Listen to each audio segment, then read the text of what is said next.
story opens in a room in a residential building, where Chen Yuan is looking at his phone screen and crying. The reason for his tears is the text that his girlfriend sent him. She is breaking up with him.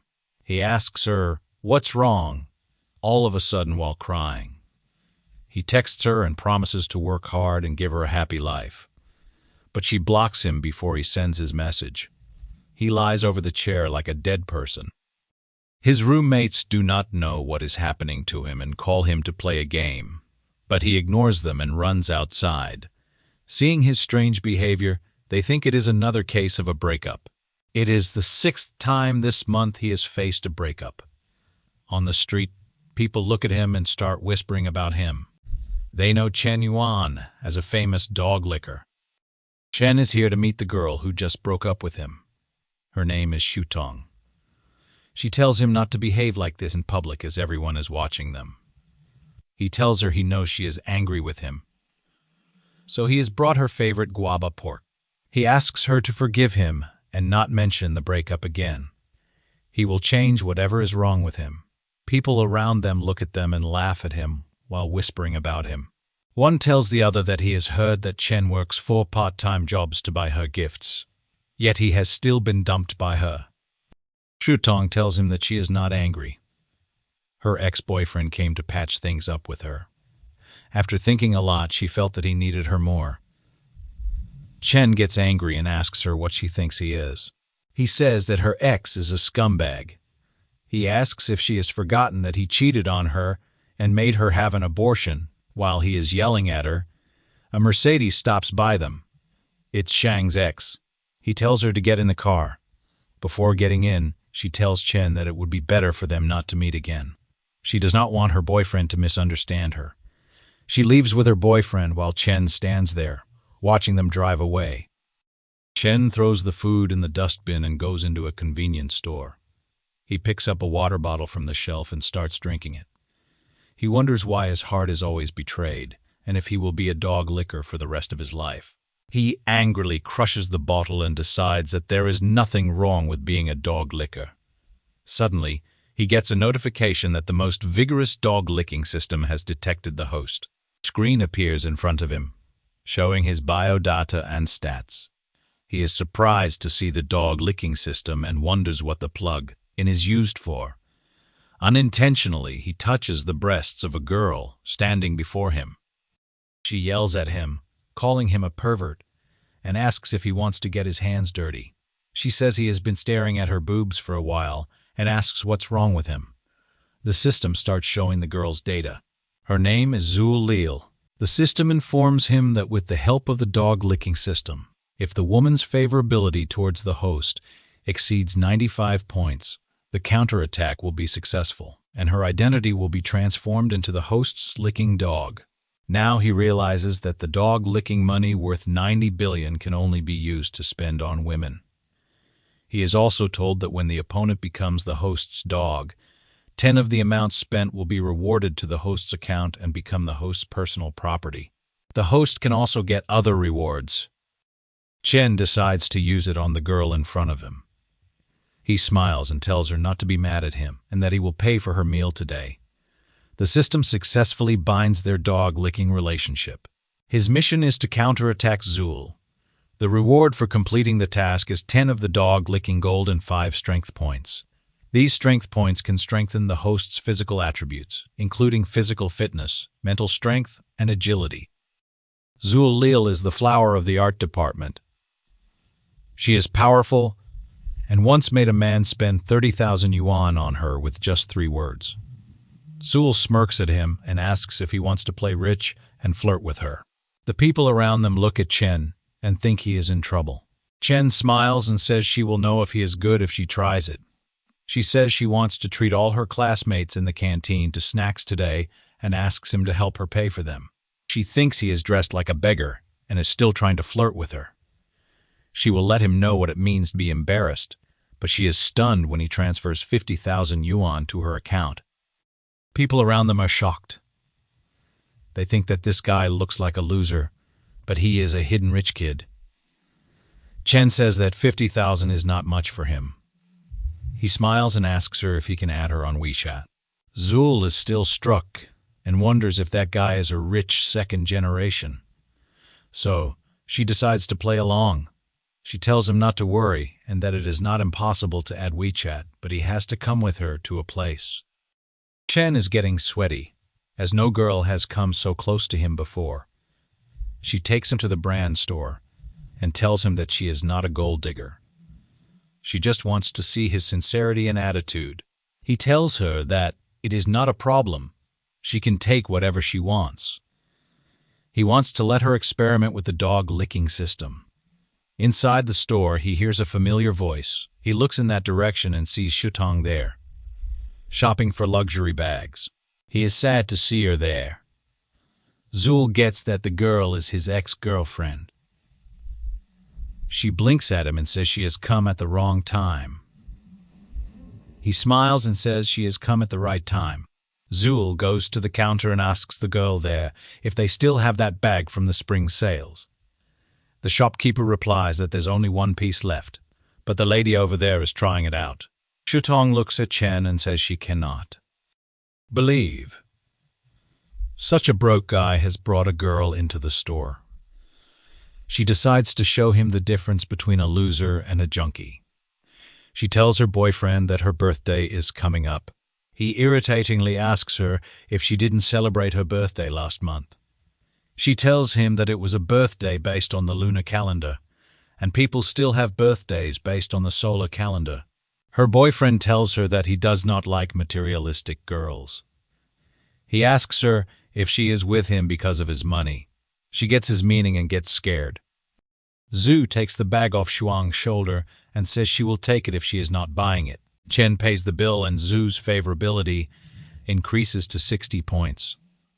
He smiles, thinking that that is the power of money. A bag increased her favorability towards him by 60 points. At this rate, Zhu will reach the threshold if she buys a few more bags. Then he thinks the amount of money he gets back is too small.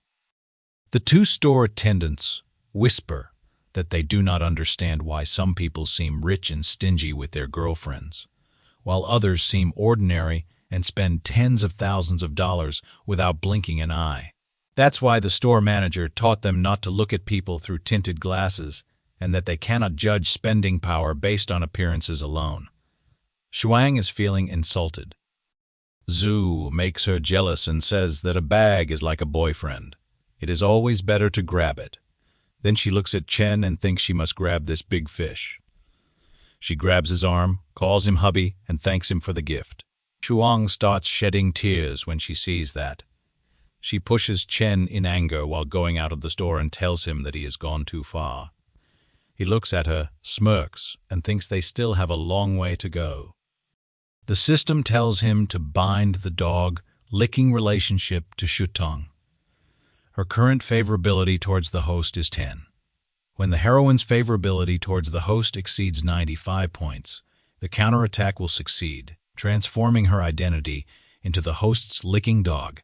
The counterattack completion reward is 10 of the licking gold and 20 strengthening points. Zhu asks him if he is relieved now and if she has done an excellent job. She also asks where they are going next. He laughs and says they are going to do more shopping. She cannot be satisfied with just one bag. He enters a store, points at a dress and a bag, and tells the shopkeeper to pack everything except those two things. Zhu's favorability towards him is increasing. After that, he buys her designer perfumes and makeup. After buying so many things, she tells him it is almost enough. She cannot fit it in her rental house. If she buys more, he says that it is not a problem. He will buy her a house. She feels ashamed and says it is not good. He has already spent a lot of money, and it's too much for their first meeting. Her favorability decreases to him by 5. Chen thinks that he might have scared her. It's true. He would also feel upset if someone had to give away a multi-million-dollar house just like that. He goes closer to her and says that she is a junior at the College of Fine Arts, 21 years old, 165 km tall, weighs 49 kg. Her favorite color is black. Her favorite food is Korean food. Her zodiac sign is Capricorn. Her shoe size is 30. Size is 37 and she likes to watch horror movies. Walking at night. He says he wouldn't be so abrupt if he didn't like her. He tells the shopkeeper that he would like to fill their store value card for exclusive members up to 500,000. And when this lady comes to the store in the future, they will directly recommend the latest model to her. She obeys his order. He tells her that if he has scared her, she should consider this card a gift to make amends. She looks at him with affection and starts blushing. He goes near her ear and whispers that if she cannot bear it, she should give herself to him. She shies away and slaps him, calling him a bad boy. With that, her favorability increases by 30. Even the store girls start liking him. They say that despite his humble appearance, this boy is so generous, and he is also very considerate of the girls' feelings. Chen thinks that it is true. The effect of the rich flirting is the opposite of the loser flirting. Zhu says he has bought her so much, and asks if he does not want to buy something for himself. He replies that he has no money. She says that now it is her turn to give him a present. She thinks she cannot just ask for it. If she wants to play a long game and catch a big fish, she also needs to give something appropriately. She takes him to a men's clothing store and buys him a few clothes. Then she takes him to a salon and gets him a new haircut. His whole personality changes with his new look. Zhu thinks that this guy looks so handsome when dressed up. Her favorability towards him increases even more. When she looks at him with affection, he thinks that this is the first time in his life he has to take care of himself like this. Fortunately, he does not need to spend any money. She lifts his chin with her finger and says it is not strange that she thinks they are a good match now. Then she says that she had a great time today because of him. For a few moments, she thought she was in love. She gives him a flying kiss and bids him goodbye. He checks and finds that her current favorability towards him is 60-80. He returns to his room. His roommates look at his new look and are shocked. They ask him what he has been doing all day and why he is dressed like this. He casually tells them he went on a date with Zhu. They say he can pull it off, but he cannot even figure it out with Shutong, and still wants Zhu. One of them says that Zhu is the flower of the art department. Even if he gets dumped a fourth time, he must act according to his ability. Another one puts his arm on his shoulder and tells him to take his advice that he cannot handle these girls. After a while, he gets Shuang's text saying that they should delete each other's numbers if he hates her. Chen knows that she wants to mess with his mentality. If they delete each other's numbers, where can he go to increase his favorability? He will also point her to upgrade and make money. He replies that he can hate her when she has a special place in his heart. She tells him that she is being with a junkie because she is vain. Her mother is ill and she needs 50,000 yuan for medical expenses. Chen sends 50,000 yuan to her account. She is shocked and tells her friend that she casually said it to him. And he gave her money. Her friend asks, who is so generous as to send a transfer of 50,000. She shows him the chat. That girl is surprised to see Chen's name and asks if she did not dump him today. Shuang wonders if she made a mistake. She decides to ask him. She asks him where he got all that money from and if he is in a relationship with Zhu. She also asks if he is some hidden rich second generation. But she gets disappointed when she gets no reply. Chen has put her contact on Do Not Disturb mode.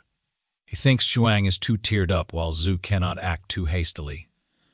He wonders if there is any other place where he can legally spend money on a woman.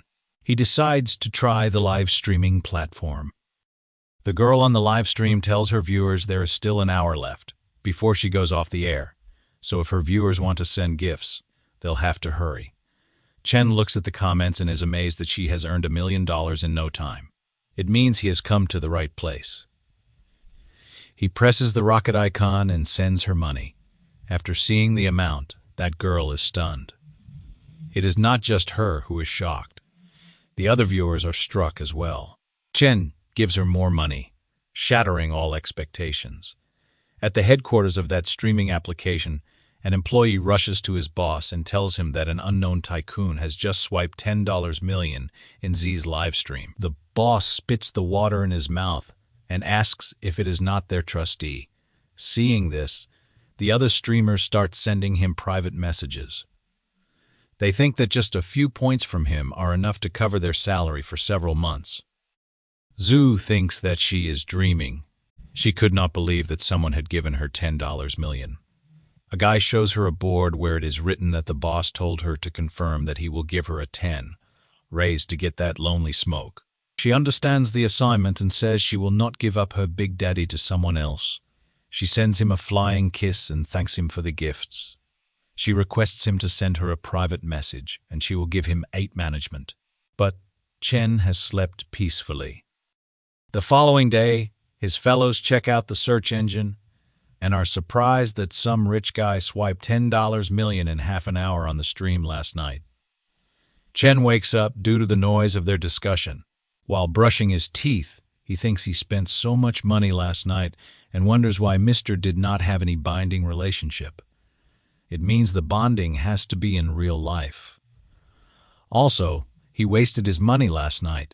He opens the app and looks at all the texts he had received the night before. He wonders if he is digging a hole in the chicken coop. His fellows are going somewhere and seem excited about it. They are in a hurry. He watches them go and asks what those 3 are doing without him. One of them says they are going to class. He reminds him that today is a public class. They can appreciate the goddess Xiao Yuki up close. The second one tells him he used to run faster than them and did not want to leave after class. Xiao Yuki, the campus beauty of Hunan University and vice president of the student union, is the dream of all boys.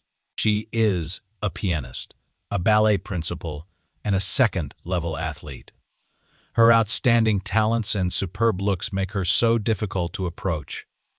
Chen is sitting in one of the rows in the student hall.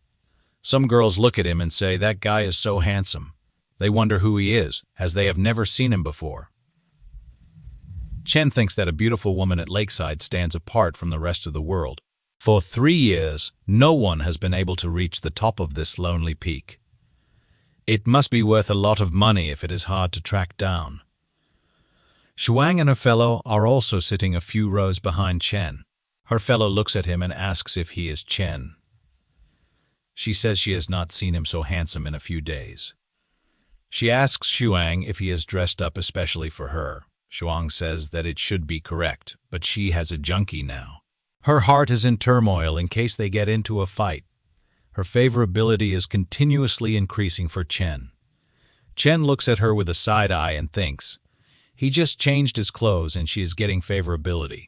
He says that she is such a shallow woman, but right now, he has to focus on how to bind Xiao Yuki. Suddenly, he hears a guy asking his boss to show them how to conquer Xiao. Their boss is bragging that he will show them how he got her to fall in love with him. That guy goes to her and asks her for her Wechat account. She is surprised by his nonsense, but says nothing. Her roommate, Uzofi, asks that guy what he wants to do with that. That overconfident brat tells him to add them on WeChat so they can get to know each other. Who grabs that guy by his shirt, pulls him closer, and asks if he is looking for his death. He threatens him with the tip of a ballpoint pen. That guy gets scared and says there is a misunderstanding. He just wants to join the student union. Xiao is the vice president, so he wants to ask for advice. Then that guy starts crying. Wu tells him he is a wimp with no good excuse for picking up girls. That guy runs away from there. Wu looks at Xiao with anger. Chen comes there and says he also wants to add her on WeChat. He shows her his phone and asks her to add him. The students are enjoying the incident today. They say that Chen is so brave. He is giving his face to others to step on. Ooh, says this guy is more handsome than the last one, and asks if he wants to join the student union too. Chen replies that he is not interested in the student union. Wu asks why he wants Jaya's WeChat. He replies that he wants to chase her. She starts blushing over his words. The whole crowd is stunned and calls him a fierce guy. They think this confident guy will cry when she rejects him, but Xiao agrees to share the Weichuan. Shuang's friend asks her if he is not her fish. Shuang is furious to see Chen doing this. Chen thinks everyone loves beauty, so there is no need to hide it. He says that sometimes the simplest means are the most effective. No woman dislikes being chased. The system has successfully bound the dog-licking relationship of those two, but her current favorability is 0. After the class, when they leave the university, his friends tell him he is so good today. He got Xiao Yuki's WeChat. He has changed so much recently, and he looks like a dog. One of them asks Chen if he can ask Xiao to introduce some of her friends to them. He replies that he does not have a single horoscope. She is the school beauty, and he is nothing. He tells his friends that they are exaggerating. Suddenly, someone tells him he is a loser with a sense of self-awareness. It is the guy whom you threatened. He tells Chen that he is wise. Chen tells him that he is the one who is more professional and that he will learn from him. That guy gets furious and asks Chen what he is talking about. He calls him a blind cat running into a dead rat. He tells him not to be so proud. Suddenly, Zhu comes there and says Chen is so slow. She has been waiting for him for a long time. The boys standing around are shocked to see Zhu talking to him. Chen replies that he will be damned if he is going to keep a girl waiting for so long. He asks her to allow him to buy her dinner and make amends. She likes his words and asks if she looks good in the clothes he bought for her. He replies that those clothes were made for her, and that the bag looks best when she carries it. He keeps praising her, and they walk away while talking. The crowd watches them go away together. That guy from earlier starts crying and wonders why he is one step behind. Shuang is crying with tears and wonders who Zhu thinks she is. It was Shuang who came first. Zhu and Chen go to a restaurant. There, she gives him a portrait of himself. She says that she stayed up all night to draw it. She also threatens him that she cannot spare him if he dares to throw her away casually. Chen is surprised and thinks this is the first time since birth that he has ever received a gift from a girl. Zhu smiles and asks him if he likes it. He wonders if this is a bait that she has prepared for him. She planned to trap him from the moment he spent money on her. He smirks and thinks it is a shame he is not the person he used to be. Zhu looks at him and thinks he does not seem very happy. It means he did not like her gift. Chen asks her why she is giving that portrait to him. He says that she made it by staying up late for him. He takes it from her hand, looks into her eyes, and asks how she should be responsible to him if she does not give him such a good gift in the future. She yells that he scared her and asks him to return her painting. He says he wants to collect it and use it as a family heirloom. He grabs her hand, pulls her closer, and says he likes her better in person than in her gifts. She starts blushing and thinks Chen is an expert in flirting. Her favorability also increases by 5 points. Seeing this, he thinks that if she wants him to be her dog, she should be a good toolman and blow up the gold. Suddenly, someone comes between them and pushes them away. That guy is almost crying, and his nose is running as well. He asks her if she did not say she is getting her nails done with her girlfriends and who that guy is. He says she is so good at getting her nails done that she can hug each other. He points at Chen and says he must be wealthy. Therefore, she even hugs him.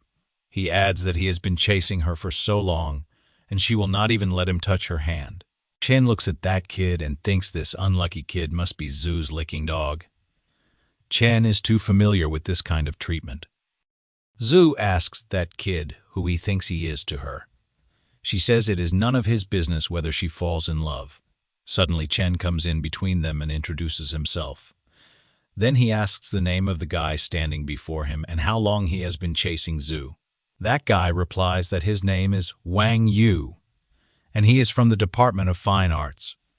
He has been chasing after Zhu for half a year. Chen behaves coolly and tells that guy that he chased a girl for 3 years. He worked 4 odd jobs and ate 8 steamed buns and pickles every day, but she finally chose to sit in someone else's Mercedes Benz.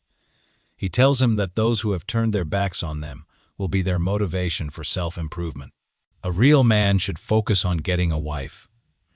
He tells him to return to his dormitory, forget about her, work hard, make a name for himself, and make her regret her choice. That guy gets motivated and even starts crying. Zhu wonders what they are talking about as Wang starts crying. He calls Chen and tells him that he is just her friend. Chen replies that he does not care about her past, but he feels like she does not respect him very much, nor does she respect herself. He tears that painting in front of her. He says she can still use yesterday's card, but they will not meet until she gets her relationship in order. He leaves her there and walks out of the cafe. He laughs devilishly and thinks he wants to see how she will cope. She starts shedding tears, standing there, and thinks this is the first time someone is tolerating her like this. She thinks she likes him, but she screwed up things. Her favorability increased again by 5 points. While walking on campus in the evening, he thinks that women cannot just hold it in their hands and give it a shot if they have nothing to do. He looks at his phone and says Zhu's side has finished pushing the second tower. It is time to switch lines to Xiao Yuki. He checks her profile and finds that Xiao is broadcasting and she is an anchor as well. Xiao is sitting in front of a piano and greets everyone online. She tells them she is a trainee who has been live broadcasting for 2.5 days. Her specialties are singing, dancing, and piano. She requests others to take care of her. Chen thinks it is pretty cute and wonders if President Xiao may be cold on the outside but hot on the inside. He looks at the money she generated and thinks it is too low. Suddenly, he gets a text from Zia. He asks her who she is, and she reminds him that he gave her a bunch of rockets yesterday. He asks her if she is free for a meetup. She replies that she would also like to meet, but her schedule is packed. He tells her never to mind it. Then she thinks he has gone mad and says she will do a special dance for him tonight. He is furious that she still wants to trick him into swiping gifts. He does not even have a binding judgment for $10 million. He could give it to President Xiao. Suddenly, Xiao gets a notification that someone wants to peek with her. Chen is also glad to see that. It will be fun to watch. Zamir tells her viewers that she is matched with a new girl. It looks like she is sure to win. Chen also watches the match and says it will be hard to tell who wins until the end. It is a strange fate that the two of them match together. Zir tells Jiao to take a break. She says that her hand is broken, but Zhu has the backing of a wealthy man. She is sure that she will convince this smoky guy with her farming skills. Till now, she has gathered more gifts than Xiao. However, she soon becomes shocked when she sees that the smoky guy has sent multiple rockets to Xiao instead of her. Zia is surprised as well. Zia is now worried as she did not get support from the guy she was getting support from. She's been told that her boss demands an explanation of what happened. Zia gets disappointed and apologizes to her viewers by saying she has something to do, so she is going off the air now. Chen smiles and says he can give her a gift. He could also gift someone else. She wanted to pin him down with a smile. He looks at President Xiao's live stream and says he has spent much money on her, so she should not let him down. At the headquarters of the Shark application, an employee runs toward the boss to tell him about the big event that just happened. He tells him that the Lonely Smoke gifted another 10 million. The boss wonders if that guy is a crown prince in the Middle East. Wu tells Jia that her broadcast has been trending today. He tells her that she will be popular soon and may become an internet celebrity. She is surprised but does not want to be an internet celebrity. She says that trying to please men online is not a long-term solution. The most important thing for a woman is to have a career and financial and personal independence. Wu tells her to stop lecturing him. He asks her to tell the truth if she knows the guy who gave her the gift. She replies that she has often told him that she does not know who he is. She gets irritated by his question. Wu apologizes to her and says he is just curious. Xiao says he has sent her so many gifts, so she should send him a private message to thank him. Suddenly, She makes a scream. Wu asks her what happened to her. Xiao shows him her phone and says she may know that rich man. Xiao thinks that Chen is the son of a plutocrat. He has been well-dressed and well-fed since childhood, but he has a low-key nature and always pretends to live an ordinary life. Having received an elite education, he was fed up with the gazes of others and just wanted to live freely. One day, he meets the girl he loves and bravely pursues her as a commoner. Xiao thinks this must be Chen's story. Wu asks her if she is reading too many novels these days.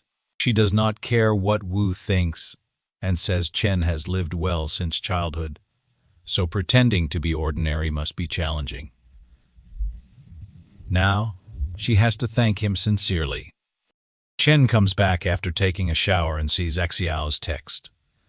She invites him to dinner tomorrow and says she will wait for him at the school gate. Chen thinks that she did not ask him where he got the money for the gift, but simply invited him to dinner. He wants to see what she is up to. The next evening, he reaches the school gate on an electric bike. He stops near a luxury car. The middle-aged man with a cigar outside that luxury car asks Chen if he is waiting for someone. He replies yes, and asks if he is waiting for someone too. He replies that he came here to pick up his goddess. Xiao appears on the road. Chen looks at him and is stunned. The uncle tells Chen not to look at her. He says Chen must work hard to earn money, or uncles like him will pick up all these beauties. Jiao looks at Chen and sits on his bike behind him. That uncle is shocked to see that beauty choosing that guy's bike over his luxury car. He sits on his knees and cries, asking what the purpose of making so much money is. Jiao feels like riding a heavy bike and sitting with her husband after marriage. They have arrived at a local restaurant. Chen parks his bike outside. Their orders of spicy garlic are served. Chen starts serving her food. She adores his manner, thinking he forgot to be a gentleman, even in a simple stall. It is the style of a noble family. Chen passes her the hand-glove box. She smiles and thinks he treats people with a sense of propriety. A little more attention, and they will be attentive. A little less, and they will be cold. He is very... Chen, a disciplined family man, wears a glove and starts eating lobsters with his hands. She looks at him and thinks this must be the most undersized lobster he has ever eaten. She thinks that if he is so rich in eating with her, he does not want her to be stressed out. She thinks he is such a soft, gentle flower of the highlands. Her favorability towards him increases by 10 points. Surprised by this sudden increase, the lobster falls out of his hand. She picks up a lobster and feeds him with her hands. She blushes and says she will peel the shrimp for him. He is amazed and starts liking her generosity. When she is feeding him, Shang and her boyfriend, Junkai, enter the restaurant. She is shocked to see Xiao feeding Chen shrimp. She is worried and thinks first it was Zul Lil and now Xiao Yuki. She wonders how he could be so capable. She tells her boyfriend Junkai that there are too many people here and asks if they can go somewhere less crowded. He grabs her and says he thinks there are a lot of acquaintances. He tells her that he is a person who likes to eat in crowded places. He goes to Chen's table and throws some money at him. He tells Chen to take these $500 and give him his seat. Chen looks at the currency notes that fell there and wonders what Junkai is doing and if he thinks he looks good like that. Junkai throws more notes and asks him if these are enough. Chen shows no reaction. Xiao stands up in anger. He thinks that he was provoked and wonders why she is so angry. Xiao angrily thinks about what that dog thinks of himself, that he dared to mess up her perfect date. Seeing all that money, a guy comes there and tells Junkai to give that money to him, and he will give his table to Junkai. Junkai grabs him by the shirt and angrily says he wants this table. Suddenly, he gets hit by a purse and one of his teeth breaks. It was Xiao, and Chen was stunned to see her being this brave. At that very moment, a vast woman appears on the scene and tells Junkai that he eats her food, wears her clothes, drives her car, and asks how he dares to use her money to pick up girls. That woman looks furious. Chen looks at her and is scared to his death. Junkai, who just got hit by Xiao, grabs his face with one hand and asks why Xiao King is doing here. She thunders and asks if she had not been here, how would she have discovered that he was having fun with women behind her back? She says Junkai is a beast worse than a pig or a dog. Junkai tries to play innocent and says she has got it all wrong. He asks how he could have a woman. He says that she has given him everything, so there is no way he could betray her. He grabs Shutong by her hair, pulls her, and says it was her. She seduced him. Shutong cries and says that Junkai is lying. He asked her first and also said that he was single. He slaps her on her face and tells her to shut up. Shutong looks at him with tears in her eyes. He again raises his hand at her and tells her to lower her gaze. Chen grabs his wrist and stops him there. He asks Junkie if he does not feel ashamed of himself while hitting a woman. Shutong cannot believe that Chen took a stand for her. She thinks he still loves her. Her favorability for him increases and reaches the target point. The system informs him that Lin Shutong, the dog-licking partner number 2, has a favorability score of 95 for the host. It congratulates the host for a successful counterattack on dog-licking target number 2, spending 50,000 on dog-licking gold, and rewarded the host with 5,000 yuan. Lin Shutong is transferred into a licking dog, and the host is rewarded with 20 enhancement points as well. With those points, his strength and agility increase. Chen bends Junkai's arm. Junkai gets hurt and asks him to let him off. He lifts a bottle from a table and tries to hit Chen with it, but Chen breaks the bottle and Junkie's nose with one punch. Chen tells him that there is no shame in eating soft food, but he is a beast who eats soft food and beats women properly. Junkai feels insulted and brings out a knife from his pocket. Chen tells him to watch out. Chen speedily grabs his wrist and releases the knife from his grip. Then he lifts him and throws him. Junkai passes out. The crowd gathers around to see the fight. Chen starts walking outside. Shutong looks at him and rushes toward him. She grabs his leg and says she was wrong and blind. She asks him for a chance to start over. He asks her if Chen, whom she is talking to, is the person who once carried her over 10 km to the emergency room at 3's. A.M. Is he still the same Chen who saved up for half a year to buy her a cell phone, only to be criticized for not being the latest model?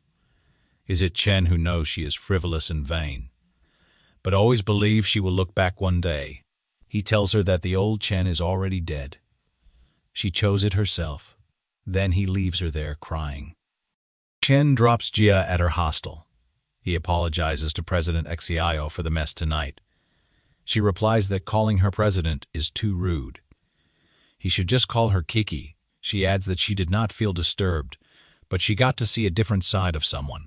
She thinks that Chen is a person who is more and more impressive, the more someone looks at him. She has a hunch that he will bring her countless surprises. Shutong enters her room while crying.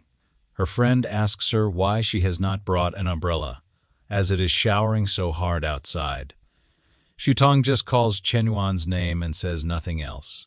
Her friend thinks that she has heard that Chen swiped over 10 million for Xiao's live broadcast yesterday. She says this kid looks like a beggar but is so rich. Shutong is shocked to hear that and asks her where she heard that news. She replies that Wufia's dorm roommate said it, which is all over the women's dormitory. She thought Shutong knew. Shutong starts screaming after hearing everything. Chen is playing a video game. His friend asks him if he is outrageous. He is 118. Chen's friends ask him if he is a gaming genius after winning 18 times in a row tonight. Chen thinks that he did not expect that after adding 20 attributes, even playing games would become more accessible. This is a surprise. He replies to his friends that he is in good condition.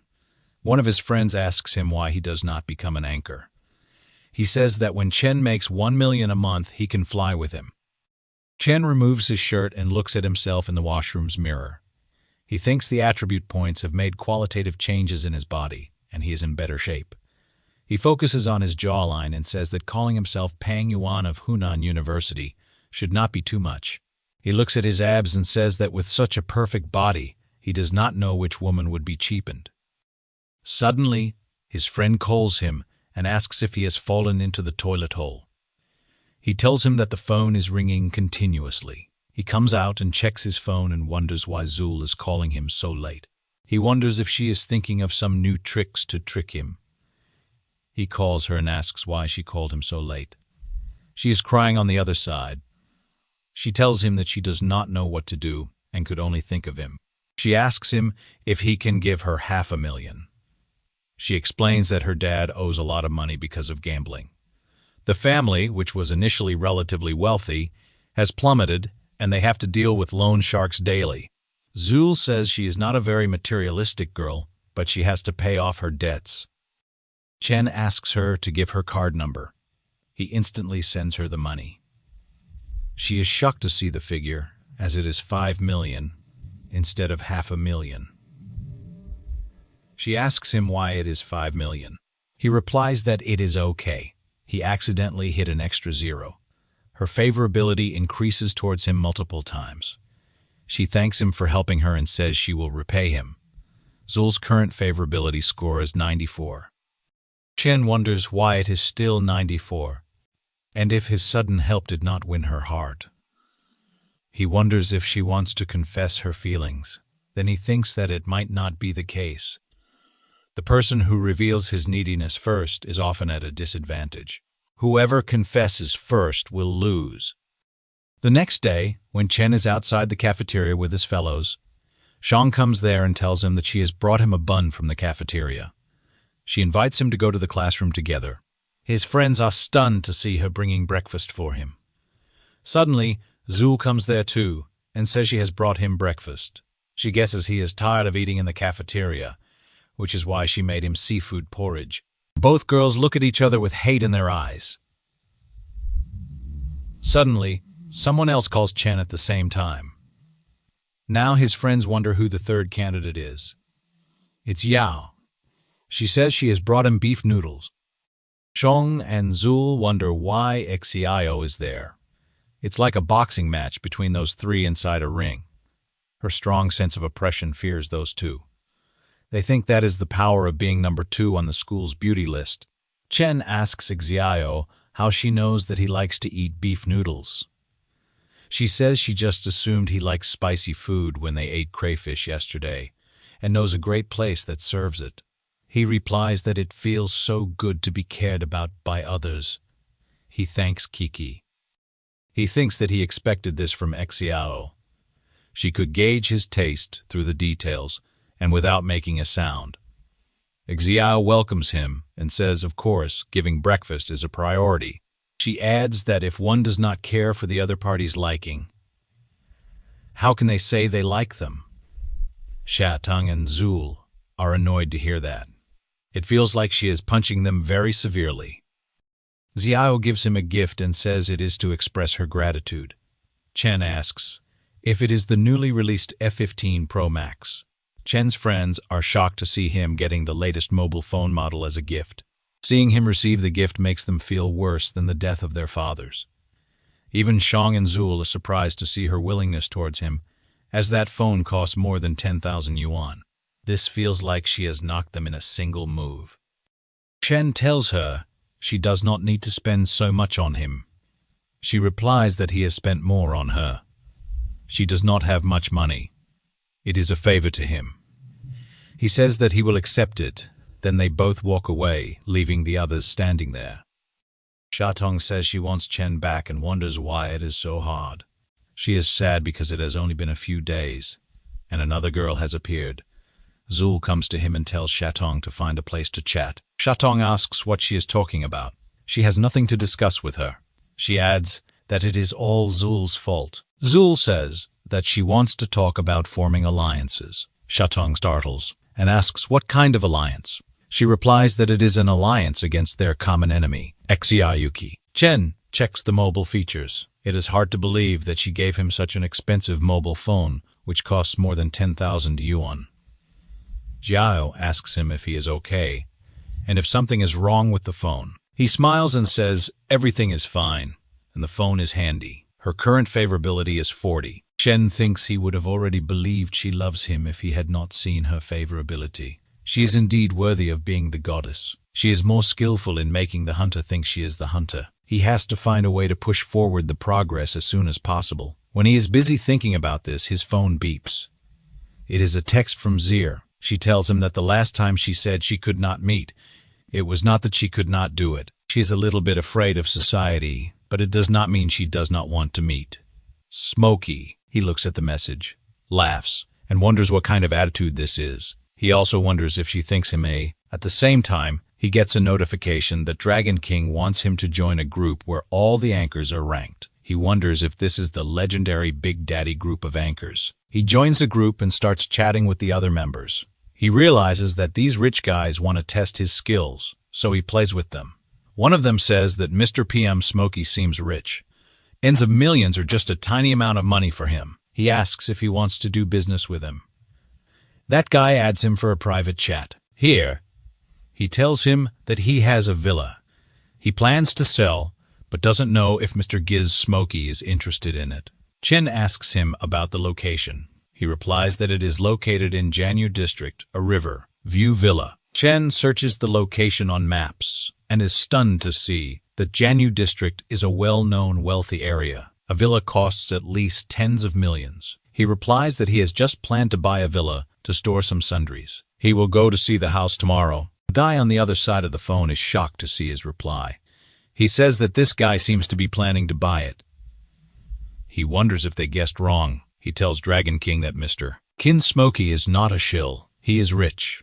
Dragon King, who is drinking tea, replies that whether he is rich or fake, they will know when the time comes. Even if they guess wrong, there will be many benefits if they can make friends who will not frown, even if they throw tens of millions of dollars at others. He tells the other guy to send Mr. Smokey their address and learn more about him. Chen receives the address and wonders how much her favorability will increase if he gives her a villa. Xian brings Xiao to that location with him.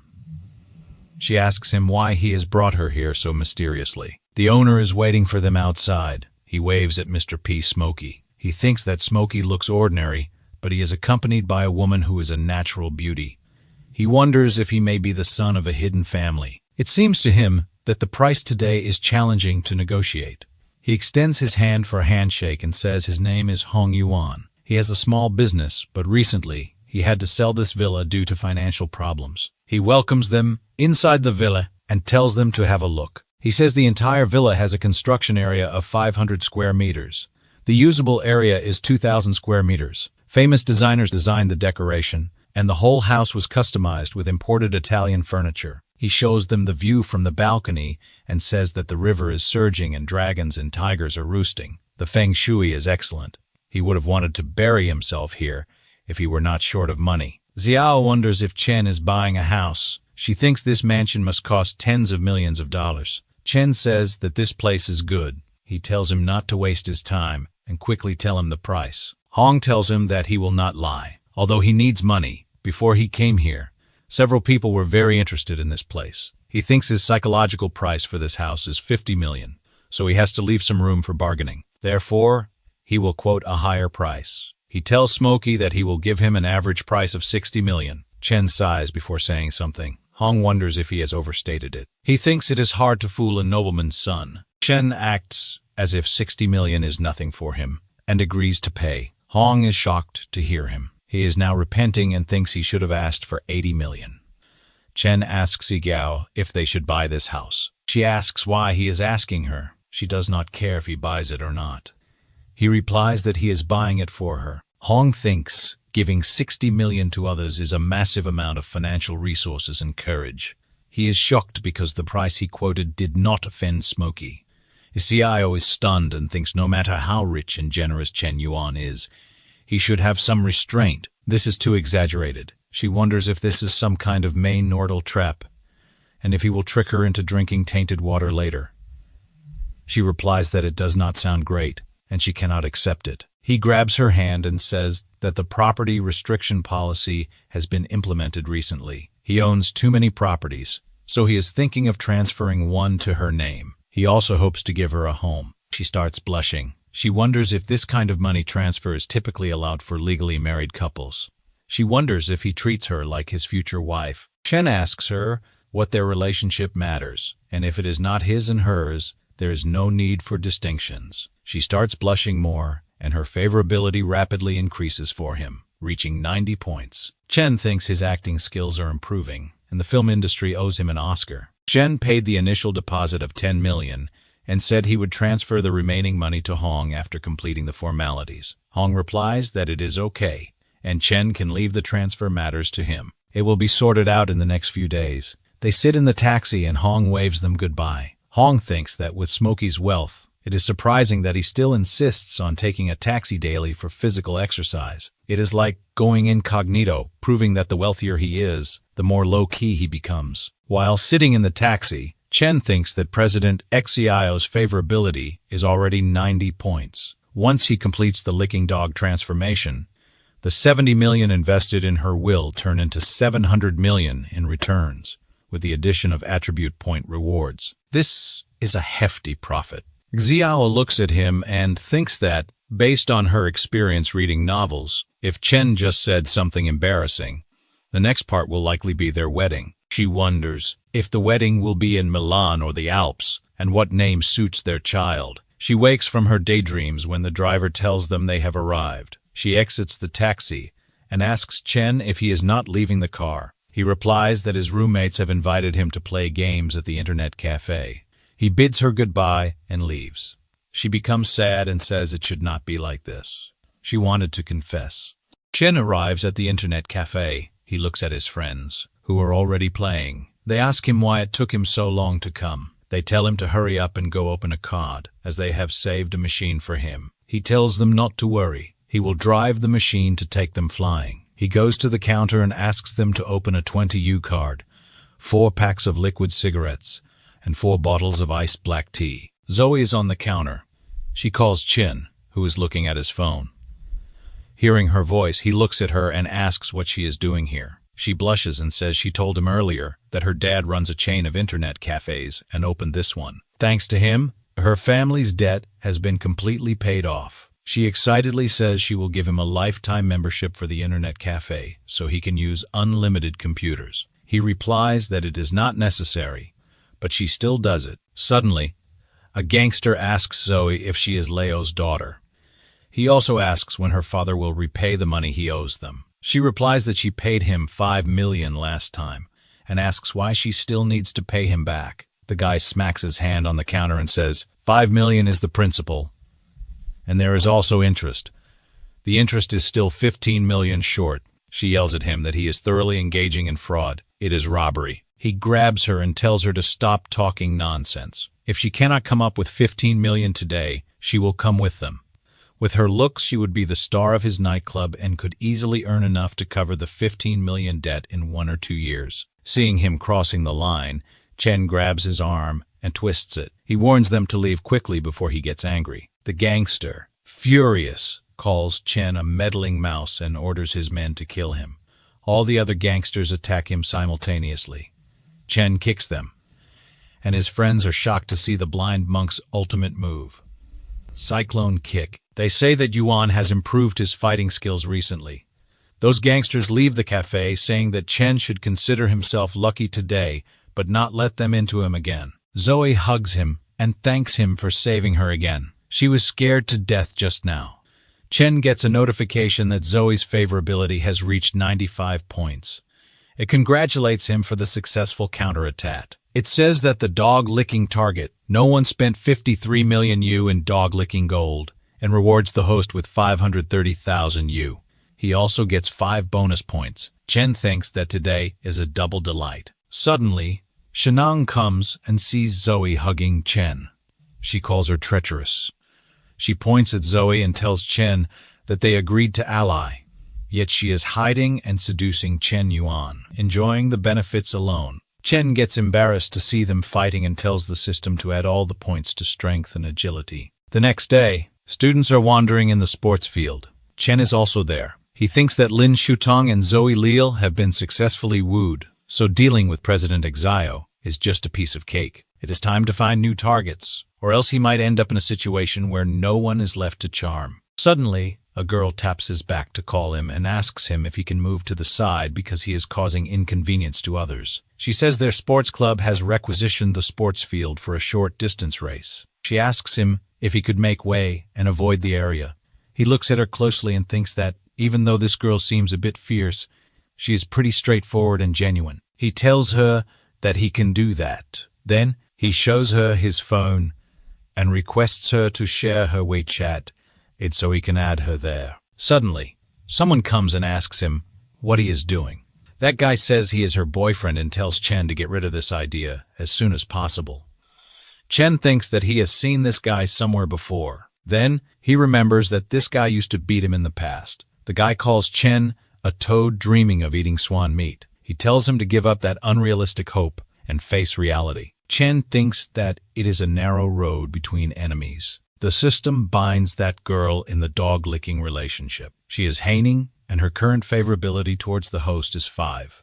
If he succeeds with this target, he will get a reward of 10s of the dog-licking gold, along with an additional 22 enhancement points. Chen thinks that this target is attractive. The referee asks the players to get ready as the competition is about to begin. That guy also comes to the starting line. Jing roots for her boyfriend. The players take their positions. The referee gives the signal, and that guy is running faster than the other players, maintaining the first spot.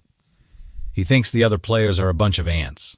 Suddenly, a player crosses him. That guy is shocked and says someone can't be this fast. It is Chen who leaves that guy behind. He thinks that he will defeat Ling in his strongest field. Yang Gong thinks that he cannot be underestimated.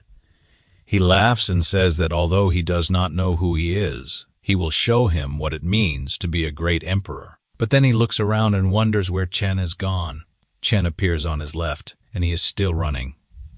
Ying is shocked that Chen has lapped him by a whole round. He wonders how many seconds it was. Chen smirks and thinks that with just a mere decade of hard training, Ling could never compare to his meticulously planned skill points over a whole week. The anchor says that they witnessed something extraordinary. The real speedster has emerged. In the face of his speed, even the iron arm, Adam bows. Down in awe, the whole crowd shouts for him. In just 50 short seconds, he has already circled the field once. Chen wins the race. Jing could not believe that her boyfriend had lost. The anchor says that a new champion is born. He has broken records, surpassing even the limits of human intellect, but they still know nothing about him. He is not even a competing athlete. The coach comes to Chen and says that Chen has extraordinary abilities. He says that if he is interested in joining the track and field team, he recommends joining the national team. Ling starts crying and asks the coach if that spot wasn't meant for him. Jing looks at him and wonders why she does not feel bad about that guy. Her favorability increases for him by 5 points. Suddenly, Ling calls her and asks what's wrong with her, as her thoughts seem somewhere else. She smiles to cover up and says she is just a little worried about him. Meanwhile, her favorability keeps increasing for Chen. Xiao enters the room, and Wu asks her where she has been.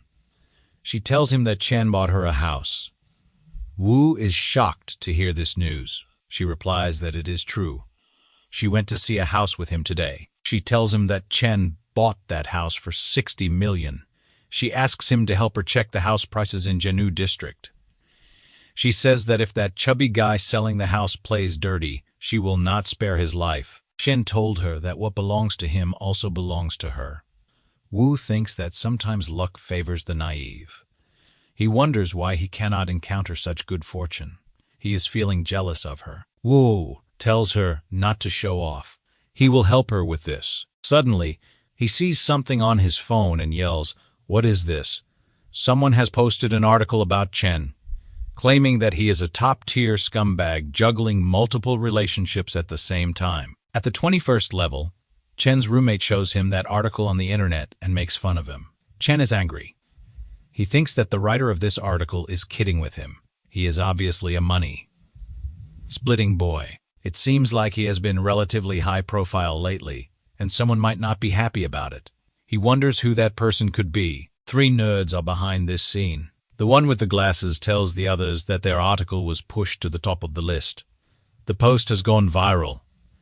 His fellow laughs and says that now Chen's reputation is over. Suddenly, Ying comes to them and asks what those 3 are doing by drawing the curtains and turning off the lights in broad daylight.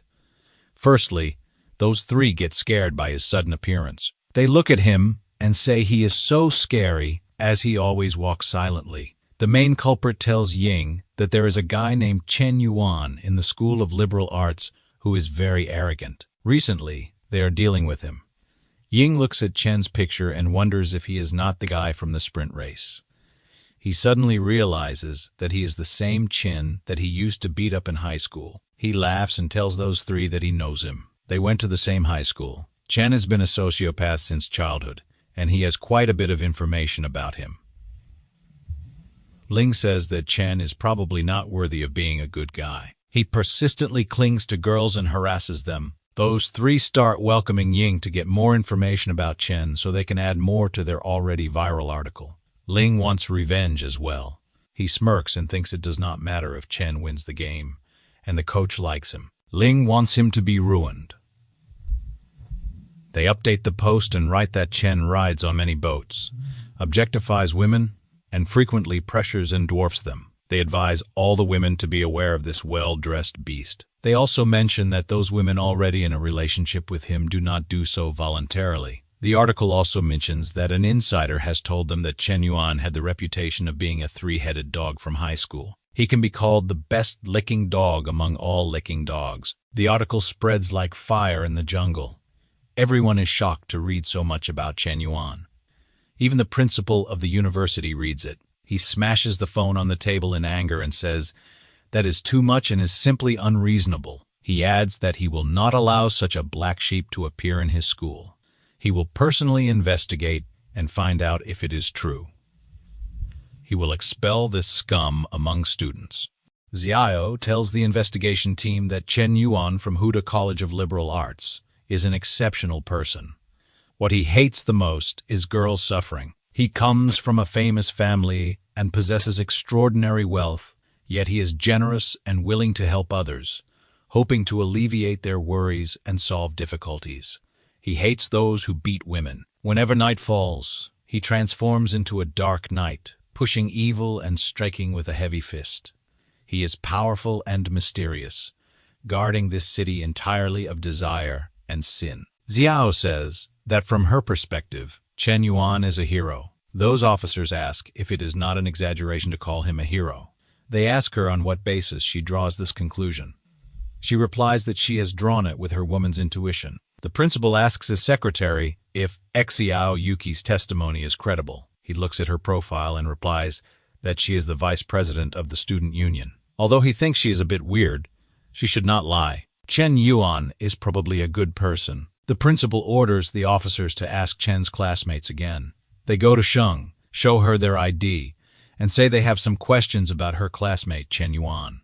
They need her help in their investigation and request that she come with them. In the investigation room, she starts crying while telling the officers that Chen Yuan is a good person, but it is a pity that she is not good enough for him. She says that she is greedy for him, working day and night, but Chen Yuan is not willing to choose her. She admits that she excuses herself for being emotional because it makes her heart ache when she thinks of him.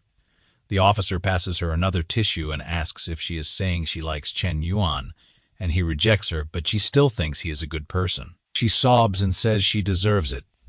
She does not deserve to fall in love. Chen Yuan is undoubtedly a good person. He has not done anything wrong. He just does not love her. The principal also hears the testimony. After that, he leaves the room, smokes outside, and wonders if it is possible that Chen Yuan is innocent and the people on the forum are trying to smear him. Suddenly, he looks down from the window and sees 2 people coming that way. He wonders why they are presenting a banner. He meets them and introduces himself as the president of Hunan University. He asks them what those 2 are looking for. Zoil opens the banner and tells the principal that she is from the art department. She came today to present a banner to Chen Yuan from the Literature College. She adds that Chen acted bravely a few days ago and helped her family a lot. The principal is shocked to hear of another fan of Chen. He sees those two off and thinks that he has blamed Chen Yuan wrongly. He must have to look at that post again. Surprisingly, there are some videos in favor of Chen. Someone also posted a video of him winning the race. Other than that, there are many comments from girls speaking in favor of Chen Yuan just by seeing his innocent looks. Seeing all this, the principal grabs his head in worry and wonders if this man is a popular idol. He thinks that it is just like a set of light falcons. A tall tree stands out in forest, but the wind will break it. If a person is too good, he can easily be targeted and forced by others. The principal starts sighing and says he can understand Chen Yuan now. He says he will surely give him justice. He will be unruly. He cannot bear this grievance. He calls all the students in the hall. He tells them that recently there have been some rumors on the forum against Chen Yuan, a student of their school. But based on his thorough investigation, he found it to be completely a rumor. It's slander. He pulls Chen closer and says that today he is here to clear Chen's name. He adds that Chen not only has a correct lifestyle and is willing to help others, but he has even acted bravely for justice many times, but kept it secret. He sobs and says Chen has a majestic personality and a noble soul. He gives him a certificate and tells others to learn from Chen Yuan and become people who contribute positively to society. All the students applaud him. Chen wonders what is happening there and why he is being given this certificate. He is getting embarrassed, wondering when he has shown courage and been willing to help others. Ling is burning to see Chen getting all those praises. He cannot understand why Chen has not been ruined at this time. He thinks that everyone has gone blind. It is Ling who should be the one standing on the stage, accepting flowers and applause. Suddenly, he looks at his girlfriend Jing, who is enchanted by Chen's personality. Chen is surprised when he sees that Jing's favorability towards him has increased by more than 10 points. The students start leaving after the ceremony ends. Ling goes to Jing and says he has seen it all. She just enthusiastically applauded Chen Yuan. He asks her what the meaning behind that is. She asks him if he is not feeling well and why he is so jealous.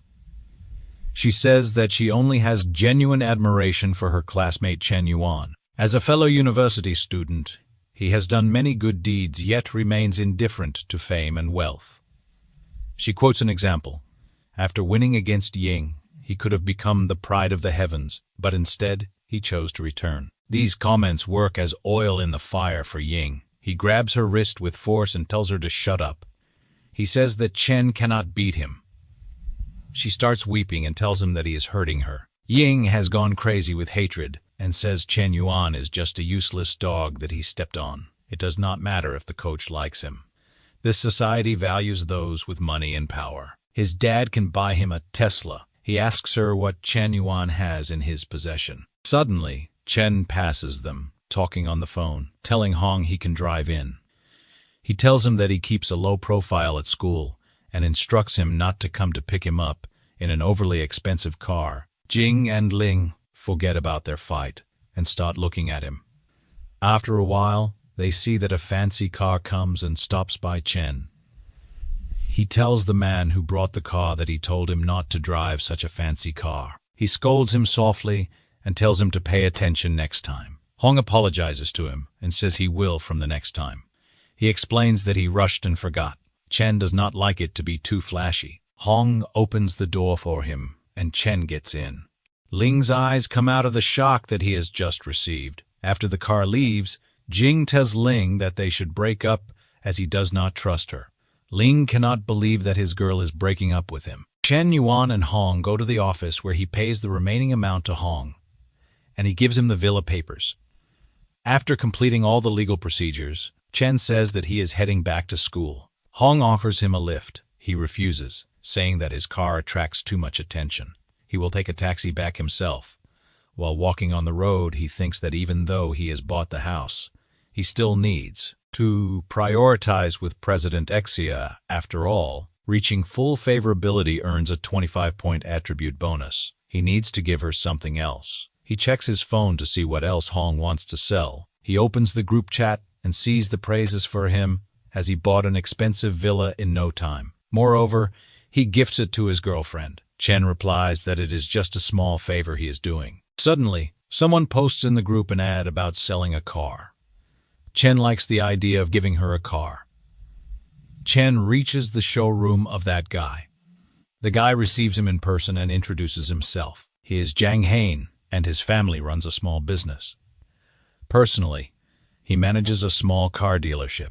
He says it is a pleasure to meet Mr. Smokey and gives Chen his business card. Chen knows that the Gen Group makes cars and cargo ships. This is a large local enterprise, and this guy, surnamed Jiang, is a wealthy second-generation entrepreneur. He calls him Brother Jiang and says that managing a large car dealership at a young age is truly impressive. Haosen tells him not to call him brother, as he cannot afford it. He tells him just to call him by his name. He says he would like to take him on a tour to see some cars.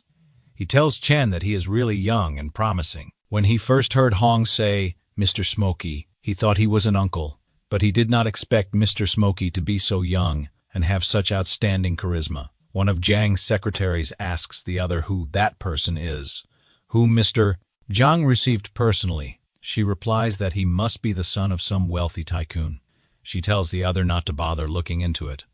This kind of man is not someone they should be concerned about. Jiang shows him his collection. He says that he would not speak for elsewhere, but in this city, his place has the most complete collection of luxury cars.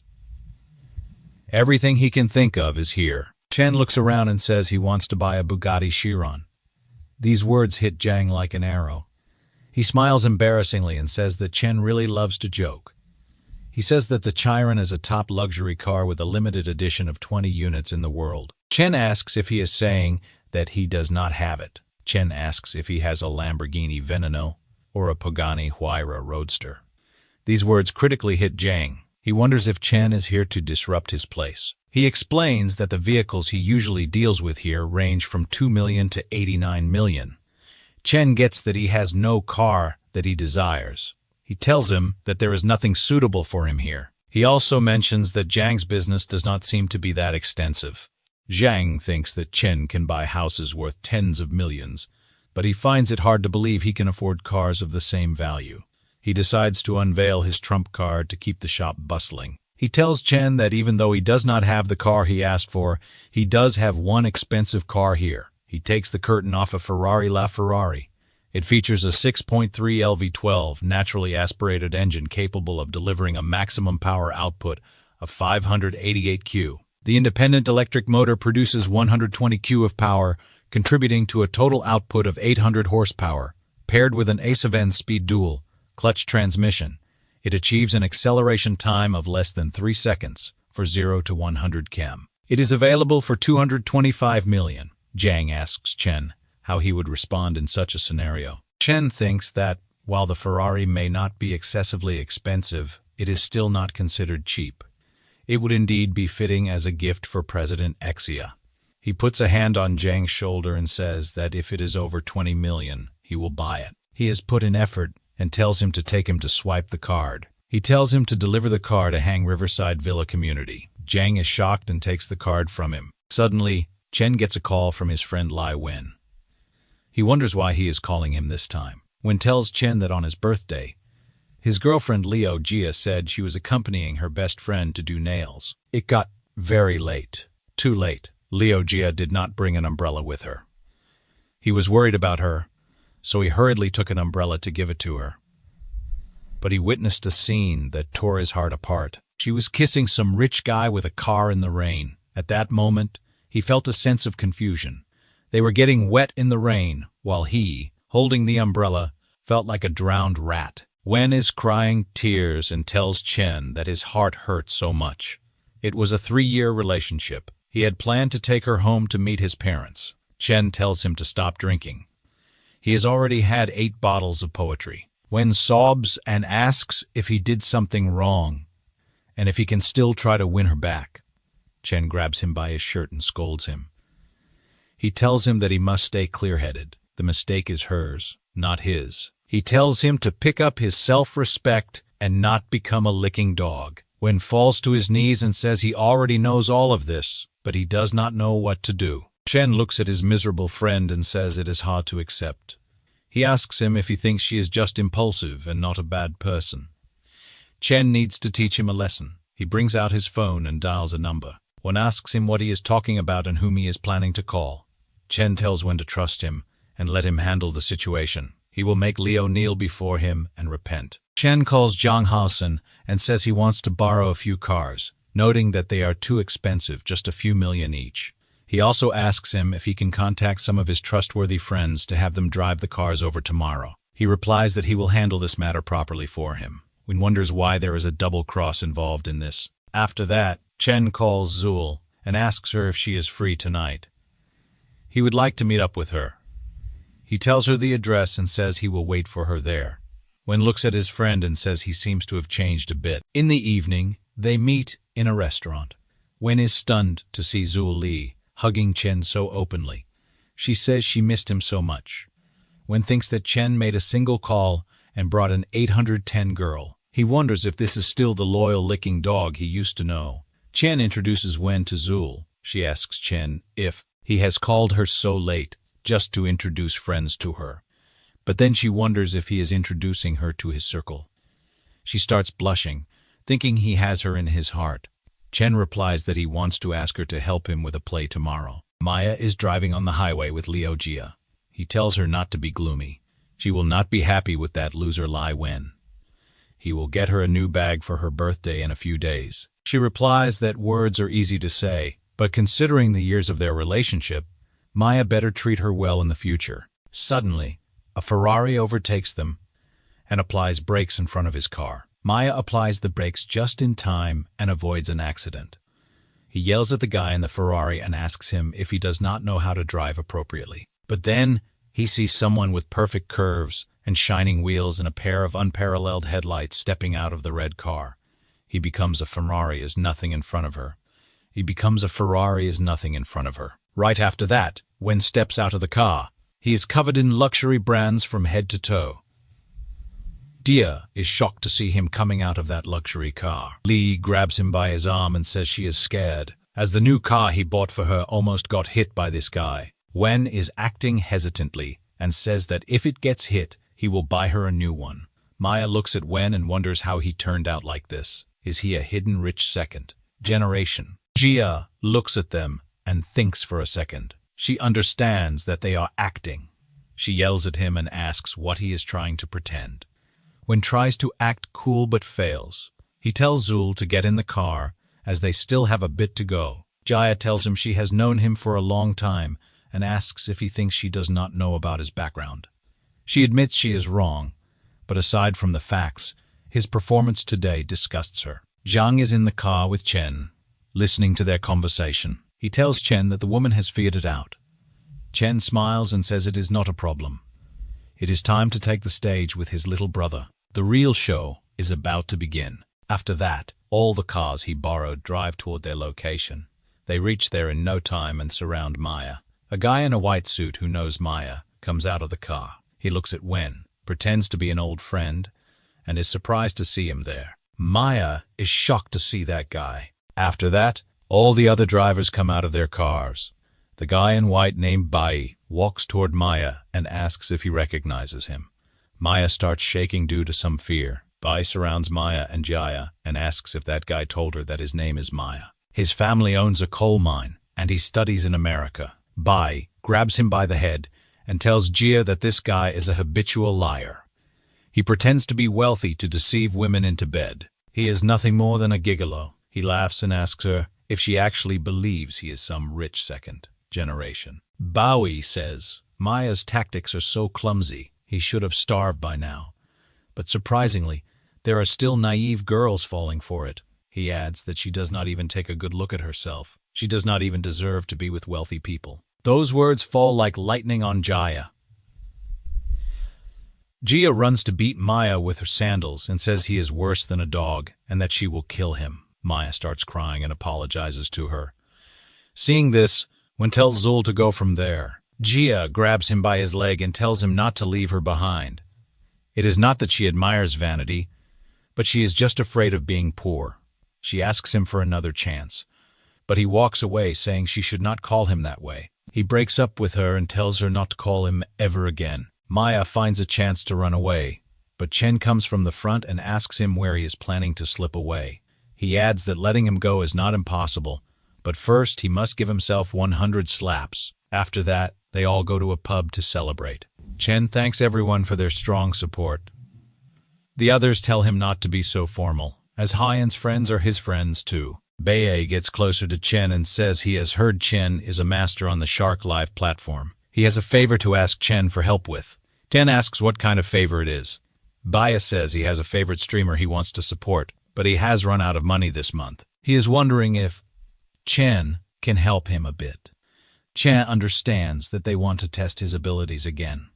He thinks that these wealthy folks always like to underestimate others. Bae gets embarrassed and tells Chen that Bae is just kidding and that he should not take it to heart.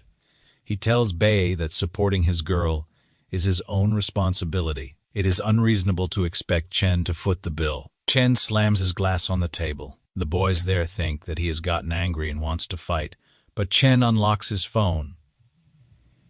He slides his phone toward Bae and says he is going to the bathroom. Bae can feel free to use his account as he likes. He tells him not to help him save money and to spend it freely. Then he goes to the washroom. Bae is surprised and wonders if Chen is letting him freely use his phone to browse, and if he is trusting him that much. Then he thinks that if they ask him to pay the bill, he might actually feel a bit reluctant. He is not tired of paying for gifts, since the system pays for them anyway. When he comes out of the washroom, he looks to see that all those guys are standing in a circle around Bae and are encouraging him to spend more. Chen comes there and asks what he is up to and what is going on with all this excitement and commotion. Bae starts sobbing and tells Chen to save the child. Chen takes his phone back and checks it. He says that he has been away for so long and Bae just spent less than 20 million. He calls him weak. All those around are struck and wonder what kind of identity this Chen has, and if his family is richer than the Tiandian banks. Bae sighs and says on a regular day he might earn a few tens of thousands, but surpassing 13 million is like brushing out several sports cars, and this is tearing his heart apart. Chen says that 20 million does not sound good. He says he will round it up to a neat 60 million for him. Bae tells him not to do this. He grabs his hand to prevent him from doing this and requests him to stop, as it is enough. He adds that she does not deserve so much money. Zhang asks Bae if he has realized he is not up to par. He tells them to raise a glass to Boss Chen. Bae says that he genuinely surrenders. He will follow Chen's lead from now on. A girl in the bar asks others who that person is. He seems quite influential. She recognizes one with white hair. He is Bae, killing from the white real estate. The other girl says it sounds like a gathering of the elite generation in the top circles of Seoul. If she joins any of them, her life after that would be worry-free.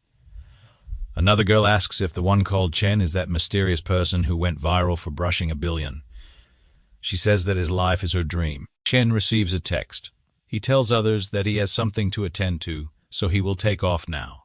They will plan for another meetup next time. That text is from Zarir. She tells him she is in Seoul now and cannot wait to meet him. He replies that they can meet tomorrow. He laughs and says that after leaving her hanging for so long, it is time to reap a harvest of goodwill. Zarir lands at the airport the next day. She thinks that it is just a meeting. As long as she exudes a little charm, Chen will end up just another catch in her fish pond. Chen looks at the messages he received on his phone from Shaddam. She tries to fish him and apologizes for her past mistakes. He deletes the messages and blocks her contact. Zaire asks him what he is looking at. They are having tea at a cafe at the airport. Chen replies that it is nothing.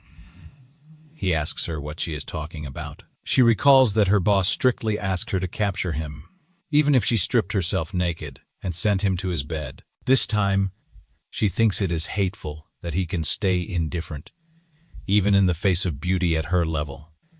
She says that Chen is so young and rich that she wonders where he can get a higher position. System peeks at her and tells about her details. Her original name is Zuan, but her professional name is Zaire.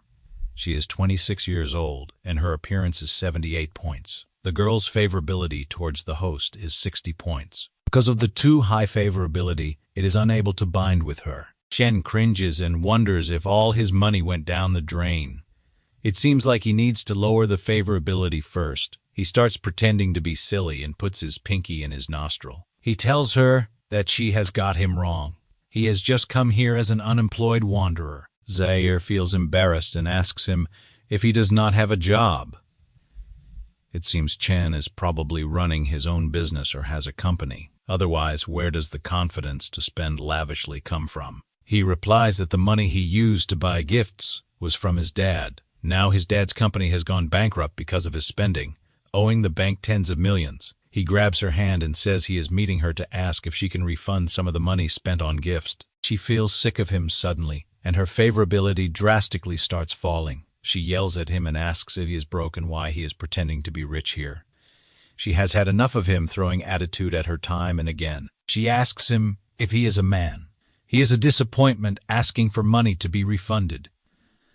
She yells that she must be out of her mind wasting time with a loser like him. She dials someone's number, calls him Lan, and tells him she is at the coffee shop outside the airport. She tells him to hurry up and come pick her up.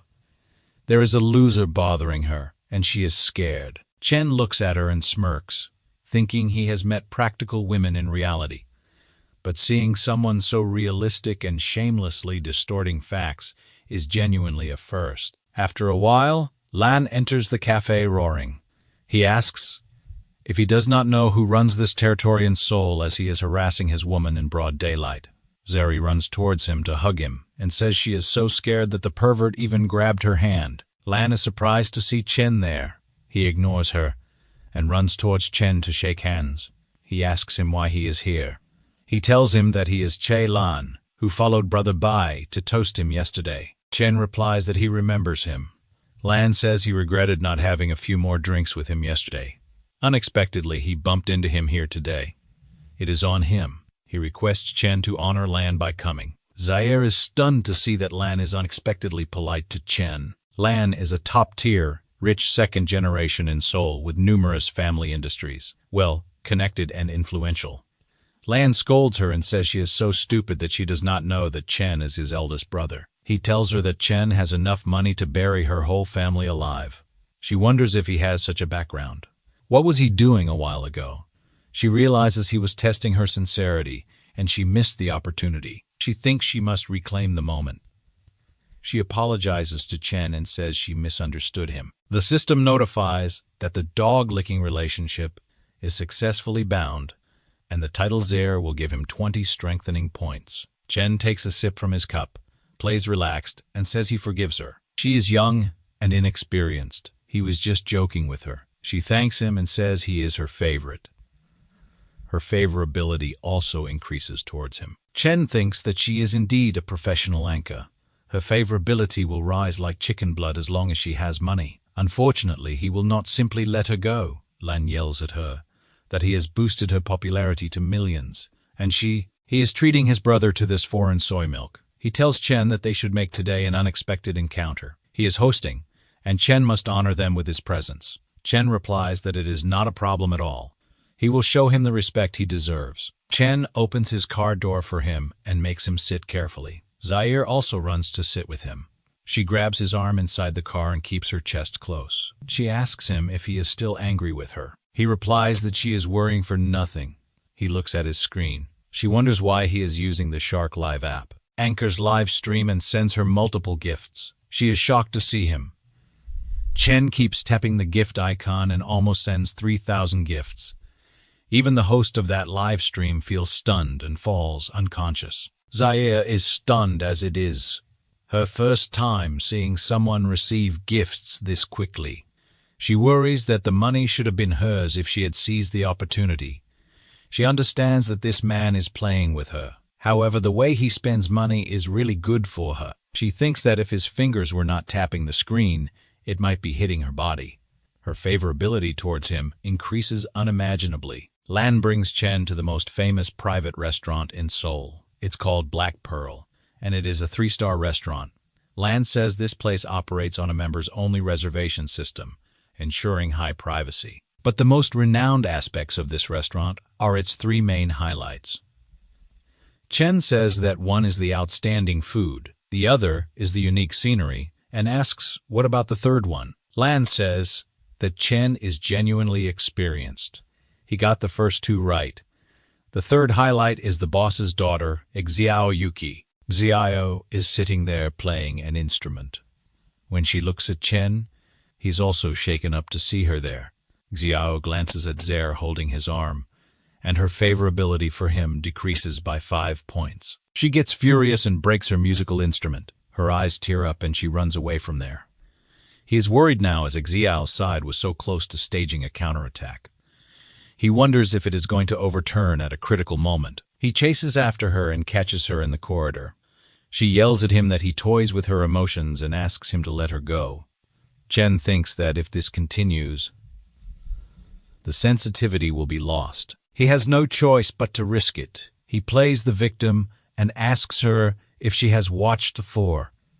She cries and asks why he is bringing up movies when she is talking about her affair. He replies that he is the tomato tycoon. He lights a cigarette, takes a puff, and exhales them. Smoke in the air as he wants to show himself as a victim of unbearable life and responsibilities. He tells her that she should know about his extraordinary family background. She must be wondering why he has been content with a mundane life. He says that in the secluded family he belongs to, there is an unwritten rule that once the heir turns 18, they must spend 10 billion within a month to inherit the entire 50 billion family fortune. So, he strives to spend the money diligently. He has invested in many projects, engaged in various investments and charitable activities, and participated in various environmental protection initiatives. Girl earlier was a streamer. He tipped to keep spending money. He had to stage a little drama. He grabs Xiao's hand and says this matter is known only to her. He does not expect her understanding. It is just that this secret has weighed on him for too long. He bids her goodbye and tells her to take care of herself. Then he leaves her there and walks away. Xiao thinks that she must have been causing unnecessary trouble. He has been working so hard contemplating the inheritance of the family fortune. She cannot believe she doubted him. She runs after him and hugs him from behind. She says she does not want to say goodbye and asks him not to leave her. It is her mistake to accuse him wrongly. She thinks he genuinely cares about her. If he reveals secrets like the family inheritance, her favorability level increases. Her current level is 92. They both return to the others with smiles on their faces. Xiao tells them that they do not need to apologize. Her mood was off earlier, affecting everyone's meal. Chen is her friend too, so she will cover this meal. Lan is impressed by Chen to see that it only took him 5 minutes to sort it out. Zaire is jealous and thinks that Xiao is acting all high and mighty, making it seem like she is the main consort, but it is still unclear who will end up with the upper hand. She asks Chen who that sister is, as he has not introduced her to them yet. Xiao tells her not to call him brother. He is probably younger than her considering her age. Lan looks at both ladies and says it is not a battle on the same level. It is a complete one-sided domination. Chen tells them to stop fighting, start eating. He is hungry. Lan is trembling to see that he is not even angry. He admits that Chen's methods are genuinely mysterious and cunning. On one side is the famous shark anchor, rich brother, a reaper of wealth. On the other side is a locally renowned talented woman, with aspirations higher than the sky. Lan says that Chen's maneuvers have already surpassed the so-called art of charming women. He is practically a male succubus. Originally, Lan was conquered by his wealth, but now Chen is becoming his spiritual idol. He says that he will follow him to the death. Ben returns to his campus. He thinks that the restaurant is so expensive, but fortunately, it was not he who paid the money. Suddenly, he remembers to check the current progress of his strategy. He looks at the profile of Zaire and Xiao and finds that the favorability levels are already relatively high. He wonders if it is time to push for more progress aggressively. Suddenly, he sees another profile and wonders who this is. He looks at the picture and recalls that she is Young's girlfriend. Initially, it was only a 25-point favorability level, but now it is 76. He has not seen an increase this much in a few days. He wonders if his charm is that impressive. While he is busy checking the progress, his roommates run somewhere. One says that he has heard someone confessing to a girl downstairs. The other laughs and asks if it is a pure love warrior charging into battle for love. Chen hears these words and finds them attractive. Someone outside the hostile buildings is confessing his love to his lover in a fancy way. He also sings a song for her. It is young. He tells his girlfriend that he was wrong. He should not have been mean to her and should not have treated her with cold violence. He tells her to think about their beautiful past and give him another chance. His girlfriend, Xing, finds this offensive. Chen also comes there to see that and is surprised to see Yang, who is rehearsing for the ex-lover drama here.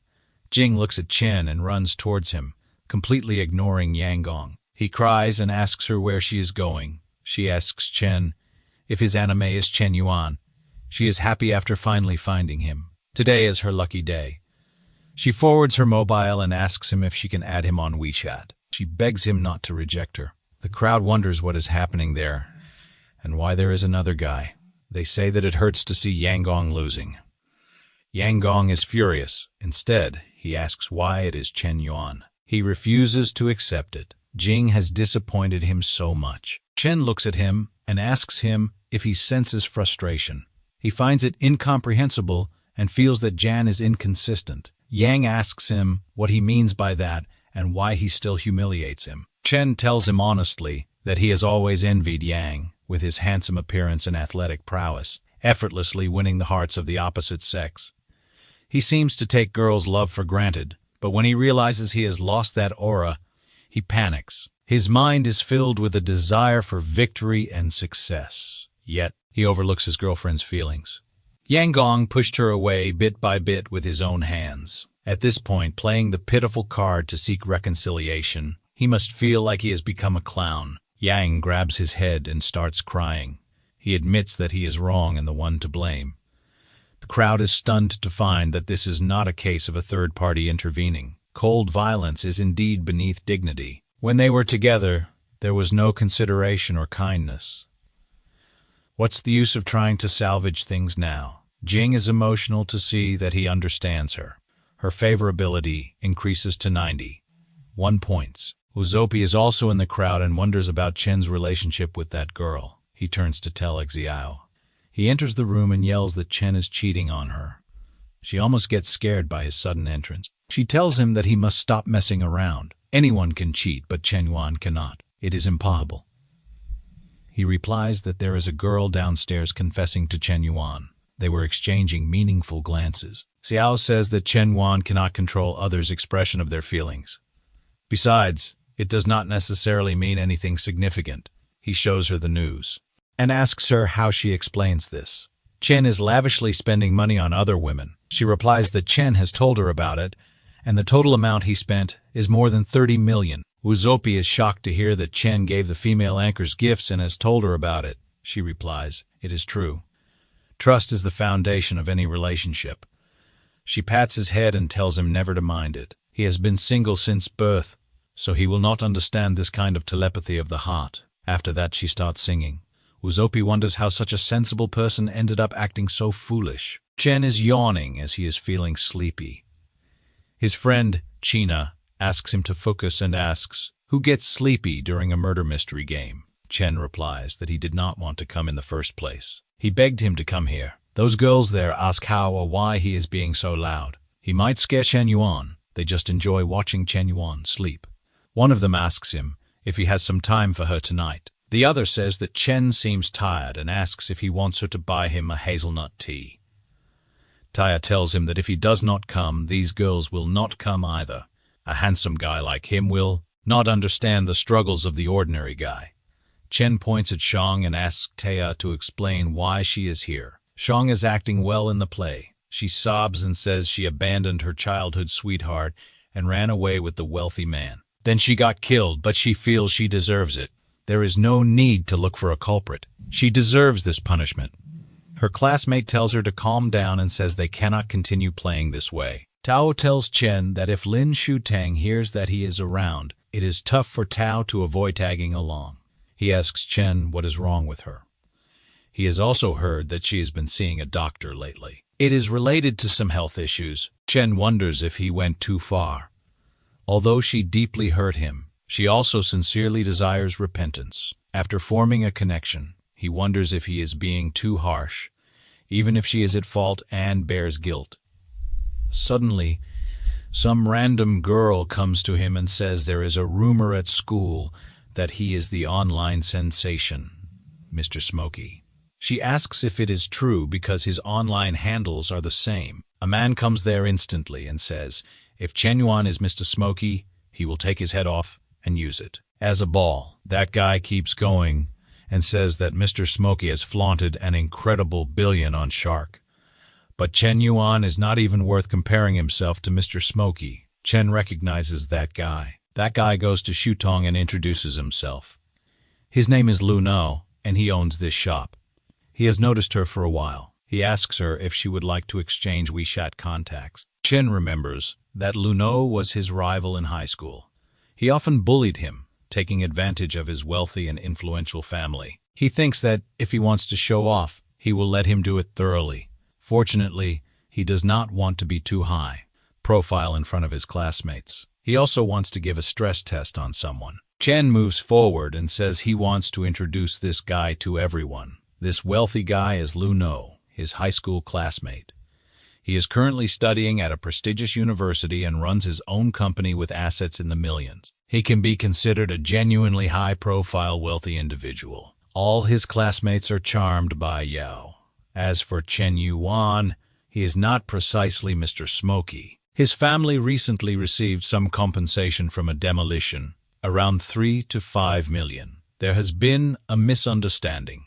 Lunao is surprised that Chen has a few million in family assets. Shutong is shocked to know that Chen is not Mr. Smoky. She thinks that, on one side, there is an elite with assets in the millions.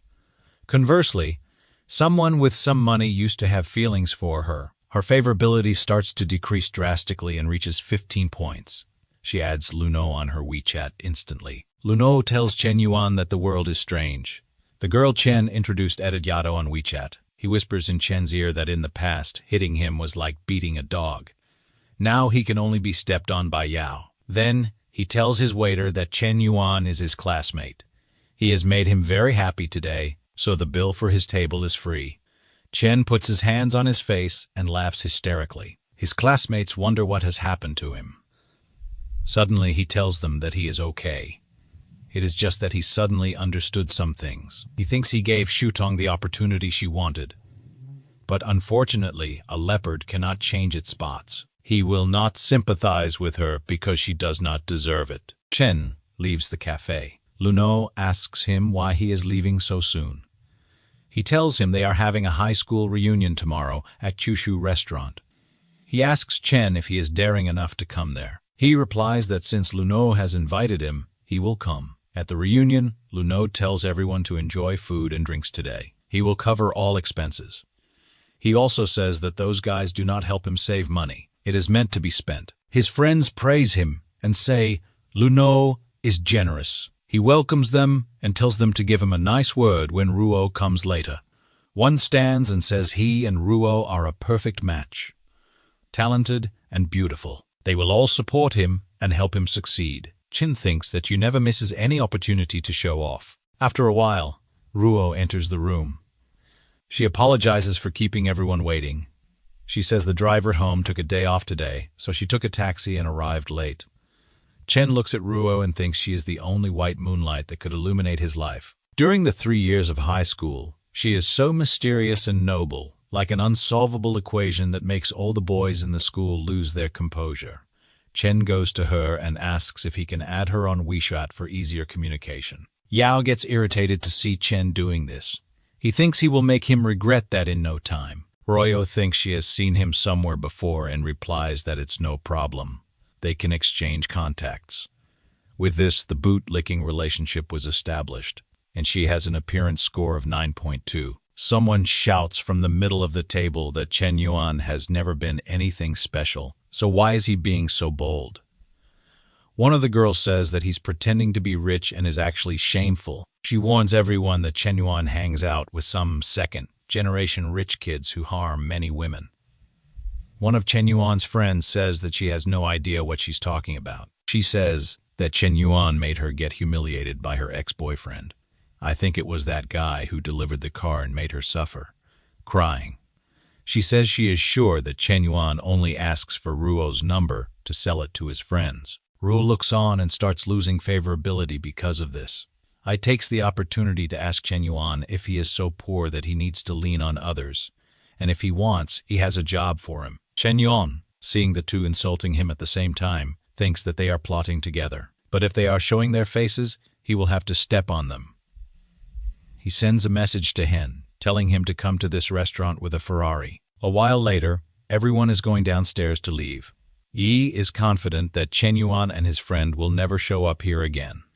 He asks Ruo if she wants him to take her home, but she declines. An attendant approaches Ai, asking him to move his car, and he gets angry. How come he has to move it from the restaurant parking lot? The guy tries to explain that after 9:00 p.m., the restaurant is reserved for VIPs only. I wonders who this so-called VIP is. Sitting in his car, he is impressed. In front of him is a Ferrari, one he has only seen in exhibits costing over 20 million. Suddenly, he sees Zhang Hosen getting out of the car and recognizes him. He starts sweating and feels embarrassed because he has heard how important this guy is. But then, Chen Yuan greets Hosen, who smiles. He thanks Hosen for bringing his car, and Hosen says it's always good to help the boss. Ai is in disbelief, wondering, wait a minute, this car belongs to Chen Yuan. People start questioning if Chen Yuan is really that rich, and the girls say that the one girl had lied, claiming he needed others. Ruo immediately realizes that this girl and Ai are trying to tarnish Chen Yuan's reputation. However, despite being humiliated, he didn't bother defending himself against these people. She finds this quite interesting, and her favorability rises by 20 points. Seeing this, the rascal smiles and asks her if he could have the honor of escorting her home. She agrees. The class is now all in love with Chen Yuan, and his friends take the chance to poke fun at him. I will image photos of a busy avenue, copy, and paste them inside. Ruo feels a bit uneasy. Perhaps she was too hasty in getting into this car. Chen Yuan tells her that he has been paying attention to the pendant on her bag. It's a diet. She is impressed that he recognizes it. It's a character from a Chinese cartoon. He tells her that he loves watching that series and seeing the transformations. And she says she has always liked it too. She glances at him, feeling a bit embarrassed and smiling, while he thinks she's very cute. Perhaps her cold attitude is just a protective measure. Seeing her beautiful face makes it irresistible to want to protect her. The boy didn't last 3 words. He says he is experiencing the feeling of love for the first time in his life. At her house, he makes a gesture representing that, and she thanks him for bringing her home. They stand there like 2 idiots, laughing as he leaves. She says that he is interesting, different from the rich guys. He doesn't try to boss her around and just has fun. She then enters her house and is immediately scolded by her mother, who wants to know how the blind date her mother set up went. She must remember that her father's business is at a crucial moment, and they have no choice. However, Ruo cries, saying she won't marry just to help the company. Her feelings are important. But her mother says it is her duty since everything she eats or wears is paid for by them. If her father's company goes bankrupt, they will all be ruined. The boy from the Han family may not seem that interesting, but the situation is more important than feelings. Crying, she says she understands, and a tear falls on the little doll. Chen Yuan is just watching the group of millionaires when the guy with the car mentions he has some crazy news. Chen Yuan gets curious. Then he finds out that Ruo is going to marry a chubby guy with horrible hair just because of her family's bankruptcy. He starts wondering if he got involved in this whole mess, but remembering her, he questions whether she will really get married. Ever since high school, he couldn't take his eyes off her. No, he won't let this happen. This time he will be decisive and won't let life pass him by like this. A girl with glasses asks if it was Chen Yuan passing by, and the guy says it seems like it was indeed him. Suddenly she stops him, introduces herself as Shen Shu, and asks if he wants to become an internet celebrity. Chen Yuan takes a look at the car and apologizes, saying he's not interested. She responded so quickly that she believes he has already received offers from other companies and decides to try something different. Carrying 3 bags full of content, She starts talking about how their company is huge and extremely competitive in terms of the payment they offer. Besides, he might not know, but on their platform, they have the famous loose cigarette. If he doesn't sign with them, he better be careful not to be hated by the cigarette guy. Chen Yuan gets angry. The damn girl doesn't even know he is the loose cigarette and is here wasting his time. She's in his face while he wonders if she thinks he won't do anything. So he grabs his phone, thinking that since he won't do anything, someone else will do it for him. He goes to the rich kids group and talks about her name and her company, asking if anyone can help and resolve this. She keeps insisting when her boss calls her, ordering her to return to the company immediately or she will be out of a job. Confused, she tells her boss she didn't do anything. Meanwhile, Chen Yuan is just angry with this hand group trying to steal Ruyu from him. In the car, the mother says they are just going to meet. She doesn't mean to be so sad. She doesn't mean to be so sad. Besides, this will help a lot with the financial crisis. Suddenly, she receives a message from Chen Yuan asking where she is. She mentions the restaurant, and he says he'll be there to help her. She wonders if Chen Yuan already knows about the blind date. If she were to compare that disgusting hand guy with Chen Yuan, he seems much more attractive. Her father says he has never asked her for anything, so he hopes she will consider things. Everyone in the car stays silent, and she says she understands. The car then stops in front of the luxurious restaurant, and someone comes to guide them. However, the guy is already drooling, saying that soon she will become the property of the Han family. Seeing a briefcase in the guy's hand, she finds it strange that they are bringing so many documents to a blind date. They then enter the room. The father of the Han family greets them with his son, Pineapple Head, who is already drooling on the side. Ruyu immediately notices a lot of documents on the table. This is clearly not a blind date. She wants to know what her father is planning. That father is filthy trash, right? You can't sell your daughter, even if you're eating dirt and mud. Ruyu knows how influential this group is in the city, and Sanu, Pineapple Head's father, is a very perverse guy. He approaches Ruyu and says she is much prettier in person. She says she doesn't deserve such compliments while sending a message to Chen Yuan, informing him that she is in room 35. Pineapple Head approaches her, saying he is excited about their relationship and that she doesn't need to worry. Her family's business will be very successful. She pulls her hand away, saying thanks awkwardly. He puts his hand on her back, saying she doesn't need to be polite, and gives her a squeeze, saying they will be family. But she slaps him, asking who said they would become family, and tells him to take his hand off. The worst father she has ever seen argues with her, saying she's being rude. With tears in her eyes, she doesn't have much to say.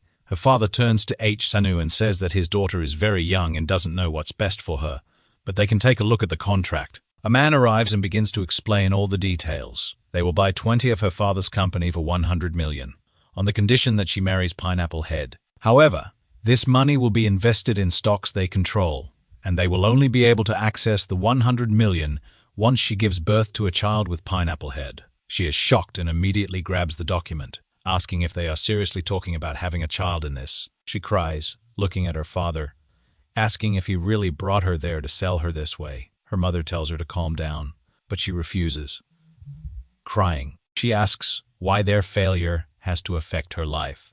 She declares that she knows Pineapple Head is addicted to alcohol, prostitution, and gambling.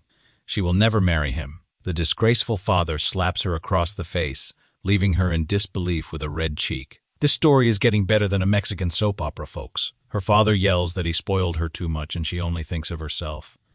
He raised a child. Apparently, she is confused by his words, saying she only thinks of herself. Her mother says she needs to be more sincere and understand that if she doesn't do this, the whole family will collapse. But Ruyu argues that it doesn't make sense. If things go wrong, they can start over together and rebuild everything. Her mother shows that she is also despicable and falls to her knees, begging her daughter, begging her to have mercy on her poor mother. Everyone in the room is shocked by this.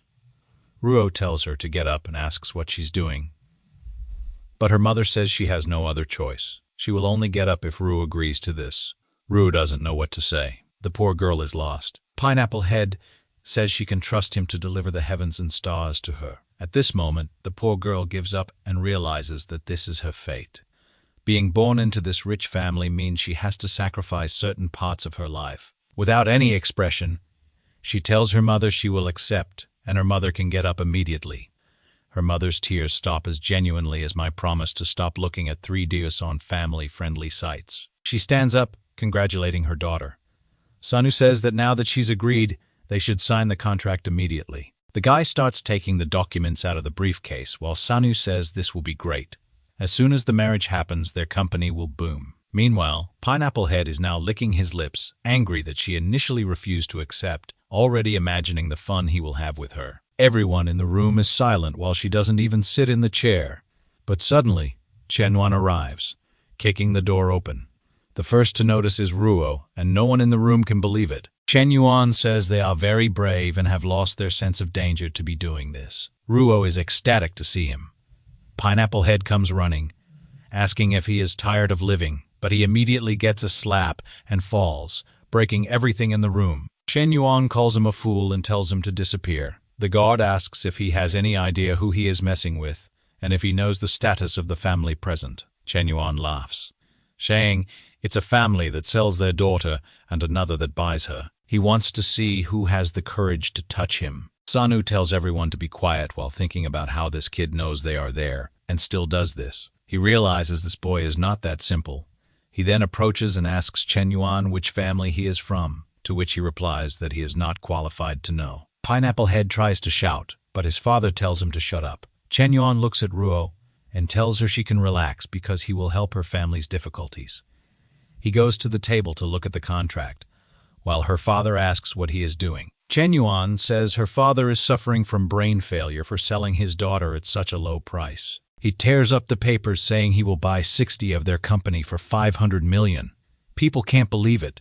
500 million. Sanu starts sweating, realizing that for someone to spend 500 million like that, their family must be worth at least 10 billion. However, he can't figure out where this kid came from, even though he knows all the families around here. Ruyu's father gets excited about such a large sum of money.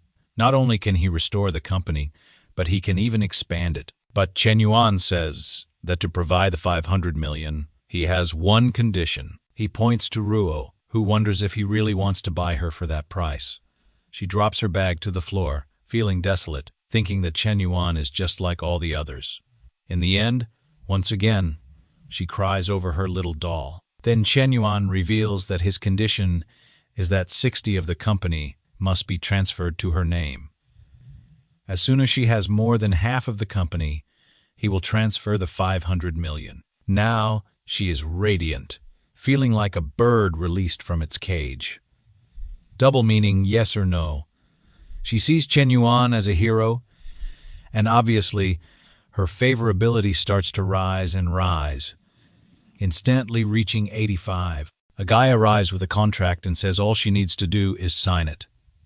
He gently holds her hand, saying that after she signs this, she will have control over her own life. Immediately, the money is transferred to the accounts of the worst family members in the world, who become emotional. Her father asks Chen Yuan if he really will only ask for this, and Chen Yuan says that's all. However, he warns that from now on, he controls the rise or fall of their family, and it's best if her father does nothing more to cause Ruyu pain. He tells her there's nothing left to be said, and they should leave. Sanu suddenly changes his mind, saying he really recognizes Chen Yuan's hard work and tells him not to take what his son did to heart, while imagining that he is some kind of money god for spending 500 million out of nowhere. Seeing this, her father knows it wouldn't be smart to become his adversary.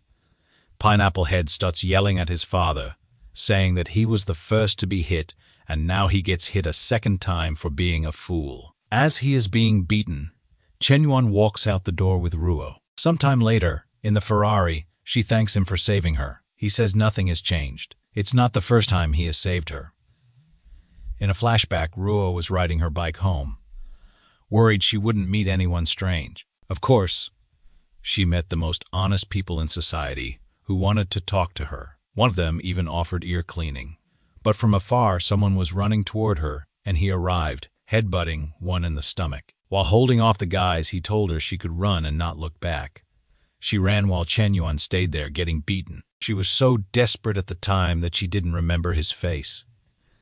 Later, she returned with the police to the same place, but the boy was already gone. Crying her eyes out, she says she never imagined she would find the person who saved her. Once she gets all excited, saying she never expected it would be him.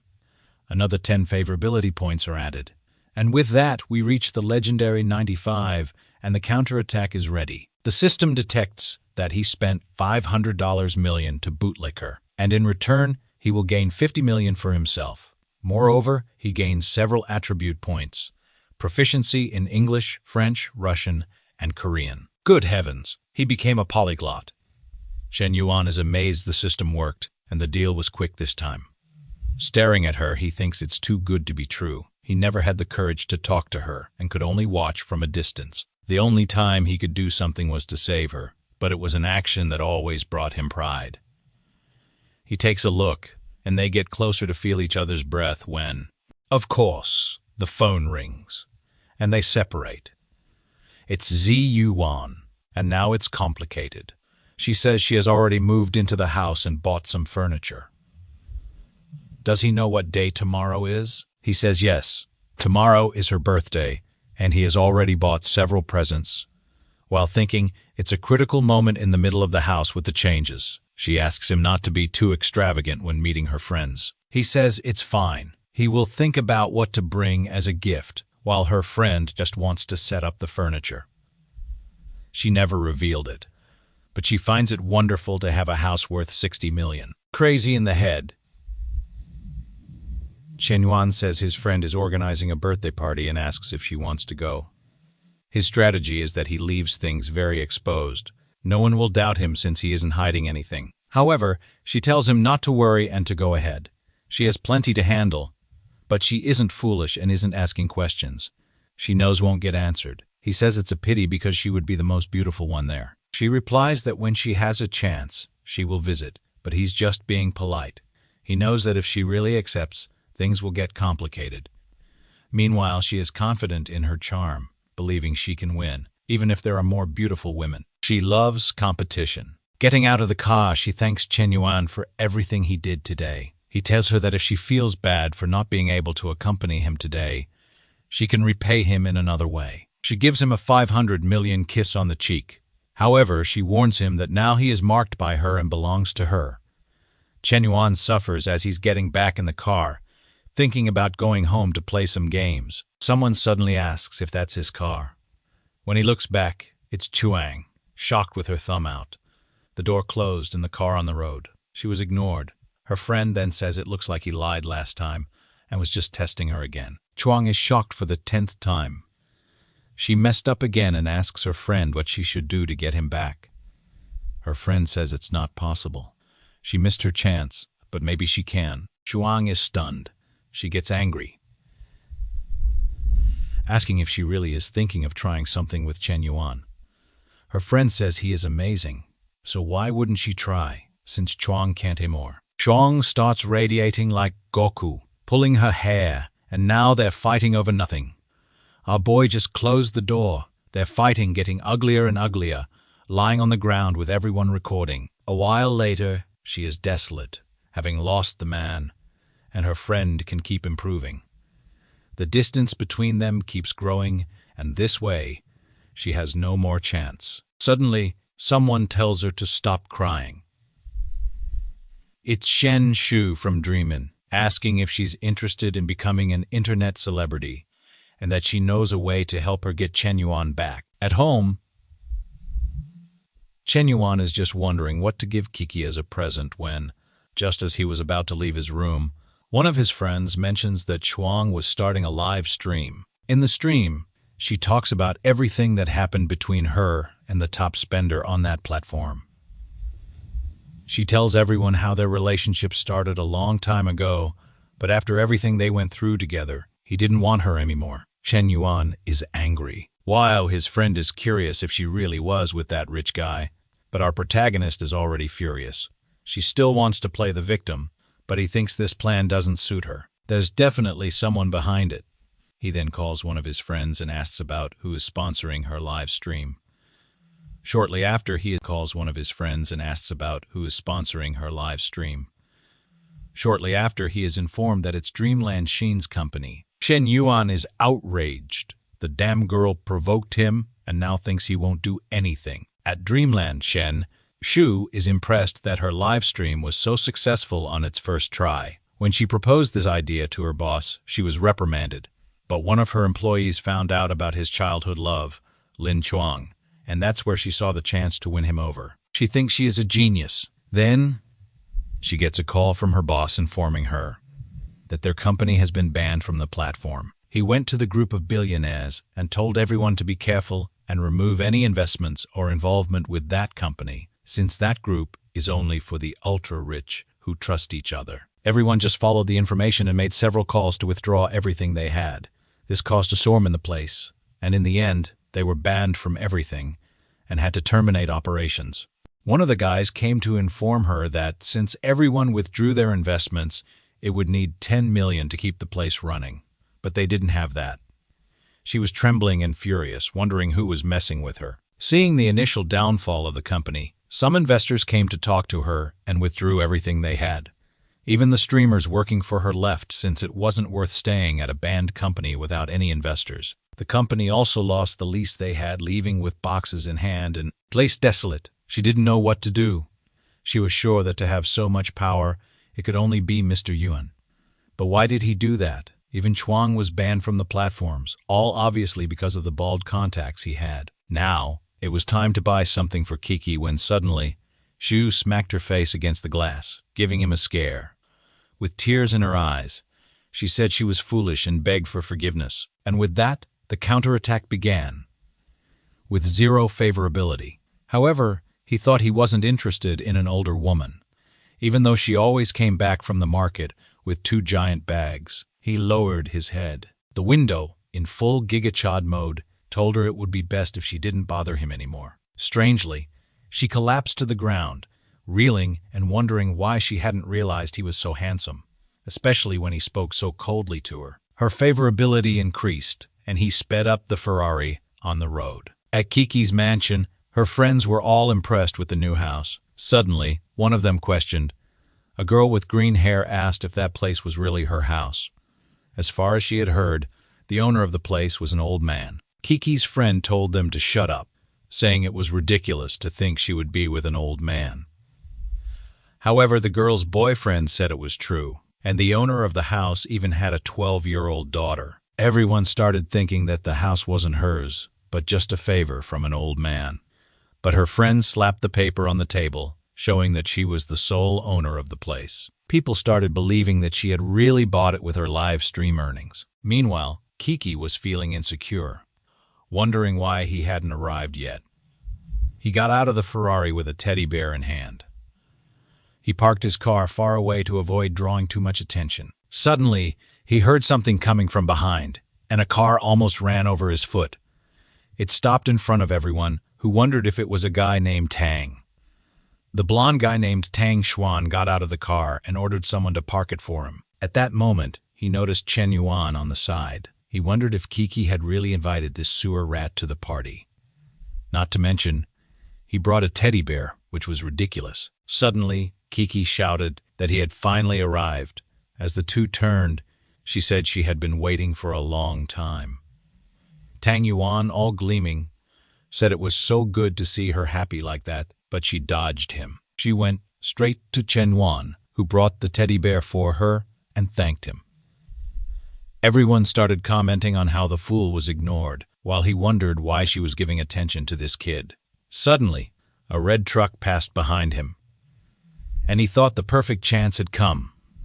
He told Kiki he brought a gift that he was sure she would like. While the guys were unloading some things from the truck, he thought that Rat should have stayed in the sewer and would now learn the difference between them. He gave her a Yamaha F6 piano and said he thought it was perfect for the star of the day. Did she like the gift? She said she did, but the piano was very expensive, so she would transfer the money back. He said it was okay because the value was nothing to him. Besides, he had composed a piece just for her. The girls were all smitten and excited to see what he would show, and he started playing the keys, music here and there. The other girls kept saying the two were a perfect match with that piano talent. Kiki strangely complimented him, saying she couldn't compare to such talent, and he said she was flattering him too much. He then turned to Chen Yuan and asked why he didn't show a bit of his talent. Chen Yuan smiled, realizing the guy wanted to embarrass him, and said he would then show a bit of what he knew. Kiki wondered if Chen Yuan really knew how to play the piano, but obviously he knew nothing. However, with 35 enhancement points, any skill could be improved. The system notified him that it would take 10 points to learn, and he used them immediately while thinking he would make that guy look foolish. He asked the system for 50 years of piano experience. He started glowing at the piano, and Xuan noticed his vibe had changed. He started playing, and the guy was stunned. It was the same piece he had just played, but the kid had already memorized it. Chen Yuan was confident, saying the surprise was yet to come. He started accelerating the music even more without missing a single note. The boy was on fire. People were sweating, wondering if it was normal, and if he had 4 hands by any chance. He had to be the new Beethoven in front of them. In their minds, to have that talent, Chen Yuan must have undergone brutal training. He was like a machine gun, firing at each note. When he finished, smoke even rose from the boy. At the party, everyone was silent. Like the legendary loose cigarette, he pulled one from the pack and placed it on the piano string, which was so hot it lit the cigarette. The Chinese no limits. He put his hand on Xuan's shoulder and told him, "Your skills are good. Just keep working hard." He then placed the cigarette in the guy's mouth and said that playing the piano was about expressing emotions, not creating competition. The guy seemed to fall in love, saying he understood. Everyone was impressed, and suddenly Kiki made a mischievous face, saying she had chosen the right person. Sitting on the couch, she thought he was a treasure among men, and her favorability kept rising. It finally reached 95, and now the counterattack was successful, automatically evolving him to a level 60 piano maestro. Kiki was now becoming a loyal follower of the boy. Since he spent 78 million on her, he received 7 million on her, he received 7 million in return. The guy was finally managing to take advantage of this system to get rich. With 25 more enhancement points, he didn't even know where to use them. Suddenly, someone came from behind, saying he was full of incredible surprises. It was Kiki, saying he made her very happy that night. He said that this performance was his second gift, so how would she thank him? A new girl appeared. Kim Bing-soo, known as the Ice Beauty. She wasn't famous for her looks, but for her hostile attitude toward all men. Because of this, everyone speculated she was a lover of women. Besides, she was always close to the president, so they even thought they had a relationship. But the truth is that she was kidnapped in her childhood. Even though the police arrived in time and nothing happened, it created a trauma in her.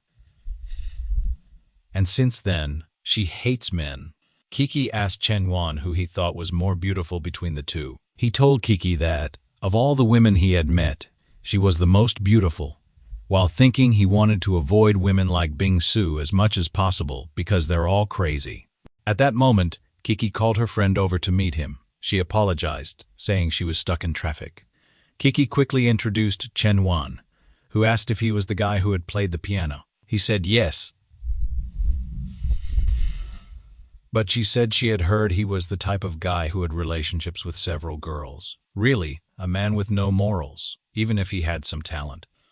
Chen Yuan wanted to strangle her, but Kiki told him to calm down, saying she had always been like that. However, the system doesn't forgive, and another target was found.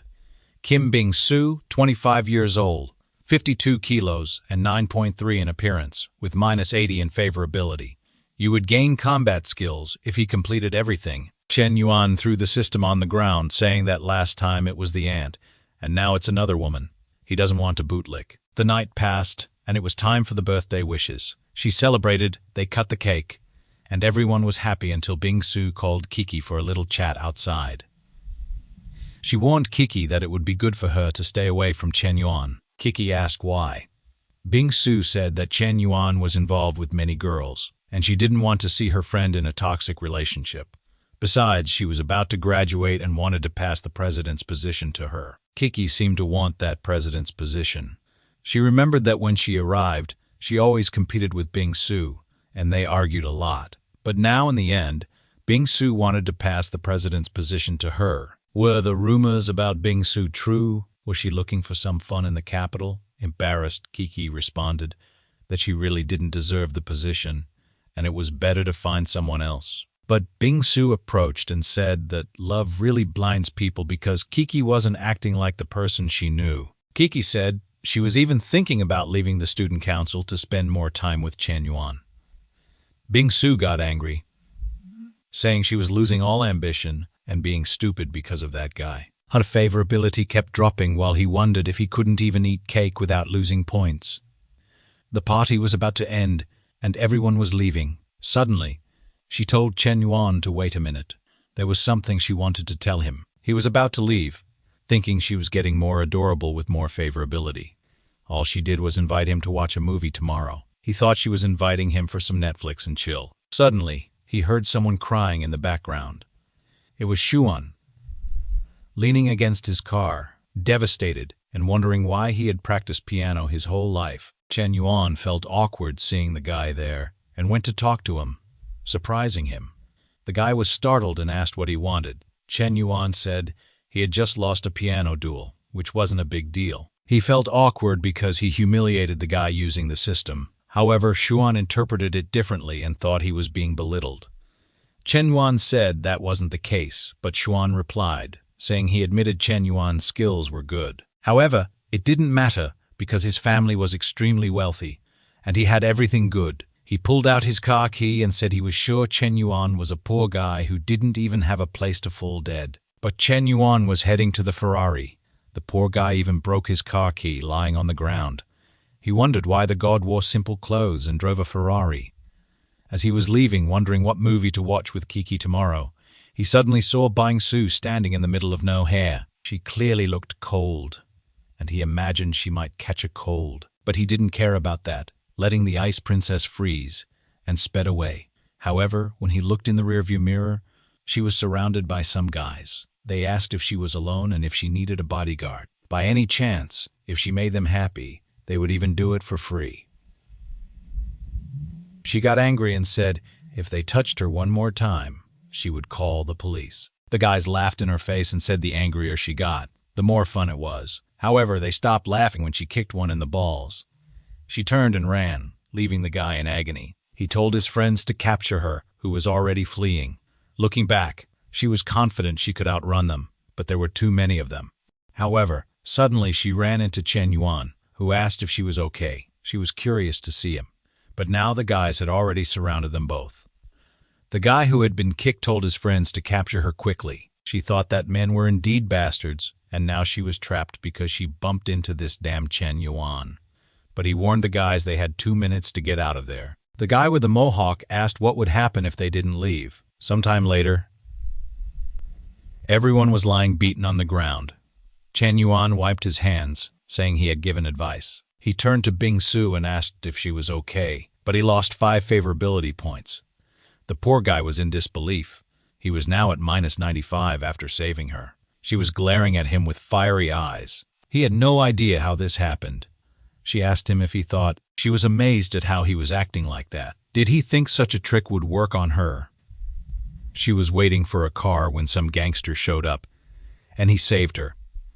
Clearly, he had orchestrated everything. Not only did she underestimate his intelligence, but he also underestimated hers. She grabbed him by the collar and said that Kiki was willing to give up the president's position just to be with a guy who deceived everyone just to be with her. She turned and said that trash like him made her even angrier. Chen Yuan was in disbelief that she invented this whole story. What madness was this? He called after her, saying he would explain, but she said she didn't want any explanations and just hoped he wouldn't use such a trick again. Our boy was left there not knowing what to do, and the guys were getting up from the ground. He vented his anger on the guy who was waking up. With that, he left, cursing everyone, in disbelief that such a thing happened, until his phone rang, and he wondered who was calling. It was Ruyu from her presidential bed. She wanted to know if he was free tomorrow. He wanted to know why, and she said she was free and wanted to watch a movie with him. But now, things got complicated for the guy because he had already planned a movie with the president. Before he could respond, She said it was the first time she had invited someone like this and just hoped he wouldn't reject her. Please. So he devised a devious plan. He would have one movie in the morning and one at night. The next morning, his friend sent him a message wanting to talk to him. When he met his friend, he explained that he had bought tickets to watch with a girl, but got stood up and wanted Chen Yuan to accompany him. Unfortunately, there was a friend he couldn't refuse because when he was poor, his friend was always there. The plan was to watch with the friend at 2:00 p.m., with Kiki at 5:00 p.m., and with Ruyu at 8:00 p.m. He knew this wouldn't be an easy day. Suddenly, he looked to the side and was startled by a crazy girl. There was a girl putting on makeup inside his car. Out of nowhere, she apologized, saying she was distracted with her makeup and accidentally got in without noticing. He said that since she had regained her senses, she could get out, but she said that maybe she had entered by accident, but found the right person in her mind. She wouldn't miss this chance and asked for his contact because she felt a connection. But with his phone in hand, he said he didn't have a phone, clearly not wanting to give a chance to the stranger. She said it was fine, then she would get out of the car. As she was leaving, the guy outside recognized her and asked what she was doing there. Chen Yuan and the girl recognized him as Li Weenie, a friend of Chen Yuan who they were going to the cinema with, and he asked why she was getting out of the car. Did the two of them have something going on? Chen Yuan was worried his friend would get the wrong idea. He got out of the car and tried to explain to his friend, but his friend got angry at the girl and told her he was sure she saw his friend driving a luxury car and threw herself at him. Chen Yuan confirmed that was exactly what happened. They locked the car and left. She was in disbelief at Li Weenie, knowing such rich people. While they were watching the movie, a friend asked him why he couldn't get any women. He was so unlucky.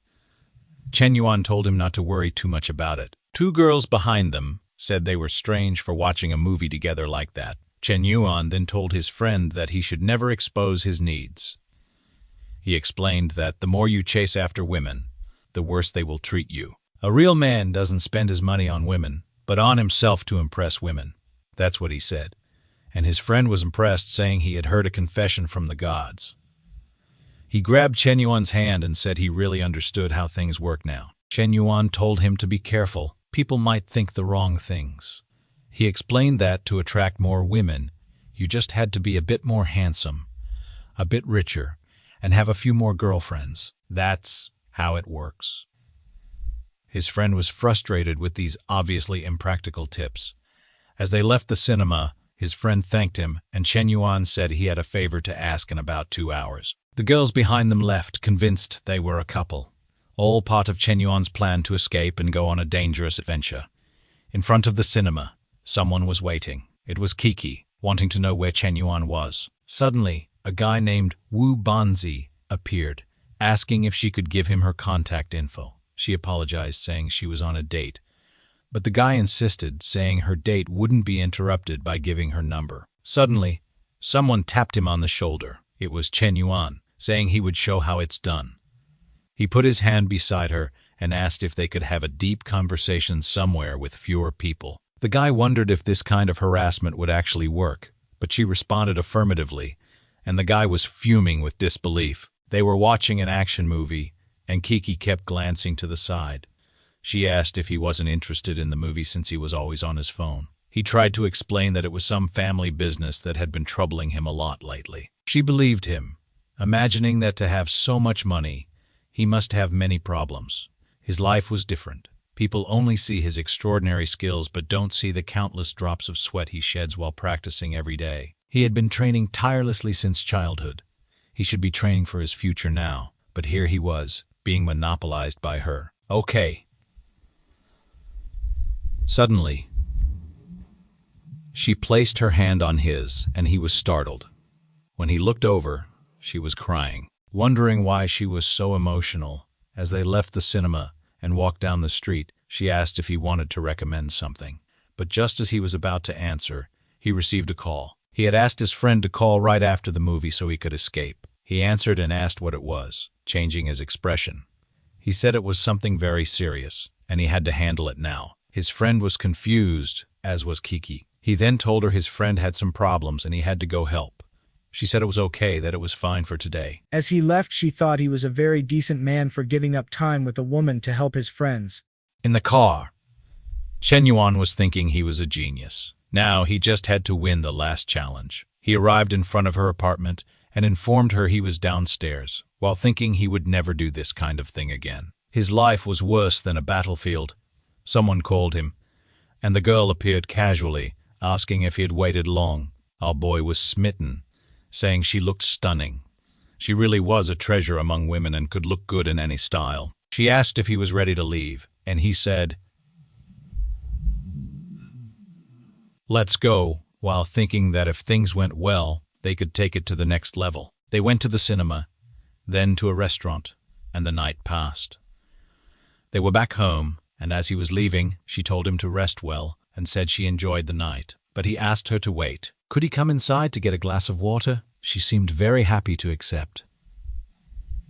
The scene shifted to him taking a shower, while she wondered why she had done such a thing. She thought he just wanted a glass of water, but after he arrived, he said it was too late to leave, and she allowed him to stay. She couldn't believe she accepted that. What would she do if he asked for more? But it wouldn't be impossible. Then she saw something in his pocket. When she took it out, it was the tickets for all the movies he had watched today. Our guy was caught in fork. He came out of the shower saying he was ready, but was startled when he saw the tickets on the table. She then wanted to know what that meant. Either he was a movie addict or he was dating a lot of women. Why did he want to get involved in her life just to be with other women? Chen Yuan couldn't say anything while she berated him, saying he just played with her emotions. Minus 20 favorability points, as she told him to leave. Now, he was down to 75.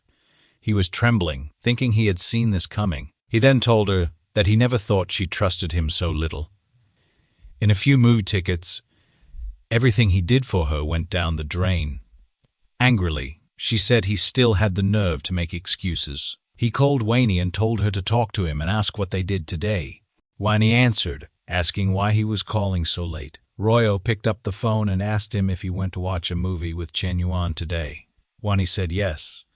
He had invited a girl, but she declined, so they went together. But he snapped to reality with a name he heard and asked how this happened.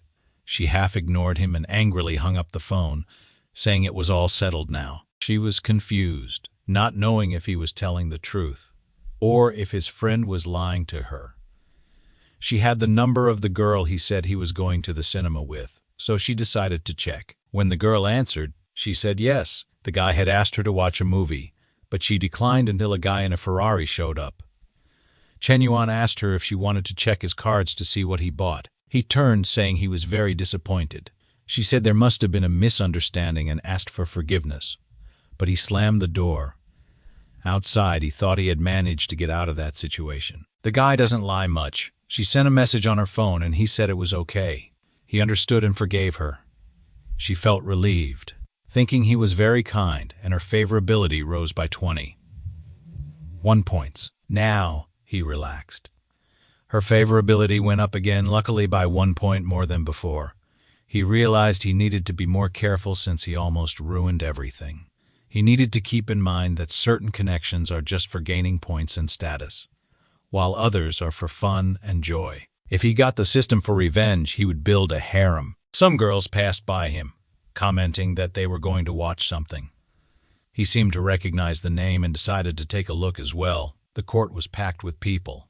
The girls were all excited, cheering and saying they loved them. On the side were Shang and her friend, who suddenly teleported next to Chen Yuan. He greeted the famous shill, but someone touched his shoulder. When he turned, it was Xing, asking if he liked basketball. The guys seeing this were all envious, saying Chen Yuan was a lucky guy. Suddenly, B3 appeared, saying that men love to talk behind women's backs. Kiki told her to relax, since they were just going to watch the game on the court. Xuan was worried, seeing Chen Yuan there again with a lot of girls surrounding him. What kind of disaster was this? But he saw Kiki and believed that this was his chance to shine. He had been practicing basketball for the past 6 months. It was time to humiliate this guy. He threw the ball in his direction. Chen Yuan sensed something coming and, in Spider-Man style, managed to catch it. He turned to the guy and said it was shameful to act that way, just because he lost in the piano competition. Suman said it didn't matter. If he wanted, he could come and compete in basketball. Our boy seemed to be losing his temper with the guy. He threw the ball back, saying he would play. Then, Suman decided to catch it, but the throw was too strong, and he was knocked back. Kiki was impressed by the power, while Bisu commented that men are all savages who know nothing but. The poor guy was lying on the ground with his friends asking if he was okay. He couldn't believe that Chen Yuan was that strong. Chen Yuan was that strong. Chen Yuan said he wasn't interested in a 1-on-1 match. Why not have a 5-on-5 to see the school's level? Everyone was shocked and couldn't believe he had called for it. Xuan knew he had the school team, the coach on his side, and the crowd. This was more like a 1-on-none, and he was sure he would win. The game started, and he received the ball. He was confident he would humiliate Chen Yuan and finally make Kiki recognize who was better. Chen Yuan was surrounded not only by enemies, but by his teammates as well. But he knew very well that this would happen. Who needs a team when you have the system? With that, he added 30 more years of basketball experience. Xuan continued to be confident, thinking it was time to show his skill. He jumped to dunk the ball, but suddenly Chen Yuan appeared and blocked it easily. Everyone froze in disbelief that the poor guy was defeated so easily. It was one play, and the guy was already psychologically shaken. Chen Yuan said it was his turn now, but the referee blew the whistle, saying it was a foul. With that, Xuan took a free throw and scored a point, thinking Chen Yuan was an idiot. Since everyone was on his side, there was no way he could lose. But the school crowd was starting to notice something was wrong. It was shameful to call the referee for something like this. And Chen Yuan was getting angry. Now he was motivated to end this guy. The game resumed, and he stole the ball. He went and scored a basket. The poor guys hadn't even moved from their spots. Xuan scolded his team for not being able to block one guy. He even cursed Chen Yuan's team for not stopping him. Once again, they tried to surround him, but he jumped and scored another. The referee and the players didn't understand why Chen Yuan was trying so hard. Clearly, the game was rigged for him to lose, so why didn't he just give up? The referee started to remember what he had taught his students about respect and how, when entering a court, you should always give your all. Seeing Chen Yuan trying so hard left everyone in the basketball community emotional. Chen Yuan advanced once more, not understanding why everyone was standing still. People couldn't figure out what was happening on the court. It seemed like no one else was moving. From afar, Kiki said he was winning the game and maintaining his virtues. Xuan couldn't understand why no one was following his plans anymore. The score was now 60-2. Xuan was exhausted, and Chen Yuan was advancing once again to humiliate him. At that moment, he thought that if he at least defended this one, he wouldn't be so embarrassed. Chen Yuan approached. He jumped, and Xuan threw his elbow into his chest. But it was his arm that got broken. He fell to the ground, writhing in pain, and Chen Yuan slammed the dunk. With that, he gained points with Kiki. He gained points with Xuan. He gained points with Shuo. He gained points with Shui. He gained points with Cheyenne. As he was leaving, Xuan realized he didn't deserve to be the team captain. It really insulted his skills to have to compete with someone so dirty. Xuan told Chen Yuan to stop being arrogant, saying he would soon regret it. Some girls said they even forgot to record because he was so incredible. Seeing that, Jian wanted to know where Chen Yuan was. She wanted to give him a bottle of water. But Kiki also wanted to give him a bottle of water. However, all four were holding water bottles, with liquid spilling. Chen Yuan fled, sweating nervously. Choosing which bottle to drink the nectar from could make him lose all the others. He took a shower after the game and received a friend request from someone in the group of rich people. The guy called him, and Chen Yuan asked what was up. The guy said it was nothing much. He just wanted to know if the boy wanted a wife. Chen Yuan was skeptical about this offer. The next target was named Go Sin Yuan, a 22-year-old actress. Her career was going very well, but she got involved in an online scandal, and the company ended her contract. The guy who called him in the group was Gang, her brother, who was asking for Chen Yuan's help. Chen Yuan asked if he was hearing correctly. Did Gang want him to marry his sister? Gang clarified that it wasn't exactly like that. He said it somewhat casually. It's just that his sister was falsely accused, and now her contract was terminated. So he wanted to know if Chen Yuan would like to buy the house she lives in. Chen Yuan thought he really needed to buy a house for himself. But considering she's an actress, she must love spending money, which would make her a perfect target for the system. He then told Gang Lang to arrange for him to meet his sister and see the house. Gang Lang said he would arrange everything. Now, thinking the group never lies, Chen Yuan thought, Mr. Yan is truly incredible. It seems the rumor that he saved the Shah family isn't a lie. At the house, Go was furious. Obviously, now that her career was going downhill, a bunch of guys were offering to marry her. But she didn't want any of that trash. None of them deserved a beauty like hers. All she wanted was to be a simple actress. Why did everything have to be so difficult? She then received a call. It was her brother, telling her not to worry about money anymore. He had found the perfect person. She was a bit confused about who it was, and her brother explained that it was a very influential guy that recently appeared. Hearing the name Mr. Yan, she already imagined a rundown fat guy. With that, she berated her brother, saying that when he got home, he would get beaten. The brother tried to explain that he was an incredible guy and that she should show him the house, as he was arriving soon. She hung up angrily, saying all men were the same, a real disaster. With her hands to the sky, she swore that even if she had to jump off a building, she wouldn't accept a cent from this man. In front of the house, Chen Yuan was impressed with the structure, and it wasn't very far. He rang the doorbell, and she thought the old man had come running like a desperate fool. She walked slowly down the hallway, just to annoy him. She opened the door, saying she came running for him to stop being annoying, but she blushed as soon as she saw Chen Yuan. Introducing himself, before she could ask who he was, he entered, apologizing. She was impressed that the boss was so young and handsome. He sat on the sofa and told her she could sit too. She was a bit confused as it was her house. She asked if he didn't want to see more of the house, and he said he had seen enough to know it was a good house. After all, that's not why he was there. She wanted to know why. Then he said the most important thing was her, and he wanted her to be his mistress. The boy was bold, activating the system wildly. Gon's appearance was 9.2, but his favorability dropped by 35. Chen Yuan thought this time he wouldn't waste time. He would go on the offensive. But hearing this, she wasn't pleased. The guy came in, asked her to be his mistress, and she would have to humiliate him. She said he was very direct, but it wasn't impossible if he accepted some conditions first. A car worth 10 million, an amazing apartment, and he had to invest 2 billion in 2 films where she would be a lead actress. Before she finished, he said that was very little. It seemed simpler than he thought. She was in disbelief. Obviously, the boy would like it. He was eager to spend all the system's money. Returning home, Goang was shocked. Chen Yuan's car was still there. Why hadn't he left? He entered the room and asked his sister why the expensive car was still there.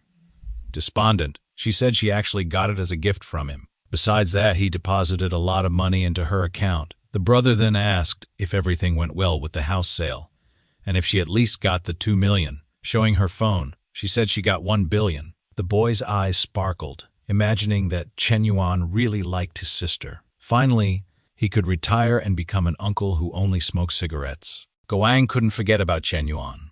He handed over the money, said he transferred the card to her name, and left saying he had other things to do. He only came to help her because he didn't like seeing beautiful women suffer. Wow, what a hero. With that, she couldn't forget the boy. She thought he wasn't so bad after all, and her favorability kept rising. At Bingu's graduation, she warned Kiki to be careful with Chen Yuan.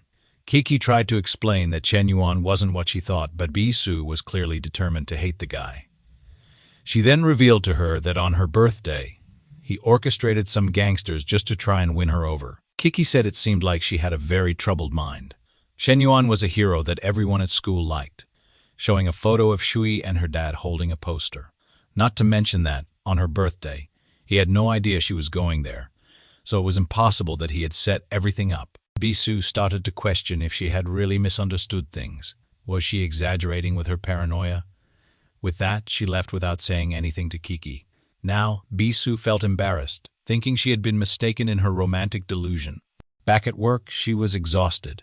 She was dying of shame because she had told her friend that her boyfriend was hitting on her, when, in fact, he wasn't. Not to mention that every time she remembered the incident, the only thing that came to mind was Chen Yuan protecting her. Suddenly, her boss called her for a meeting, waking her up to reality. He informed her that there would be a charity dinner with the city's top businessmen. The boss wanted her to go and become friends with a certain Yang, a millionaire who had recently appeared. Bingu felt sad. She had joined a company with a female boss to avoid this kind of thing, but she accepted. It was that or lose her job.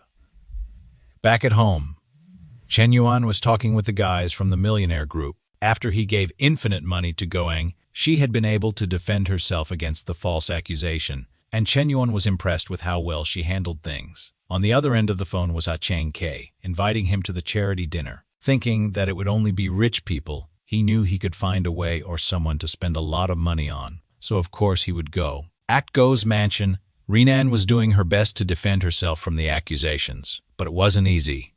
Every time she needed more money to invest in marketing, she received a transfer from our boy. She tried to convince herself that it was nothing. He wasn't winning her over like that, but favorability doesn't lie. The day of the charity dinner arrived. Of course, all the millionaires that our boy had humiliated were present, from the bar guy to the basketball guy. Swan said he was going to the bathroom. He knew the new magnate of the group would be at that party, and he had researched a lot to get close to this person. He knew it would be someone elegant and sophisticated, an elder with advanced vision. So, he stood at the door, wanting to be the first to meet this person. But suddenly, he saw Chen Yuan arriving and wondered why he was there dressed as security. The poor guy had actually spent 20,000 on that suit, really only used to spending the system's money. But he was startled. The security guards were indeed wearing the same suit as him. Xuan went to speak to him, calling him the Prince of Basketball, and asked if he was so broke that he came there to work as security. But Chen Yuan said that wasn't the case, and that he was invited to the banquet. Xuan responded that they could enter together then, thinking he was lying and wouldn't have his name on the list. At the entrance, the security asked him to show the invitation, and Chen Yuan was confused. He hadn't received any invitation. Xuan encircled him, laughing, saying he was ridiculous for really coming there, pretending like the Sue arriving for work. All the guys blushed upon seeing her. She thought she didn't like arriving in a luxurious car, but unfortunately it was part of the company's plan. She heard some commotion on the side and looked to see Chen Yuan and the security guard. He was already getting angry, saying he didn't have an invitation, but he was sure he was invited. A security guard said everyone who was invited received something at home. Bingsu laughed in his face, asking if he really thought he was that important. Suddenly she appeared and said that each card allowed bringing a guest, so he was hers. The guard accepted without a word, while Chen Yuan was confused as to why she was helping him since she hated him. She turned and told him to hurry up, saying her perception of him hadn't changed. She just owed him a favor. She just owed him a favor. She understood that on that night, he really did save her, and that's all. But Chen Yuan didn't like this. He was about to make a call to humiliate Xuan, and now she had ruined everything. He then told her that she shouldn't consider this repaying the favor. He didn't ask to be her lackey. It would be better if she stopped meddling in other people's business and just left a like on the video to help Mamoru make more juicy content for his viewers. Part 3 is on the way, so activate the cheeky little notification. Remember that the last chapter ended with Chen Yuan being barred from entering the rich people's event. Bingsu arrived and told him to come in as her companion, but he shouldn't get the wrong idea. She was just repaying her debt. Chen Yuan hated this. He wanted to flaunt his wealth and make everyone jealous. He said he was officially invited and wouldn't be her slave in this place. He warned her to stop meddling in other people's business. Bingsu was furious. She had exposed herself just to help this bastard, and now he humiliated her. The copy-paste extras said it was better this way, since this loser would never enter a place like that. The blonde guy told Chen Yuan that this was the nobles' area, and he shouldn't come here dressed like a security guard. All of this was fueling Chen Yuan's anger. Then one of the group's members went to see who was causing such a commotion. He noticed that Tang Xuan, the blonde guy, was trying to humiliate the cigarette soldier. He got worried, saying this would cause trouble, and called Hien. Meanwhile, inside the event, a man in a suit named Tang Ogi was eager to meet the so-called Mr. Smoke. The car guy said Chen Yuan was eccentric. And even though he was very rich, they always treated each other like brothers. Then he got a call saying Chen Yuan was being humiliated and barred outside. He was shocked, asking how they dared to do this to a special guest. The person on the phone said the one barring him was Tang Xuan, who was from the family of the guy next to him. He ran out, saying this bastard was ruining their family. Meanwhile, outside, Xuan continued to humiliate Chen Yuan, saying he looked good as a security guard. Chen Yuan slapped him and told him to take his effeminate hand away and stop trying to give orders. He whispered that even if they were comrades, Xuan had no qualifications for that. Xuan spread his arms, boasting that his brother was incredible with billions in company funds. As the illustrious second son of the Tang family, he was definitely better than any security guard. Watching all this, Bing-su thought Xuan was full of himself, but still better than the disgusting Chen Yuan, who had refused her kindness. At that moment, everyone recognized Ogi approaching with a car guy. People noticed he wasn't happy. She asked what he could do for his big brother, only to be slapped in the face. He staggered, asking why he was being beaten. Ogi said he was bold to ask and told him to apologize to Mr. Smoke, or better yet, to the great Mr. Yuan. Xuan was confused, not understanding. Ogi approached him and sincerely asked him to accept his apologies. Everyone realized then that Chen Yuan was no small deal. People started wanting to hand him their business cards and befriend him. Xuan was devastated. He lost at piano, he lost at basketball, and now he lost in family background. Was this guy his arch enemy? Hosen also apologized to Chen Yuan, saying he planned poorly, but should have at least been notified of his arrival time. Chen Yuan said they were friends and Hosen didn't need to worry about those details. Then he was guided into the event. Bing-su was impressed because Chen Yuan really seemed to have a lot of money but didn't flaunt it.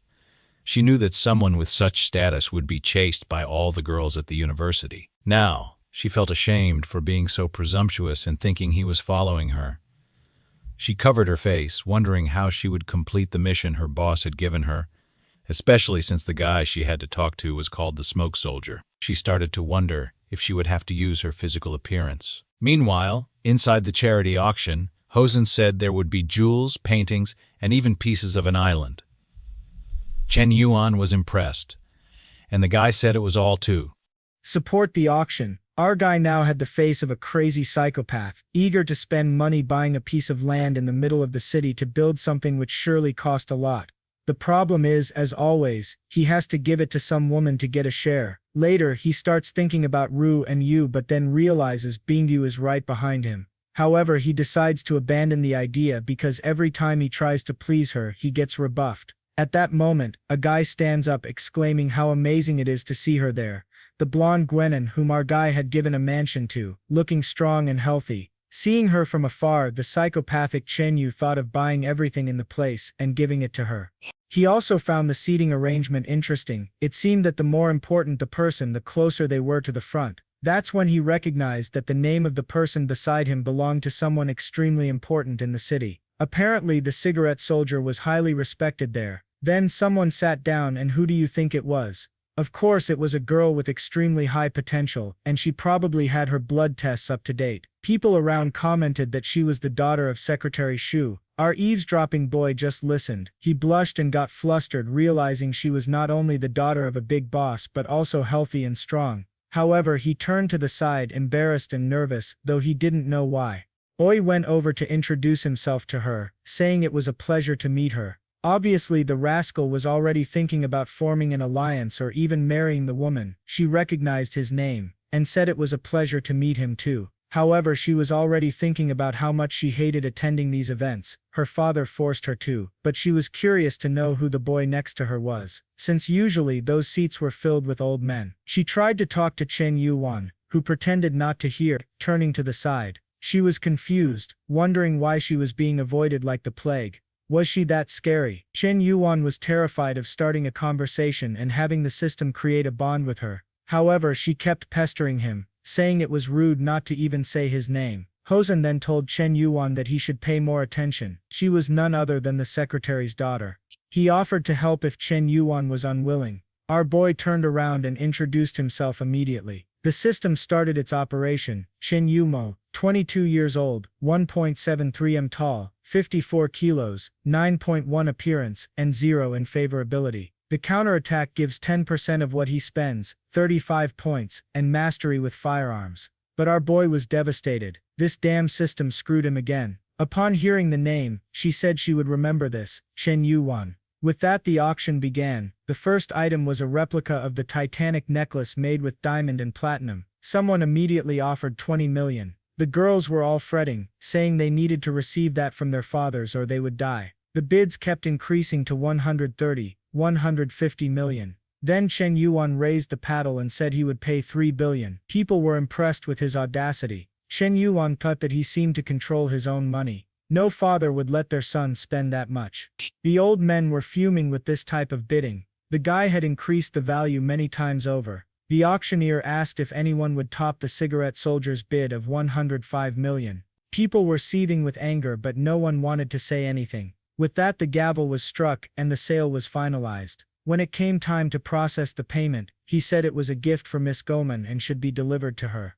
Everyone heard this, and her favorability immediately increased by 10. Her brother immediately said the gift she was about to receive was incredible. Favorability kept rising. The poor girl knew he was doing this just to mess with her, but unfortunately she couldn't resist, and her favorability was already at 35. She got angry, saying she couldn't be swayed by such things. She was a woman with dreams and aspirations. She made a dark face, asking if Chen Yuan really thought he could win her over with money. She was showing how formidable she could be. At that moment, the woman brought out the second item for sale. Who would he give this to? It was a crystal piano. The announcer said the bidding would start at 30 million. Someone offered 35 million, and another 40 million, and another 45 million. Of course Chen Yuan raised it to 200 million. He thought this would be the perfect gift for Miss Kiki. Then from the background, someone said they would offer 210 million. He looked back and saw a mage carrying 2 fire spheres. He recognized her as the heir to the fire group, and the owner of several gaming industries. He then raised the bid to 300 million, and she increased it to 310 million. He gave her a hard look and raised it to 500 million. The old men were all crying. Even the auctioneer was angry with this kid. He then asked if anyone would top Mr. Cigarette's offer. The item was sold to him, and she was fuming. The guy thanked him for supporting the city's philanthropy so generously. The woman from the fire group admitted she was defeated, but said buying a piano just to show off without knowing how to play was foolish. Chen Yuan asked why she thought he couldn't play. He stood up and said he would perform on the musical instrument. Of course the rascal was confident, since he had 60 years of mastery. As soon as he started playing, the girls were moved. This time they really cried. Their eyes lit up as they said his music was nectar to their ears. Everyone in the hall was moved, reminiscing about their lives. Chen Yumo, who also had some professional techniques, wanted to add him. Chen Yuan noticed she was starting to like him.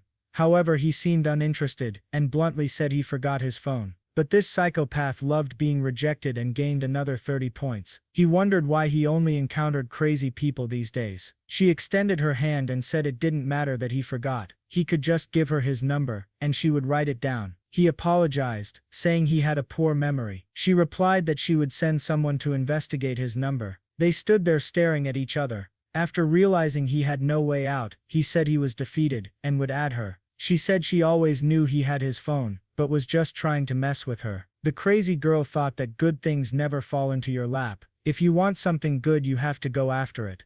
At that moment, the auctioneer announced they would be selling failing companies. Chen Yuan's eyes lit up. The woman then announced a streamer company that had recently faced some problems and shut down. The bid started at 50 million, probably the one Chen Yuan tricked the fool into losing, and he immediately offered 60 million. Our boy was confused as to why no one wanted to compete with him. However, everyone was thinking the same thing. The bastard would triple the value. The presenter said Mr. Chen Yuan was trying to take everything from this place. Was no one willing to make an offer? He struck the gavel 3 times, and it was sold. He then announced he hoped Mr. Chen Yuan could rebuild this company and restore it to its former glory. However, one of the guys there had received information about Chen Yuan and was eager to wipe that smile off his face. He went to the corner of the room and told someone to give him all the details to bring this kid down. He discovered that our boy was 21 years old and came from Hue province. His parents collected oranges and had a pond. The guys looked up all the schools he attended, from high school to university, but the hacker revealed that the bank account he used was a global VIP type. Less than 50 people in the world have access to that type of card, usually used for transactions between countries. The old man wondered what kind of joke this was. A farm boy had a card that only country leaders had. He was sure even the hacker's information was being manipulated. He realized Chen Yuan had enough influence to alter even government records, and told the hacker to stop investigating this dangerous guy. AI saw the guy investigating Chen Yuan and discovered something that scared him. He wondered if Chen Yuan was really a descendant of a secret family. However, the guy was a gossip, like an old woman with nothing better to do, and started spreading the news. Soon everyone thought Yuan came from the secret Chen Yu family, one of the 4 hidden families throughout China, with worldwide influence. The guys were babbling like idiots, saying the world was about to face a storm. Even Hosen was uneasy, saying only a dynasty could have such finances. Meanwhile, Chen Yuan was walking around thinking about who spread this rumor since his father was just a fruit seller. At that moment, many were surrounding our boy.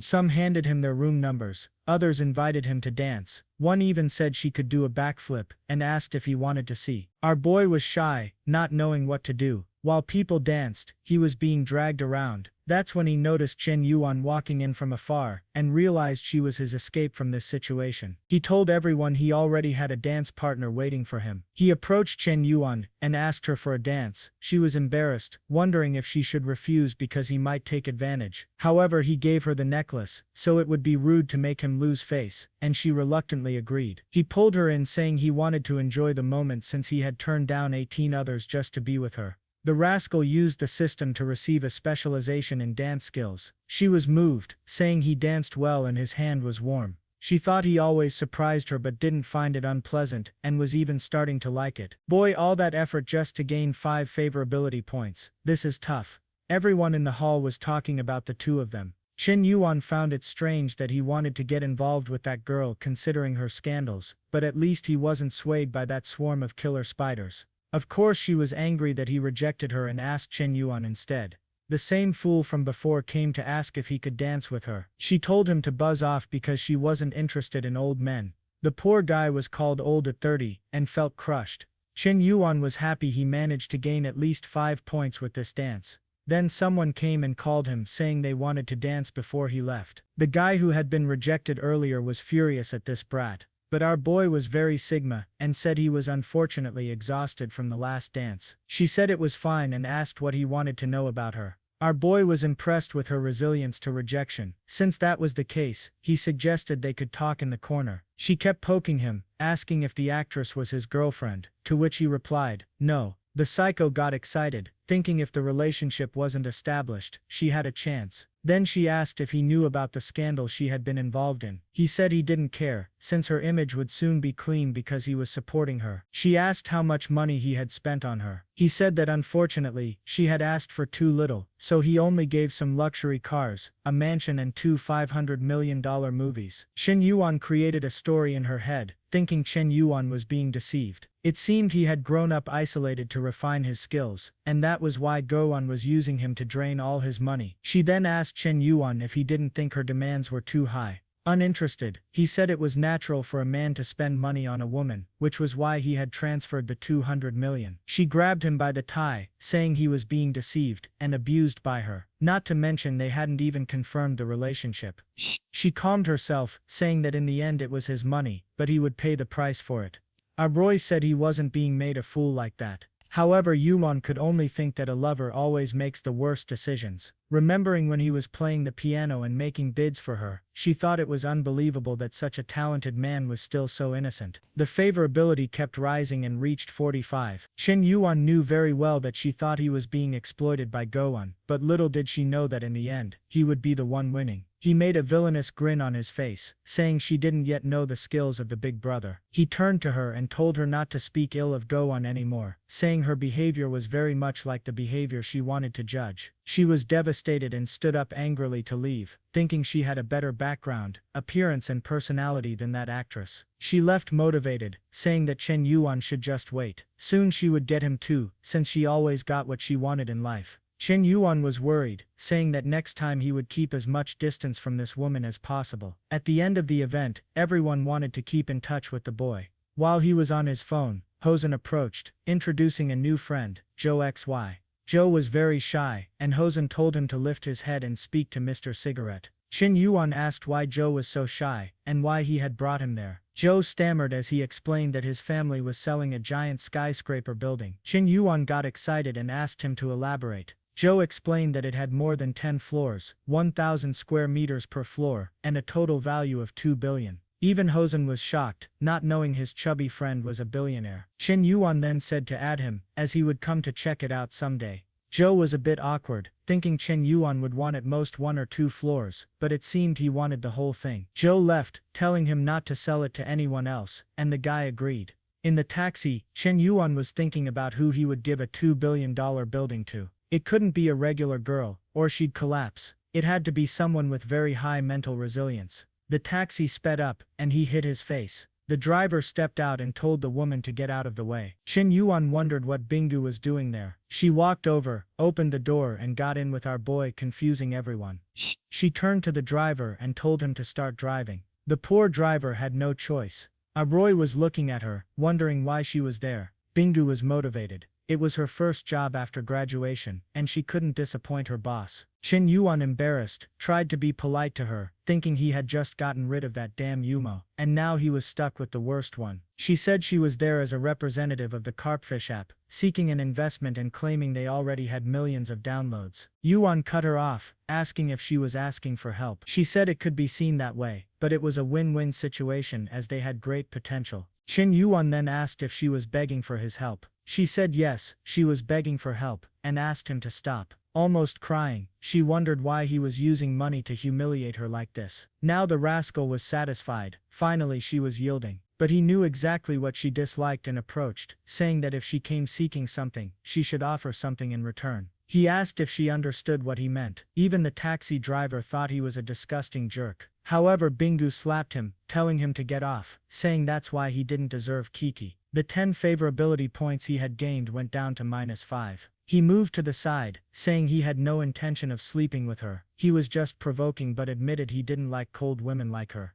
She got even angrier and told him to stop joking around. Our boy replied that he wasn't very interested, they had only met twice, and she was asking him to invest in her company. Besides, she had disrespected him last time and never even apologized. He snapped, telling her to disappear, saying she brought humiliation upon herself, and ordered the taxi driver to stop. But that's when Chen Yuan noticed his troubles had only just begun. The taxi was surrounded by 3 vans. Unfortunately, it wasn't a bunch of women but a group of strange men getting out of the cars. There was a gang of criminals apparently hunting him. Our boy realized the night wouldn't end well. Bingu asked what they would do. He replied that they would surrender, and that's it. The guys were excited. It seemed to be the idea of the auction man, who thought capturing someone so rich would be a good move. Chen Yuan said that with such affection he was willing to benefit everyone there. The guy said that because he was so cooperative, they said they wouldn't tie him up too tightly, but then he got a kick to the neck. He fell, and his friends wondered what kind of kick that was. Chen Yuan knew this time it was real criminals, not a bunch of high school kids, but with his elevated martial arts talent, it was just punches to the face. That's when one of them had the idea of using Bingu as a hostage, but she fought back too, putting one of the guys in a chokehold.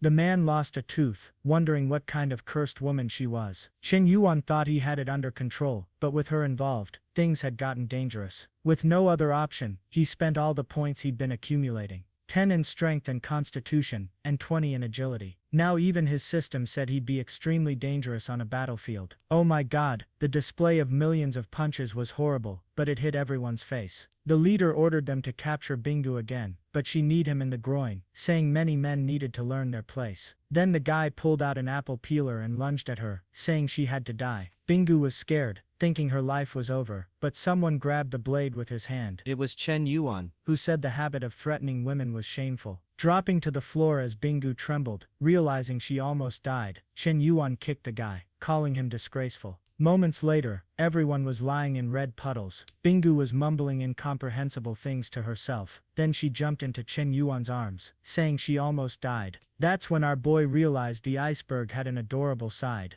Now the rascal told her not to worry, that he was there for whatever she needed. Those words he said in the taxi were just a joke. In reality, she was an incredible girl. She asked if that was true, and if he really thought that. Chen Yuan said she could trust him. He would visit the carpfish company she mentioned, because he believed in its potential. Now she was thinking that Chen Yuan was the opposite of other guys. He seemed cruel but was actually very kind. He acted shameless, but in the end he was a good guy. Despite coming from such an incredible family, he threw himself into danger to save her. Our boy said it was nothing, just a little scratch, but now it was too late. He gained a bunch of favorability points, shooting straight to 80. With that the police arrived and arrested the criminal. Someone beside him remarked that they hadn't seen him for hours, and he was already in trouble again. Chen Yuan asked why this person was there. Boy, it was Chen Yumo, who turned out to be an officer from the explosive squad, always carrying 2 spheres ready to blow. Our boy had beaten the guys so badly that some were lying wrapped in blankets on the asphalt. The officer reported that 1 was dead, and 7 were severely injured. It looked like a battlefield. Shumo was thinking that 8 bandits came to take him down, but the boy reversed the game. Now she was excited, saying it would be worth it considering his combat skills. Seeing Bingu staring at him, she was sure all the women were eyeing him. She got even angrier because every time she wanted to talk to him, she had to compete. She approached and said they both had to go to the station to recount everything that happened. Later at 3 a.m., an officer approached Bingu and told her she could go. She asked if Chen Yuan was coming too. The officer explained that unfortunately no, because Chen Yuan was being interviewed by the captain. Bingu said if that was the case, she would wait for him, and the officer said she could stay. Another officer found it strange because she seemed very eager to wait for the guy. The captain asked to turn off all the cameras for his interview. She wondered if the game was turning against the boy. Sitting in the chair, Chen Yuan wondered what Chen Yumo was planning. Someone opened the door and handed him some food. He ate the noodles, saying he never imagined she would be a police officer. He gained another 5 favorability points, and she said the possibilities were limitless. Our boy wondered why eating noodles increased the favorability. Then he asked why he, the victim of the attack, was being detained. She approached and said it seemed he was eager to escape her, but couldn't forget. He took a life today. She grabbed his chin and asked what his relationship with Bingu was. Embarrassed, he said she came to talk to him about investing in a company, but out of nowhere the psycho started tearing everything apart. Our boy was beaten up and asked what she was thinking of doing. Respectfully, she pulled out a medical kit. If you thought otherwise, it's your loss, go seek help. She then told him to stop thinking nonsense, because she wasn't going to harm him. Seeing his dumbfounded face, she found it ridiculous that he really thought she would take advantage of him. He said he would never think such a thing, but our boy said she was a very busy woman, so he would take care of it himself. She told him to stay still because he was too clumsy, and would end up hurting himself more. Our boy realized he was being crushed, but noticed she was playing a game with him. He remembered well how girls had played this game with him in the past. They seemed to show care and attention at first, but in the end, he was always abandoned, humiliating himself by kissing their feet. Seeing Yumo as a devil, he was sure this was a trap for a Sigma man like him. He then got up and told her to keep her distance, because they had only known each other for a day. Yumo asked what he was talking about. Since she was just bandaging him, he said he wasn't mad, but told her she needed to understand that he had someone else he liked. He turned poetic, saying life is full of encounters, but unfortunately her time had passed. If it had been earlier, she might have had a chance. However, if he were the type to change his choice all the time, she wouldn't like him either. Obviously nothing works with this crazy girl, who now thinks he loves purely. She went crazy, and our boy ran straight to the taxi. But from above, the mad woman was just observing, thinking there was no way she would lose this guy to those other cursed women. Meanwhile, Bingu was sleeping at the police station. When Chen Yuan got home, he was exhausted. The day had been a mess, and he just wanted to sleep. However, when he entered he heard the sound of a shower. He saw a silhouette in the mist, and thought the president liked testing his self-control. An angel told him to calm down, while the devil told him to go in. But an unknown girl came out of the shower, saying it was very comfortable there. She saw Chen Yuan, who was paralyzed, got scared, and screamed for help. A while later, she was crying to Kiki, saying she would never marry, because she had been seen. Chen Yuan, losing patience, said he was going to take a shower, but a friend was angry, saying that Rascal had seen everything, and had to apologize. Kiki tried to explain that he was a good friend, but Mingguing found it strange that her friend was defending the guy, and wanted to know what was going on between them. She ran to Kiki, and told her to stop involving herself with losers like him, especially now that she lived in such a house, and was a streamer who received millions. She couldn't get involved with someone like him. Embarrassed, the president said her friend was thinking wrong. Chen Yuan was an extraordinary man. Kiki hadn't explained to her friend that the house wasn't really hers, but Mingguing kept trash-talking Chen Yuan, saying that yesterday there was an auction, and a guy bought a bunch of stuff. Only that type of man should be with her. At that moment, someone knocked on the door, saying they had a delivery. Mingguing asked what it was, and they replied it was a piano Chen Yuan had bought. The friend was sure it would be an old piano they brought, but strangely, there was a helicopter in front of the house. An armed battalion arrived in an armored car, and they wondered what kind of piano this was. A while later, it was in the middle of the living room, still covered. By now she was scared, wondering what kind of national treasure this was. Mingguing got tired of waiting and pulled the cover off. She was blinded by the shine. Obviously it was the crystal piano, and she was completely stunned. Mingguing tapped it, and realized it was genuine, wondering if she was wrong about that guy. Then a news report about the auction was on TV, showing Chen Yuan being called the mysterious millionaire, who spent over 500 million. Poor Mingguing was hit by a 500 million realization, and was in disbelief. Kiki turned and said she had told her that Chen Yuan was exceptional. At that moment, someone said the piano had arrived. Her expression changed as she saw our boy shining. He came down the stairs, saying it took longer than he thought. Now the crazy girl was thinking he was too handsome, going from 0 to 100. He asked Kiki if she liked it, and she said it was precious, maybe too much. He then mentioned he had a business meeting, and asked if she wanted to come along. Seeing her friend in the house, she didn't want to leave her alone, so she apologized and said she couldn't go today. Our boy left the house without worrying too much. At that moment, the system activated the link with Mingguing, starting with 20 points. However, Chen Yuan didn't like this, as she was supposed to be Kiki's best friend. He would have to make her realize that her friend had eyes on her man. While Kiki played music happily, Mingguing could only think about having a guy as handsome as him. But our boy doesn't know how to be poorly accompanied anymore, so he called Ruyu to join him on the business trip. She was angry, as he had disappeared for days, and now called her for this kind of outing. She thought he had been distant lately, and wondered if it was because they hadn't done anything that night. Already angry, she said that all men seemed to be the same, and his favorability dropped to 95. Our boy from a distance wondered why he lost points without doing anything face to face. He wanted to know why he was losing points, and wondered if it was because he didn't pick her up from home. But our boy, being Sigma, ignored everything she was thinking, and just called the chubby guy to send someone to pick him up. He knew that if he started apologizing, it would only feed these pointless problems. His plan was to solve it with a good old system. Meanwhile, in that building, a guy was talking to his friend, asking if this Chen Yuan was really that amazing. It was the chubby guy's father who asked, and the boy replied that yes, he could be trusted. He was a very wealthy kid. The father said it seemed the boy was incredible, and was curious to meet him. Nearby there was an old bald man with Swang, wondering why Mr. Swang was there. She seemed interested, wondering if this guy was important. She was a new employee, and the old man warned her to be careful with that Mohawk guy. He was the rich one there. Swang wanted to know how the guy who hired her, a millionaire, thought the other guy was even richer. Then she saw a couple talking and said the person looked familiar. Was it him?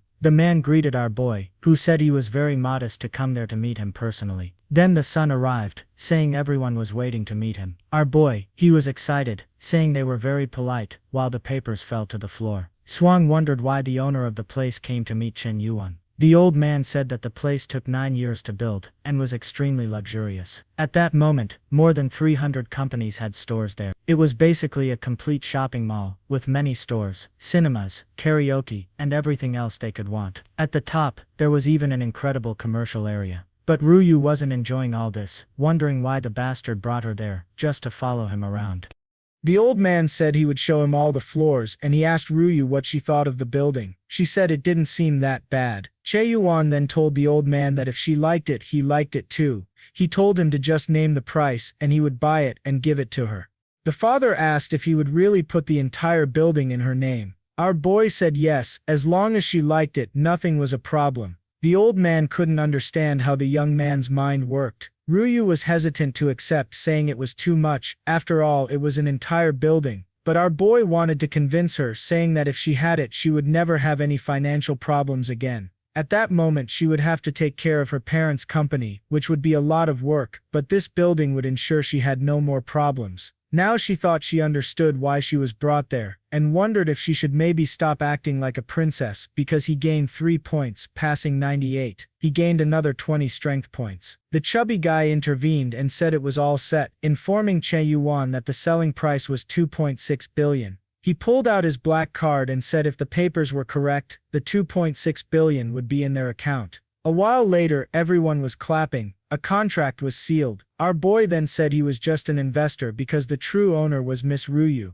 Everyone congratulated her, and she felt embarrassed, wondering if this was the life of a boss. It explained why her parents enjoyed being in the office so much. It wasn't so bad being pampered. However, she already showed a psychopathic side, saying that seeing so many people bowing was a delightful feeling. Meanwhile, poor Swang asked why so many people were gathering.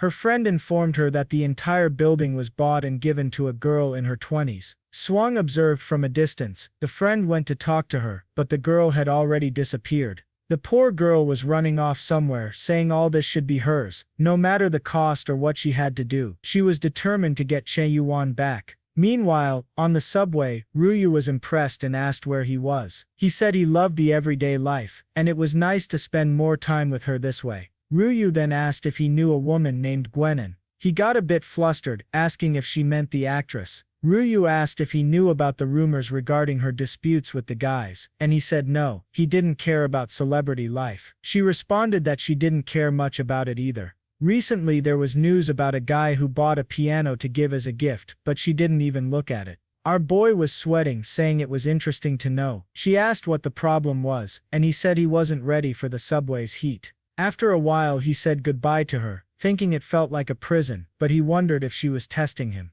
A friend called him, saying Bingyu seemed to have been waiting for him at the dormitory for 6 hours. In front of the dormitory, everyone recognized her as an incredible graduate from that place and wanted to know why she had been there for so long. She was staring at her phone, wondering where he had gone. When she woke up at the police station, he had disappeared like a ghost, and her body inexplicably brought her to that place. The poor girl was going crazy, saying her heart wouldn't stop dancing and she needed to find calm. Could she have fallen in love with Chen Yuan? No, she tried to change her mind, saying he was just a friend. She couldn't think like that. Our boy was in the crowd, wondering if she was really waiting for him, but she was resolute in solving the financial part of the company. Then she recognized him, ran over and hugged him. Everyone commented that it was impossible since they thought she was a lover of women, but she was clinging to him, saying she only felt safe this way. Chen Yuan asked what the problem was, and she told him not to move away, that she didn't want to let go. His friends were just observing, saying they wanted to kill the lucky bastard. Suddenly it started to rain, and people ran for cover. Our boy turned to her, and said they needed to find shelter from the rain.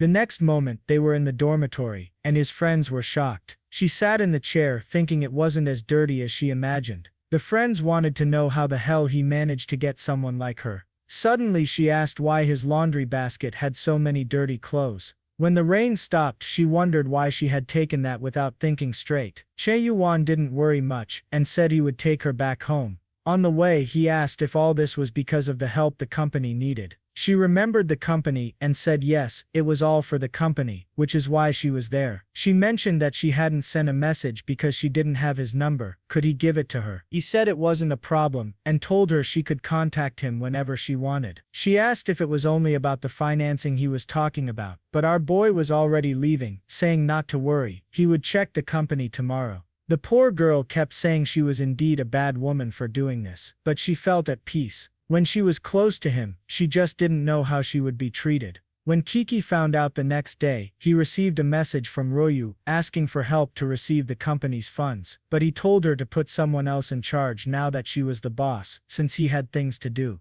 He was in the car with Bing, who asked why he was so happy. Our boy was wondering why after one night she already seemed angry again. Bingyu concluded that she couldn't get involved in other people's relationships. Chen Yuan had many other options, so obviously, he didn't want her boss, and informed her that they would be there soon. However, the office of Bingyu's company was in Ruyu's building. He asked if the company was really located there, and she confirmed it. Now he was in trouble. If Ruyu saw him, he would lose the maximum favorability he had already gained. With no option, he went to the elevator, which opened with Ruyu inside. She asked what he had to do that was so important this morning. Inside, there was an awkward silence. Our boy tried to stay calm, saying he couldn't show any signs of stress. He then introduced Bingyu, saying she worked at the carpfish company in the technology industry. He turned to Bingyu and introduced Ruyu as the owner of the entire building. Bingyu was impressed that such a young woman owned such a large place, but seemed curious about Chen Yuan's relationship with the school colleague. She introduced herself and said it was nice to meet her. However, Ruyu just stared and said, "Hi," finding it very suspicious that such a beautiful woman was with Chen Yuan. Even though she knew he was unfaithful, he couldn't be that shameless. Once she collected the rents, she would deal with him.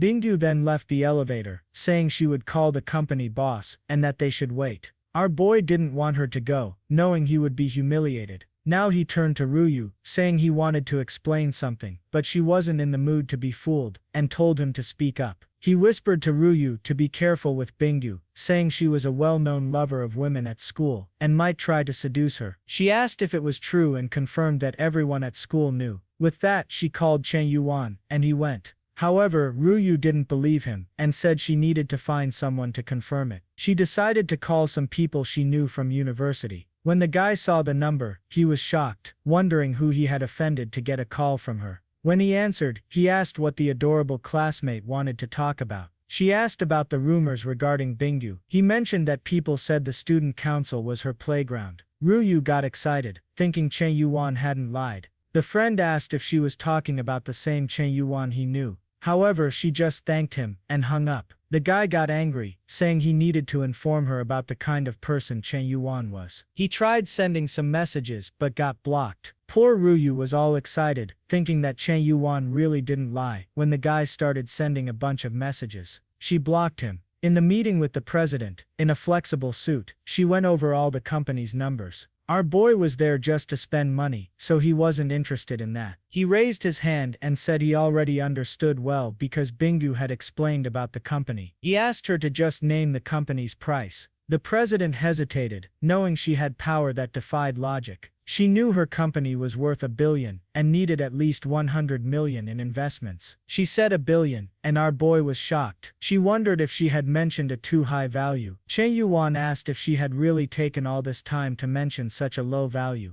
He then said he would buy 49% for $1 billion, but had a condition. The value was too good, so she wanted to know what the condition was. The president thought she was too old for him to try something like that, but if he insisted too much, it wouldn't be a big problem. He revealed that the condition was that all shares be transferred to Bingyu's name. A while later, he left the room, and she was stunned. Bingyu asked how the conversation had gone. Our boy said she worked very well and would soon receive a promotion. She said she wasn't there for that, and asked what he was planning. She was sure by the way he treated Ruyu, that they had something going on. He should be careful because the president had genuine feelings, but she was thoughtful, wondering what her plans were. Chen Yuan asked why he should choose someone with a psychopathic look. He said he wanted everyone. She was startled, and asked what kind of business this was. He made a villainous face, asking if it was wrong. She then said he had revealed his vulgar style, incredulous that she had thought something else. Chen Yuan said she was acting this way, but yesterday, she had the audacity to grab him by the arms and invite him to her house. He asked if she wanted to know if he would choose her after all. As a friend of Kiki, she shouldn't have flirted with him yesterday. He told her that someone who acted that way had no moral ground to judge him.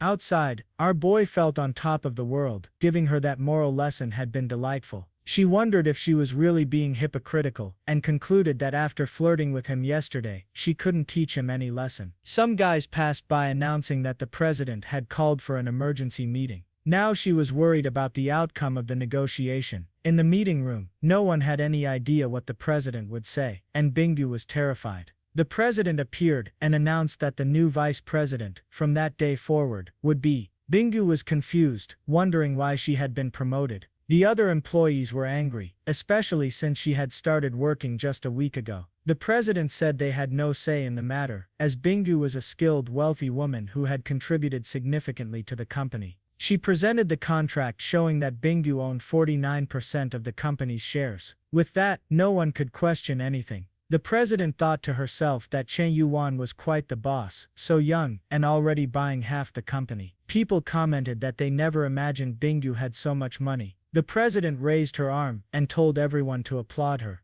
Bingu, emotional, wondered if this was Chen Yuan's doing. She remembered him asking how she was sure he wouldn't choose her. She blushed and felt passionate, thinking this proved that he chose her after all. She gained 5 favorability points, then another 5, reaching 95. Now she was Chen Yuan's bootlicker, and he gained 35 strength points. Since he spent 1 billion on her, he received 100 million back. Rivalry was confident, saying that having a spending strategy was the best plan. When he was just throwing everything around, he neither spent much nor gained much. But now that he planned step by step, he managed to invest much more, and came out profitable. At that moment, his phone rang. It was Jie Zenin, crying, and asking if she was an idiot. He asked what the problem was, and she said the former director had bought a bunch of people to speak ill of her again. The entire industry was cursing her, ruining her public opinion once more. Chen Yuan was shocked. Who was the bastard who had overturned his counterattack? He had spent 200 million, and they managed to reverse the opinion again. He told her to calm down, and that he would take care of everything.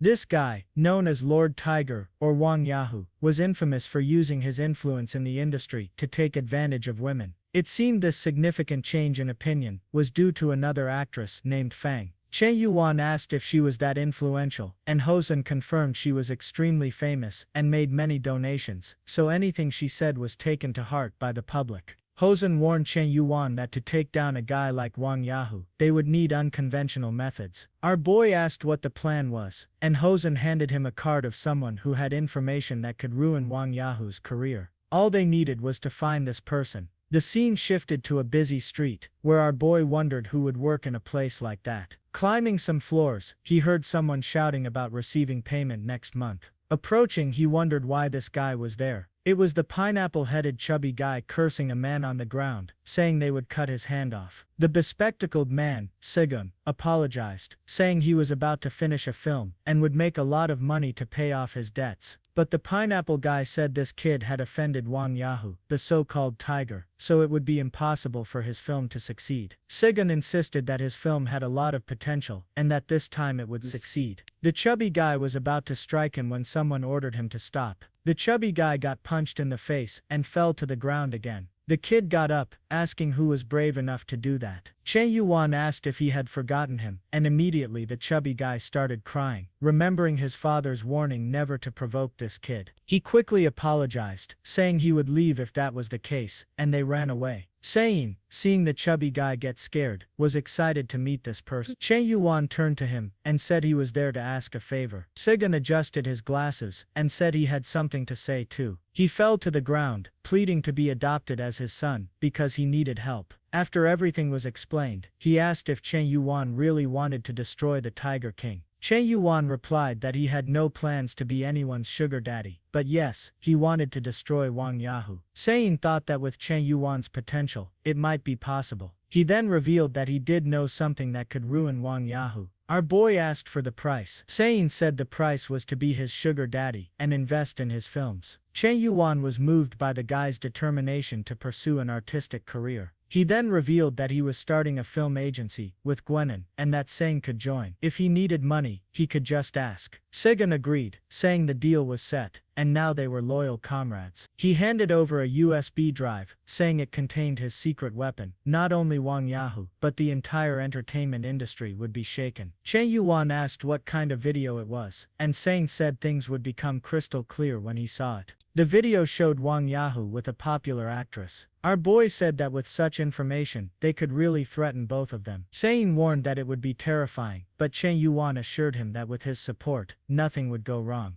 Meanwhile, at Gao Ran's house, she was furious because people hadn't stopped cursing her for 3 days. At this rate, she was beginning to consider leaving the entertainment industry. She then received a call from Chen Yuan and wondered why he wanted to talk to her. When she answered, he asked if she was alone. She said yes, and he said he would come over. Then she felt embarrassed, wondering why he wanted to know if she was alone to visit her. She was protecting her body, nose bleeding, thinking he had lost control. 10 minutes later, he was already at the door. She thought he was too desperate and anxious, like any other man. But when she opened the door, there was a chubby guy next to him, and she wondered who he was. She told Chen Yuan he was crazy for thinking something like that, ignoring her comments, and introduced Gangzhen as a great and talented director. Now, she felt embarrassed, realizing he wasn't there for anything inappropriate, but to help. A while later, her mind was blown when she saw the video. Chen Yuan said that with it, they would change public opinion. Zun was talking about starting film production, and Chen Yuan was eager to get to 95 favorability points, having already spent 2 billion on her.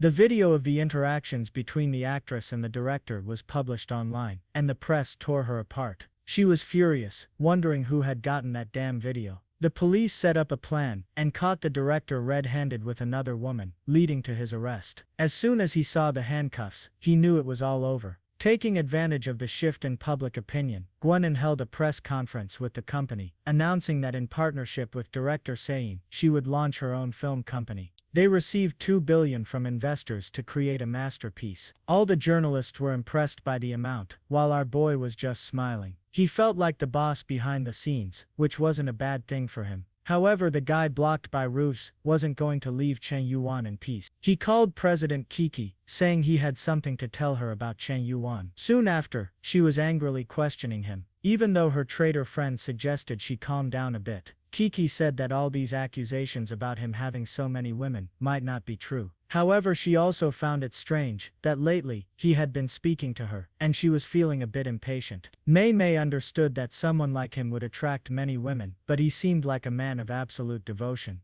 Then she saw Bingu standing nearby, wondering whether to accept his proposal. When she saw the president, she wondered how she knew she'd be there. The president asked why Bingu, a graduate, was there and why she hadn't informed her about her visit. Bingu revealed that she was there to talk to Chen Yuan, but it was strictly business. However, Kiki knew very well that Bingu used to hate him, so why did it seem like she was now willing to collaborate? A car stopped in front of the dormitory, and everyone wondered who had arrived in that portion. Rus got out of the car, and the drama was brewing. Even the girls competing for Chen Yuan were impressed by her. Rusgu asked if anyone there knew a boy named Chen Yuan who lived in those dormitories. Kiki wondered what she wanted with Chen Yuan. Rusgu noticed this and asked Kiki what her relationship with Chen Yuan was. The tension between them rose, and Mangu Ming tried to calm them down. Later, the 4 of them gathered in a restaurant. Rusgu decided to break the ice, asking Kiki if she liked Chen Yuan. Kiki replied that Chen Yuan liked her too, so it didn't matter. Rusgu told her to stop being delusional. Chen Yuan had been following her for 5 years, and even got beaten up for her in high school, so obviously he liked her more. Mangu Ming, who once wanted to steal Chen Yuan, now defended the president, saying that Chen Yuan had given her a mansion and an extremely expensive piano. Remembering the news about the piano, Rusgu wondered if Chen Yuan was really involved with 2 women, but she got angry, saying she could lose to these women. She revealed that Chen Yuan had bought an entire building for her, valuing at 2.6 billion. This made the president think deeply. Was everything Chen Yuan had told her a lie?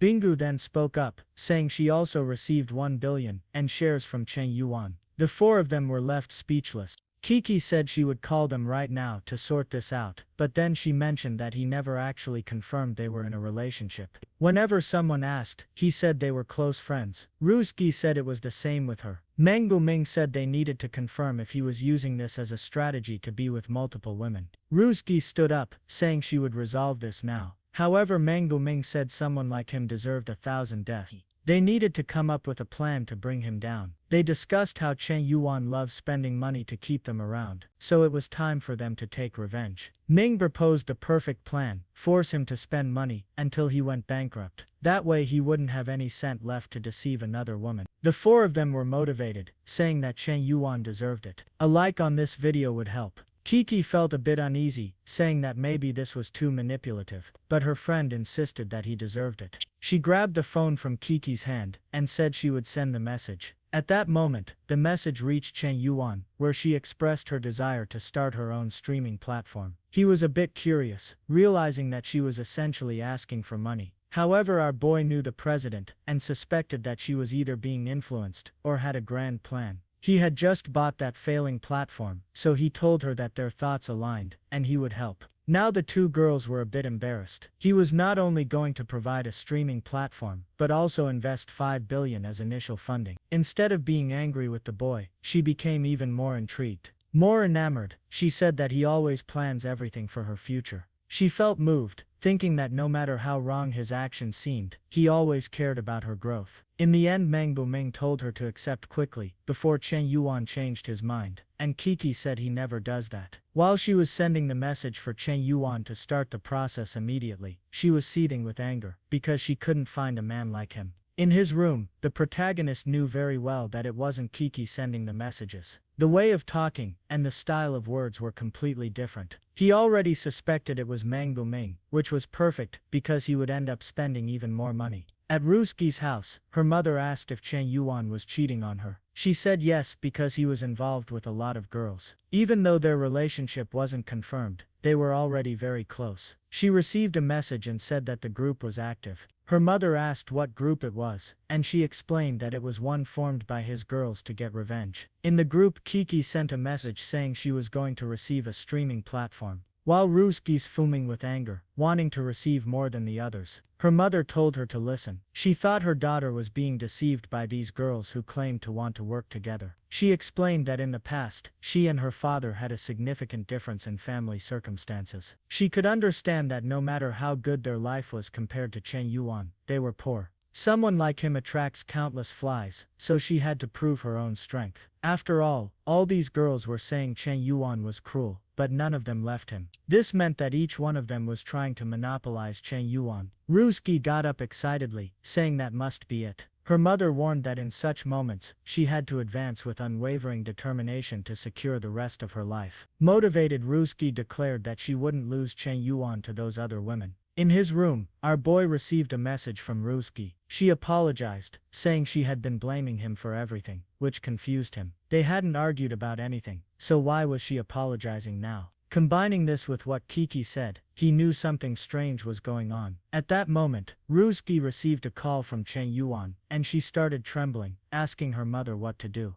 Her mother told her to accept it quickly and do her best. When Ruski answered, our boy said he had something to tell her. He mentioned that he had recently invested in a streaming platform and made a senior named Xiao Kiki the manager. Ruski got excited that he told her the truth. Her mother asked what he said, and she replied that he had told her everything the girls had put in the group. With this, her mother beamed, saying her daughter should realize that to him, she was the most important girl. Ruski got all creamy and happy, thinking that Chen Yuan really wasn't as bad as she thought, and that he liked her. She was now emotional, thinking she was reciprocating his love by teaming up with other women. She began to realize that she needed to learn to treat him well. Her mother asked why she was crying, and she said she knew she had messed up and wanted to fix things. She planned to give him a gift that would surprise him. Haha, what could this little present be? Tell us. Our boy was still clueless. The next day, a guy was already delivering the platform's papers for Kiki to sign. With that, she became the owner of the streaming platform, called Big Cat. Seeing how much they owed, she understood why Chen Yuan sent 5 billion. However, she was a bit conflicted, thinking that no matter how much he considered her, he didn't have a good personality. But her mood changed instantly when she realized he transferred 2 billion without hesitation, so she felt she had to show gratitude. This girl is bipolar. At a car show, she wanted to buy a car for the boy, and wondered which one he would like. She remembered he had a Ferrari, and thought about getting him another one. But just then, she saw Ruski there. They noticed each other, and the president asked if she was there to buy a car. Ruski replied that her father's birthday was coming up and asked Kiki if she wasn't there to buy something for Chen Yuan. But obviously, she already disliked the president's presence. Trembling, she responded that she would never buy a car for that bastard, and was there for her father as well. With that, the girls got excited, saying it was a huge coincidence. However, someone came and called both of them. It was Bingu, and they asked why she was there. She said that her father's birthday was coming up and she was going to buy a car. With that, all three were sweating, saying it was an incredible coincidence. However, now Ruyu cures that this revenge plan against Chen Yuan was all a lie. The problem for her was that Xiao Kiki had 2 billion, and she didn't have that much money on hand. She would have to call in some foreign help. She called her mother and told her everything, who said not to worry. She immediately told the guy at home to transfer the money to Ruyu. The guy explained that the funds were being saved for the younger boy's wedding. However, the mother sent him to leave immediately, since the priority at the moment was keeping Chen Yuan with Ruyu. With that, she received 60 million from the family. She was already emotional, realizing that now her family was valuing her. If that's the case, she would win against Xiao Kiki. Elsewhere at the fair, Hosen was talking to our boy, saying he would take him to the VIP area, where there were a lot of expensive things that were not cars. Our boy was drooling, saying that this fair was amazing. However, that's when he wondered. Ruyu told Sig were talking right in front of him, and even Bingu came to bring water. At that moment, Chen Yuan wondered if they were forming some kind of alliance. Bingu felt like something, and turned around, but there was only Hosen, and she found it strange. Our boy had hidden behind him. He knew that things would go wrong one day or another, but didn't expect it to be so soon. Now he was sure they all knew what he was doing. The good part was that none of them had left him. However, he made an evil face, saying that they had favorability above 95, so it was a chance to change things. Acting very masculine, he told Hosen that he was interested in the most expensive cars in that place. At that moment, Hosen replied not to worry because they had brought everything he could want, a Pagani, a Lamborghini Aronian, and a Bugatti Veyron. Instantly, our boy said he wanted all three, and asked for the price. Hosen felt a bit embarrassed, asking why he wanted all of them.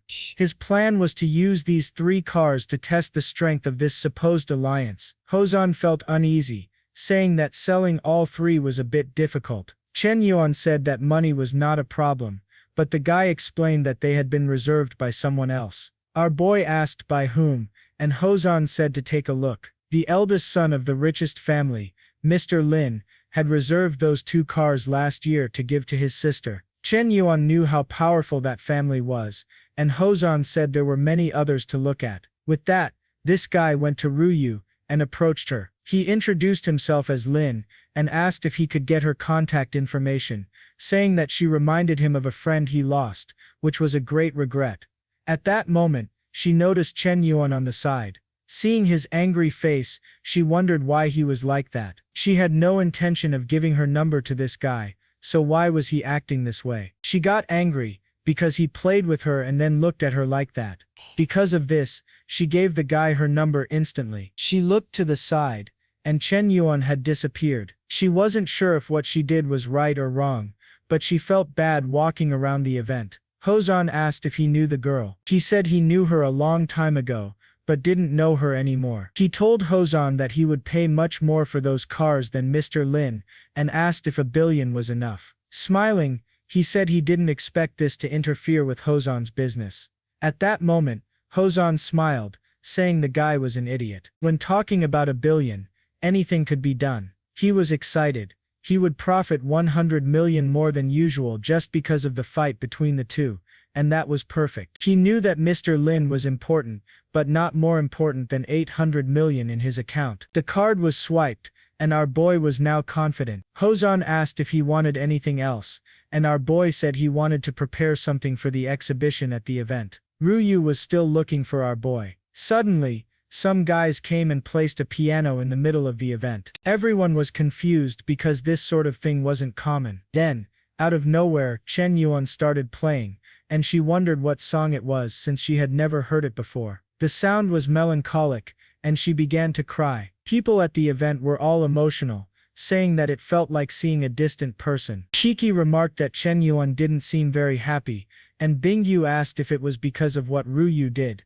Ruyu herself began to realize that his music conveyed a sense of disappointment. Chen Yuan finished playing, and stood up, saying that when you love people, you let them do what they want, even if it means getting hurt yourself. He walked away, saying that Ruyu was now free. She started crying, saying she was wrong, and begged him not to leave her. She tried to run after him desperately, but Hosen told her to wait. He asked if she was Ruyu, and she confirmed. With that, he handed her a document, saying that she had received a Lamborghini Aronian from Chen Yuan. She stood there trembling, not understanding what was happening. Hozan explained that Chen Yuan had bought the car for her, without much thought. Apparently, he had deep feelings and was very generous. Now she was all distraught, crying, wondering what she had done. She had destroyed all his trust out of selfishness, and was left abandoned at the event. The other two girls approached her, telling her not to cry. Then Hozan arrived,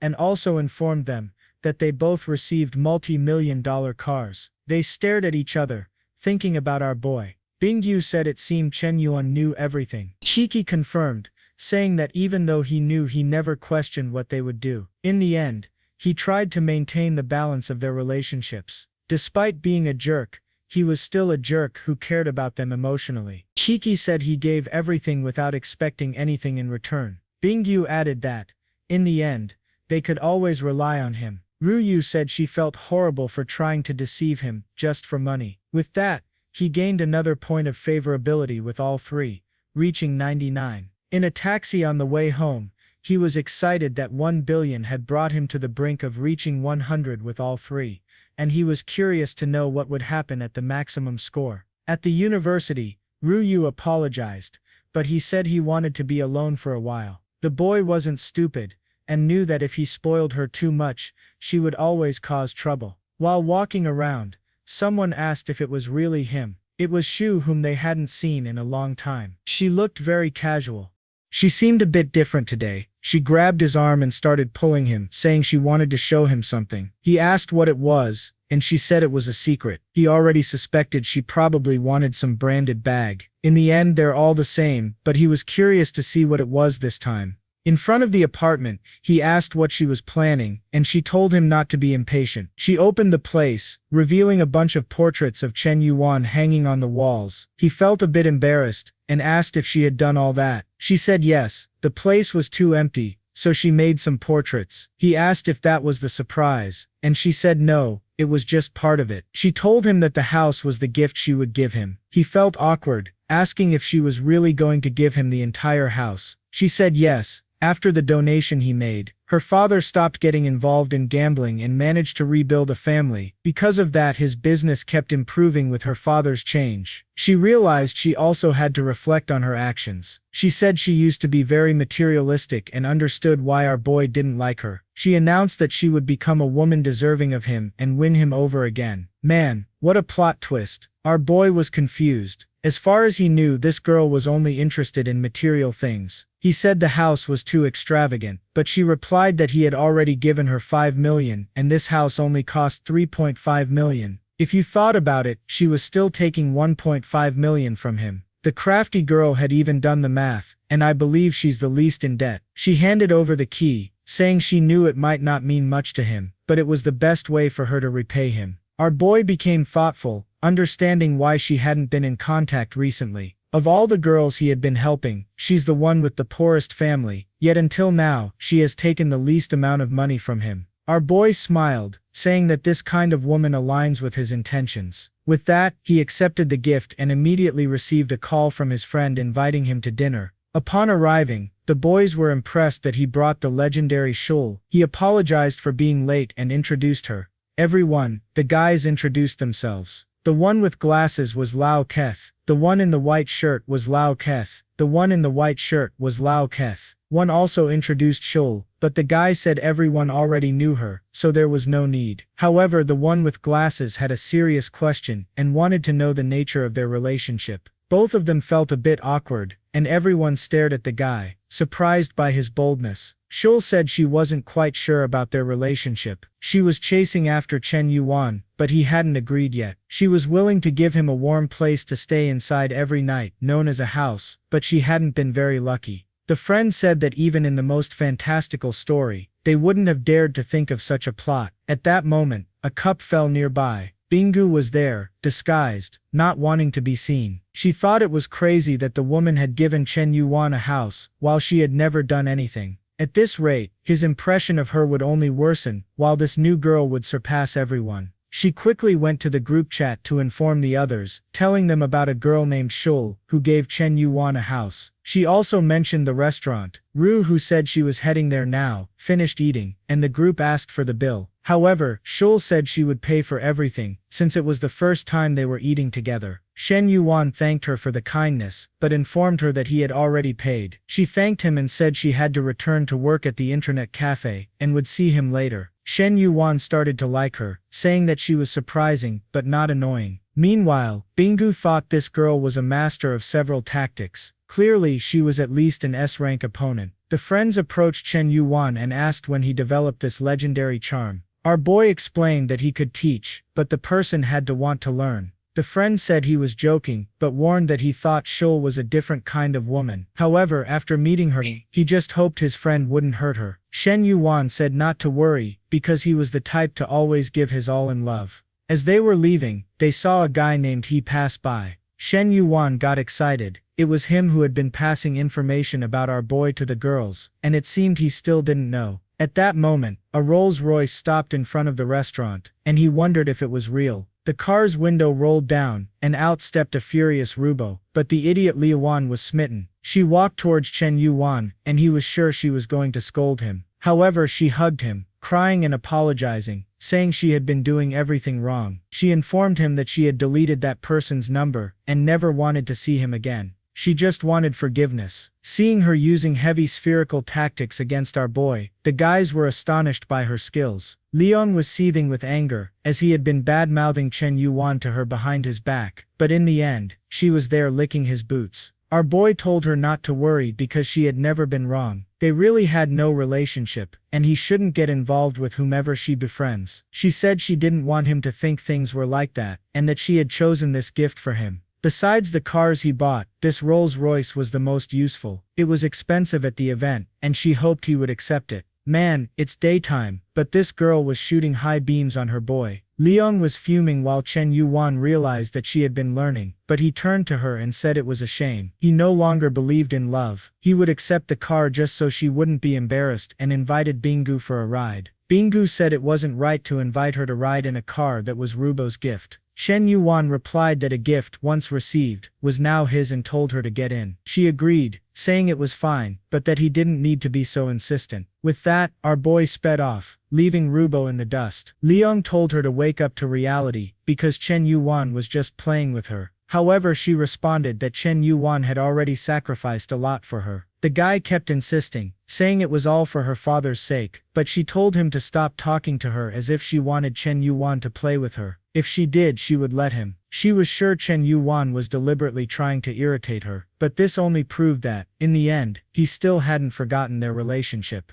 In the car, Bingu asked why he was treating Rubo that way. He replied that she hadn't become what he expected, and in the end, he was disappointed. Apparently, it was his mistake, not hers. Bingu said he seemed to care and questioned if she was his first love. Chen Yuan laughed, saying that for an ugly guy like him, there was no such thing as a first love. She laughed, and he felt a bit embarrassed. With that, she said she had a question and wanted a sincere answer. He said he was all ears, and she asked why he handed over 1 billion in koi fish shares. Chen Yuan asked if she wanted the truth or lies. She told him to be sincere, and he said he had no feelings for her, and only did it as a favor. She said that didn't make sense, and asked what he gained from it. He said there was something he wanted her to do. She seemed confused, and he sped up the car. He then said he received his system with many trillions, but could only use it to impress girls. She told him to stop reading manga, and tell the truth. He then said he spent money because she was beautiful, and he wanted to take her to bed. She felt a bit embarrassed but thought that if it was Chen Yuan, she wouldn't mind. Our boy was confused. This woman had changed a lot. Apparently, she had some sort of personality issue. Chen Yuan dropped her off at home and left. She stood there, thinking that she had never had any physical action, but it was strange. If he really wanted to throw some punches on the wall, she was sure he would have done so already. If that was the case, she knew his intentions were not that simple. Then she received a call from Rubo, and asked what it was about. Rubo asked what Chen Yuan had said about her, and if he had revealed anything. Bingu said she asked about it, but he seemed reluctant, so she didn't insist. However, the strange thing was that when she asked why she received 1 billion in shares, he said it was to take her to bed, but she didn't believe it. After all, it wasn't worth that much. The girl put herself on discount. Rubo said he had said something similar to her too, but clearly, his gains weren't proportional to his efforts. She started imagining that he had some sort of mega plan. The first thing he did was become famous on the streaming platform as Mr. Yuan. Then he started investing in the Yesef family, and later in the Koi company. Both her father's company, and Shul's father's company, and even her own company, were doing well. Bingu agreed, saying that with the money he gave, they developed AI applications, and were making a lot more profit. Rubo said he had this playboy image, but it was to disguise his business intentions. In the end, he was an extremely strategic and mysterious man. Difficult to understand, maybe Chen Yuan's plan was to rule the world. At that moment, she received a message from Kiki, asking if she could rent one of the floors to set up the streaming platform there. With that, Rubo became thoughtful. Was Chen Yuan once again creating a big company? When she arrived at Kiki's mansion, Ming Mang was all excited, saying they just needed to start recruiting people. Kiki agreed, and said Ming Mang would be the first to be recruited as an executive planner. The only problem was they needed some girls to do the live streams. Ming Mang told Kiki to look at the people she knew since she also streamed for a while. Kiki said she knew someone who was the head of a company, but was dismissed for offending someone in a cafe. In another part of the city, someone threw a glass of water at a guy. He said she wasn't the same as before. He was tired of her attitude. Of course it was Shen Shuli, the girl from Shark Live. She screamed at the guy, saying he had been living off her money, and now wanted to leave. He said he wanted to break up, because he was still very young, and what she could offer, he could find in any other girl. Then he left, saying goodbye to the lady, and mentioning that he had already paid the bill. The people in the restaurant started gossiping, saying she was an old cow, wanting to eat fresh grass. Shen Shuli was fuming with anger, saying that all men were the same, but even if it took 60 years, she would make that guy pay the price. At that moment, she received a call from Kiki, and wondered why this girl was calling. She was invited to partner in a new business. Meanwhile, Chen Yuan was sleeping in his room. He heard someone at the door and wondered if a thief was entering. He grabbed a vase, and got ready to strike. Someone entered, carrying a jug, and as he went to hit them, he saw it was Shuli and he stopped. He asked what she was doing there, saying she didn't even say hi. She apologized, saying she didn't expect him to move in so quickly, but outside, she was crying thick tears, saying his body was incredible, and even had to die for abs. Boldly, he said that she saw him shirtless, but he hadn't seen anything yet. She opened the door and said if he really wanted, he just had to ask. Our boy said she was stalling too much, thinking she wouldn't have the courage, but she moved her hand to her shirt, telling him to get ready. Our boy told her to hold on, joking that it wasn't that serious. She stuck out her tongue, saying you never know with the fire they were playing with. She mentioned bringing breakfast, and placed the items on the table. Our boy hugged her, saying if she didn't know he was living there, why did she bring breakfast? Close to her neck, he said she wasn't being honest. She told him to stop focusing on the details, thinking that she had prepared everything perfectly. He saw she had prepared some buns, and said they looked delicious. She explained that she not only knew how to make dumpling, but could make them for him every day. He got excited, saying having a good breakfast every day would be perfect. He sat down, asking if she wanted to become his personal assistant, and even get a salary. She told him to stop being so formal, as she would do it for free every day. Our boy was starting to get moved. Not even all of his training with the system was helping, not to mention that the food she made was very tasty. Now he understood why she used to be called the Heartbreaker. Suddenly, he received a call from Gan. She asked for help once again, and he told her to stop stalling and say what she wanted. She explained that the company wanted to start filming the new movie, but the city studio wasn't cooperating. Chen Yuan told her to explain quickly, and she began talking about a bunch of things about the director and the TV. He said he would help, immediately informed her that he would transfer some billions for her to start her own TV company, and in a few days, he would visit. He just wanted to be kept updated. Gan was confused about how he spent so much money like that. However, he didn't care about that, and was more interested in thanking Shul for breakfast. Chen Yuan said that maybe it would be better if she moved out of that place. She was startled and asked why, wanting to know if she had done something wrong. He explained that if she kept entering without knocking, things could get strange. He asked if he could have a spare key. She agreed, and handed it to him. But the crafty girl had more than one spare key. However, Chen Yuan turned, and said he knew she had more than one key, and if she didn't respect his privacy, he would leave. He said goodbye, saying he knew she understood people's feeling. He left, thinking that this time he would keep things more controlled. Outside, the friend from before said that he finally arrived. However, Deb came up beside him, looking angry, because she wanted to discuss personal matters with Wei. The girl was all excited, sure that it was worth putting on good makeup today. They should go eat at an incredible place, but when they arrived, it was just a corner shop. Wei thanked him, saying he preferred such places, and Chen Yuan agreed, saying it was more comfortable. He said the same to Shu, who said she was very grateful for that. She began to wonder if this Chen Yuan was a poor guy pretending to be rich. When they were sitting in the restaurant, a TV company was about to make an announcement. It was Gan on TV, saying she had something to share with the public. He thought she couldn't resist the chance to be on TV for an announcement. However, she revealed that a guy named Chen Yuan had invested in the TV company they were going to create. When Shu asked if by any chance she was talking about him, Shu now was sure this guy was much richer than she had expected. Chen Yuan was fuming with anger, because he didn't want anyone to know what he had been doing. Wei asked for Gan's autograph, and Chen Yuan said he would get it for him one day. When his friend started to talk about money, he shoved food into his mouth, telling him to be quiet. Meanwhile, She Wei thought that Wei was her ticket to wealth. She needed to stick to the guy, because if one day he gave something to Wei, she would also benefit. She leaned on the guy, saying he was all grown up, and needed to learn to take care of himself. At the company the girls were setting up, they saw Gan's announcement, and Kiki mentioned that this seemed like a normal amount for him. The girls discussed how he seemed involved in more industries than they had imagined. Ruyu remarked that even for Chen Yuan, this must have been a decision years in the making. Bingu agreed, saying his actions might seem random, but always had a deeper meaning.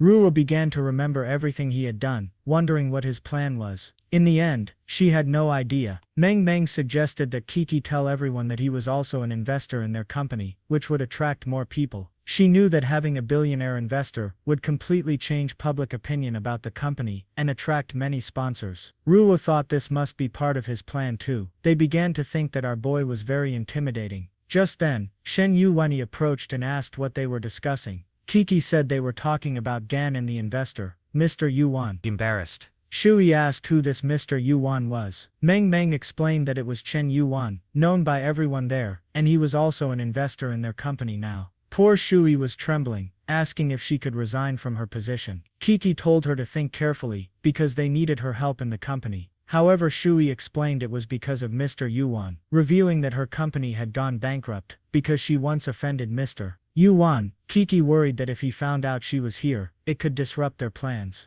Kiki was thoughtful, recalling how friendly Chen Yuan seemed. Thinking it was unlikely, she said she would talk to him, and that Shui didn't need to worry. Meanwhile, at the restaurant, he and the girl were leaving. He received a call from the president, and asked what she wanted. He assumed she would ask about the billions he invested in the actress. However, the president inquired about Shui, and whether he had a part in her company's downfall. Playing dumb, he was reminded that she was the woman who had a streaming company, that he helped bankrupt. He said he remembered and explained that the lady was very arrogant, and he had to teach her a lesson. She was using his name to deceive others. Kiki said the woman had learned her lesson, and asked if he would accept her apology. The boy said it was fine, thinking that if she genuinely wanted to apologize, he wouldn't be cruel to her. On the phone, Shui apologized, saying she would work hard and hope to be a good employee for him. Chen Yuan simply said it was fine, and that the matter was settled. With that, Shui felt relieved, and Kiki commented that Chen Yuan was always a good person. Meanwhile, Chen Yuan thought that having someone as experienced as her in the company would help Kiki. However, some people lacked emotional intelligence, so he needed to provide some guidance. Later, the press asked Gaiwan where the studio would be. She explained they needed to ask a certain person, and called Chen Yuan. He answered angrily, saying he wanted to keep a low profile, but now everyone knew about him. Gaiwan thought it didn't make sense. Embarrassed.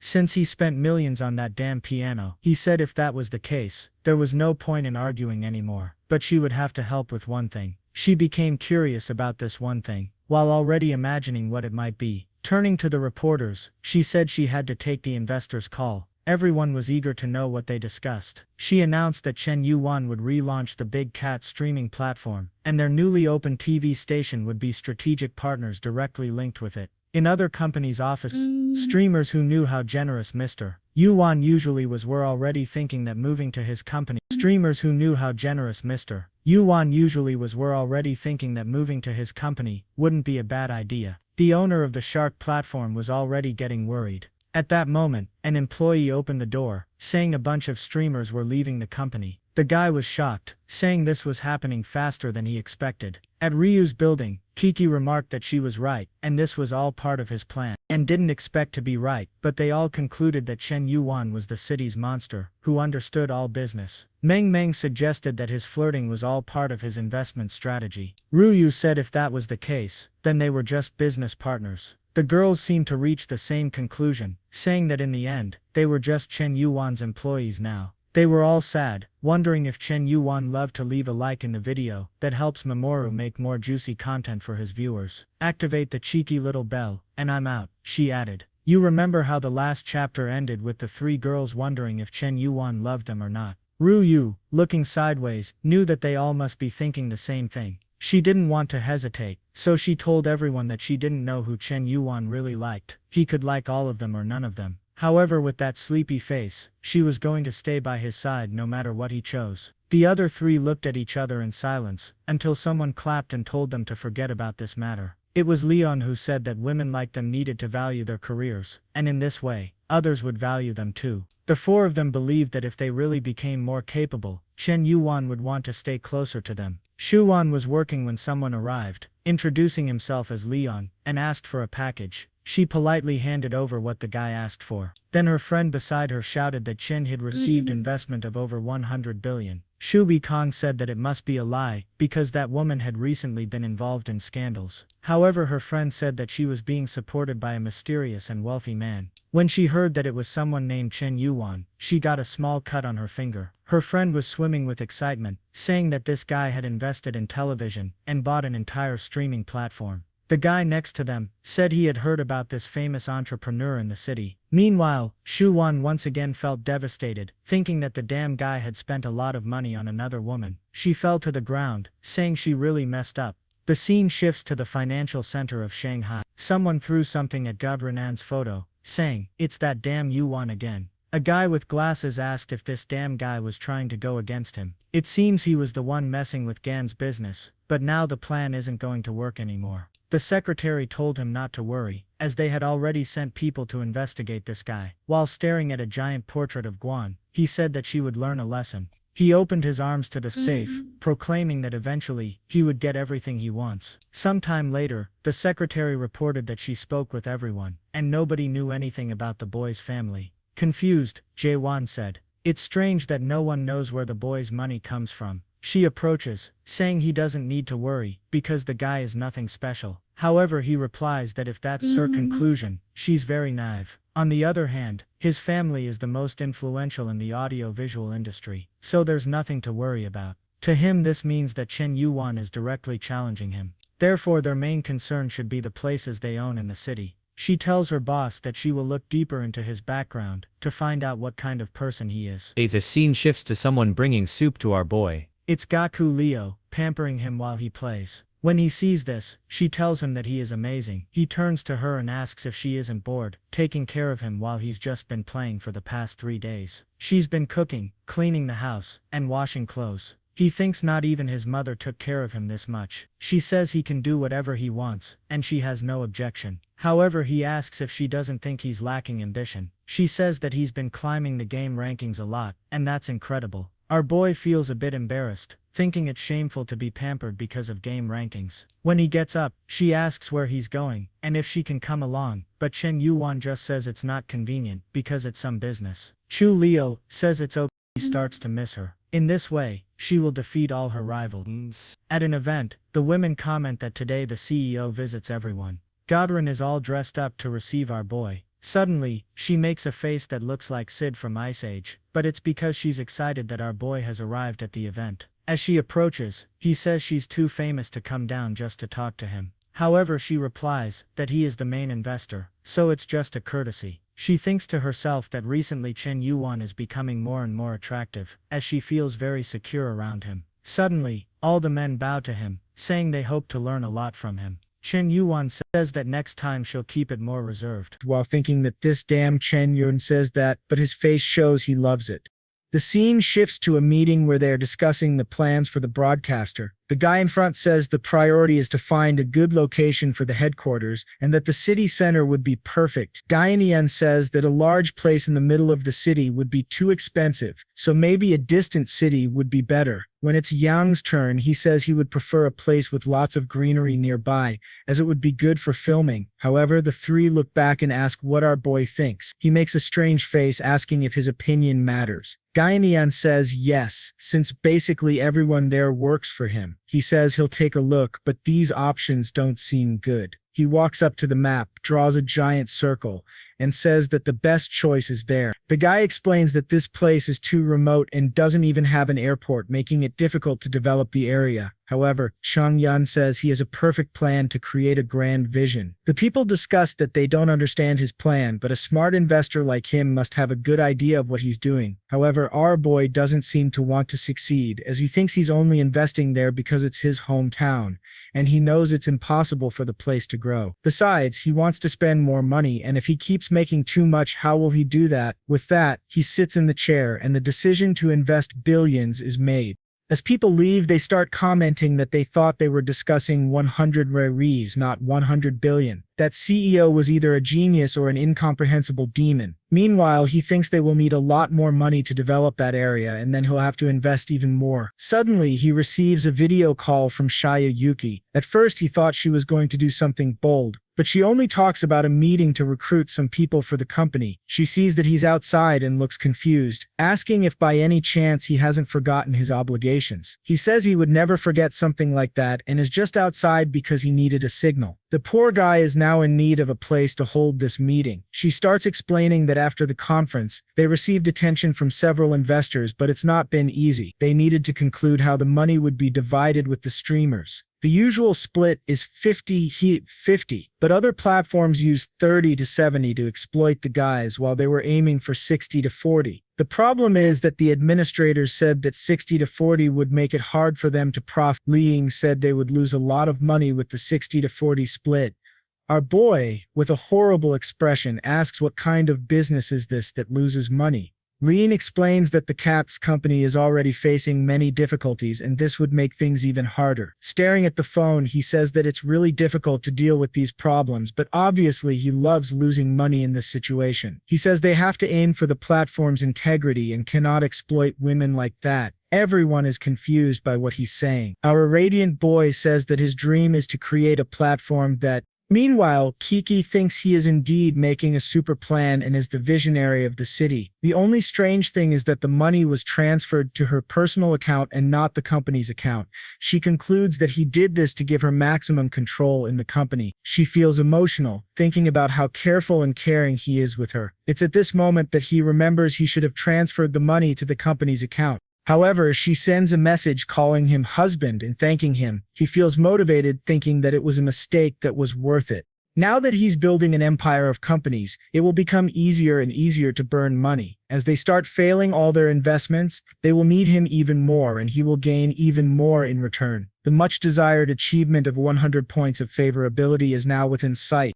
She then announces to everyone that she received another 5 billion. This money would be used to implement the strategies Mr. Yuan mentioned. She also informs everyone that their salaries would increase, and they would receive bonuses. She asks if they are motivated to make this the greatest company. Everyone shouts enthusiastically, saying they would definitely do it. Yuki was confident in doing her best to bring maximum profit to Chen Yuan. At night, our boy returns home and doesn't find Lil. He sees a note on the table and picks it up to read. She informs him that she had to take care of some business at home and unfortunately he will have to make his own dinner tonight. Our boy thinks that she was playing cat and mouse to make him miss her. He realizes very well that it was a pretext for her to show that she was taking care of him, and now she has withdrawn, making him miss her and feel uncomfortable. However, our boy was defeated as he thinks that even knowing all this, he still feels bad about her. Now he already misses how peaceful life is when she's around, but suddenly he stands up and wonders how his parents are doing. With that, he takes a train back to the city and then catches a bus. Man, his parents live far away. I thought this boy was an orphan. He arrives tired, thinking he didn't imagine it was that far, or maybe he has gotten used to living a very comfortable life. Obviously, he can't arrive there flaunting money, or his parents will think he's stealing from someone. Just then, someone in a car calls out to Chen Yuan. He recognizes him as a school friend named Jen Bu. The eternally youthful guy approaches and asks what he's been up to these days. Our boy responds that it's nothing much, just studying. The guy tells him to get in the car so he can broaden his horizons. Our boy remarks how amazing his Mercedes is. The guy smiles, saying he can call him brother, and mentions that he's making a fortune selling things on streaming platforms. Our boy says that his success is incredible, and the guy says he always told his father that he was the best in the city. On the way, they saw a girl standing who caught both of their attention. Our boy was just observing. He quickly remembered that her name was Wang Mang Ma. Wasn't there another Mang Mang in this series, or am I going crazy? Jenbu comments that Wang's daughter is becoming so beautiful that she's surpassing the girls from the big city. With that, he stops the car in front of her. She immediately says that brother Chen Yuan looks more handsome and taller than before. Observing her, our boy thinks this girl has evolved a lot. He calls it genetic mutation. Unlike the women from the big city, she's much more innocent. He gently pats her head, saying she's grown a lot. She tells him that she's not a child anymore and has finished school, asking him to stop patting her head. With that, Jen Bu gets out of the car, saying she's indeed becoming more charming and they should enjoy life. However, she simply says that he's too chubby for her taste. The guy, drooling, says he just needs to lose some weight. She responds that he's too old at 22. Thus, the bootlicking operation begins. She has a 9.5 in appearance, which our boy didn't expect. Unfortunately, she already has a favorability score of 30. The system notifies him that it's impossible to counterattack someone who already likes him so much. Our boy is shocked that she has a 9.5. He imagines this is because she's never had any surgery, and all her beauty is natural. However, her favorability is too high, so he has to deal with it. He clings to his friend and says she must respect the chubby guy, or she'll spend her whole life as a village girl, suggesting she should give up studying and just take advantage of the opportunity with this guy.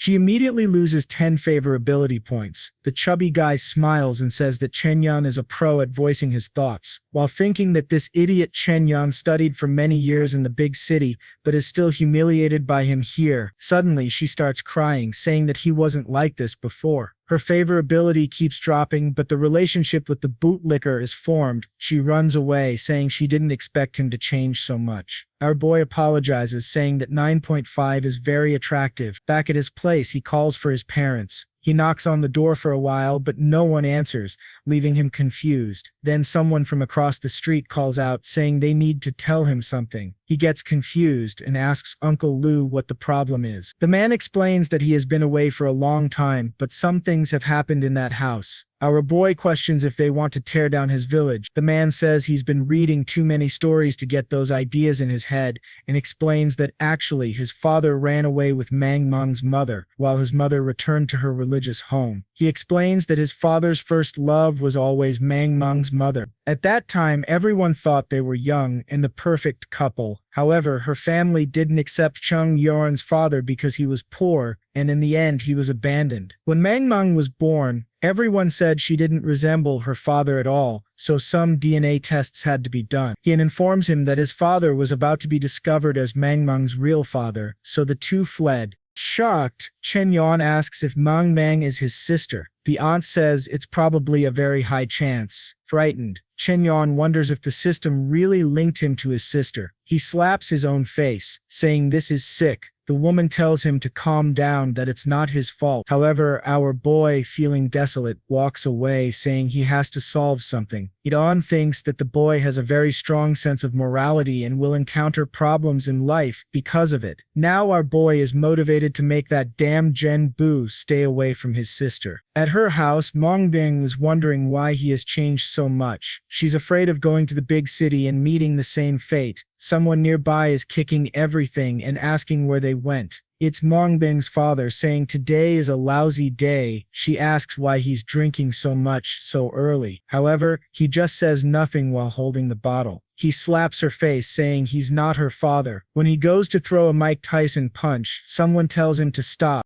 When Chen Yuan enters, The guy thinks it's actually his father. The boy, realizing the man is this confused, knows he's very drunk. The man then bends down to grab a scythe and jumps at him, saying he's going to kill him. From the ground, Mang Ming shouts for him to be careful. However, the father goes full force, saying he's going to send him back to hell. Chen Yuan remains calm because he's prepared. He grabs the guy's wrist and crushes it in a second. The father is immobilized on the ground. However, he continues to scream, saying he better let go or he will kill him. Chen Yuan approaches and tells the man that he's getting too old to be confusing him with his father. The man shouts that if he is Chen Yuan, he's just as much of a disgrace as that damn father of his. Chen Yuan feels a bit insecure about what to do with this guy since he wouldn't calm down. He then tells Mang to go inside and look for a rope. He also tells everyone to stop recording and posting this on social media. People comment that he moved so calmly it was like watching a movie actor. Chen Yuan then speaks to Meng's father, saying he wants to apologize on behalf of his father. However, the man says he's damned for coming into his house, tying him up and then talking about apologies. Chen Yuan tells the man to give up on revenge and asks if there's anything that could compensate for his loss. The man smiles and says that if he wants that, he would have to castrate himself to end his father's lineage. But Chen Yuan reminds him that doing that wouldn't end the lineage. The man looks to the side, realizing that his daughter's lineage would continue the father's line. Chen Yuan asks what he thinks about financial compensation. The man says money wouldn't bring back his 10-year-old daughter and doubts that Chen Yuan could ever have $1 billion. Chen Yuan says he would pay $1 billion if he could forget all the hatred. The man tells him to stop lying because it's obvious someone like him doesn't have $1 billion. But when he sees the phone and starts counting the digits, he realizes Chen Yuan does have $1 billion. That makes the man thoughtful. He knows that with this money, he could start a new family and begin again. With such an opportunity, there was no reason to hold on to past hatred. It was an option with infinite possibilities. So he asks Chen Yuan if he's really going to give $1 billion. Chen Yuan says that to ensure trust, he would transfer the money to Man and she would pass it to him over the next 10 years. The man doesn't seem to like it, but Chen Yuan says that's the only way he can trust this option. While Chen Yuan feels shaken having to resolve things this way, Mang is devastated by all the information she has just found out, that her father isn't her real father and that she is actually Chen Yuan's sister. What kind of mess is this? Where is this story going? Her favorability increases upon seeing him help her with the money, and it's not a small increase, it keeps rising. Chen Yuan notices that the system with her is different and wonders if it is because she was family. The father keeps an eye on his daughter. Suddenly she receives all the money. With that, our boy calls the father, saying that the transfer is done and there's no reason to fight anymore. The girl who wants to take our boy to court says she's scared and wants to stay at his place tonight. The scene shifts to someone saying they found information about Mr. Yun. It's the secretary from before who has all this information, but explains that something strange is involved, apparently related to his mother from 20 years ago. The man tells her to continue. She says that a record from 20 years ago stated that his mother was unable to have children, meaning our boy won't go to jail because he's not her brother. The man finds it interesting to know that he's not the biological son of the woman who claims to be his mother. According to the files, the one agrees, saying that's what she found out. Out of nowhere, the man slaps her, calling it a waste of effort. He wants to know where the money comes from, not a bunch of family drama. Startled, she says she'll try to get in touch with him. He grabs her and says she better solve this because if not for the Lin family, she has no value to anyone. He sends her away and tells her to maintain contact. The scene shifts to the boy's house. Obviously, someone is taking a shower. Our boy mentions that he found some of his mother's clothes and tells her to wear them after she gets out. She thanks him, calling him Big Brother. She thinks to herself that the whole situation is very confusing. At least she gained an older brother, but she wonders where he gets all that money from. She recalls that his family sold fruits, so maybe he's involved in something illegal. Motivated, she says that even if he's involved in crime, she'll help him overcome it. Meanwhile, our boy on the couch is angry at his parents for making him clean up this mess. Manhwa, who isn't his sister, comes out of the shower, saying she's finished. As she dries her hair, he tells her to stay in that room.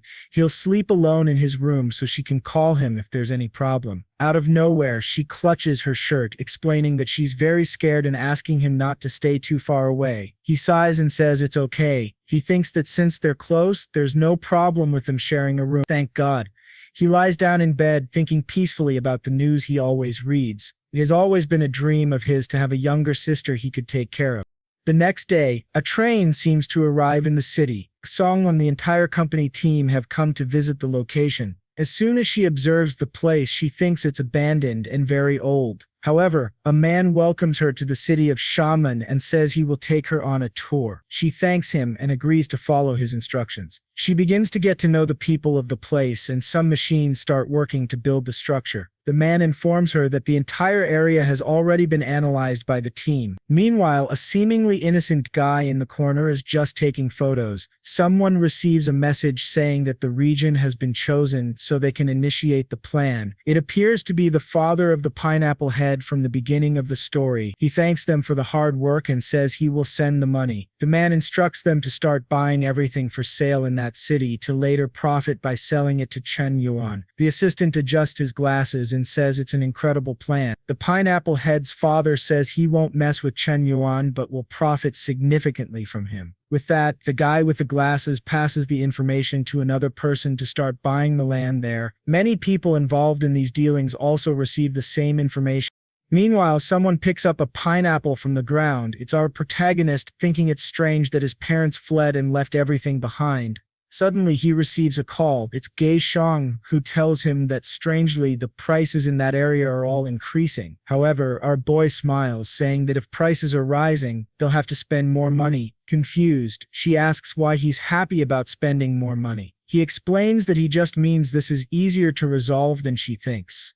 The system asks if he wants to make another transfer, and he says yes. However, he is informed that he is directly involved in this project, so he can no longer transfer money like this. He realizes he's in trouble because she exposed him to everyone, and now he is benefiting. He decides to transfer money to Gay Shang. However, the system says that since the money will be used to benefit him, it would be considered money laundering. Our boy feels desolate, realizing he can't help her. He then imagines that maybe the solution is to transfer it to Mang and have her handle these purchases. Just then, she comes over and asks our boy if he was talking to his girlfriend. The honest boy says he was talking to Gan Sheng, who wants to be his girlfriend, but he's not sure about it. His sister tells him to stop lying because Gan Sheng is an extremely famous star who is launching her own company. Our boy says he has an amazing idea and wants to discuss a plan with his sister. He explains that Gan Sheng is considering buying land in that area and that she could take advantage of this with the money she received. She looks confused and asks how she would do something like that. He explains that if she bought all the houses in the area, she could make a lot of money selling them to everyone. Moreover, the filming base she plans to set up there will attract many people. She thinks that the money she received is all from Chen Yuan, so maybe following his advice is the best thing to do. With a strange look, she says she'll consider it. His plan, our boy imagines, is that if she could make a lot of money in that place, she could live a prosperous and peaceful life. Suddenly, a bunch of cars approach and stop right in front of the boy's house. A girl steps out of one of the cars, asking what kind of place this is and why there are no decent roads. She approaches the protagonist and asks if he is Chen Yuan. He says yes, and she introduces herself as Lu Jialo, saying they've met again. Our boy is confused because he doesn't remember meeting this girl. With a strange look, he asks when they met the first time. Shocked, she asks how he doesn't remember. She was at the car exhibition and was the sister of Lin Shutong. Then he remembers this girl who was against the guy he competed with. She gets angry because she thought he was famous for being with many girls, but he doesn't even remember her. He says he remembers and asks what she's doing in that place. She asks if he always makes deals outside and requests to be invited inside. Our boy sees that many people are watching the situation. He turns and tells her to come in, but to be careful with all the plants. The security stays outside, blocking everyone. Inside, he tells her to explain why she came there. She wants to know if he's planning to exploit the investors. He's startled and confused, but she warns him that pretending to be clueless won't work on her. She knows very well about the announcement he made about investing 100 billion in a company initially, but this was passed on to Gwen, who has no idea how to manage something like that. And now that the information about this town has leaked, everyone is coming to buy land in this place. She says she understands that he's planning to sell the land he bought there to make a lot of money. Our boy is impressed with the plan that he didn't even have, but masks it by asking what that has to do with her.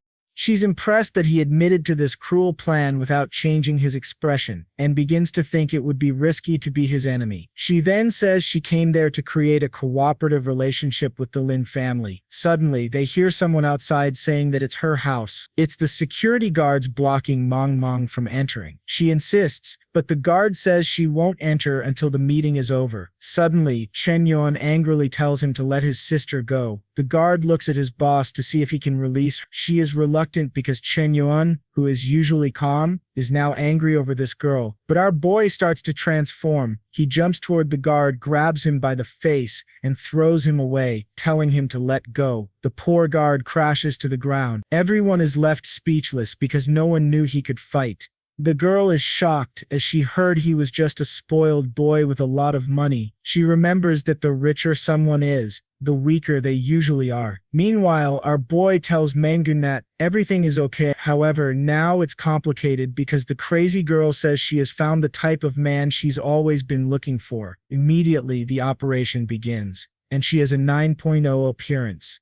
Our boy notices right away that this woman doesn't have pure thought. He asks how she dares to come to his house and harm his family and tells his sister that this woman has a very low level of professionalism. But his sister is impressed that a girl who seems so young already has her own business. Embarrassed, Gigolo says the bodyguards were hired by her brother and apologizes. However, Chen Yuan curtly says there's no need to apologize because they will never negotiate together again. But Mengbiang tells him to stop being cruel and introduces herself to Gigolo, who awkwardly says her name back. They start talking about various interests and our boy just observes, wondering why his sister is being so friendly with the stranger.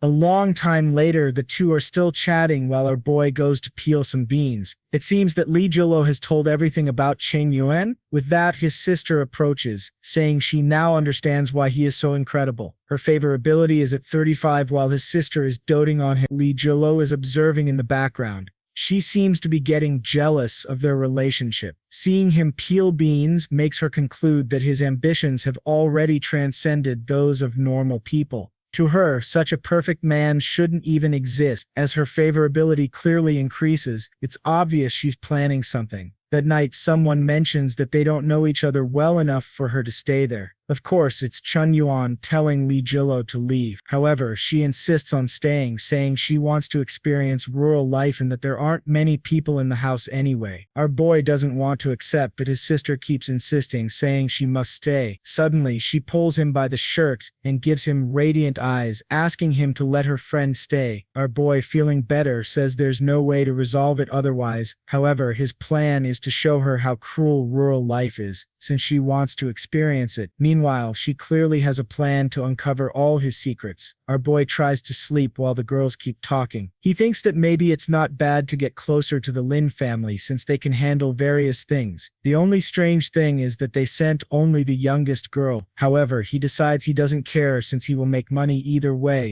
In the morning, there's a commotion in the house. He wakes up angrily, asking what time it is. He goes to the door and asks what's going on. Gigolo greets him with a good morning. He is startled. In the middle of the night, she hired a bunch of people to come and rebuild everything. She says that since she will be staying for a few days, she needs to make it as comfortable as possible. In one night, she renovated the entire bathroom and added a lot of imported things. She even bought a bathtub for each of the pigs they raise in the back. Our boy is confused and asks what the logic behind all this is. She says the most important thing is behind that door. She made an amazing room for herself and his sister, who is very happy, saying that the chair is extremely comfortable. Our boy, feeling desolate, says the important thing is that she likes it, while Gigolo starts bragging about the materials used and the quality of everything. Now our boy wonders if his parents will recognize their own house when they return. His plan was to come home to relax, not to go through all this. Outside, one of the security guards is listening to everything. He passes the information to Lin Chao, saying that his sister has managed to infiltrate very well. Lin Chao instructs him to keep watching and ensure his sister's safety. Then he receives another call asking how things are going.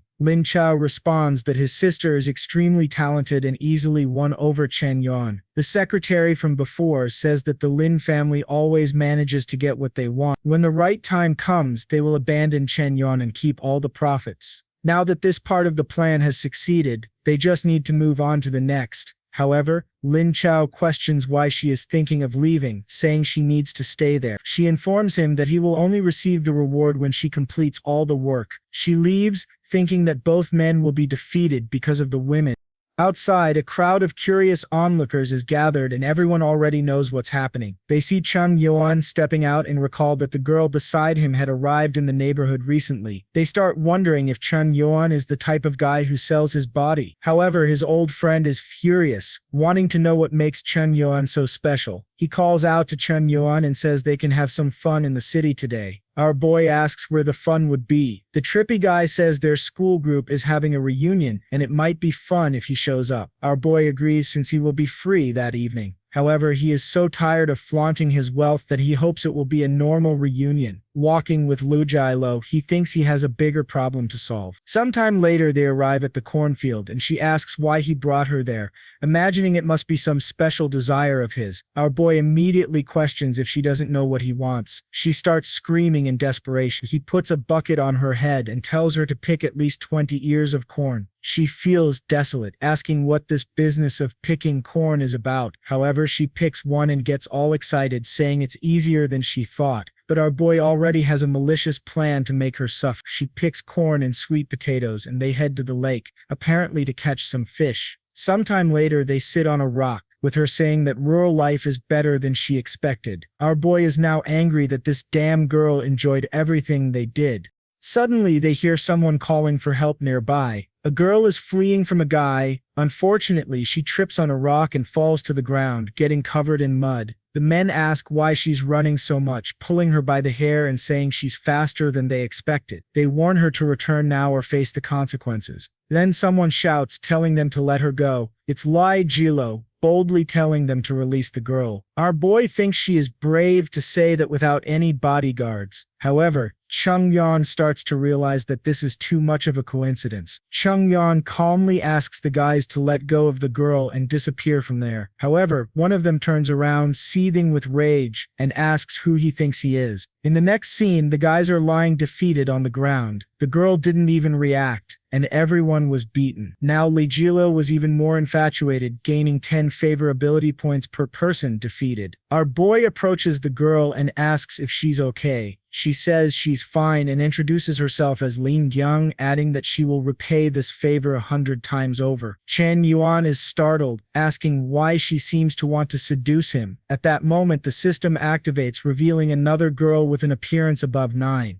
However, she strangely has a favorability of -80. In addition, he receives a long list of skills ranging from disguise and infiltration to proficiency in various instruments and fluency in other languages. Chen Yuan wonders why this girl has so many skills. Moreover, the most peculiar thing is the -80 favorability, especially considering how she tried to seduce him. He knows something is wrong. The girl continues her act. Gigolo asks if she's okay and who those guys following her were. She explains that she's fine but owes a lot of money to those people. She starts telling sad stories, saying her parents were always separated and her mother has a terminal illness, making things very difficult. Because of this, she had to borrow a lot of money from loan sharks. They wanted her to sell her body to pay off the debt, which is why she ran away. Gigolo gets emotional, saying it's a very sad story and asks how she plans to resolve it. Lin Gyung replies that she doesn't know exactly, but little by little she will manage. Gigolo says the girl's perseverance is inspiring. However, Chen Yuan wonders how she believes such a cliché story but decides to keep her around since life is monotonous, and it would be nice to have something different. Plus, he needs to find out who is behind this plan. He then asks Gigolo to take the girl home to help her take a bath and clean up. He turns to Lin Shutong and says that if she wants, he can employ her in his company. She makes a seductive face, asking if he really thinks it's a good idea, while thinking that seducing a man who can't control himself around women is extremely easy. However, since she doesn't give an answer, he says that if she doesn't want it, she doesn't need to worry. With that, she hesitates for a second and starts questioning why he seems to be changing his plan all the time. Gigolo says that since she's so beautiful, she doesn't need to worry because she could get a job very easily. However, she turns to the girl and says that she can't compare to her beauty. Gigolo says she has a keen eye for someone who called her a mud girl. Lin Shutong smiles, saying that beauty comes from the heart. However, she starts theorizing that Chen Yuan is interested but is just hesitating because the other girl is there. With that, Gigolo also offers her a job, saying that way she wouldn't have to worry about Chen Yuan. This makes Lin Shutong angry because now it will be awkward if she accepts the boy's offer. Sometime later they return home, and it looks like he threw the two into the mud, which seems impossible. The guards, all smitten, approach Lin Shutong, asking what happened. Obviously Gigolo gets angry, saying she hired them. Meanwhile, Mang thinks that even dirty that girl is still beautiful. Seeing the way she looks at Chen Yuan, Mang is sure that she's another one who has fallen for him. However, Gigolo also likes him, so it's starting to look like a soap opera. Mang approaches and asks if she's doing her homework. She ignores her and hugs him, saying it's incredible that he got two potential daughters-in-law so quickly. The two girls, embarrassed, start making excuses, saying it doesn't make sense, but Mang is more interested in making the house fun. Gigolo brings a medical kit to help Lin Shutong. Lin Shutong says it's not necessary, but Gigolo insists, saying she's a professional. Lin Shutong accepts, asking her to be careful. However, Gigolo applies the antiseptic without mercy, using a lot of stinging medicine. Lin Shutong says it's okay and that it didn't hurt that much. Then someone holds her hand. It's Chen Yuan, saying she's too clumsy, so he'll take care of it. He starts cleaning the wounds, apologizing for what Gigolo did. Blushing, Lin Shutong thanks him, saying he's very kind. However, he loses 5 favorability points, bringing it down to -85. He looks up, wondering what this girl wants. The timid girl asks if he has a problem. Our boy thinks she's a very good actress and says it's nothing. If it weren't for the favorability, he would really believe she liked it. Compared to the other girls, only Soil has such good acting skills. She's a very skilled opponent, so he will have to be cautious. Meanwhile, Lin Shutong imagines that our boy pretends to be innocent, but she knows he is a beast. Moreover, she has information that his mother isn't his real mother. This means that those two have no blood relation. She believes that Chen Yuan knows this information and is planning something malicious. However, she's there to expose all his deceptions. Half an hour later, she's all radiant, saying they've been very friendly. Even our boy is impressed with her beauty. Seeing the two girls in front of him, he can't tell who is more powerful. Chen Yuan approaches and says she would be perfect as his personal secretary. Immediately, she imagines the plan is progressing perfectly. She says she's not sure if she's capable, but Chen Yuan assures her she has everything necessary for the position. However, before starting, she would have to pass a special test. Nervously, she asks what this test would be. Our boy just turns and tells her to come along, and she'll find out. She doesn't know what awaits her, but decides to see it through. She grew up with the other girls, always practicing to serve the Li family, all to eventually serve Master Li Jiamu. So even if it means sacrificing her integrity, she will go through with the plan. For that, she has to pass the so-called test from this trashy Chen Yuan. Sometime later in the room, she says she's at his command. Our boy then asks her to pass along all the details of her bank account. She starts pulling out her card and says it's okay, thinking it's foolish of him since she has hidden all the information. Her bank account receives 100 million. She becomes shocked, never having seen so much money in her account before. She starts sweating, saying it happened very suddenly. Chen Yuan turns into Mr. Beast and tells her the challenge is to spend those 100 million by tomorrow, and if she manages, she will become his secretary. She is confused, wondering what kind of joke this is. However, she remembers he's a cruel person and must have something wrong with this plan. Chen Yuan leaves, saying he's looking forward to the results tomorrow. However, he warns that if anyone finds out about the test, it will be considered a failure. But our boy has already noticed that those 100 million have greatly affected her, so it will be easier than he thought. With that, he returns to the room. His sister asks how the test went and if he liked it. He just playfully taps her head, telling her to stop being so curious. He asks if she will buy the residences, and she says she will talk to some gentleman. He informs her that he's heading to the city.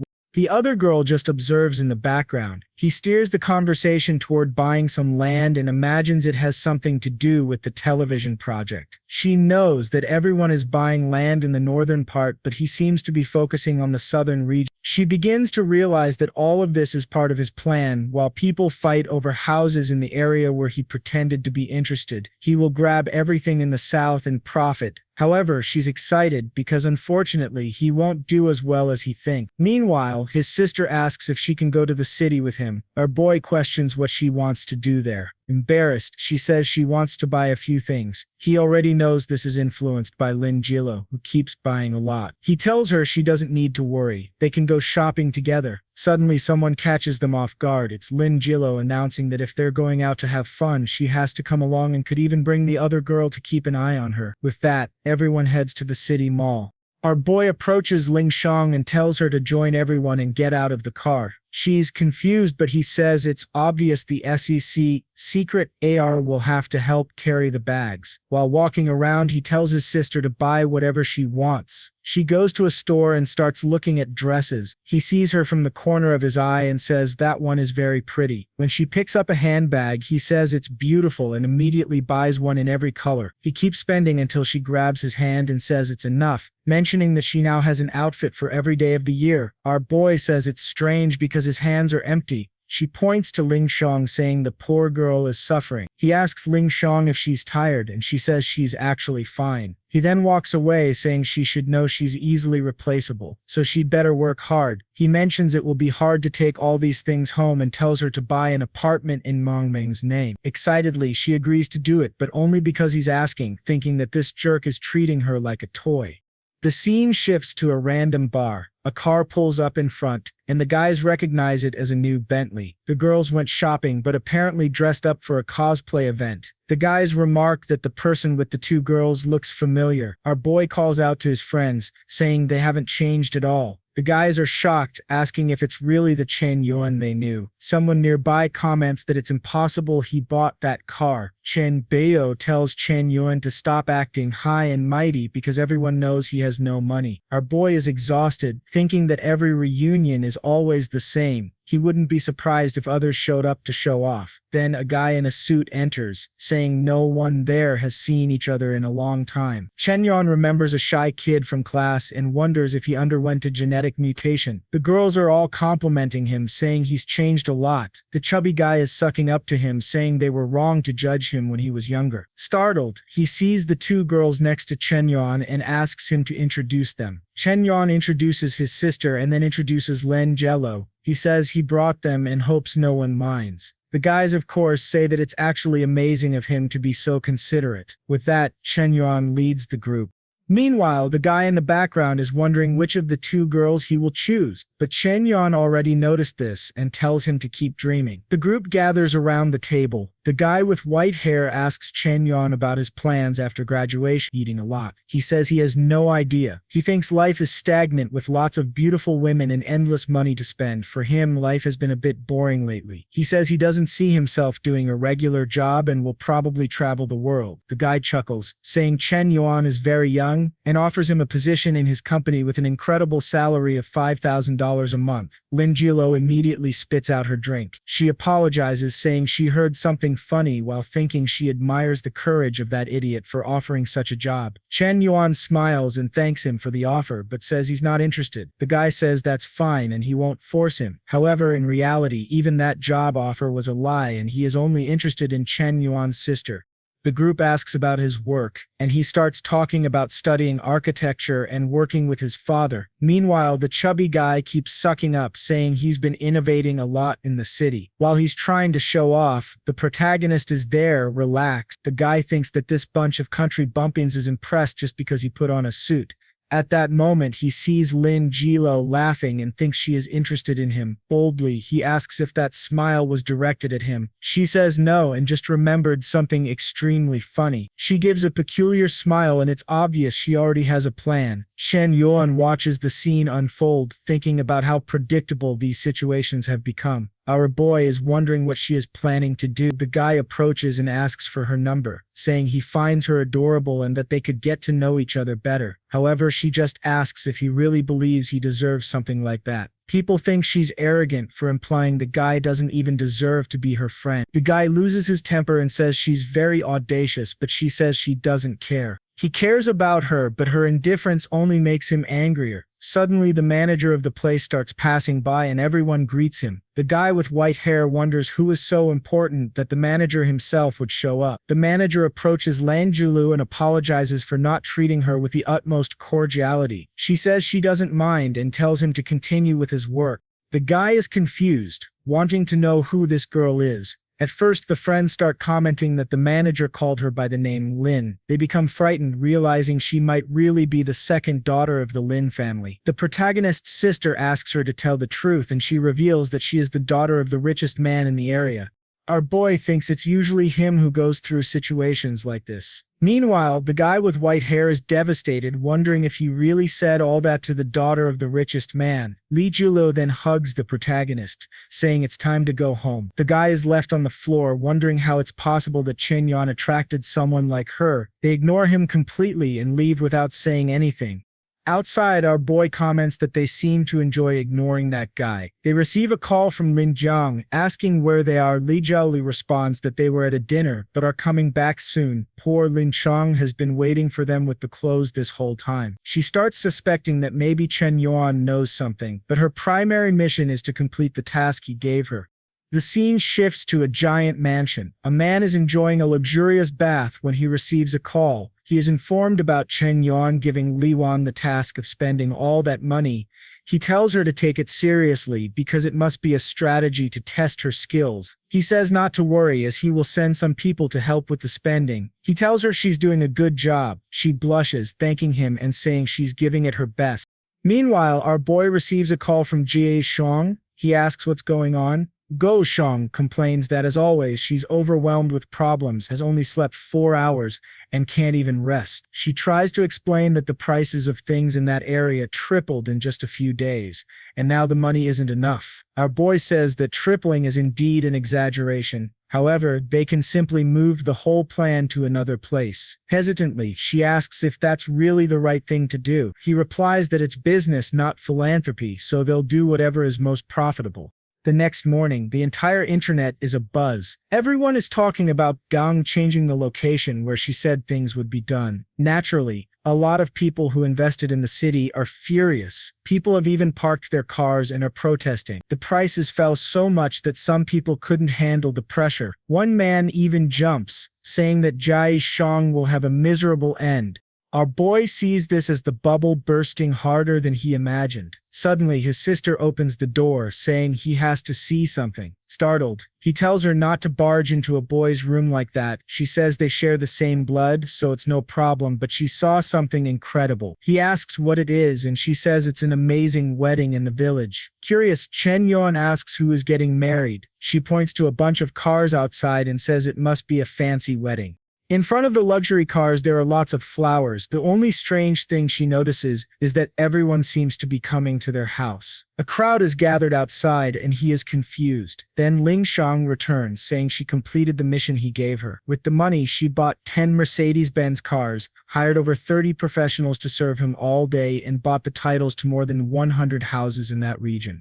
Our boy is shocked. She bought 100 houses? He asks from whom she got so many houses. She says she found them through the FN real estate agency, and once he signs the documents, everything will be his. He is impressed. Despite being a spy, she's extremely efficient. He says they will look at the papers later and asks her to come upstairs to discuss something. Ling Sheng starts thinking that she's been exposed, but unfortunately she hired a lot of efficient people.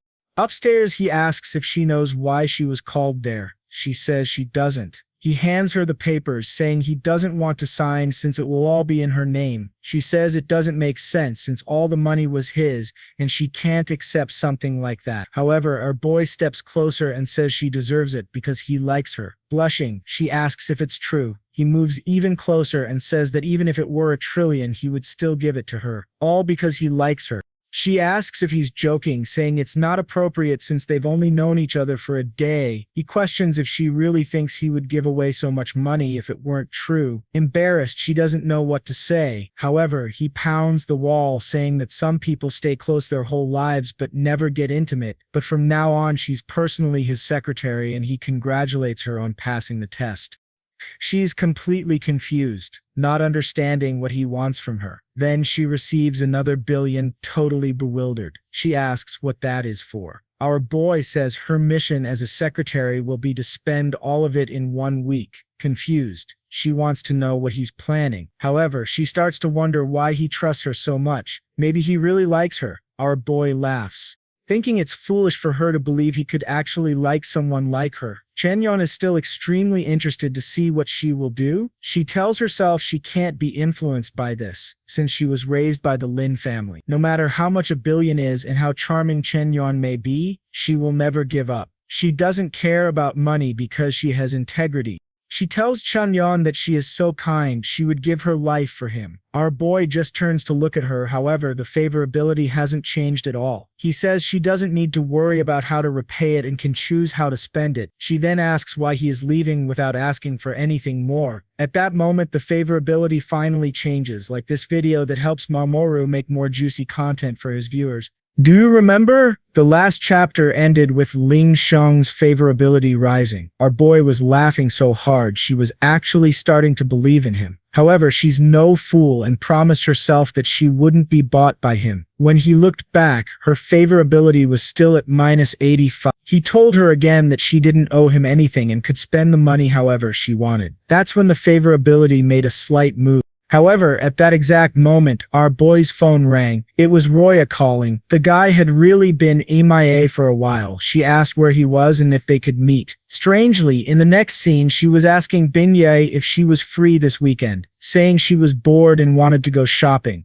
However, Bin Young said that ever since she took up that position at the company, she's been working so much that she can't even take weekends off. The whole company was busy and gearing up for the launch of a new algorithm. Ruyu said that's okay, and they could plan something for another weekend. With that, Bin Young said goodbye. Ruyu then called Yuka to ask if she was free. Yuka said that unfortunately she didn't have any time lately either because the platform was being rebuilt, so there was a lot to do. Ruyu said that's okay too. She understood and they'd planned for another day. She realized that all her friends had been busy these past few days, and she started to notice that maybe it was better to have something to do than just stay at home. Poor girl was just bored out of her mind, wondering if Chen Yuan was really so heartless that if she didn't call, he'd never speak to her again. That's when she called, asked where he was, and said she wanted to see him. The scene shifts back to our quiet little town. Our boy notices something behind him. A Lamborghini is pulling up. Folks from the small town had never even seen a car like that in person. To be honest, I've never seen one either, and obviously who gets out of it, right? It was the most dangerous girl. She walks awkwardly over to Chen Yuan, who's holding a watermelon. Watermelon. For some reason, last time I said it was a pineapple, I think I got confused and went crazy. Our boy didn't say anything. He just told her to get in quickly.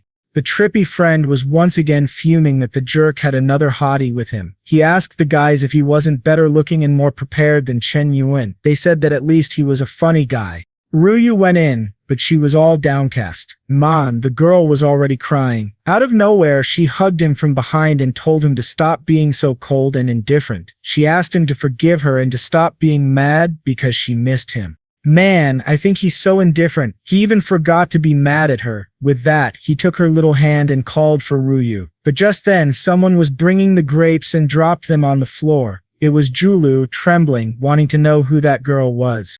Ruyu, on the other hand, knew her and asked what the girl from the Lin family was doing there. Man, our boy's sister showed up in Lingyang too. She turned to Chen Yuan, called him brother, and asked who that other one was. Ruyu thought Chen Yuan was suffering, crying tears every day just like she was, but in fact he was living in this secluded place, enjoying the company of 3 other girls. A little embarrassed, he called Ruyu and said he would introduce the girls. He said that one was Lin Julu from the Lin family, who she should already know. The other was Mang Mang's half-sister, and the third was Ling Sheng, who currently works as his secretary. The atmosphere wasn't pleasant, and our boy was sweating bullets, so he introduced Ruyu to the others as a school friend and an amazing university student.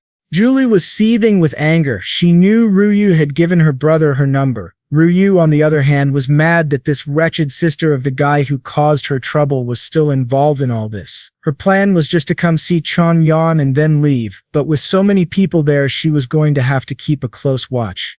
Tay out of nowhere. She said that lately she's been feeling extremely stressed and has had headaches. She wished she could relax a bit.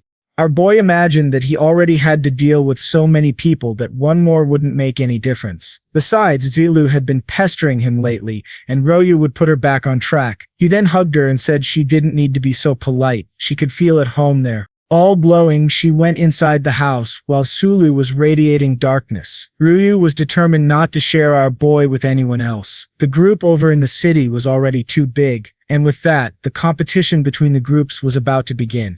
Julie already knew that if she wanted to win over our boy, she would have to beat that Ruyu. Sometime later, our boy was picking round green pineapples, but man, those clothes were way too clean for someone working in the field. After another day of collecting, he was heading back home when someone called him and said they had great news. He told the two of them to go inside because he was going to talk to his aunt. Then, all excited, he asked what was going on. She wanted to know why he was living such a good life when so much was happening elsewhere. She warned him that the demolition he had mentioned was already starting. She said she knew how he could get more pieces of land and was going to She told him he could acquire various businesses and lands in the city and that if he acted first he would get an extremely advantageous offer. Chen Yuan found this very strange and asked if by any chance she was getting involved with some kind of organization. She said yes, she had joined a company that told her to persuade people to accept the demolitions, and in return she would get a commission. It had only been 3 days since she started, and she had already become a Sapphire member. Our boy realized she had entered a pyramid scheme. He told her to get out of it because there's no commission for securing a demolition. She was going to get scammed. She said there was nothing to worry about because she was working for Fish and Real Estate, which was huge in the country. Our boy remembered that Fish and Real Estate was the fake name Lingyang gave to his company. So what is she doing? His sister and the same Lingyang were arriving in front of the house, saying it was the last one. His sister said that once they bought that one, they would have acquired everything in the area. She thanked Lingchong, who replied that, in the end, it was the sister who was profiting from everything and she was just helping out. However, the sister thanked her again, saying that without her strategic and financial support, things wouldn't have been so easy. Ling Shang thought she was starting to understand what Chen Yuan was doing in that town and that it was great to help him. However, Lingang thought this girl was being deceived and was too naive to see that Chen Yuan was taking advantage of her. She asked if she had ever thought that maybe Chen Yuan wasn't her real brother. She wasn't going to let this innocent girl fall into that guy's trap. Embarrassed, she said it was impossible that they weren't siblings. Ling Shang said she didn't want to get involved in the relationship but brought some files to take a look at. Confused, Ming asked what that was. Lingang said it was a record showing that Chen Yuan's mother couldn't have children. This proved that he definitely wasn't her biological brother. Ming asked how this was possible and whether maybe he had been adopted. Ling Shang said she didn't know how, but there was no record of his adoption. Mang Ming said that, based on these records, it was impossible for her and Chen Yuan to have any blood relation. However, that left her downcast. The moment she found out, she thought it was impossible not to believe. Chen Yuan was always so caring. He was there to help her. Sometimes he took such good care of her that she even thought it was a dream. Obviously, she was worried about liking her brother, but now this was no longer a problem. Since she could admit it, she told Ling Jiang that it seemed like she wouldn't have to hold back anymore. Ling Jiang said she had to remember that maybe, from the beginning, he knew about this. Maybe everything he's been doing wasn't a coincidence and had some hidden interest. Mingjiang said she was tired of talking about it and wanted to go back home because she was starting to get a headache. With that, the two returned to the mansion.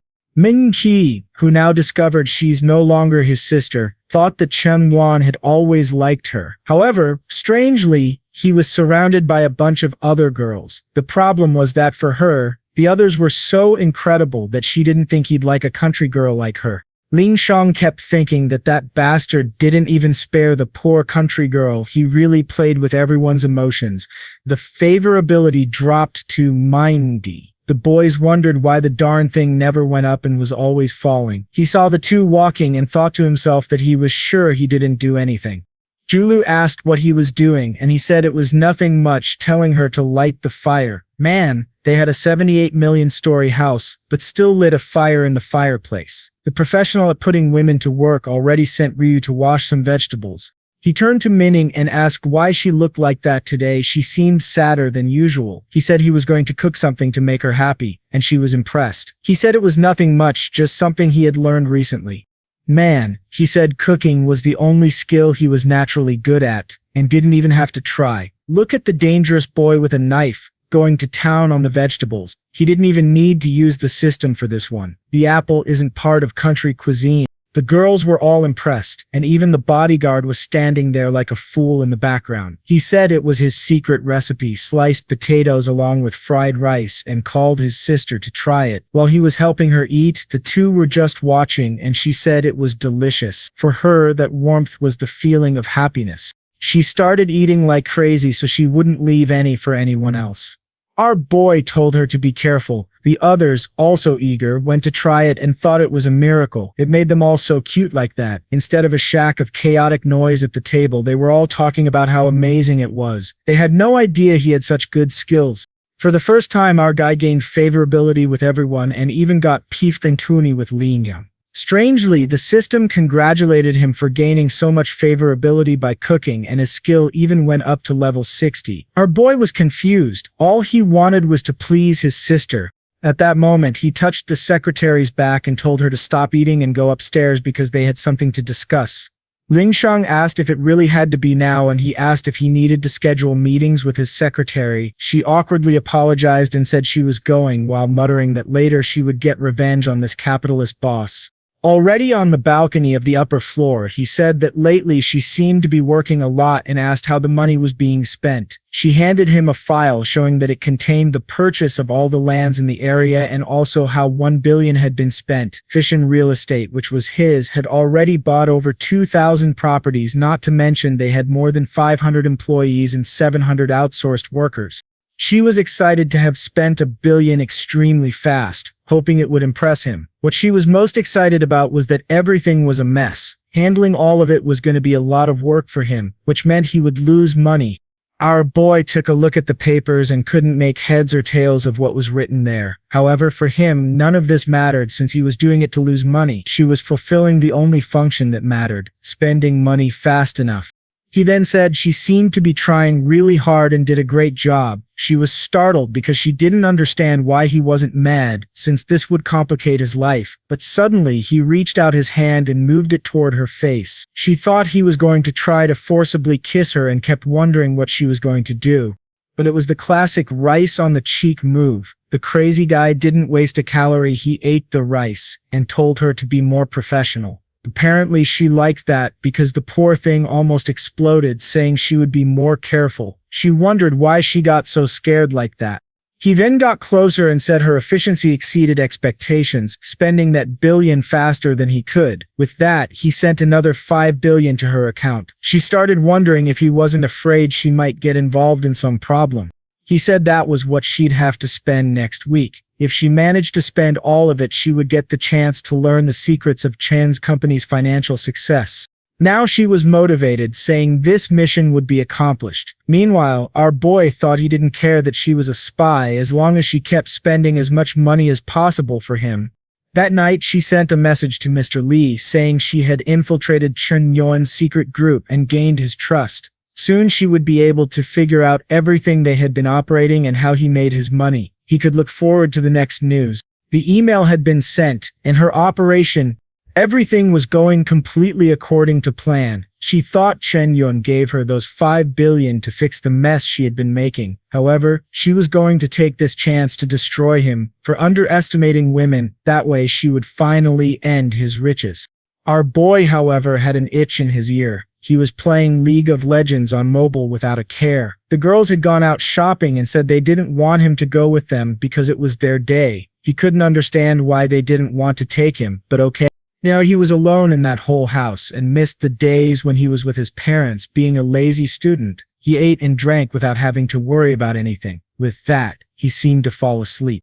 That's when someone arrived at the house and wondered why her house looked so different. There were a bunch of luxury cars and she wondered if that damned ex-husband had sold everything. The woman walked in asking if anyone was there and telling them to say something. Our boy seemed to hear the voice. That's when he recognized his mother. She said it was a relief to see he was home and asked what had happened in that place. He suddenly hugged her and said he missed her. She was a little puzzled and said he was too old to be so clingy, but she would make him a meal. While having dinner, he said he had heard everything that happened there and that he was on her side. She said it was good for him to be like that and learn not to play with other people's feelings. Chen Yuan replied that he would never do something like that since he's been a good person since childhood. But just then they arrived and everyone was staring at each other, wanting to know what was going on. His mother asked who they were while wondering why so many women came in. He then introduced Gigolo to his mother and said she was a friend of his. The girls were all in shock that it was our boy's mom. They immediately rushed to introduce themselves, saying their names and expressing how nice it was to meet her. The mom awkwardly greeted them and wondered how her strange son managed to get so many beautiful women. She told all of them to sit down because she was going to prepare something for everyone to eat. However, they said it wasn't necessary and that they would cook instead. Our boy found it strange, especially since he had never seen Ruyu cook anything. Then Gigolo started cleaning the floor, and the mom told her to stop doing that, but she said she'd been doing it for several days and that she didn't need to worry. This, of course, made her boy angry since she's the laziest of them all, and yet she was the one doing the chores. The mom said they were incredible girls, extremely beautiful and kind. The favorability was even going up. At least for that, the arrival of his mom had helped. However, he knew that his mom hated it when guys had a lot of girls around, so he was going to get in trouble. On the other hand, she was crying, saying she thought he would struggle to find a woman in life, but apparently that wasn't the case. However, he knew that was just hypocrisy. Then the neighbor from the pyramid scheme recognized her and called out. The mom asked why she was at the door and said she should come in so they could talk, but the neighbor said she had something important to say. The mom told her to go ahead, wanting to know why she was being so mysterious. The neighbor then asked if she had noticed the changes in the village. The mom said she'd heard that many changes were due to this fish-in real estate. The neighbor said that this fish-in group had been paying a lot for the lands there.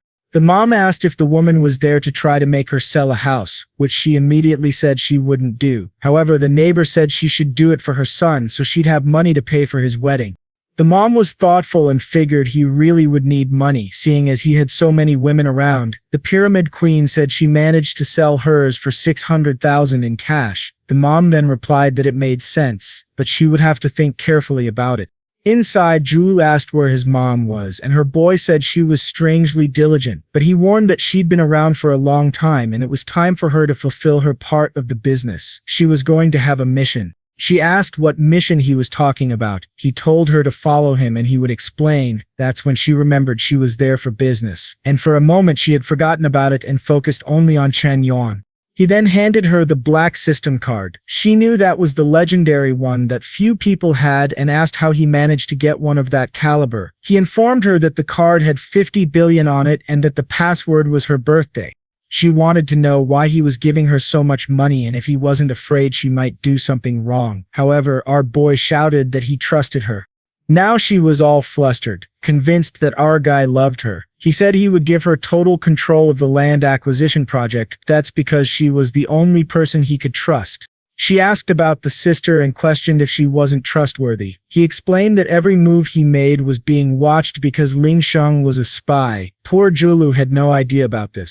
She asked if that was really true. He explained that it was and that he became a target after the incident with the TV in the big city. A lot of people were after him and that's why she was the only person he could trust. She was shocked. 50 billion, not even her family would trust her with that. Not to mention, she was sure that this project was extremely important to him. Our boy knew she was already at 92 favorability and hoped that this last move would finally work. And for her, the unconditional trust was the true form of love. With that, 95 favorability was reached. Counterattack initiated. It was already number 10. Man, he had spent 50 billion on her. Besides gaining 30 points of strength, he learned to sing, draw, and play Chinese chess. Go. Our guy was happy that the plan had worked perfectly. They then agreed they would have to keep today's events a little secret between the two of them, and she was all emotional that now they had something that was just theirs. She then said she would return to the big city tomorrow but wanted him to remember her. Our boy said he would miss her a lot, and with that she left, happy and jumping. He liked her attitude and knew she was a good person. So if the Ling family was less oppressive toward him, maybe he would also be more patient with them.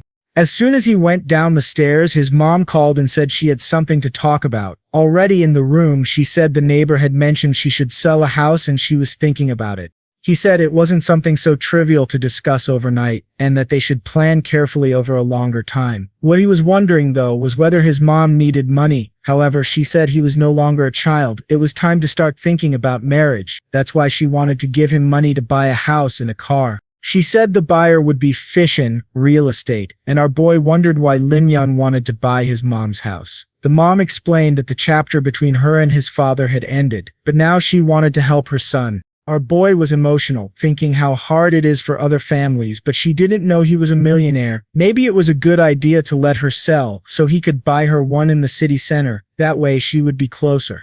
On another day, he was looking at financial information provided by Lanyan. She explained that they had acquired various lands around the region, but now the company was running out of funds. She apologized, saying that all of it was her fault. However, she got excited, since if he wanted to break the contracts he made, he'd have to pay 10 times the value. He asked how much would be needed to continue the project, and she said at least 10 billion. Right then, the scoundrel's eyes sparkled, and she was confused by his excited reaction. He then said she was doing better than he thought. Not only did she spend the 5 billion he gave her, but now she was also 10 billion in debt. She was confused and asked if he was joking. He said no, in fact he was impressed that she managed to spend 15 billion in just 1 week. She was trying to understand what he meant by that. Our boy said that finding an employee who knows how to make money is easy. The hard part is finding someone who can spend so much like that. She was the hidden dragon he'd been looking for all along. While thinking about how naive she was, since the more she lost, the better it was for him, she began to wonder if she really was some kind of prodigy in the business world. With that, she received a message on her phone that another 20 billion had been deposited. Now she was scared, since not even the guy who ordered this mission would have such confidence. She asked if he wasn't afraid and trusted her so much. He said he wasn't afraid. He was completely confident that he could trust her. Finally, he gained 20 favorability points by saying that, and boy, another 20, another 20. The favorability went right. He forgot how low hers was. Our boy saw that spending those 20 billion was worth it.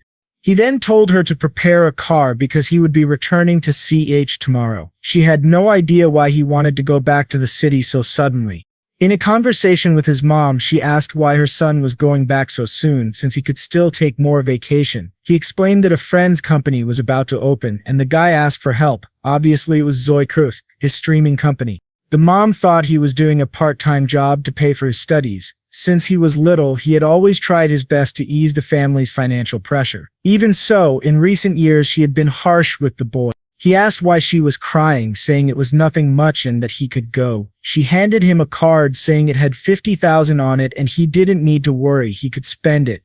Her boy, surprised, questioned if she was really going to give him that much money. She said he needed to spend a little, otherwise he wouldn't be able to find a girlfriend. At that moment, he said she didn't need to worry because he was a billionaire. She told him to stop lying because he looked more like a beggar. He seemed hesitant, but she said he didn't need to worry and that it was like his commission. He asked where this commission thing was coming from. She said she got involved with Fishin real estate and had already managed to buy some land.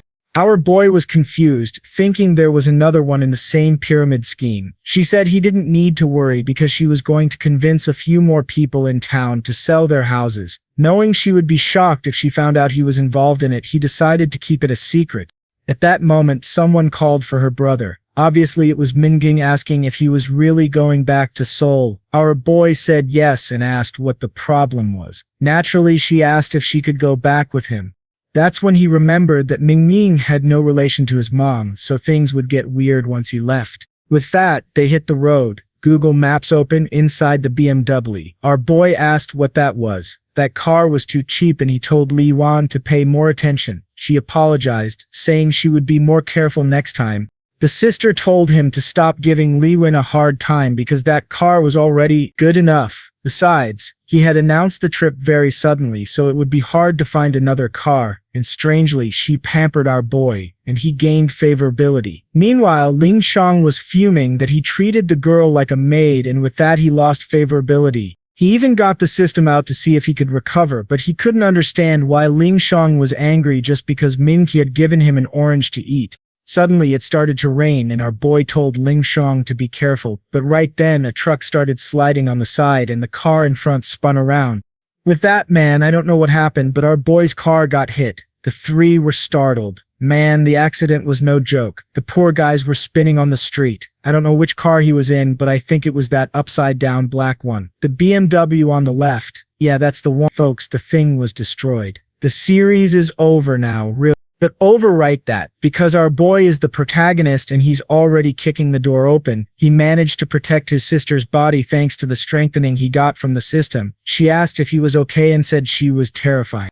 Our boy said that as long as he was by her side, nothing would hurt her. A bunch of cars had started braking, but the rain was still heavy. He covered his sister and said he would help Li Wan when he got there. Man, I'm not sure if she's going to make it out alive. He asked if she could get out and she replied that her legs were stuck. Oh boy, could there be a death in the series?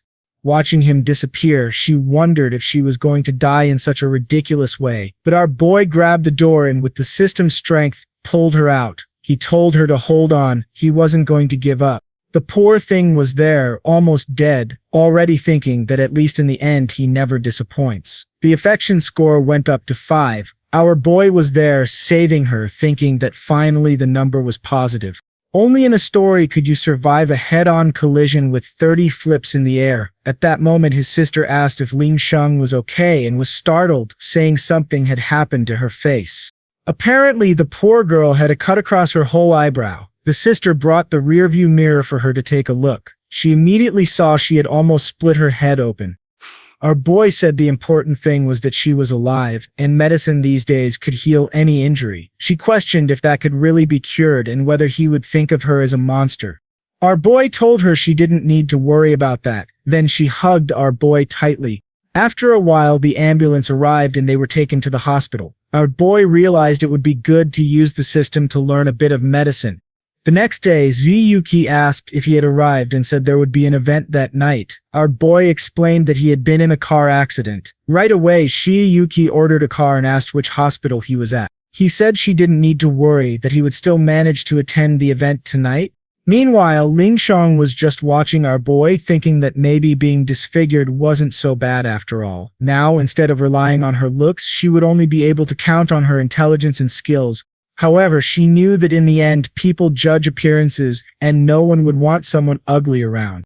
Our boy then told her to check if there were any villas in the city of Su as he wanted to buy one. The sister scolded him, saying she had just been in an accident and how could he have the nerve to ask her to work. But our boy said he could only count on her because she always got the tasks done. Still, the sister argued that he couldn't force people like that. She turned to say something to Li Wan, but she was emotional, crying. The two, sibling or not, were actually confused by that. She explained that she was emotional because he hadn't changed how he treated her, even with her being disfigured. To be honest, I haven't seen all this disfigurement on her face yet, but she said she would exceed his expectations. The scene then shifted to the event, where the artist carefully sketched each of the participants. Upon arriving, the sister was impressed, saying the place was amazing. She recognized some of the famous streamers there. Our boy explained that she would have to get used to this kind of event, but she said that the two of them were too casual since everyone else was dressed in formal gowns. He replied that even in flip-flops, no one there would dare humiliate him. However, he noticed some women on the side asking how some poor people had gotten in there, and his sister was crushed. Our boy obviously didn't like those wretched women having the nerve to make her feel that way. He approached to give them a lesson and told them to be careful about what they said about that lady. The two asked who he was and said they didn't fit in at that event. Now our boy was losing his temper. However, Minking grabbed his shirt and said it was better to let it go. He ignored her and told the two women that he would give them one more chance to apologize. One of them came closer and asked if he didn't recognize her and if he knew how many fans she had. Man, what's this? Violence against women. He slapped her in the face. The girl turned angrily, asking how he dared to do that. Man, this boy should be arrested. He really slapped her again. When she fell to the ground, everyone was wondering how he had the nerve to do something like that. Our Chen Yuan is being overly aggressive. What's this, my warrior? That life on the farm drove him crazy. And then those bar friends came over to see who was causing trouble. Immediately, they saw it was our dear Chen Yuan and were already shaking. The guy knows that our boy is more famous than ever, and finding him there was a stroke of luck. However, the girl, the one who took the slaps, immediately recognized the guy. She approached Mr. Bang and asked for help, saying she'd been beaten by a farm boy. Apparently, the writer recognized him and was trying to get revenge in the story. Wagging his tail, he clung to our boy and said he wanted to apologize on her behalf. The rest of the event wondered who this guy was for Mr. Bade to act like that. Apparently, a sister like our boy hits women. There's something wrong with that. She really liked it and gained favorability. She's super dangerous.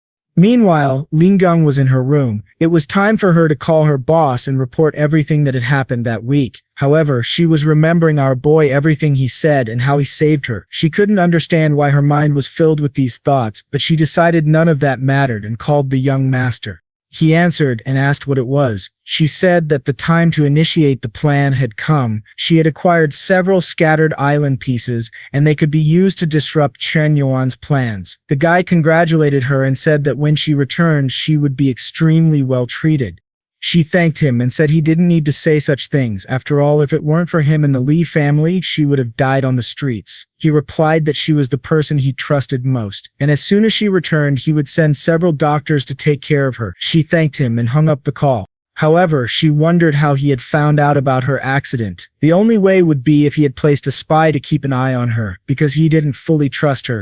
On stage, the guy told everyone to give a round of applause for the boy's performance. The next person to appear was a special guest. The sister asked who this mysterious person was. Our boy had put on a mask, and she asked what that was all about. He was wearing this ridiculous Batman thing, saying he was going to put on a performance for her. They recognized the famous crystal piano on stage, and there was Chen Yuan walking up to it. The sister was all smitten. Not sister, we have to remember that, and she was already at 90 favorability, just 5 more points to go.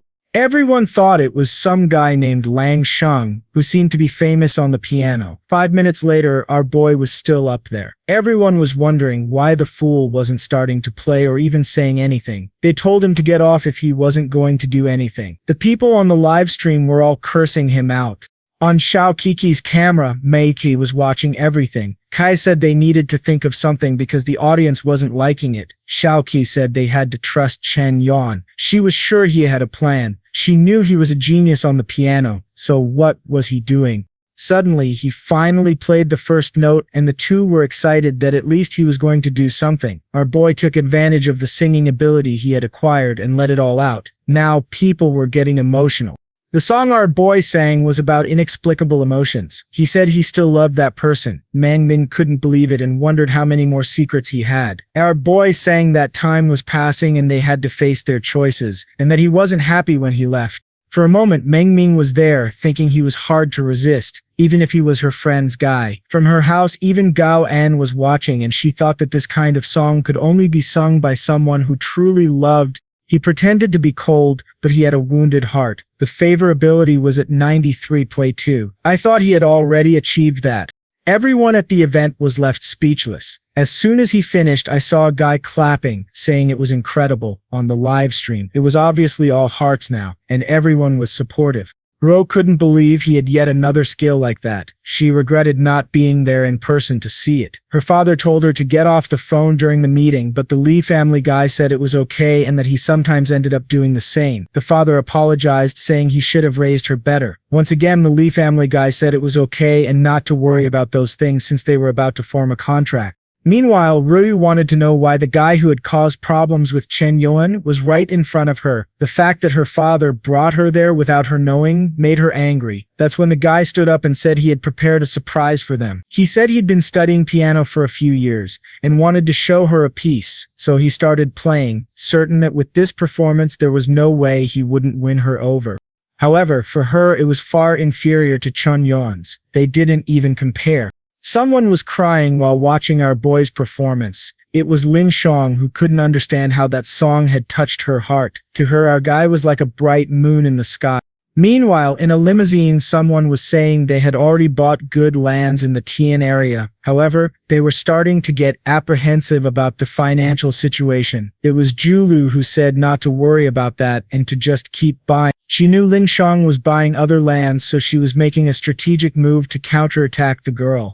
The area for making movies and TV that he bought seemed to be in Taiman, but it actually involved 2 other cities. She had to do her best, since she was the only person Chen Yuan counted on. Using all the knowledge she had, she was going to punish that damn spy Ling Sheng.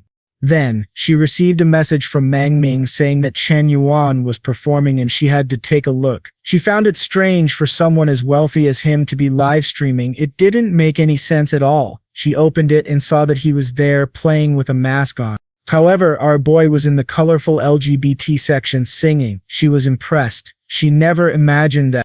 The way our boy sang to her, it seemed he wasn't successful in music only because he had dedicated himself to the business world. The whole country was crying over such talent not becoming a star. Having reached 96 favorability, he gained 10 strength points. I'm eager for our boy to reach 100 to see what happens. Seeing the points he gained, he thought that this performance wasn't in vain. The audience asked where he was going. Everyone wanted him to continue. A few days later, at a company, someone informed Ling Sheng that they were having problems. It seemed there was another person with a lot of money buying up the lands they were interested in. She knew that if her boss's plan failed, everyone working at fishing would lose their jobs. She told the guy she would talk to the boss and ask if he had any instructions. She decided to do what she could, and the rest would be up to fate. But unfortunately, Chen Yuan's phone was turned off. She wondered if he was somehow trying to avoid his responsibilities. Meanwhile, at the Black Cat Company, everyone there was talking about how the whole place was still bankrupt. The streamers thought it was weird since just a few days ago they had received a lot of money. The rumor going around was that Miss Yan, who funded the whole business, had apparently disappeared. She had information that he vanished because he ran out of money. Shen Shui also heard this and wondered if Mr. Yan had really gone bankrupt. In the meeting room, Shayuki said it was impossible. Even if she did her best, she wouldn't be able to drain his money. But Shen Shai said the rumors seemed true and suggested calling him to confirm. Shayuki realized that it had indeed been a while since he last sent a message. Normally, by now he would have sent some money. Maybe it was true he was really having problems. In a whole city, everyone was talking about this story, that Mr. Yan was running out of money. The old folks who didn't like our boy were all saying he deserved it. However, in a gigantic mansion, someone was asking what was going on. It was our boy in the pool, wanting to know where Ruyu heard that. She said that none of it mattered, and even if he needed it, she would sell everything she had to help him. Our boy said that didn't make any sense. His only problem was having too much money, and strangely, the more he tried to spend, the more money he made. With that, he hung up the call and muttered that no one could take a week off without everything turning into a mess.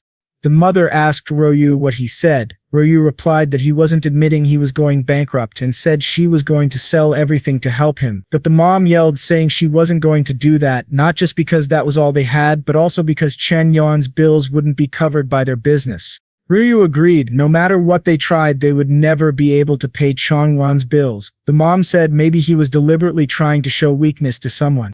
Meanwhile, our boy was sunbathing, all relaxed. Shayuki shouted, asking if he was having a problem, and said she was going to sell the whole company to help him. Even Gao Shuman called, saying she never cared about the money and would return everything he gave her and some extra to help him. Miss Both said he should have asked her for help and that she would never stop supporting him. Our boy always responded to everyone that he was fine and they didn't need to worry. He didn't know what else to do since it was impossible to have a day of peace. What he found strange was why everyone on the same day thought he was going bankrupt, who was spreading the news that he was running out of money. However, it was interesting to see that the tables had turned. Instead of pampering the girls, everyone was now pampering him. Maybe his charm was really reaching indescribable heights. But once again, he received another call. He answered and asked who it was this time. It was Li Juluo, who was annoyed that he answered like that. She told him to give her the dress right away. Our boy asked why, and she just said to give it because she had a surprise for him. He knew that this surprise wasn't going to bring any joy.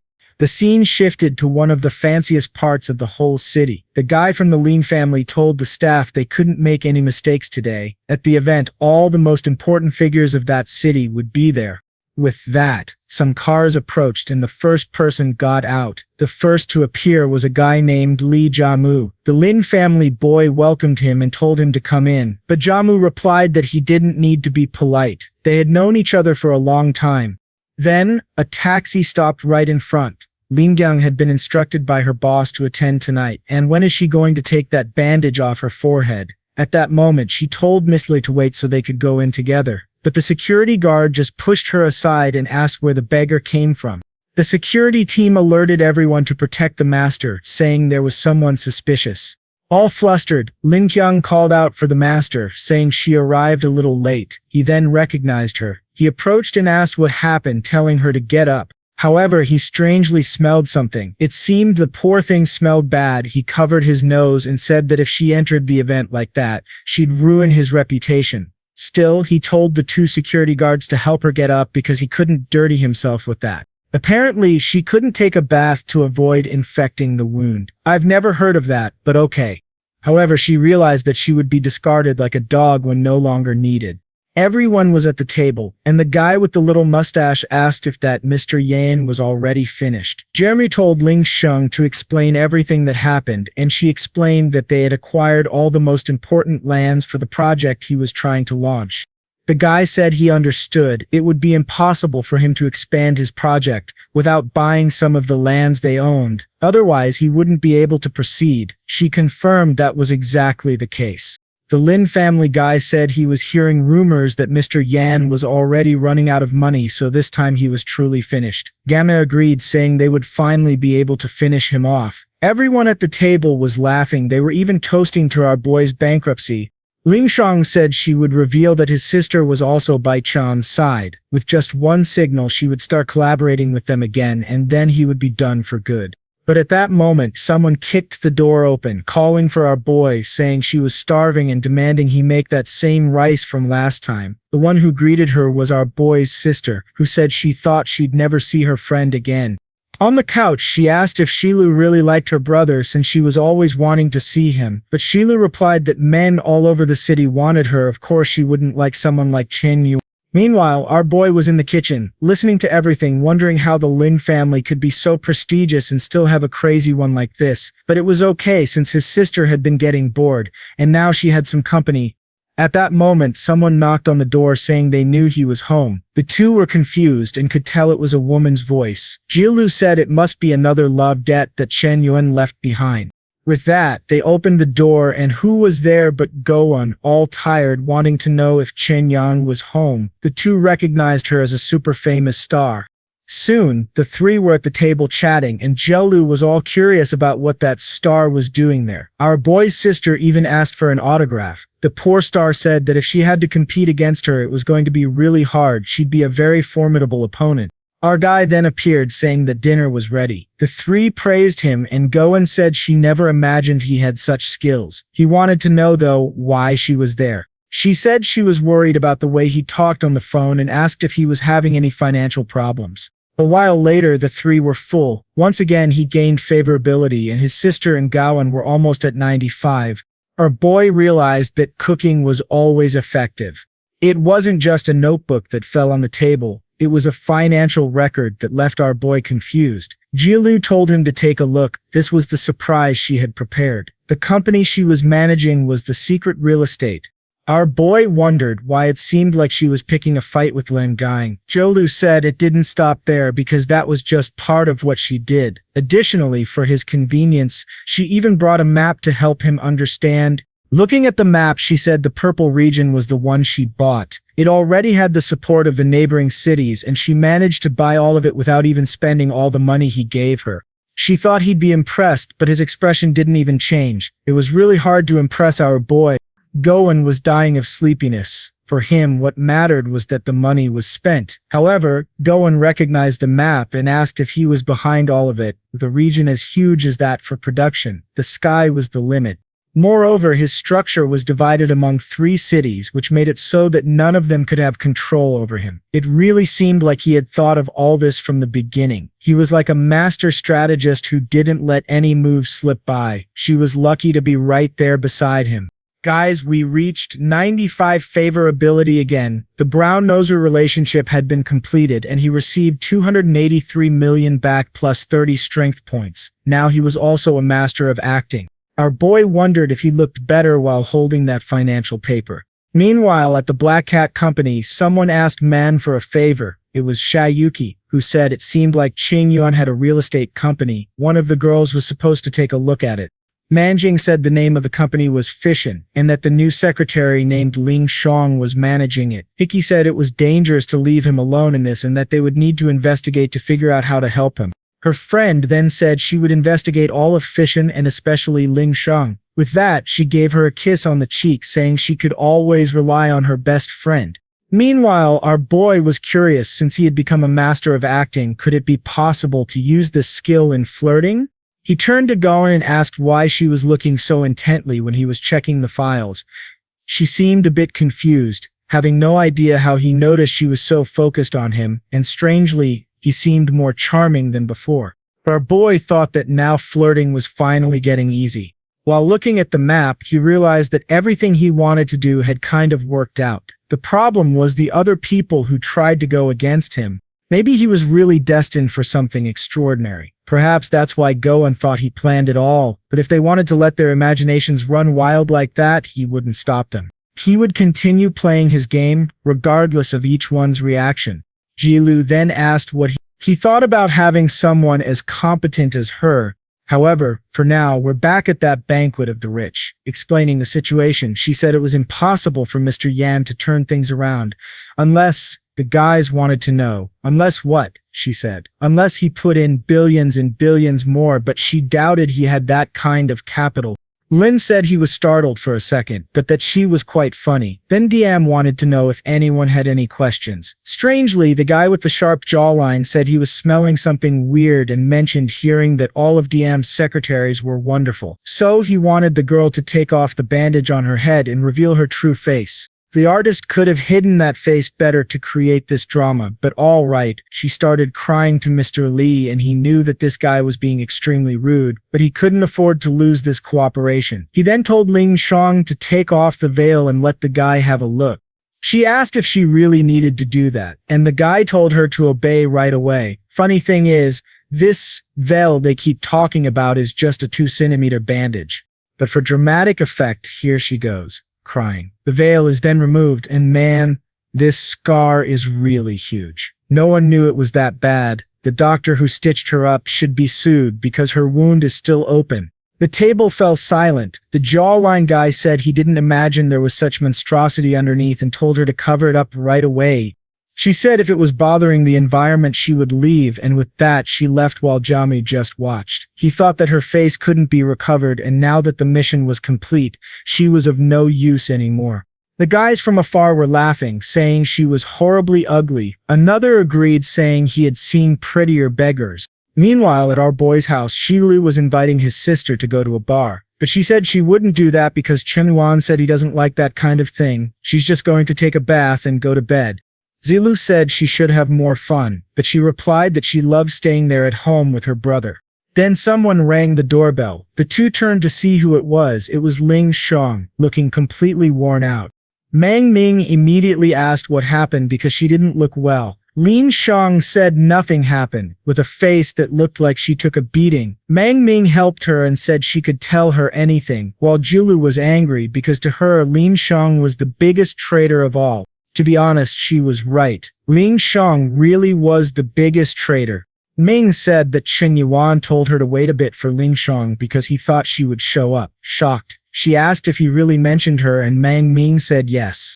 With that, she went to eat our boy's rice, realizing that from the beginning Chen Yuan had treated her like a person, not a tool. In the end, he really was the kindest. Mom asked why she was crying and told her to say what happened, but she replied that it was nothing much. She had just remembered some things. Favorability rose by 10. Ling Shang then asked where Chen Yuan was because she wanted to talk to him. That made it rise by 10 more. The sister explained that Chen Yuan had already gone to bed. Lin Shutong questioned why he went so early. The sister explained that it seemed he was having to deal with a lot of problems and wanted some time alone. Actually, time alone meant sipping soda and playing League of Legends. Lin Shutong said she understood that he must be suffering a lot because of all these people turning against him plus Ling's planning. Even with all this happening, he still remembered to leave food for her. She really didn't deserve him. Another 10 points were gained. The next day, Ming told Yuki that she found information about Lin Shutong after staying up all night. She had discovered some very suspicious things. Strangely, she had suddenly gotten into one of the top universities without attending any school. At 17, she went to study in the United States and came back with 2 degrees. By 22, she was already the executive secretary of the giant Star Group. Yuki said she had heard of that group before. It wasn't an unfamiliar name. Min reported that this group was responsible for the Li family, the same family that owns giant Tycoon company. Chen Yuan was planning to open something that would be a direct competitor to them, and Lin Shutong appeared as a secretary at that moment. The two concluded that she could only be a spy. Meng Gong said it was no wonder the boy was encountering so many problems to the point of almost going bankrupt. Desperate, Yuki said she was going to call now to help him. However, as always, our boy's number was turned off. She called Bingyi and asked for the new address. Bingyi replied that she had no idea, but she got angry when she found out there was a spy next to the boy. Wei said she would help find this new house, and together they would take down this spy. The operation to save our boy had begun. Back at the boy's house, he was waking up after a tiring day. However, he smelled something strange. He saw that it was Lin Shutong making breakfast and wondered if she had taken the wrong medication. At that moment, he approached and greeted the secretary. She said she had cooked something for him and asked him to taste it. Our boy was all glowing while watching her. As he ate, she thought that, until now, he didn't seem to care about her wound. And the most curious thing of all was how different he was compared to her previous boss. Our boy knew that, as a woman, that wound on her face must be destroying her. However, he was evolving his medical skills to the max to see if he could help her recover. He was sure that when he did, he would finally win. She looked over at him. Then she asked what she should do if one day she made him angry. He said that if the problem was losing money, he didn't care because honestly, he didn't even like it anymore. She wondered if he would really forgive her if he found out she had been plotting with several other companies. And the strangest thing was everything she had planned was about to succeed, but she wasn't happy. Just then, Mong Ming and the other girls showed up, saying they wanted breakfast too. Excited, Lin Shutong got up and said she had prepared food for everyone. Ming told her to sit down, that she would serve herself, and there was no need for that. Lazy Yalu said to bring some for her. With that, they all sat down to have some coffee, when suddenly the doorbell started ringing desperately. Everyone turned confused, wanting to know who it was. Jilu said she would go complain and see who was making so much noise so early. Meng Kim said she thought it was Ru's friends who had been asking for our boy's address that morning. Ling Sheng seemed confused by that, and Meng Kimi explained that Ru's and some friends seemed to be coming to see our boy because they were worried. They had found out there was a spy in his company. She smacked her lips and went to open the door to let them in, and man, it really was all of them. The sister was impressed that there were so many beautiful women in front of her. Before she could say anything, all 4 had already entered the house. Mang Ming asked if those were really Chan's friends. They looked quite angry. Ru just replied that the situation was urgent and wanted to know where Lin Sheng was. Mang Ming said everyone was having breakfast together. With that, they all approached and surrounded Lin Sheng. The poor thing had nowhere to run. Ming, tired of no one saying anything, slammed some papers on the table. She told Chen Yuan to take a look. She had made a dossier on a spy in his company. Our boy read it and was impressed, saying the girl had studied a lot. It was no wonder she had all that talent. It was amazing that he had such a well-prepared secretary as this one. But Min Kyung told him to realize that he had fallen into a trap set by the other group. Now that there were 2 Min Kyungs in the same scene, it was getting tricky. However, the sister asked Ling Sheng if it was true. Jilu thought the poor things had no idea that the boy had known for a long time. And what's even better, if she's the only one who knows this, that means she's the one he trusts the most. Gao Zinan, with an IQ of 200, had already realized that our boy had used Jilu to ruin Ling Sheng's plans. Ling Shang then admitted that it was all true, that she had approached him with the intention of working as a spy. Suddenly, our boy stood up. He told Ling Shang to come with him to the garden because he wanted to talk alone. With that, the two left while all the curious ones watched. Meng Ming was already crying, saying she never imagined Ling Shang was a spy. If she had known, she wouldn't have let her get close to our boy. However, Gigolo said not to worry, he had known this for a long time. Everyone was shocked, wanting to know what business this was about him already knowing. Ruyu asked why he gave her such an important project if he knew she was a spy. Gigolo said she would never tell. She had already realized that all these girls seemed to be interested in our boy. Already fuming, she wanted to know if there wasn't another man in this country for them to all be after him. They started shoving each other, demanding proper explanations. But suddenly, Goen cleared her throat beside the painting and said that, coincidentally, the wrong areas Ling Shang made him buy and the ones Gigolo bought for him formed a continuous area. Right then Ruyu realized our strategist was years ahead of everyone. He was like a planner who saw the battlefield from miles away. The way he used his troops and resources was on another level. He was too complex for anyone to understand. The poor thing was even trembling now. Everyone was impressed, saying the boy was like a supercomputer. Meng Ming asked if she had done something wrong by revealing the spy, since this might have ruined Taiwan's plans. She said she didn't mean to, but no need to worry. If he went to talk to the girl, he probably had another plan in mind. While thinking that, she realized the more she got to know him, the more mysteries she discovered. Even though he always took too many risks, he always came out victorious. Maybe she was just another piece on his board too. Outside, Ling Shang apologized for getting close just to gather information. She said she had no choice. She didn't know him, and that was the task she was given. Our boy said he had always known all of that. She asked how that was possible. He said that on the first day he had already discovered why she was approaching him and who was behind it. However, none of those things mattered to him. He asked if she remembered what he had said. Then he grabbed her face and said that if it was because of money and business, he would always forgive her. As a knight, he had to keep his word. Of course, with that, the boy's favorability went up. She blushed, unable to say anything. It was now already at 85. She looked to the side and was about to say something, but he interrupted and said there was no need to worry about anything, because from now on she was part of his team. Once again, she wanted to apologize and explain, but he said he had already told her she was his hidden dragon. He was sure that with her by his side, the whole world was within reach.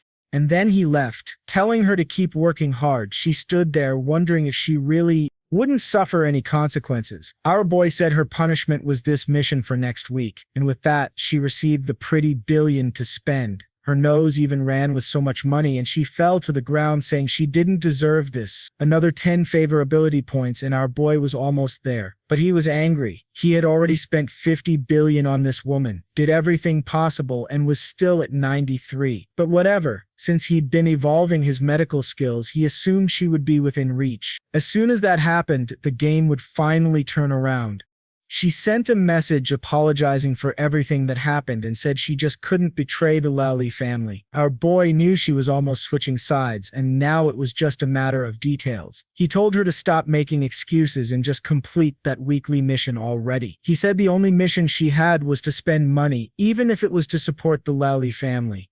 She thought maybe this was his way of asking her to spy now. But on the Lali family, however, she was so much against them, she couldn't see Chen Yuan getting out of all this. That's when our boy opened the door, and inside they were all smitten. Our boy wondered why it felt like he had entered the wolf's den. He couldn't understand why even Meng Meng was like that, considering he didn't even know her. And strangely, out of nowhere, he completed the counterattack against her. He was surprised he didn't even remember when he started the mission with her. With that, he received a bunch of money and 25 strength points.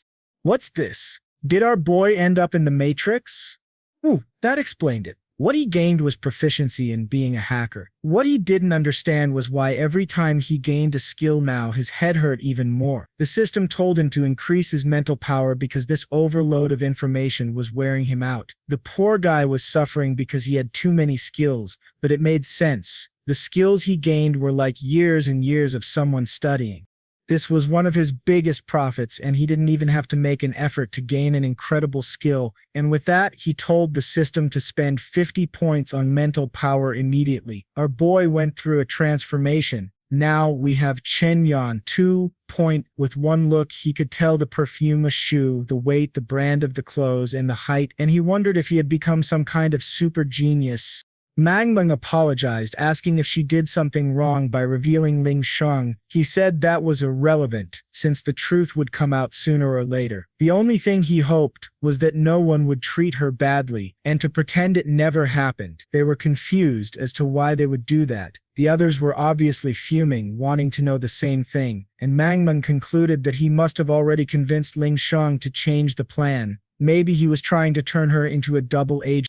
He was indeed planning far ahead. He was using a light strategy to counter the dark conspiracies. Ling Yang was about to enter the house and overheard part of this conversation. Our boy was telling everyone not to treat her badly because she was still an important part of the team. She saw this and wondered if that was really something sincere. He truly was the kind of person worth following for the rest of her life.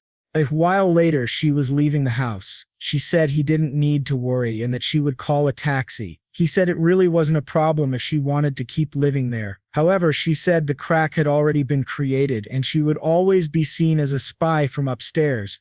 His sister wondered if Chen Yuan had really convinced the girl and if she would return to the Lever family. Even more so, if her plan failed against Chen Yuan, she would be punished if she went back. Jilu said that those words made her realize something. Ling Sheng herself might not know that Chen Yuan had set it all up, and it was inevitable that when the Lever family found out, she would be punished. At that moment, Jilu received a call from her brother. He asked where she was and what she was doing. She said she was at Chen Yuan's house and witnessed a scene he would never believe. The poor guy wondered since when did his sister call this guy brother. The worst part was that his sister didn't know the plans the Ling family had with the Lei family, and he started yelling, telling her to stop hanging out with this guy because he wasn't good for her. He warned her that in half a month she would be back at university and told her to come home. Angry, she thought that as soon as he found out about the things she was achieving, he would be surprised. Soon they would find out that Lin Jilu was the greatest entrepreneur of her entire generation. In the background, Shayuki asked Ryo if she knew those two girls. She said the one on the left was her sister, named Wan Mingming, and the one on the right was extremely dangerous, as it was Jelu from the Len family. Jelu asked if that wasn't one of the richest families in all the cities, and she was already saying, the damn guy never rests. Every time he just shows up with another one. She then called the two over, introduced herself, and said she was the CEO of the Big Black Cat Company. She advised that since they were all friends of Chen Yuan, they should have each other's contacts. Our boy looked and wondered what was going on there. The girls were all exchanging numbers. Yuki had added Julu to their group, saying that from now on they were all friends. Our boy was already wondering how many people were in that group. Meanwhile, at a hotel, someone welcomed Lin Ging back. It was Mr. Lee at the table, saying that yesterday's action was because he couldn't lose that guy's investment. He said he had contacted the best plastic surgeon in all of Korea, and soon she would be as beautiful as before. She said she understood and thanked him. He then asked what brought her there. She revealed that her identity had been exposed. Shocked, he asked what happened and if it was hard to escape. She said that, actually, he forgave her and even invited her to keep working. However, she refused, but of course she decided to hide the 30 billion, otherwise the boss might think she was betraying him. The guy then asked how he reacted when she left. She said that strangely he showed no reaction and was very calm. He questioned whether there was really no emotional change, like anger. She said no, maybe his emotional control was extremely high. However, it seemed there was something she didn't notice. He had known she was a spy from the very beginning. He asked how he knew and whose name the shares of the fishing company were under. She said all the shares were in the name of his sister, Mingming, because he didn't want to raise suspicion under his own name. Knowing that Chen Yuan was extremely calm, he was already questioning whether he had fallen into a trap. He said to bring the maps of Hui province and call Mr. Lin. He asked the secretary if anyone from the Lin family was buying land in that region. The secretary said the Lin family seemed to be acquiring some properties under the name of another company. Then, Lin's cell phone started ringing. He wondered why Mr. Lee was calling him so early. He asked if the guy had so much free time and said he was going to invite him to eat some delicacies. However, the guy cursed him, saying it seemed he had teamed up with Chen Yuan and had been planning all of this from the beginning. Confused, Lin asked what he was talking about. The guy told him to stop playing dumb because he knew about the places he was buying in the family's name. Coincidentally, all the land purchased by his company fit perfectly with Chen Yuan's strategies. Lin, confused, had no idea where those purchases came from for his family. He said he would investigate this because he was absolutely certain it was not related to his family. The guy said he had half a day to give a satisfactory answer. Otherwise, he would have to face the consequences. Then he threw the phone on the floor, wanting to know who Juhu thought he was. The two had a negotiation of equals, but now he thought he could treat him like his father. The problem was that he had spent 10 million to plan all of this. If he lost, there would be no way to explain it to his family. He then told the employee to take a look at some secret real estate in the family's name. The guy said he would handle it now. 2 hours later, he returned. The poor guy had already received all the papers. He wanted to know why everything was in his sister's name, who was 20 years old and wasn't supposed to have any money. Worst of all, it was confirmed that the company's capital exceeded 50 billion. The guy showed that with the purchases made by this company, Chen Yuan's plan would work 100%. With these purchases, the entire television structure he was trying to set up would work perfectly. They thought they had caught him in a trap, but in the end, they were the ones who were defeated. He realized that, from the beginning, he had fallen into a giant pit, and the worst part was that his sister had been brainwashed. He angrily grabbed his phone, saying he was going to call her, wanting to know how that damn girl was trying to do something that would ruin the whole family. Getting out of the pool, she answered the call and asked why he wanted to talk again. He then said he found out about the secret real estate company she was running. She replied that he took quite a while to find out and that for matters like this, he would have to call her boss. He started yelling, asking who gave her permission to exploit the family's connections like that. But she just hung up and said she preferred to be on Chen Yuan's side, who was far more capable than her brother. He was furious that she had hung up on him. He threw the phone on the floor, wanting to know since when that damn girl got so brave. He told the butler to bring another phone because he couldn't believe he couldn't beat this girl. The servant said the situation was already out of control and the focus now should be on minimizing the damage. He questioned how that would be possible and what they could do. The servant said that, considering all of Chen Yuan's planning, he seemed far more promising than the guy from the Love family. Considering that his sister already had connections, maybe they should just ally with him for good. All they would have to do is give up on Ruyu, because it seemed she had some kind of relationship with Chen Yuan. However, he said he would not give up on Ruyu, and if he did, he would also have to hear his sister talking about it for the rest of his life. The butler questioned if it was really worth going through all this trouble just because of her. He told Mr. to stop getting involved because he had full control of the company and would take responsibility. The guy said that was fine, then he would step back, but he was thinking that this young master was too inexperienced since this was not just about financial losses. Even if he managed to make his sister switch sides, everyone would see her as a traitor. Either the Lin family joins Chen Yuan, or they accept that they will be destroyed by all the others. Meanwhile, papers were delivered about all of Julu's plans and what she had been doing recently. Mr. Li realized that from the beginning, he was falling into the trap and ordered everyone in that meeting to stay silent. Ling Shang realized that part of the blame was hers for being the secretary and not discovering anything. She then apologized and said she really couldn't notice. However, the guy asked if she really thought it was just a mistake. A mistake, yes, is something you apologize for, but losing 10 billion is far beyond that.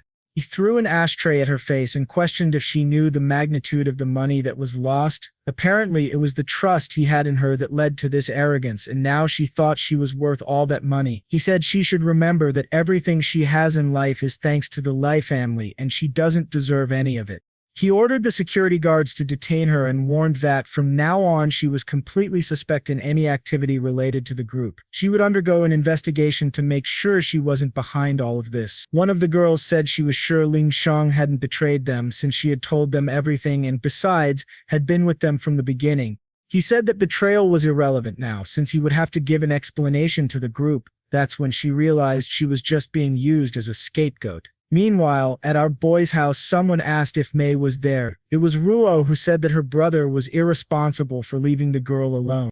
She replied that actually, Chen Yuan was down in the basement. She asked how long he had been hiding there since she hadn't seen him in a few days. The sister said it seemed like he was doing some tests and experiments, and asked that no one disturb him. Our boy had made a purple goo and said it was finally ready. Spending all those points to evolve medical skills up to 60 was worth it. At that moment, someone knocked on the door. It was Ruyu, asking if she could come in. Our boy thought she arrived at the perfect time. He told her to come in and asked if she had any scars on her body. She was obviously confused by him, saying that she said she had a little mark under her hair from a fight with her brother when she was younger, but she always hid it with makeup. Our boy grabbed her chin, saying he wanted to take a closer look. She even dropped her bag while thinking that if Ming saw the situation, she would think the wrong thing about her brother, but that was okay. Since he wanted it so much, she accepted the kiss. However, she smelled something strange and wondered what he was thinking. Our boy told her not to worry because he had an impressive cream. He put it on her forehead and she asked if he had government authorization to do that, saying it was very stinky. Our boy said it was like those foods that stink but taste good. He told her not to remove it from her forehead for the next 3 hours because there wouldn't be any more. With a somewhat unconvinced look, she said thanks, but then said there was a price. When our boy turned around, she kissed him. What was that? Our boy was all embarrassed, wondering if he had just been taken advantage of. On the other side of the door, she couldn't believe she had the courage, but the feeling wasn't bad. Our boy turned all red and was drooling. Suddenly, his sister appeared, asking why Ruyu left covering her face. It seemed like she was crying. Our boy said she went back home to take a bath, but Ming said she wasn't an idiot. Ruyu was covering her face and was all red. What had he done to the poor girl? Our boy said he wouldn't accept false accusations since he was a gentleman. However, his sister said she didn't believe him. She felt the only problem with her brother was that he was always surrounded by women, but no matter what, he would always be her only brother. He then asked if she had any scars that needed omnipotent treatment. She ran off, saying that the stuff was too stinky. He thought she was silly for not taking advantage of something only he could produce. Suddenly, a message arrived on his phone. He remembered the chat from the beginning and decided to take a look. Hosen, the guy from the dealership, was asking if Mr. Yan was really going through difficulties. Another guy, Wang Ren, said that even his company, which was buying land, had stopped doing so. It looked like Mr. Yan was planning to flee the country. Wang Ren continued, saying the analysis was correct since even his Black Cat platform wasn't doing so well. However, Hosen preferred not to speak ill of Mr. Yan. He believed that even if he was facing difficulties, he would overcome them, but obviously he didn't like this other wealthy guy bad-mouthing him. The moment he disappeared for a few days, others in the chat began commenting that it seemed he had gotten into some problems with the Lin family. They began saying it was his fault for getting involved with such big shots. Everyone agreed it might be better to distance themselves from Mr. Yan. Our boy was angry because just a few days ago everyone was sending him friend requests and wanted to be his friend. He then sent a message saying enough was enough and told whoever wanted to leave the group to just disappear. The guys were shocked but asked why he was trying to act tough at a time like this. Our boy said that anyone who went against him or cooperated with Teng's family would now be against him. The guy from the club earlier said to take a look at the group because Mr. Yan was going against everyone. Hosen, the car guy, said he knew Mr. Yan was no ordinary person based on his analysis.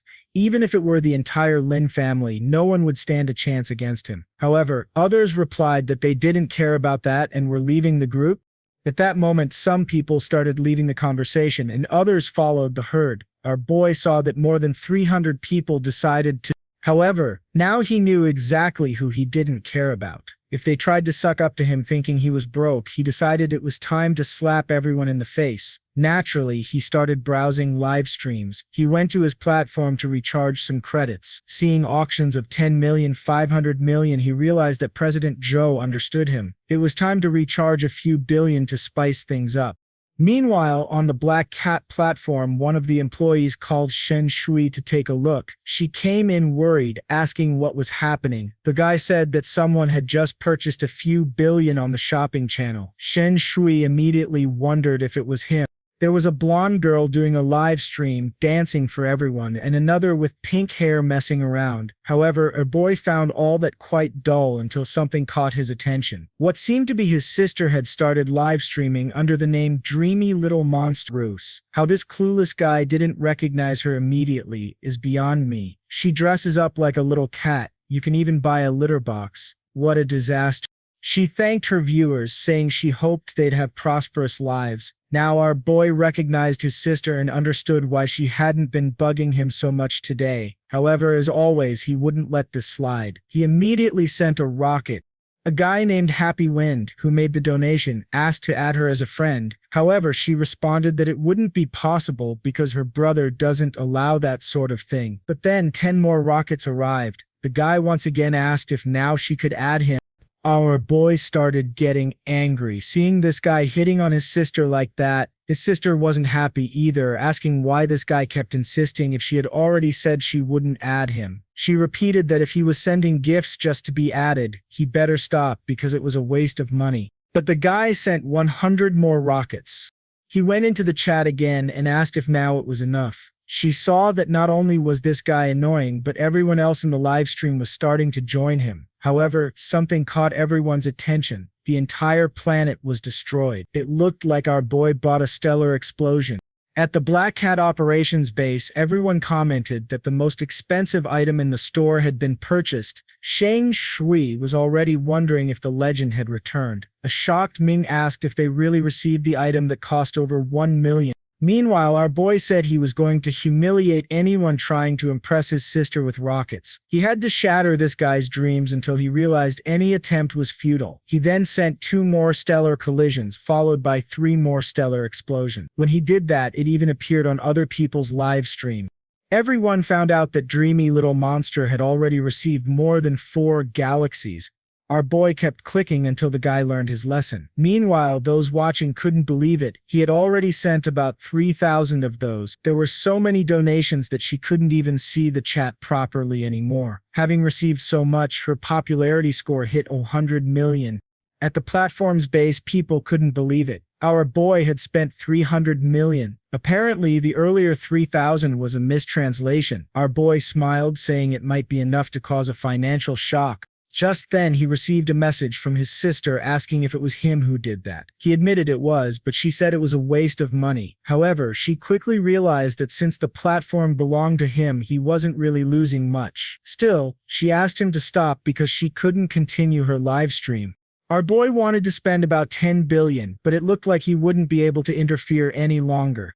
On the platform, everyone wanted to know if it was really Chen Yuan who spent the 300 million. Shen Shui confirmed it, but she was unsure how to deal with it. Xiao Yuki told her to explain what was so difficult about it. Shen Shui said that all the money he donated went to his sister, Min Ming. She admitted it was strange because in a way, the money wasn't actually leaving him. At this point, Shen Shui seemed to understand Chen Yuan's plan and told Xiao Yuki that she now knew why he did it. She explained that it was a way to show the other families that he had recovered from the attack he had suffered. With this move, any rumors about him going broke were now dispelled. Xiao Yuki agreed, saying it was the perfect way for him to spend money to silence everyone without actually losing anything. Meanwhile, Shen Shui said it had been a while since she'd seen our boy. All she ever wanted was to be chosen by a man like that, someone incredible.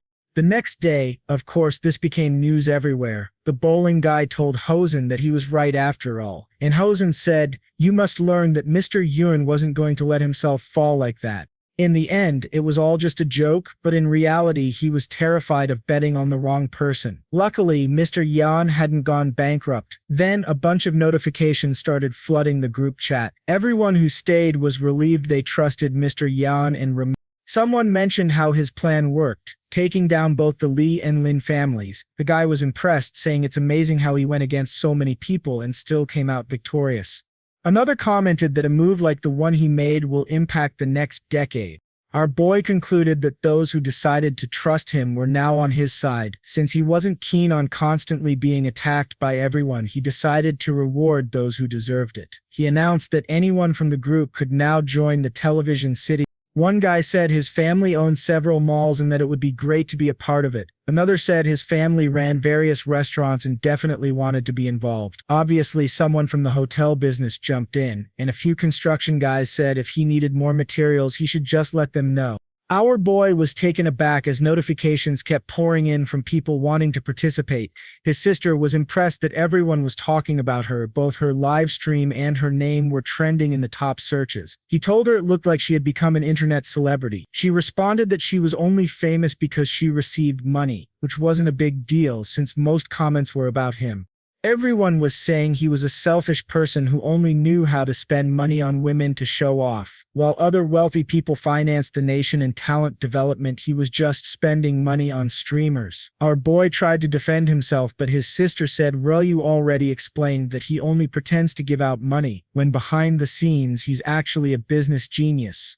He tried to counter by saying it's not a big deal, but his sister said there was no point in hiding it anymore. She already knew all about the plan he had orchestrated. The poor guy didn't understand how this kind of nonsense was spreading so much, and what he really didn't want was to change the relationship he currently had with her. So he decided to change the subject. He asked, "What's this about some guys investing money to promote the nation's talents?" His sister explained that, in the board game called Go, their country was being dominated by some foreigners. One guy even said that everyone in their country was an amateur.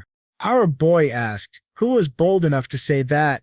She said the genius was under 20 years old and was named Kimra. It seemed he had learned from an old master, and when he arrived in their country, he defeated everyone. Even seniors who had been training for years didn't stand a chance against him. Kimra even made a daring announcement that no one in their country could beat him. Our boy asked what that had to do with all the spending, and she said that everyone in their country was already offering over 200 million to anyone who could beat the kid. But our boy wasn't interested in winning the money, he just wanted to play against the guy.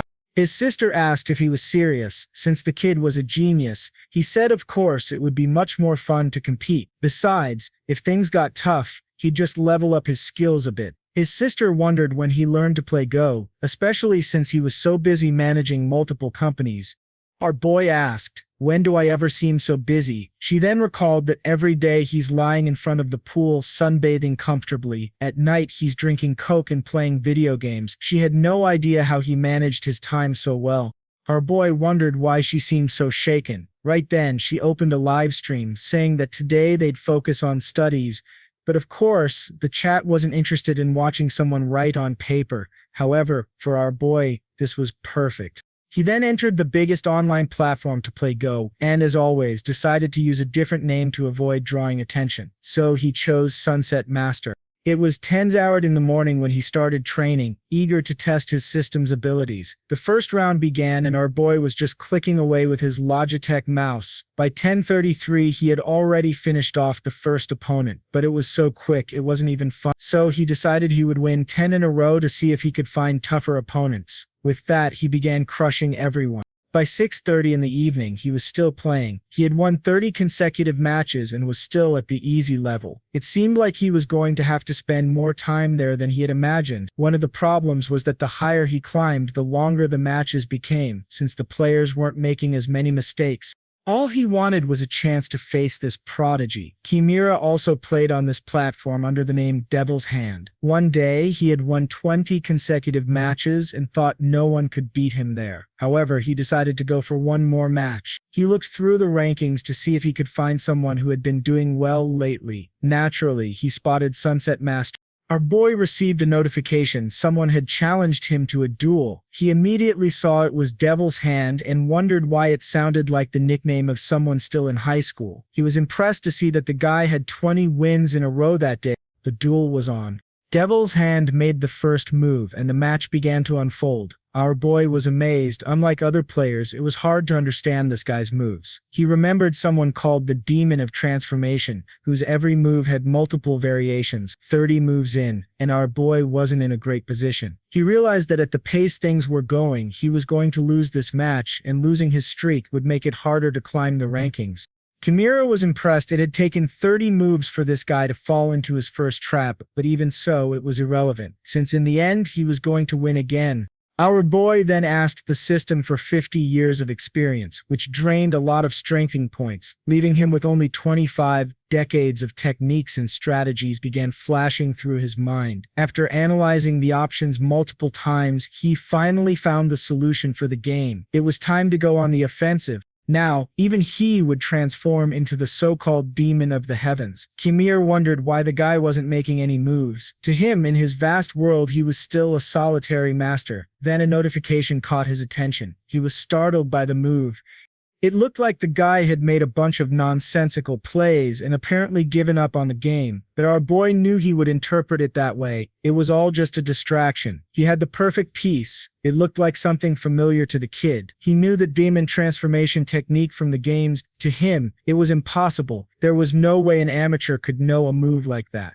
For the first time, someone had fallen into a trap and actually turned the game around. In the end, with that move, our boy defeated Devil's Hand, who fell back in his chair, wondering if he had really been beaten. How could he, the best player in all of Asia, have lost to some guy online in the 5th rank? Especially considering that the guy used the same moves he did. He wasn't going to accept this result. Our boy was exhausted from playing all day. It was already 10 at night and he hadn't left his chair. However, he was excited by the last match and thought one more wouldn't hurt. He then received a private message. Since this guy was from another country, the message he sent was all messed up, asking for another match and to be taught. Our boy thought that with such a bad writing style and a childish name, it was really a primary school kid. However, he wasn't humble and told the guy he had no chance against him, so it was best not to humiliate himself and go back to doing his homework. Kimra was furious, wanting to know who this damn person was. He sat down again, saying that in the last challenge he was just playing around, but now he would get serious. Our boy replied that, since he wasn't convinced, he would help him understand how things work, and with that, another match began. 10 minutes later, the fool had been defeated once again. For Kimra, it was impossible. It didn't make sense that the guy who was bad just 10 minutes ago had suddenly become so good. He decided to challenge him again. Of course, he lost again, but this time instead of 30 moves, it was 20. It made no sense to him. Ever since his first professional appearance, he'd been destroying all his opponents. How was he now being beaten by this strange player? Our boy didn't want to accept any more challenges, since this guy was acting like a persistent child. However, Kimra kept insisting, saying they had to play one more match, not knowing who he was really up against. Our boy said he wasn't interested in beating an amateur. Of course, poor Kimra took a painful hit, wondering if he had really just been called an amateur. Someone stepped in and asked Kimra what was going on. His younger sister, May, wanted to know why he was so angry. He explained that he lost to a guy named Sunset and couldn't control his rage. She told him that losing could sometimes happen in online games because his opponent might have been cheating. He asked how that could be possible. She explained about something called AlphaGo, which apparently is a kind of bot that makes the best moves, allowing anyone to win.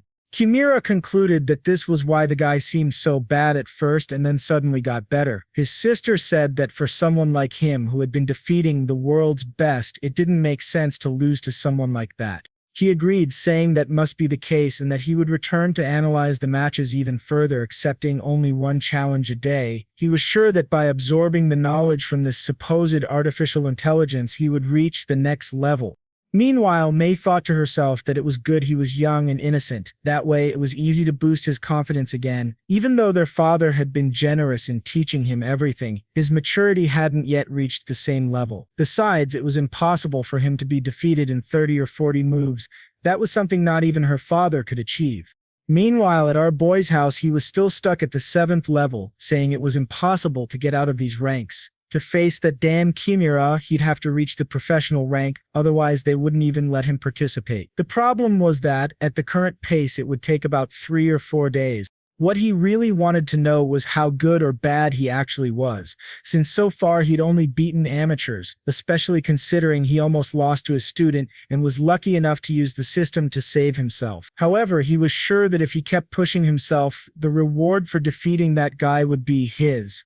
The scene shifts to the Li family's house, where poor Ling Yang was being dragged in, all battered, because Jimu wanted to talk to her. Clearly this girl wasn't in great health. He asked another secretary if they had discovered anything now that she'd been held captive for 3 days.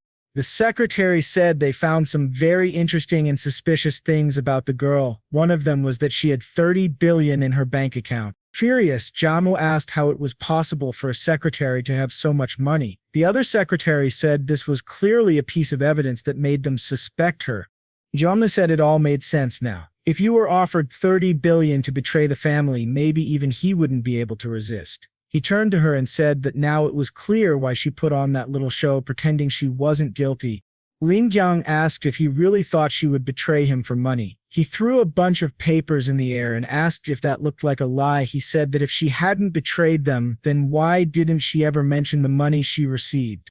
She was left speechless, and the man said that her inability to defend herself already proves everything. He turns away and warns her that she should know the consequences of betraying the Li family. Everyone in the room falls silent. She says she knows the consequences and won't argue anymore so they can get down to what's practical. He asks what she means by practical. She says she knows that failing in this plan will affect his succession in the family, but she's willing to use the 30 billion to help repair any damage she may have caused. The moment he accepts the money, she will sever all ties with them, as she thinks this is the only way to break the relationship and finally join Chen Yuan.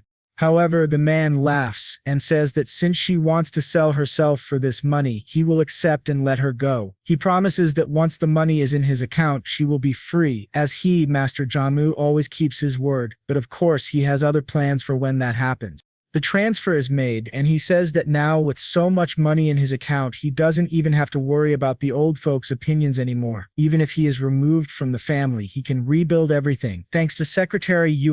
However, another girl asks if he really plans to let Lin Jiang escape, considering all the secrets she knows. This is his new secretary, King Ken. Jimu simply asks if she's trying to teach him something. She immediately bows and apologizes, saying she spoke too much. She's excited because she was previously suppressed by Lin Jiang, who is now abandoned like a stray dog. Worse still, the poor thing is naively thinking the young master will actually let her get away. The scene changes to the city, where Lin Jiang is wandering around abandoned. She wonders if the young master will really let her go, considering she did everything for the family and knows many of their secrets. At that moment, something approaches. Someone has sent a truck to run her over, but she's not weak. She executes a bold move. She manages to roll under the truck, which ends up crashing into the mall on the other side. Knowing that this was probably meant for her, she immediately starts running away, desperate, already thinking that if he wants to play this game, then she will become a new enemy of the Li family.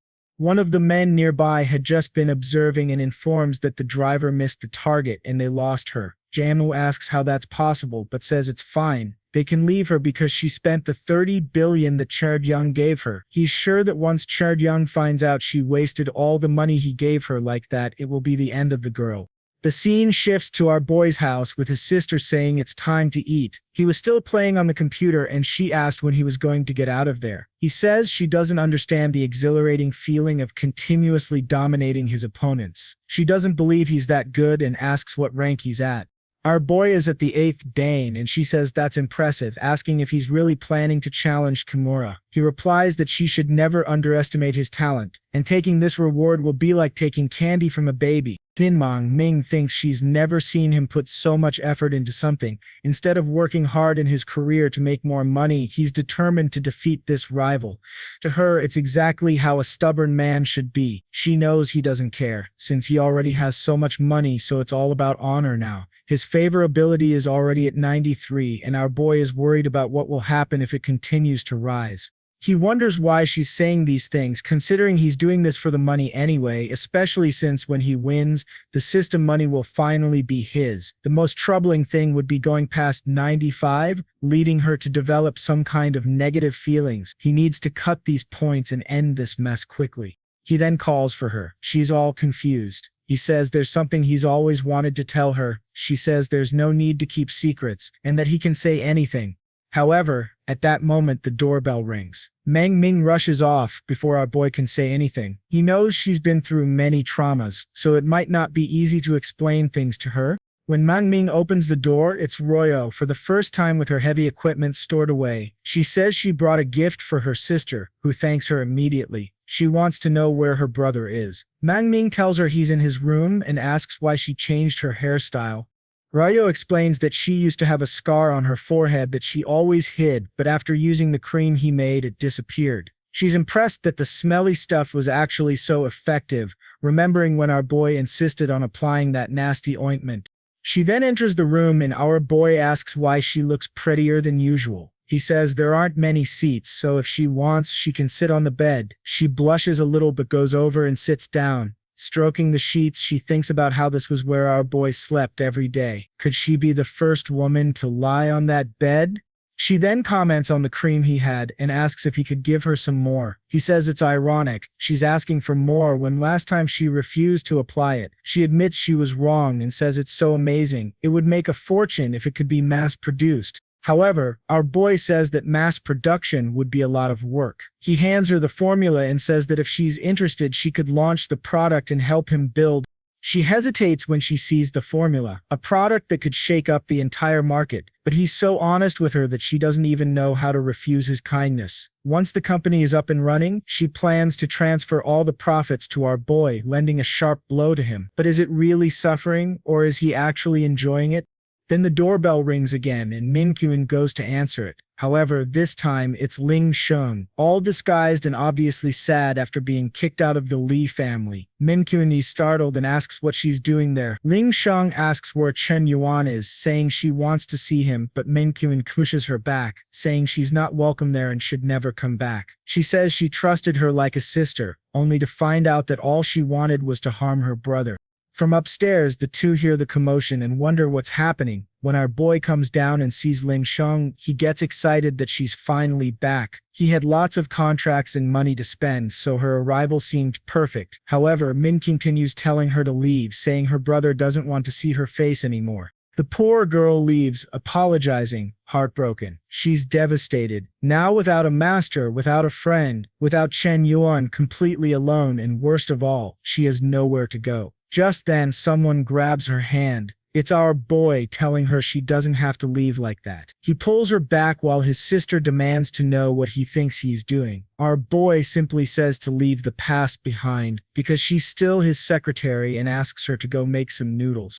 His sister is furious, but Ruyu pulls her aside and runs off. Our boy then tells Lin Shutong to come with him to the basement. As they go down the stairs, she says there's something she needs to confess. She lost the 30 billion he had given her. Our boy stands still for a moment without saying anything. She knows there's no one in the world who wouldn't be affected by hearing such news. Considering everything she's done and how she's acted, she feels she should be punished. But our boy asks if she made all this drama just to talk about such a small amount. She wants to know, since when is 30 billion a small amount? Of course, he plays it up, getting closer, saying that from start to finish, she's never disappointed him. She's even more talented than he expected for the tasks he needs. While some of the people who work for him struggle all year to spend that money, she manages to make it disappear in just a week. He asks her once again to join his team and not to reject him again. She hesitates, almost crying considering all she went through with Jamu and how she was treated in the end. Our boy's kindness was far superior.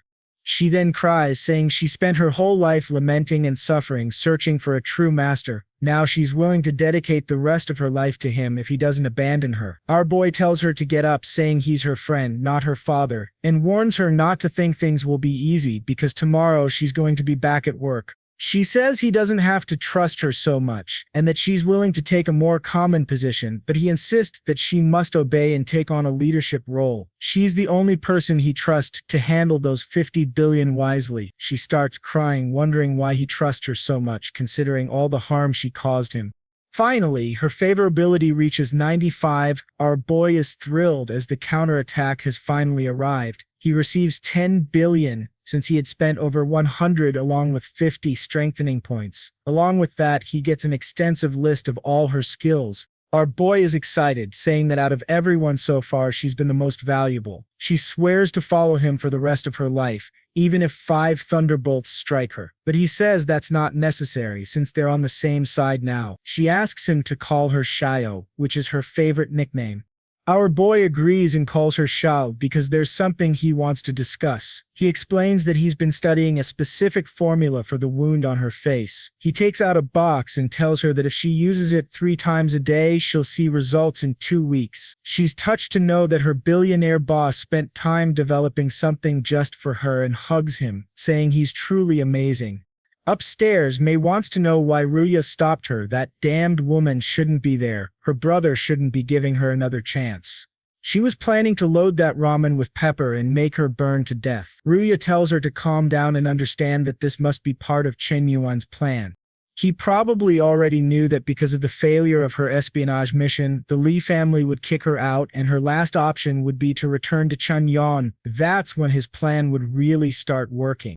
Mong Ming asks why that would happen, and Ryoe explains that as the chief secretary, Lin Shutong must know many secrets. With her by Chen Yuan's side, taking down the Li family would be extremely easy. Maid is impressed, saying it's really hard to understand his planning. Ryoe continues, saying she has to help her brother handle all of this. It can't be easy to create so many strategies.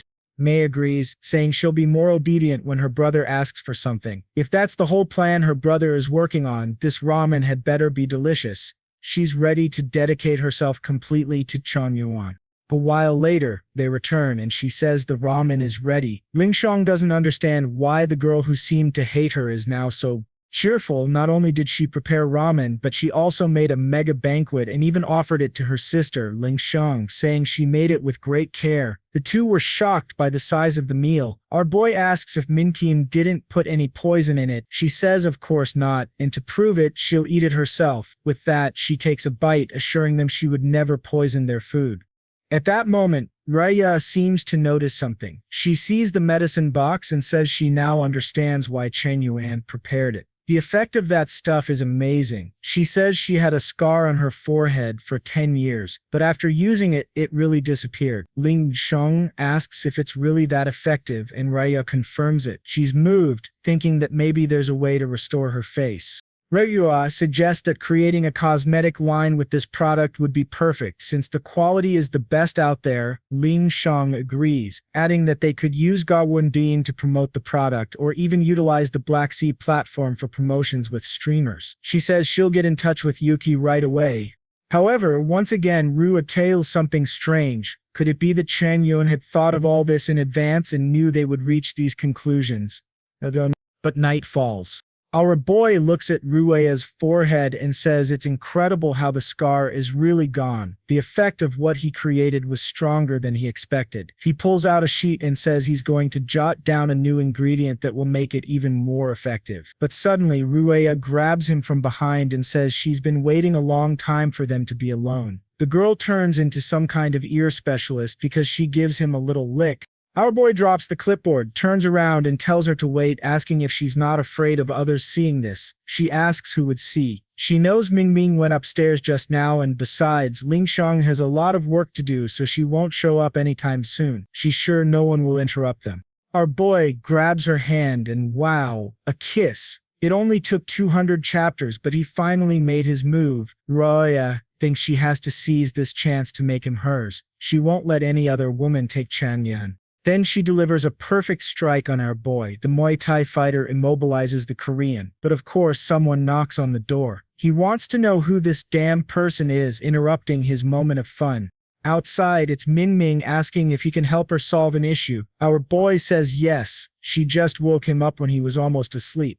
The next morning, our boy had just come out of the room and Ruya couldn't understand the sensation she felt when she saw him. Since yesterday, our boy was blushing, not knowing what to say, but as always, his sister interrupted, saying it was time for breakfast and ordering them to come down.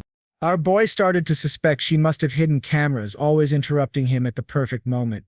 Later that morning, he told Ling Shang to avoid using water and to apply the cream 3 times a day. If she managed to keep up the routine, the improvement would be very noticeable. She obviously thanked him graciously, but he told her there was no need to rush. She should wait first to see the results. Besides, she needed to get back to work soon because the whole company was in chaos.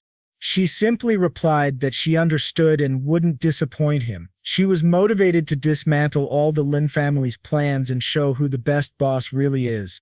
With that, our boy went back to his room, eager to get back to practicing his go. However, his sister appeared, asking if he could talk to her for a moment. Our boy turned and saw her blushing, not really knowing what to say. He asked what the problem was and said if something had happened, she should know she could always count on him. He would support her. She said she needed help applying the cream. Thank God it was in a normal place. I was worried about where this was going. Strangely, Chen Yuan seemed extremely scared, as if it were the end of the world.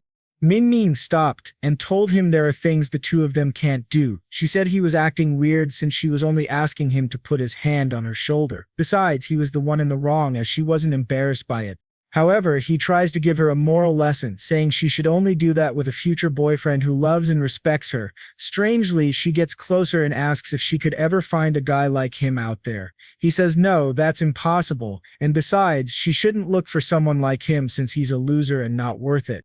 Our boy was trying to find a way to end these ideas of hers. However, she says she won't allow him to speak about himself like that. He's the most incredible and devoted person she's ever known.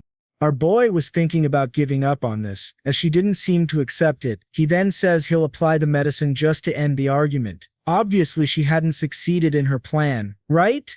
I don't know why he was making such a fuss. It's just applying some cream, and the craziest one is the sister, who is all emotional, saying it was amazing. The two of them are a match in their madness. Sometime later, our boy says it's done. She asks why it was so quick. He says it's because he's skilled now. She wants to know why he spent so much time applying it with Lin Shutong while hers only lasted 10 seconds. He says he's just getting more skilled and that he has things to do. Our boy leaves, thinking that sooner or later he'll have to properly explain things to her. But for now, it's time to get back and climb the ranks. When he reaches the computer, he sees something strange, a weird message that makes it look like the computer is being hacked somewhere else. A girl tells her brother that she's found the person. It's obviously Kimra's sister, who says she already has the correct address. He praises her skills while she says the strange thing is that he seems to be trying to rank up but didn't play a single game yesterday. Kimra is traumatized. He needs to beat this guy to evolve even more. He says this guy has to be located so he can defeat his inner demon. However, at that moment something goes wrong. Her computer has been hacked. Instead of hacking, it seems the person on the other side is very powerful. Suddenly, the computer starts downloading a bunch of weird videos. Let's just say memes start flooding her screen. Chen Yuan was flooding her screen with memes. Her brother even told her to close her eyes as it would pollute her mind. She couldn't believe she had been counterattacked like this.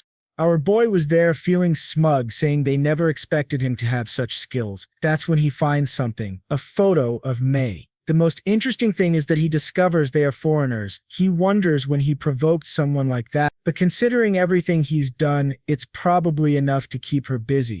The next morning, our boy sees some news on his phone. It seems the Lin family is being targeted by some criticisms. An employee tells him they've already lost over 10 billion. At this rate, they might not even survive. He says the best action for now is to sell some of the land they bought to the people who were interested. However, the employee tells him he's not aware that those people don't seem interested anymore. The two companies that were acquiring land have merged and won't buy anything else until the others lower their prices. He wonders why it seems like everyone is targeting him. Employee informs him that many of their hotels are being criticized. It's probably the Li family's doing. He then receives a call from Jill and asks what she wants, imagining she would help the family and had matured. However, she just informs him that Chen Yuan's two companies have merged and that she is now the CEO of both. Her brother scolds her, saying all she does is act superior and never helps the family. She's all confused, wanting to know why she's being criticized when all she's done is improve the family's name. He explains that the real plan was never to truly ally with Chen Yuan. It was just to cover and gather information. She questions why he never told her this before. Apparently, he didn't trust she could do it. In this case, she prefers Chen Yuan, since he trusts her. Then she hangs up the call. Once again, he throws his phone to the ground, asking if she doesn't know who her real brother is. How can he, who has been pampering her for 10 years, not be better than this weirdo? The employee says once more that the only option now is to reconcile with Chen Yuan. However, he says he'll never do that and would rather use the family's reserves. The employee reminds him that the president had made a rule that this money was only to be used as a last resort. He says, then that's the last resort we'll use, and tells the guy to leave. The old man leaves, saying he understands, while Lin thinks he'd rather die than bow to Chen Yuan. Meanwhile, our boy receives news that the guy will be visiting his city and accepting challenges from anyone who wants to face him in the city arena. Our boy gets angry, thinking that if he had known the guy would accept anyone, he wouldn't have spent all that time training. However, it's good enough since at least he won't have to travel far. He's confident he'll win and claim the 200 million prize. He then receives a call from Gigolo, who says she was humiliated by her brother again. He called her a traitor just because she's trying to build her own career. Our boy realizes that the girl is hated by her entire family because of him. He says he'll never let anyone bully Princess Gigolo and that he'll help buy the entire family and give it to her. She laughs, saying he's really funny when he wants to defend others, but she also tells him that he's truly the best person and the only one who deserves to marry her. She adds that she'll be visiting him tomorrow. Our boy thinks she has a good heart and has just lived in isolation for too long. Since she calls him brother, he's going to do something for her. With that, Lingjung picks up and asks what she can do for our boy. He says he's willing to pay any price to acquire the LY group. She immediately wonders if this is the beginning of his real counterattack. She knows the LY group has just fallen into several scandals and problems. It looks like he's trying to take advantage of the situation. He really looks like a true hero. A little time passes and Gigolo has already arrived to visit our boy. She says it hasn't been long since she saw Ming, but now she's already a celebrity on Black Cat. Ming responds that it's no big deal and that she heard Gigolo is actually the CEO of a big company. Gigolo replies that she doesn't like being idolized, but admits she is a legend. Our boy asks how long they're going to keep up this chit-chat. With that, they're heading to the car and Gigolo explains they're going to the airport where a guy wants to play chess.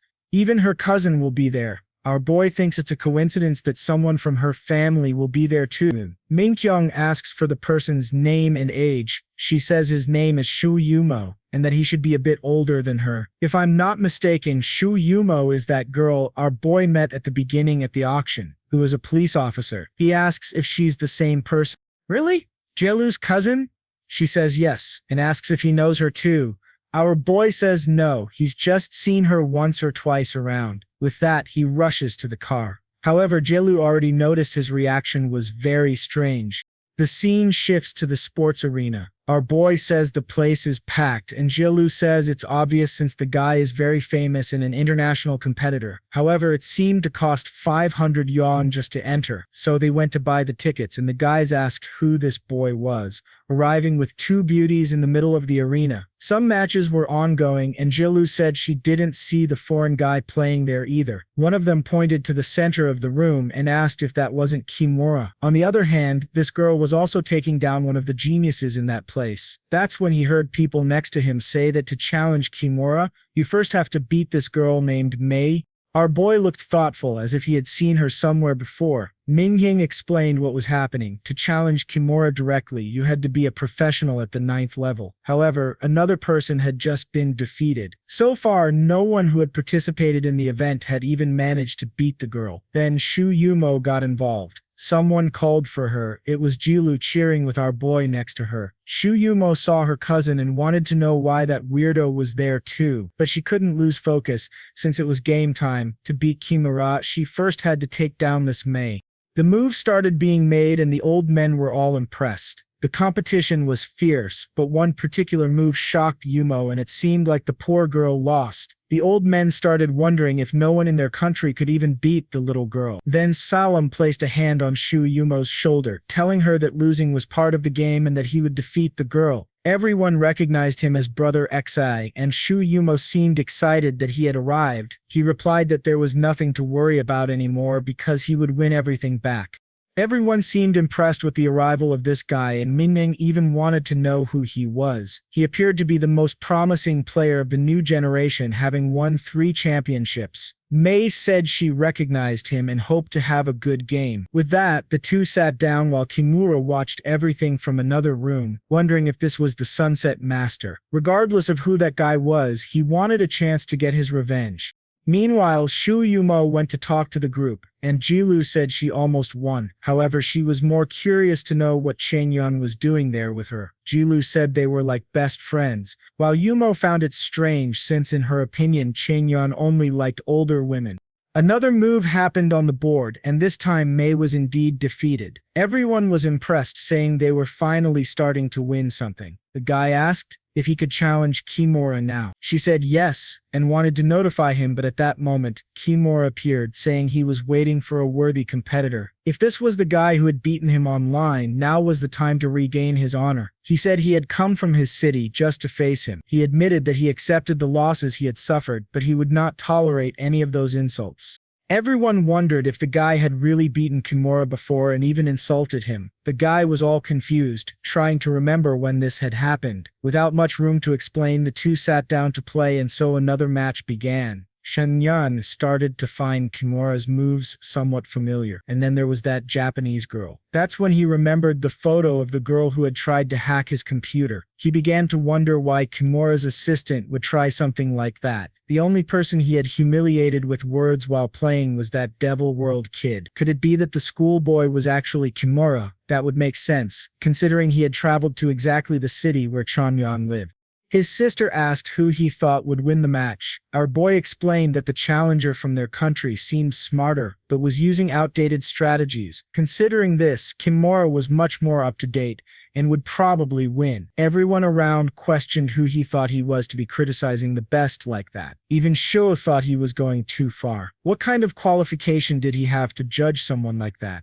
And there it was, he lost 5 points, dropping to 65. He had completely forgotten that she had a little system already activated. He then told his sister to register his name because he was going to show them how it's done. Some time passed, and 20 minutes later, the final move was made. It was the last move that took down Xia. He knew there were no more moves that could save him from that, and so he admitted defeat. The entire audience was devastated, their hopes shattered as Kimura was reveling in his victory, believing he had defeated the Sunset Master. He started laughing, saying it had been easier than he thought. Offline, this guy was nothing compared to him. His confrontation and his trip to this place had all been a waste. Min Kim said he was right when he predicted the guy would lose. However, the people around were angry, as they had been rooting for the foreign guy. To them, she and her brother were traitors who didn't trust their country's talent. She started complaining, saying that just a moment ago they were doubting what he said, and now that it was proven true, they were still making things hard for them. Meanwhile, Kimura was leaving, saying there was no player there worthy of him. Suddenly, someone asked where the kid thought he was going, and everyone turned to see who this crazy person was stepping onto the stage. Kimura remembered that the last person who called him a kid like that was the online guy. Immediately, he asked who he was. Our boy said he was the Sunset Master. Disbelieving, Kimura asked if it was true, and our boy said he would prove he didn't use any cheats online. Now Kimura would have to admit defeat in front of everyone. Kimura started to feel the same trauma from before. The crowd noticed that the boy suddenly went pale and found it odd. Yumo just wanted to see what Chen Yuan was going to do this time. Our boy walked over, said his time was valuable, and told Kimura to sit down quickly. Of course, he was as drowsy as ever, and Kimura seemed convinced he would win since he was sure the guy had cheated. Mate said he should play against her because those were the rules. He said the rules were just made to ensure he didn't waste time with the weak, but this was personal, so she could step aside. He was going to show who the true master of this game was. Min kept saying they had no idea of her brother's strength, while Jilu was confused, wanting to know when Chen Yuan learned to play Go. Mingming explained that apparently he had been good for a long time since he hadn't lost a single online match. Jilu was afraid of our boy winning, which would embarrass Kimura since he had lost to him before. However, the duel was about to begin. Kimura made the first move, and our boy calmly placed his piece. Several moves unfolded. Kimura seemed more aggressive than before, but it was truly amazing that Chen Yuan was still holding on. Sometime later, he placed another piece, and Kimura couldn't understand how his moves were faster than hers. Kimura couldn't comprehend how this guy never stopped for a second to think. Every time Kimura made a move, Chen Yuan responded immediately. His kind of pressure was something Kimura didn't know how to handle because it felt like he was facing the teachings of several masters. Our boy's moves continued, and with that, the dragon piece was placed. Kimura tried to think of a way out of that move, but our boy simply told him to give up because it was over. Kimura coughed up blood, saying it was impossible. However, everyone in the audience was already celebrating, saying their honor had been restored. Shia still believed that our boy had won since he had left Kimura's mental state shaken. He remembered the Sunset Master, known as Chen Yuan. Our boy returned to the audience, and Julu hugged her cousin, saying she couldn't understand how incredible Chen Yuan was. Her favor had already reached 97, and our boy gained 10 more strength points. His sister, all emotional, said she had seen him practicing hard and that he deserved it. Such an honor, while noticing that everyone who had been criticizing him was now silent. Truly, he was the most amazing. With this, she gained another favorability point, now at 94. Aroi was terrified while Chu Yumo was still trying to understand how this had happened. How could a player who had been dominating the whole country be defeated by Chen Yuan? Considering his background and wealth, how much effort had he put in to get this good? The favorability kept rising, minus 10 more points for our boy, then 5 more, and now at 80. Our boy realized that defeating this guy was more valuable than he had imagined. The only problem was this little thing on the side. Mangbang was already at 94 and he was terrified of what would happen with another point from the counterattack. He needed a way to bring it down. Suddenly something passed by him and he noticed something in the system he never expected, a single favorability point with Lin Chong. First of all, he had no idea what was happening since he didn't see her anywhere. Somewhere in the city, in a parked car, she was inside looking at her phone, unable to get Chen Yuan's name out of her mind, thinking that the distance between them kept growing. At this moment, they were people belonging to different worlds, and she had no idea where he was. The guy in the driver's seat asked what was going on because she seemed a bit distracted today. She said she was happy, she just didn't want him to have spent so much money. They sat there awkwardly like two fools. But as she looked at the guy, she thought it was time to let go of this. She needed to forget Chen Yuan and move on to another relationship. Starting a new life and moving forward was the only way for her to be happy.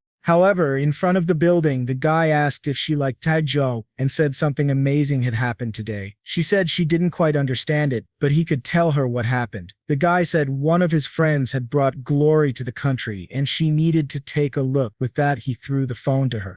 Of course, she was startled. It was our boy, defeating Kimura and winning 200 million. The guy even said being like that guy was his dream. Shutong just started crying. She couldn't give up on him considering he had chased after her for 3 years and she'd only been alone for 3 months. Truly, she felt like a terrible person. The guy even mentioned he never thought she'd be so moved by this kind of patriotism, but then she changed her expression and told him to get lost. The poor guy was shocked, asking what had happened. She said she liked someone else, so he better give up. She got out of the car, slammed the door, saying she was going to get her Chen Yuan back. Meanwhile, Ming Yao was just congratulating our boy, hearts in her eyes, and Julio said that the match would be broadcast across the entire country and he'd be considered a hero. Strangely, our boy said this was bad and both girls were confused. He tried to explain that he had been trying to keep a low profile for a long time, but it seemed inevitable that this would happen sooner or later.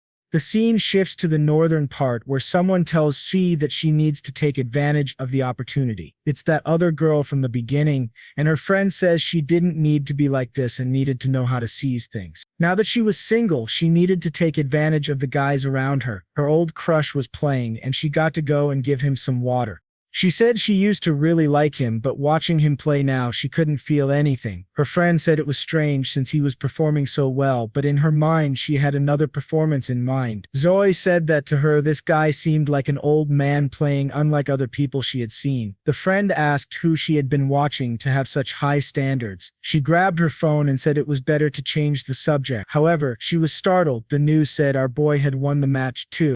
Meanwhile, the guy playing on the court asked who wanted to bring him some water. No one moved, leaving him confused. He asked where Shine was and her friend said she had something else to deal with. That's when our boy received a call from Keel and asked what was going on. She asked if she couldn't just call for no reason. He said of course she could, considering their relationship. She explained that she saw the news about his match and wanted to congratulate him. He said it wasn't necessary. It was nothing special. However, she asked when he would return to their region since he'd been away for a while. Our boy said he just took a summer break but would return when school started. She got all excited, saying that when that happened she would cook for him every day. Our boy was touched by how much she had changed. She used to be so self-interested, but she had matured a lot and had been making many sacrifices to be kind to him. If he gave 10 billion to other women, he had to be kinder to her too.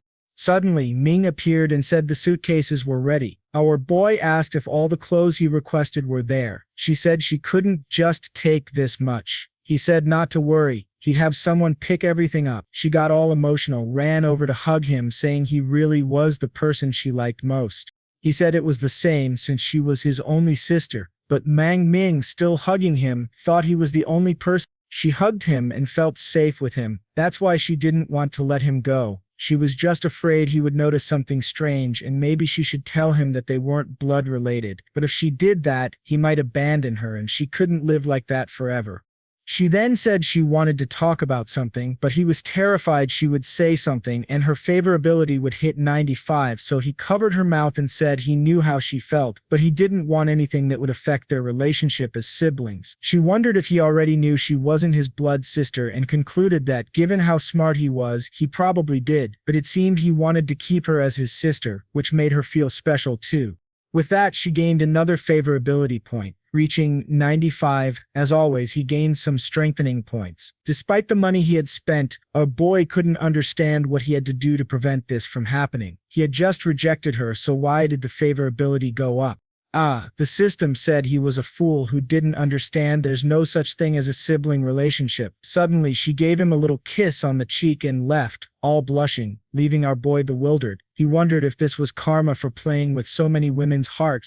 The scene shifts to a building in Shanghai. A folder falls to the floor and Jiamu shouts at Qian, saying, "This is impossible." Not only had Chen Yuan not punished Ling Sheng, but she had also been promoted to CEO of Fission. The maid said that, strangely, Chen Yuan seemed to have unshakable confidence in her. He lit a cigarette, saying he had underestimated the boy. It seemed Chen Yuan had a very strategic way of acting. What he couldn't understand was why this guy had lost 30 billion and continued to trust the woman, and worse still, why he had only found out about it now. Qian said it was because he had been traveling to foreign countries just for fun. However, he scolded her, wanting to know since when he had authorized her to get involved in this kind of thing. He ordered her to get out of his sight, warning that if things continued like this, they would lose everything they had invested. Qian began to think she understood why Ling Sheng wanted to escape from this guy, and now was there yet another one for our boy? The scene changes to the massive Shanghai University. It seems our boy took his sister there to secure a spot for her. She asked him to calm down and stop looking at the women around. He said it was a natural action for a man to admire beautiful things. However, she asked why he had disguised himself so much to the point of looking like her father. He replied that he had been recognized in many places and preferred to keep a low profile. As always, she got emotional seeing that he continued to take care of her. Our boy saw her sweating and said he'd buy some water. People watching the two commented that a father's love was truly incredible. Suddenly, a helicopter flew over the field. People recognized it as belonging to one of the 4 young masters of the city. His name was Kim Ming, and all the girls were swooning, saying he was so stylish and handsome. Poor things. They even got pushed aside to avoid blocking the guy's entrance. Wolfing thought all of them were so ordinary and superficial until he noticed someone. You know who it is? Our boy's sister, standing there, looking lost, wondering where her brother had gone. He then asked for permission and approached her, asking for her phone number. She simply said she wasn't interested. He told her that maybe she didn't know him, but he would introduce himself. However, she interrupted and told him she wasn't interested and that he should leave. The guy was so full of himself that he wondered if she was playing hard to get. To him, it was all an act, because no woman could be that noble in a city like Shanghai, where money is everything, and he had enough to drive anyone crazy. He mentioned a party happening that night for newcomers, full of elite people, said she could enter high society. The other girls were all envious, wondering who this girl was that he was approaching. However, Mang Mang told him he should leave.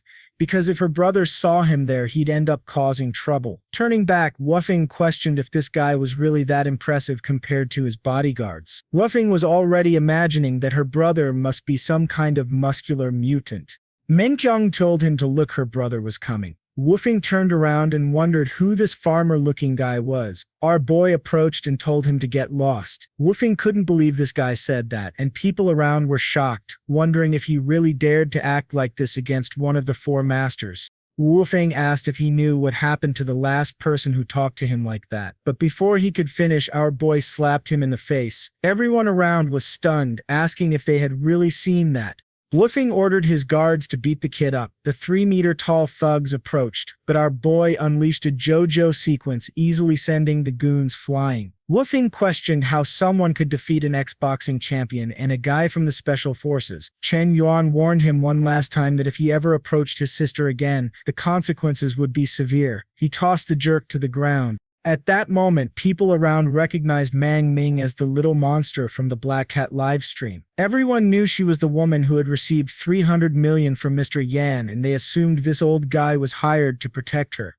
Wufing said he'd make Mr. Yan pay for what he did. Daring to send someone like this into his territory will teach him a lesson.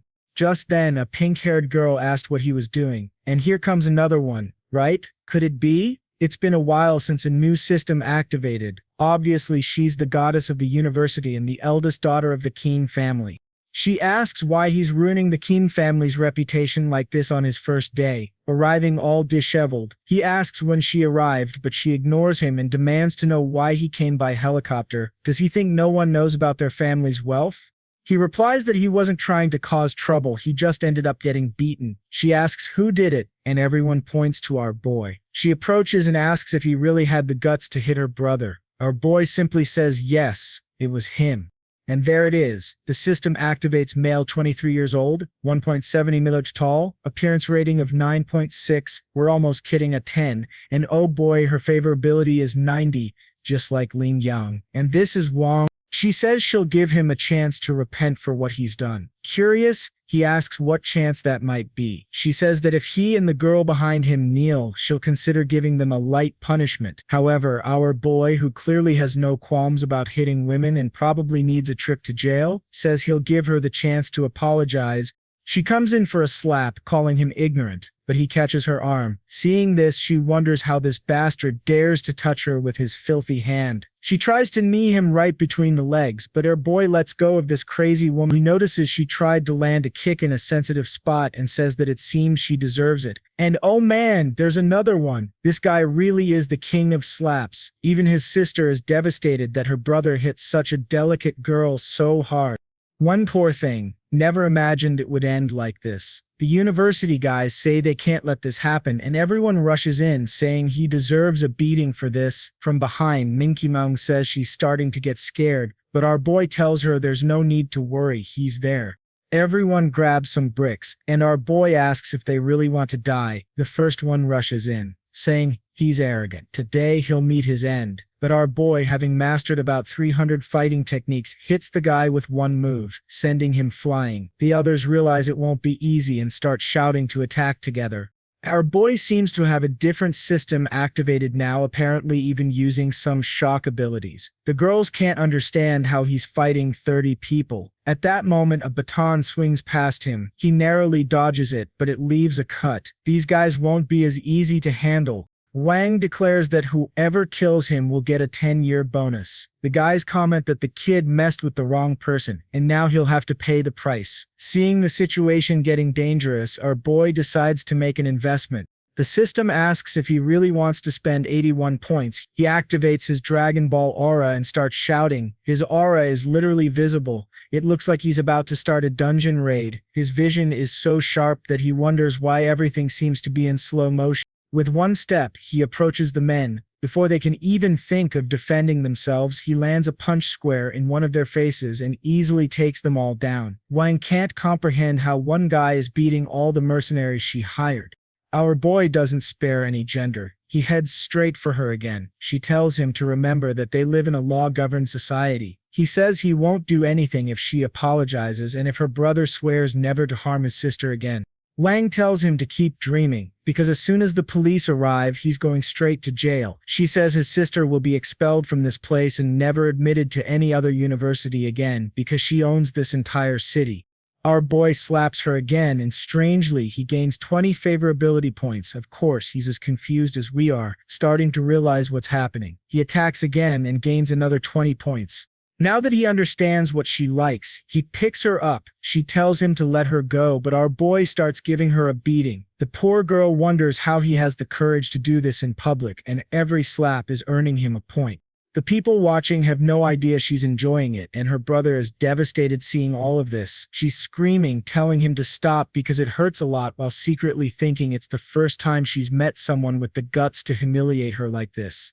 For as long as she can remember, she's always been desired by everyone. She lived above all others and was wanted by all men. She knows that in each of their minds she's like a goddess. But this guy was different from the rest, and strangely she wanted him to use more force. It seems she has been broken. The guys around say they can't stop him, but that he'll be punished by the law. Ming says her brother is going against the world for her. It's more addictive than the stories she used to read. Our boy gains more favorability, and now he's hesitant to continue, wondering what kind of relationship this is. He turns, trying to understand why his sister is enjoying this, looking at him with such affection. Afraid that this would keep rising, he throws Wang to the ground. She wonders why he stops so quickly and sees him running away, questioning why he's fleeing. Woofing approaches and asks if she's okay. She says obviously not, and asks for help getting up. Then she asks where he was while his sister was getting beaten, calling him useless. Fuming with anger, Ming swears he will kill this guy and scatter his ashes across the entire country, while his sister wonders when she'll get to see him again. He had just slapped Wang, however, strangely enough, she wanted more. Right, this girl is not all there.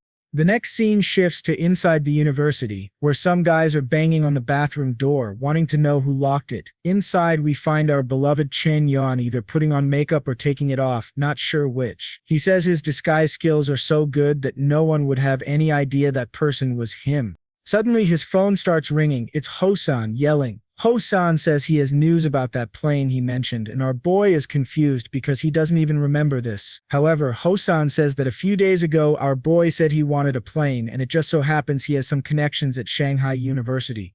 Of course, Kimra remembers he was drunk at the club when he said something about needing a plane and letting Hein take care of it. Embarrassed, he says he really needs to stop saying those things. He then confirms that yes, he was at Shanghai University, and Hosan says he'll send someone to pick him up. The bathroom door starts to open, and the guys outside want to know who the hell locked it. But when our boy steps out, everyone goes silent, wondering why that person looks like the legendary Mr. Yan. Everyone is drawn to the famous investor's face. He's like a god to them. They swarm him, saying he's their idol and asking for an autograph. Meanwhile, outside, an officer asks Woofing if the guy hit them and ran away. Woofing answers the captain that yes, they need to catch the culprit because it was very serious. The guys reassure him not to worry, that person won't get away unpunished. Then a guy appears from behind, saying he saw someone heading toward the bathroom. Everyone rushes there, saying they have to find out who it is. However, on the way, they see a bunch of girls exuding hearts. The cop tells the guy to stay put while he checks it out. The girls are all blushing. He comes back to inform his friends that the commotion is because Mr. Yan is at the university. My goodness, even the police women are excited, saying they want to meet him because they're big fans. Woofing and his sister, with her masochistic tendencies, are also curious about why Mr. Yan is there.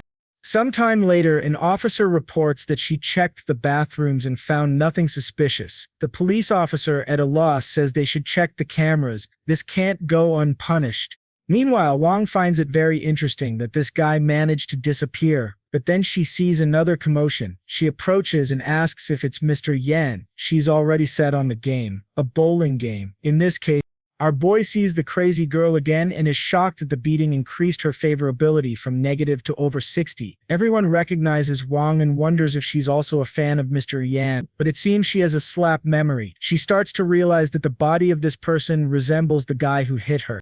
She starts to observe and quickly notices the shoes. They are exactly the same as the guy who gave her a beating. She thinks that even the most cautious eventually make mistakes. She had thought she'd taken a beating from someone's bodyguard, but it was actually a marvelous billionaire. Well, Chen Yuan, you're in trouble now, my boy. Her favorability just went up by another 10. She then introduces herself and asks if they can exchange numbers. Our boy smiles and says, yes, just scan the code. But he's not stupid, and seeing the increase in points, he already knows he was recognized. He imagines it was because of the shoes, but doesn't care. He's more interested in knowing what she's up to, given that she's interested in the same thing. She then asks what brings him to Shanghai. Wang gets angry, especially since she just took a beating and now he's asking about taking care of his sister. She asks what kind of sister this is, insinuating it might not be that type of sister. However, Chen just says she's his biological sister. He's not the type to flirt around. Apparently, she's already excited. She was worried this sister might be some other kind of sister. These crazy people are wild.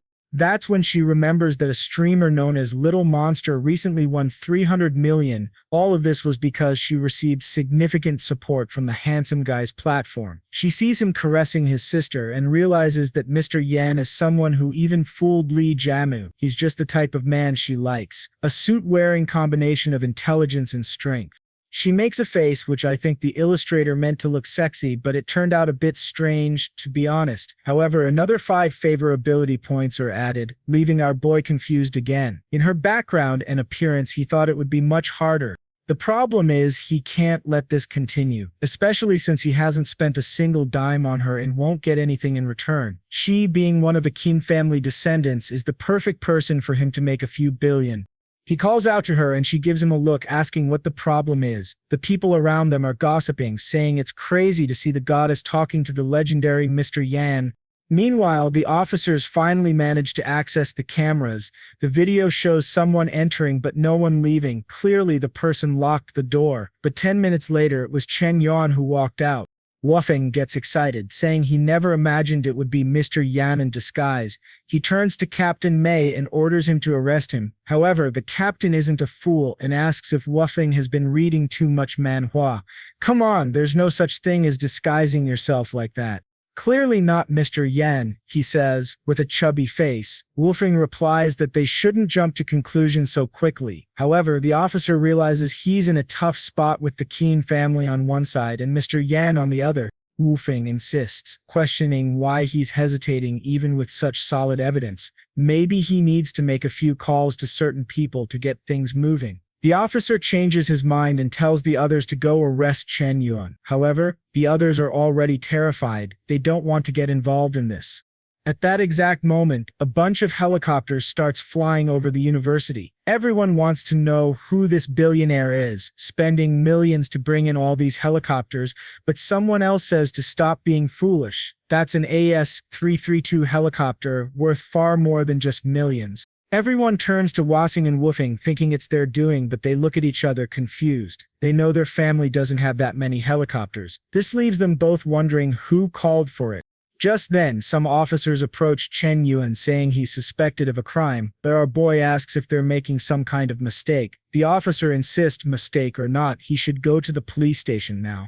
However, the girls start protesting, saying it's impossible. The person who hit Wang was clearly an ugly old man. Chen Yuan is too refined and elegant. They can't just arrest him without solid proof. They start accusing the officers of corruption, saying they were clearly bribed by Wufeng. The girls rally around our boy, saying they'll protect him. He's sweating nervously, unsure of what to do. Even the poor officers are pleading with them to stop the violence. Our boy asks them to calm down, saying he's willing to cooperate with the police because he believes they uphold justice. The girls are touched, saying that even though he's being wronged, he maintains his kindness and elegance. Wang, a bit crazy herself, is wondering how he could beat her like that and now pretend he didn't. However, her plan seems to have shifted. As much as Chen Yuan is a dragon, he's in a nest of vipers and she wants to see how he'll handle himself here. The helicopters continue to approach. The door opens, and a man with white hair and 2 girls wearing floating glasses appear. This man is the head of one of Shanghai's 4 largest families, known as Yi Yao. All the helicopters then start unfurling a red banner reading, "Welcome to the city of SH." The siblings are shocked, realizing it's the Yao man's doing. The officer is now terrified because he knows who Yao is and he came personally to see Mr. Yan. It's frightening that this young man who had just arrived already has such connections in Shanghai. Among Shanghai's families, the Ye family was the greatest. Although Yao was from a collateral branch of the family, it was still beyond what a mere captain could handle. He approaches Wufeng, saying that based on his years of experience, it's clear Mr. Yan isn't guilty. He turns to the bald-headed man and tells him to cancel any action against Mr. Yan immediately. He then goes to our boy, apologizing, saying it all seemed to be a big misunderstanding. Our boy responds that it's no problem, it's his duty as a citizen to cooperate with the police. Fuggin says this bastard will get away because of the Ye family's influence. At that moment, Yao introduces himself to our boy, saying he's a friend of Han's. Our boy just responds, "Nice to meet you." However, he wonders if this arrival wasn't a bit too much. Yao replies that this is nothing, especially since he's heard of Mr. Yan's reputation. The truth is, Yao has a problem. He needs to sell several planes, so if he could offload them all onto Mr. Yan, it'd be perfect. He then calls Mang says it's time to go buy a little plane. The other girls are seething, saying their dream was to have a brother like that. But then, from the middle of the crowd, someone asks why she doesn't deserve to get a plane too. When he looks back, it's Jilu, saying he should have let her know he was coming to Shanghai. She starts shaking him, asking if he doesn't care about her anymore. He tells her to calm down, saying he holds her dear to his heart and even prepared a plane as a gift for her. She asks if it's true, and he says she can trust him. His plan is to give a plane to Ruyu, to Bingu, to the president, and to everyone else who wants one. From behind, another person appears, saying it's a coincidence that they also wanted to buy a plane. It's our masochist, our Wang, saying she wanted to fly with him to try out what he was going to buy. One thing I'm confused about, they're talking about planes, but so far I've only seen helicopters in the sky, right? Our boy is inside one of the helicopters, telling Mr. Yirai that it's very stable. No wonder it cost 150 million. Bang Merming is excitedly asking if that tall building is the TV tower. Wang watches them both from the background, laughing at Mang Meng, because it's clear she's acting like a girl from the countryside. To her, those two seem very tacky. However, Julu notices that Wang's gaze isn't friendly at all. She knows Wang is the eldest daughter of the Qin family, still has a great appearance, and has something greater than expected. Still, despite carrying mountains, she's not about to lose Chen Yuan to this person. She wonders why the atmosphere feels so strange. A bit later, they arrive at the Manhwa aviation base. A guy tells Mr. Ye they've arrived and should go take a look. Man, they're all in woolly carts. It seems like they forgot how to walk. Ah, so it's really a plane they're looking at. They took a helicopter to see the planes. I get it now. The guy starts talking about how fancy the planes are, describing them as a unique experience with no need to worry about safety. They're the best of the best. Mong asks what he means by a unique experience. Mr. Ye replies that she's too young to understand, but Mr. Chen Yuan surely knows what he's talking about. Our boy is irritated, realizing this bastard is talking about that and corrupting his sister's mind. He's not sure if Shalu gets it, though. It seems she does, and she's no innocent either, saying she wants to experience that too. Our boy ignores it, saying it's all just private jets and those helicopters from before. Mr. Ye's glasses even tilt as he asks if that's really all. He explains that most of the helicopters were gifts for other people, and he'd need to transfer ownership to each person. The guy seems confused, wondering if this man is really some kind of wealth god. The scene shifts to Shanghai's financial center. A girl informs her boss that Mr. Yi has arrived in Shanghai and beat up the Qin family siblings. The boss laughs, saying this idiot offended the Qin family, so he's doomed. But the secretary clarifies that he had no problems because he received support from the Yi family. The boss is shocked as she explains that Mr. Ye arrived with over 20 helicopters just to pick up Chen Yuan. The fool wonders how this bastard managed to get support from that family. He knows that the Ye family's golden girl, known as Yang, will be having a birthday party today. Apparently, she's never even appeared in public, and starting with this birthday, she'll become the group's president. Marrying her would mean inheriting one of the largest shares of the entire Ye group. And right when this womanizer Chen Yuan appears in Shanghai, he immediately orders his secretary to start creating scandals about Chen Yuan to tarnish his image in Shanghai. She replies that she'll start right away. The scene returns to the Longhua aviation base. Our boy asks Mr. Ye if he sells anything besides planes. Although confused, Mr. Ye is eager to sell and mentions they have boats and even space travel. If our boy is interested, Our boy replies to save space travel for later, but says he's interested in the boats. He wants one for fishing, and Mr. Ye says he'll find a very luxurious one for him. He then finds a boat named Ging, the fifth most luxurious in the world, costing 7 billion. This boat has already been rented out, though for the eldest daughter of the Yim family's birthday party. He gives our boy an invitation saying he can attend the party to check out the boat and see if he's interested. Our boy is confused, having never heard of this so-called precious daughter of the Ye family, but well, talk about a rich woman, and there he is, grinning from ear to ear. In the next scene, he's already looking for a good place to buy a house near Shanghai University. Mr. Ye says he doesn't know much about the real estate market, but will find someone to help him. He asks who, and Mr. Ye points to Wan, saying that's her specialty. The Qin family is heavily involved in all construction across Shanghai.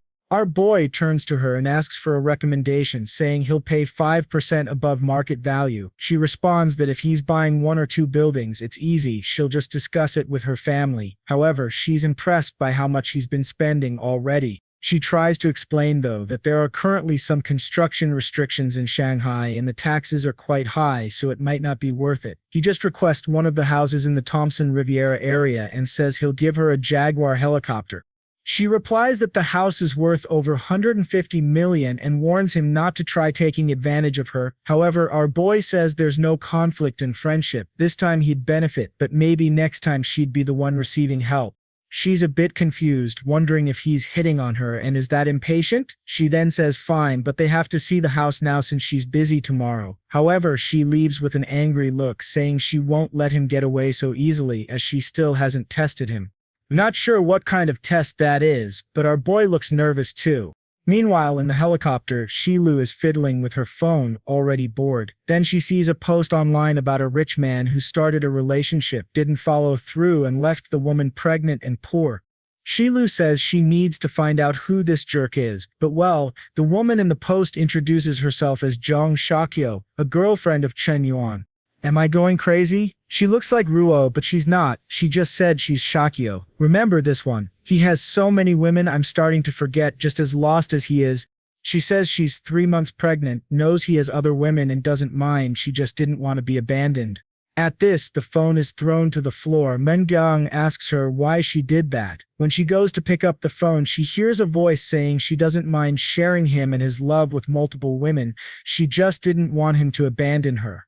Her sister is utterly confused, considering that Chen Yuan hardly ever scores. It's unlikely he got anyone pregnant. Then he steps into the helicopter and asks what's going on. His sister immediately shows him the phone and wants to know if he really did what the girl is claiming. Sweating nervously, he says it's impossible, almost like she doesn't even know him. It seems like it's a lie because even he's shocked, wondering what disaster this is. Then someone yells and calls him trash. Turning around, he sees that Wang's favorability toward him has finally dropped a little, then a little more and a little more. He tells everyone to calm down because this is clearly false. He doesn't even know who this girl is. Shilu takes his hand and tells him to stop hanging around these strange women. They only want his money, but she's different. She could give him money. He tells them to stop believing this slander because he hasn't been with any random woman. Shilu says that's fine. She knows some men like new experiences, but if he wants a safe harbor, she's there waiting for him. She also says she wants to have a baby with Mr. Yang. Our boy is squirming, wondering what's gotten into her to make her act so crazy. Wing, however, is thinking about how manipulative he must be to have messed up this 20-year-old girl. He really is a beast. Our boy loses more favorability.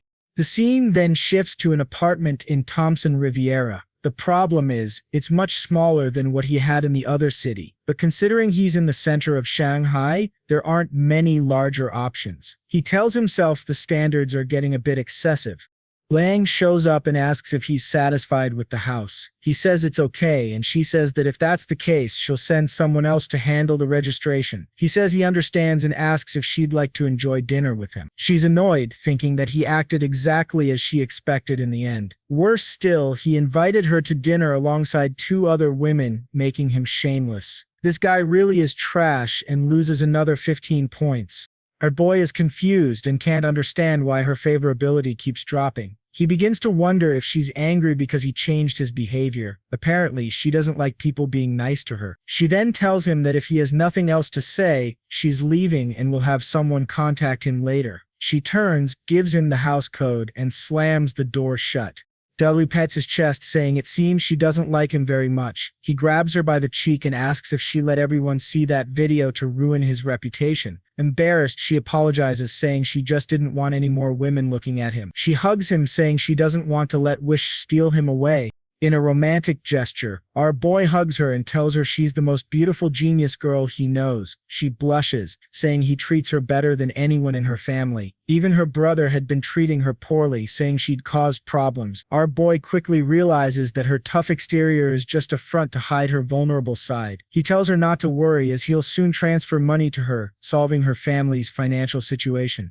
Suddenly, she's filled with joy and tears up with emotion. Isn't it tough solving these issues? Her favor ability goes up, and he gains 10 strength points. However, she steps forward, gently takes his face, and gives him a kiss. Watching this entire scene is Mang, trembling. Shilu says it was her first kiss, and she gave it to him. I think this was the most expensive kiss in all of history, she says. Our boy spent 50 billion. Mang, angry, asks why she kissed her brother like that. Julie replies that if they like each other, she has no say in it since she's still a child. Besides, what's going to happen next isn't recommended for her age.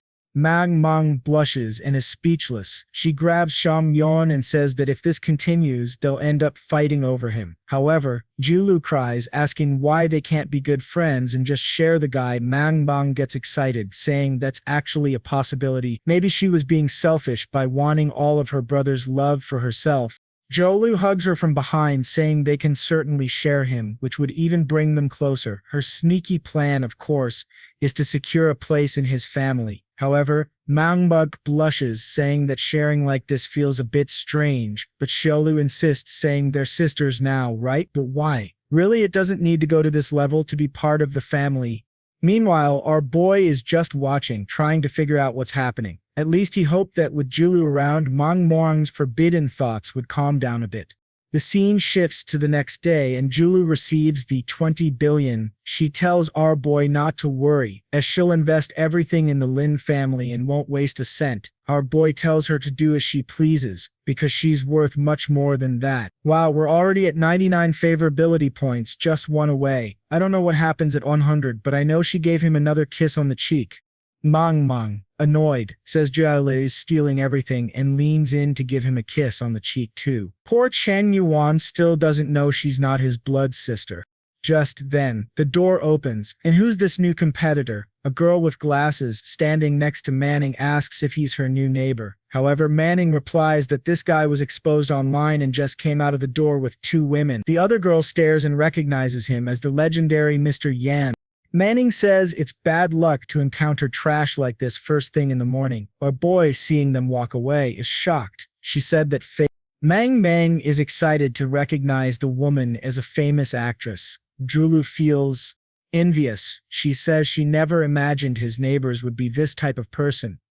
Jay Manning entered the film industry at 18 and became extremely famous. A strange part of her life is that she created a highly successful company but married a guy from high school who was quite poor. Can't even marry a poor guy anymore, huh? That's out of Chinese culture. Our boy, not wanting to be insulted, decides he has to talk to her. He asks if she's that famous actress and says her acting is incredible. She thanks him and voila, the favorability system activates. Folks, it's been a while since it activated for someone new, right? She's 26, 5 on chat, 60 favorability rating. It seems the image of her being pleased was just the system, because she's clearly not happy with our boy's presence. But he doesn't seem too bothered. Even if she's not paying him much attention, he puts on a cap and notices something odd. A guy stops his car in front of Manning and says he just bought it. She asks why he buys things so impulsively. He replies that today's the day she'll try on wedding dresses, so it's just to celebrate. Manning tells him he only knows how to indulge her and says she's hungry. With that, he drives off, leaving the girl next to him behind. Seeing that she has a boyfriend, our boy gives up on the system since he doesn't want to ruin anyone's relationship and become a villain. A while later, they're looking at the car when suddenly a maid-like figure named Qingyang appears. She says it looks really expensive. Our boy, however, says a car is just a tool to get from one place to another, so a Rolls-Royce isn't anything special. The poor girl is confused because to her that's incredibly expensive.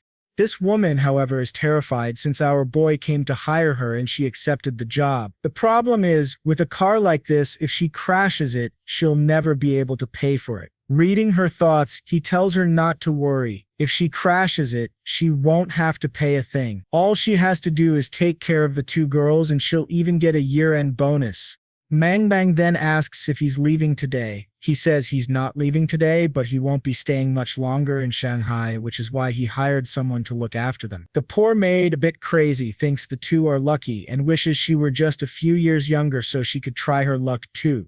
Meanwhile, online, the girls are asking why this filthy rich guy isn't in jail yet. They're even tagging city authorities, saying having two girlfriends in this world must be a crime. In the Black Panther building, someone comments that public opinion is really heating up. Man, look, the 5 missing ones reunited. But I still miss the original Shilu. God was Wong. They don't even ask if Chen Yuan really did all the things people are saying, but the former hater turned biggest fan says it's impossible since he's an honest and decent person. Ruyu agrees, saying he would never do anything like that. Another girl points out that all the girls complaining are from Shanghai, while Chen Yuan said he was going to Suzhou. Ruyu agrees, saying he's been so busy lately that it's impossible he had time to get a bunch of women pregnant. Then Kiki says that if Chen Yuan hasn't said anything, it's because he doesn't care much about public opinion, but even if he doesn't care, they can't let this go. They need to make sure that people spreading these rumors pay the price. Once again, the 5 unite to protect Chen Yuan against the entire world. Our boy is in the car when his phone rings. It's Yu, saying the boat seller is on his way and asking if he wants to have dinner. Our boy immediately agrees and asks where. Yu replies that obviously it's on the Gua boat itself. Already in the helicopter, our boy asks who currently owns the Gin boat. Yazu explains that it's no secret. The owners are the Dong family. It seems our boy doesn't know these people, so Yazu explains that while the Dong family used to be extremely powerful, with the decline of the boat industry, they've lost a lot of influence. The family head, Tianba, tried several strategies in business ventures, but they all failed, leaving him struggling. That's likely why they're looking to sell this boat. It's a money pit, with maintenance costing a fortune. Our boy loves burning money, so this would be perfect to use for Black Panther events. At 5:10 p.m., they gather at Wano. Man, you have to be ultra-rich to land a helicopter on a boat. A girl greets our boy, introducing herself as Cello. She says she'll give him a tour, and he just thanks her. She starts showing him around. Here's a bar, there's a lounge, cabins over there, a gym here, a banquet hall. You get the picture, right? She mentions that a night on this luxury boat costs over 100,000 yuan. A bit later, she says that after this whole tour, they must be tired, so it's time to eat. That's when Dong Tanba, with his butt chin, introduces himself to our boy. In one picture, he looked like a bodybuilder, but now he's all thin. What happened to this guy?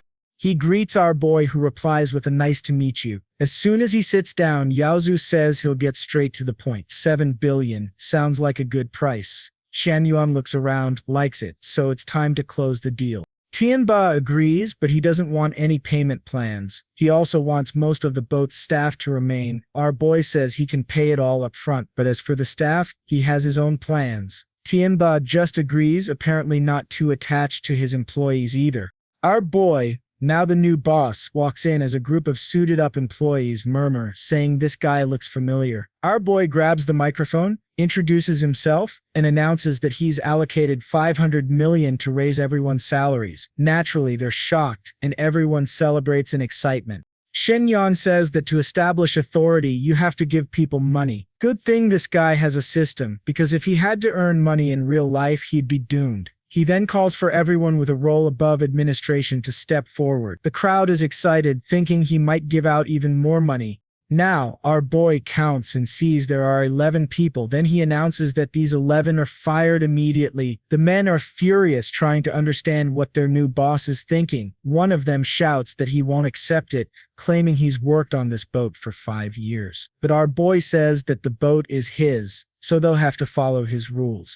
One of the guys, who seems to love his job, tries to throw a punch, but with a confident look on Chen Yuan's face, The guy realizes he's in trouble. Chen Yuan effortlessly dodges the punch, displaying a natural reflex that leaves everyone impressed. Then he asks if the man's name is Ruyu. Chen Yuan, understanding that he's only standing up to protect his boss, who's quick-witted, his cleverness pays off because our boy promotes him to captain of the boat.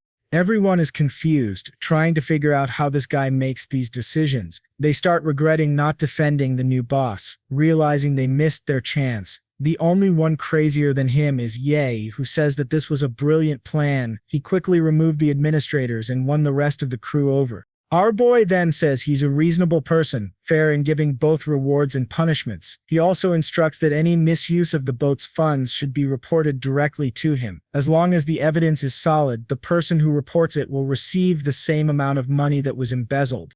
Taeyun's a bit confused, wondering why the atmosphere feels strange. Uniformed workers are already excited, knowing they'll get paid for exposing others. They're tired of tolerating this bunch of troublemakers. Right away, someone mentions that a guy named Hong has been mistreating subordinates and falsifying various prices. Our boy thanks them and calls the police. He turns to everyone saying that for this report, she'll receive a new position and an additional 50,000. Immediately, people start revealing all the dirty secrets happening on the boat. Taebyub is confused, having had no idea this was all going on. Meanwhile, Yer begins to understand why Taegyo was losing so much money. Some time passes, and the new crew of the boat is formed. Our boy explains that out of the 11 people he intended to fire, only 5 were actually clean. When he announced he fired them, it wasn't for real, it was just to create a new challenge. He explains that he's about to acquire a hotel chain and will need responsible staff. If they're willing to be transferred, they'll get positions as administrators and a 30% raise. Naturally, everyone agrees. Who wouldn't want a 30% raise just like that? However, our boy is a bit confused when he looks at Mr. Yu, who's practically throwing money in his face, and asks why he's looking at him like that. Mr. Yi grabs his hand and says that when he came to buy the boat, he thought Chen Yuan was just an innocent young man and never imagined he'd be so skilled in business. Chen Yuan is a bit confused because he doesn't understand much about management. He's just trying to get rid of the troublemakers. Still, Mr. Ye can't help but admire this hidden dragon. The scene then shifts to an announcement that's been made. Our boy has acquired the Lacra hotel chain. A woman reading the news says she still can't believe this group has managed to swallow so many others. People comment that it's all thanks to Miss Yu, who has been acting decisively. For those who don't remember, Yu was the woman with the scar on her face. They remark it's tragic that she's so skilled but now suffers because of her appearance. One person says Yu is approaching, so they better stop talking about it. She then appears, asking if they're ready for the meeting. As she turns around, everyone is shocked. It's obviously not because of her basketballs, but because her scar is gone. Woman immediately comments that her face looks different. Yu angrily reminds them that she's told them not to talk about her face. Apparently, even she didn't know the scar was gone. I wonder how she got ready for work without noticing, right? But let's not dwell on it. This author clearly struggles with writing coherent plots. Yu is clearly moved, obviously pleased. She knows that our boy's cream worked and blushes at the thought that despite being so busy, he took the time to help her. 2 more favorability points bring her to 97. There's some serious tectonic movement happening here. Someone informs her that she's received a mysterious gift waiting downstairs. She's a bit confused, wondering what the boss sent her this time. Well, you know who it is, our boy's helicopter. The scene then shifts back to the Ging boat. 2 hours remain before the birthday party for the daughter of the In family. Our boy is feeling smug, saying it's great to watch others work while he does nothing. That's when Ling Sheng's favorability unexpectedly rises by 2 points. He's confused, not understanding what's happening. Favorability goes up with Ruyu, Yuki, and Mangmang, and he still has no clue what's going on. He checks his phone and sees he missed a call from each of them. He suspects it's probably because of the gift he sent. The scene then shifts to the city, where Yumo is thanking a guy for giving her a ride home. He responds that his parents are friends with her, so she doesn't need to be so formal. She says all right, but thanks him anyway. For she knows this guy would be a good match for her due to the family connections, and the fact that he's a decent person. However, the image of that bastard keeps popping into her head. She wonders if he cast some kind of but to her, Chen Yuan is interested in Goan, so she doesn't think she has any chance. Then a man appears, asking if she's Miss Chu Yumo. She says yes, and he informs her that a small delivery has arrived. It's a fricking helicopter in the bed of a truck. She says there must be some mistake. She didn't order a helicopter, but he just says it's a gift from Miss Yan and asks her to sign. She's a bit confused, but who would turn down a helicopter? The guy next to her asks if it was a gift from Uncle Chu and remarks on his generosity. However, Yumo honestly says it's a gift from Chon of the Sunset Company. The man is puzzled, wondering why that bastard seems to be everywhere. Yumo, a bit cruel, tells him she thinks it's best they don't see each other too often. The poor guy, almost in tears, asks why. She replies that she's afraid Chen Yuan might think there's something between them. With that, her favorability goes up by another 10 points. Turns out helicopters work wonders for her. The scene shifts to the party in the evening. Most of the prominent families are on the boat. However, our beloved Chen Yuan is in a bathrobe while everyone else is in suits. People at the party find him a bit odd. Nearby is the famous Qin Wang, who likes to be hit, wondering why that bastard is there, and even worse, why he's dressed so inappropriately for the occasion. As the banquet begins, an 8-headed chubby guy comments that our boy has a unique style. Chen Yuan takes off his sunglasses and greets Wei. The chubby guy gets straight to business, saying they've moved to Shanghai, but the family's business isn't doing well. Our boy tells him not to worry, saying he has some business opportunities and asks if he's interested. Wei asks what kind of business. Our boy replies that it's in real estate. Wei, however, says he's not very interested, as he heard real estate is devaluing in Shanghai. Then someone announces that the new Master Li has arrived. Wei turns to our boy saying he wants to make more connections, so he's stepping away. Our boy responds that he wanted to help him, but it seems Wei's not destined to be rich. Master Li walks through the party and everyone admires him. There's this girl among the group, seems like I see her everywhere. She's got that copy and paste face they use for every female character. Meanwhile, Jilu and Mang Mang are searching for our boy. Jilu points him out, and Mang Mang wonders why he's dressed like that. Jilu replies that it's a bold style and tells her to hurry up. But just then, a guy grabs her arm, saying that last time they were interrupted, but now no one's going to save her. Jilu immediately slaps him, telling him to get his filthy hand off her. Menbang pulls her away, telling them to leave. 1 second, the guy looks like a thug, and the next he's begging, "Please, come back." Who shows up to stand in his way? The guy asks, "Who dares block me?" And our boy just crosses his arms. Strangely, the man seems more confident, saying, "Oh, it's just Mr. Yan." He suggests that if Chen Yuan hands over his sister, they could be friends. The people nearby overhear the conversation. Recognizing the young man as the legendary Mr. Yan, Chen Yuan wonders if this guy thinks he won't get hit just because they're surrounded by people. To him, this guy is being very naive. But another of our boy's enemies is also nearby, eager to put on a big show to ruin Chan's reputation. That's when someone shouts his name. Turning around, who appears? It's the girl who lied online, claiming she's carrying his child. She wipes her tears, saying she's 3 months along and doesn't want money. She just doesn't want to be abandoned. She doesn't even mind that he has so many other women. Naturally, people on the boat start thinking he's trash. Everyone begins filming, wanting to know if what she's saying is true. At this, Jilu steps forward, telling the girl to stop lying because Chen Yuan doesn't even know who she is. A little nudge from Jilu makes the girl fall to the ground, starting to bleed. What's this? People wonder. She even cries out in pain, asking for Chan's help. She's bleeding and crying, while Jilu insists it was an accident and she had no intention of hurting her. Master Li is just watching. This actress from the acting university that he hired is top-notch. He has no idea, though, who the father of this woman's baby is, but Shakya will do anything for money, and now Chen Yuan is in trouble. He then tells a certain master beside him that having someone like her at such an important banquet is only going to ruin things. The guy agrees, saying this is a real mess, and orders someone to remove that guy from the boat. A security team arrives, asking who's causing the trouble. The guy points to our boy and tells them to remove that trash from the boat. The head of security, who just noticed Chon's face, asks if he's serious. The family member insists, questioning it. They're really going to defy him. The security lead then calls his colleagues and they all gather in front of Chen Yuan.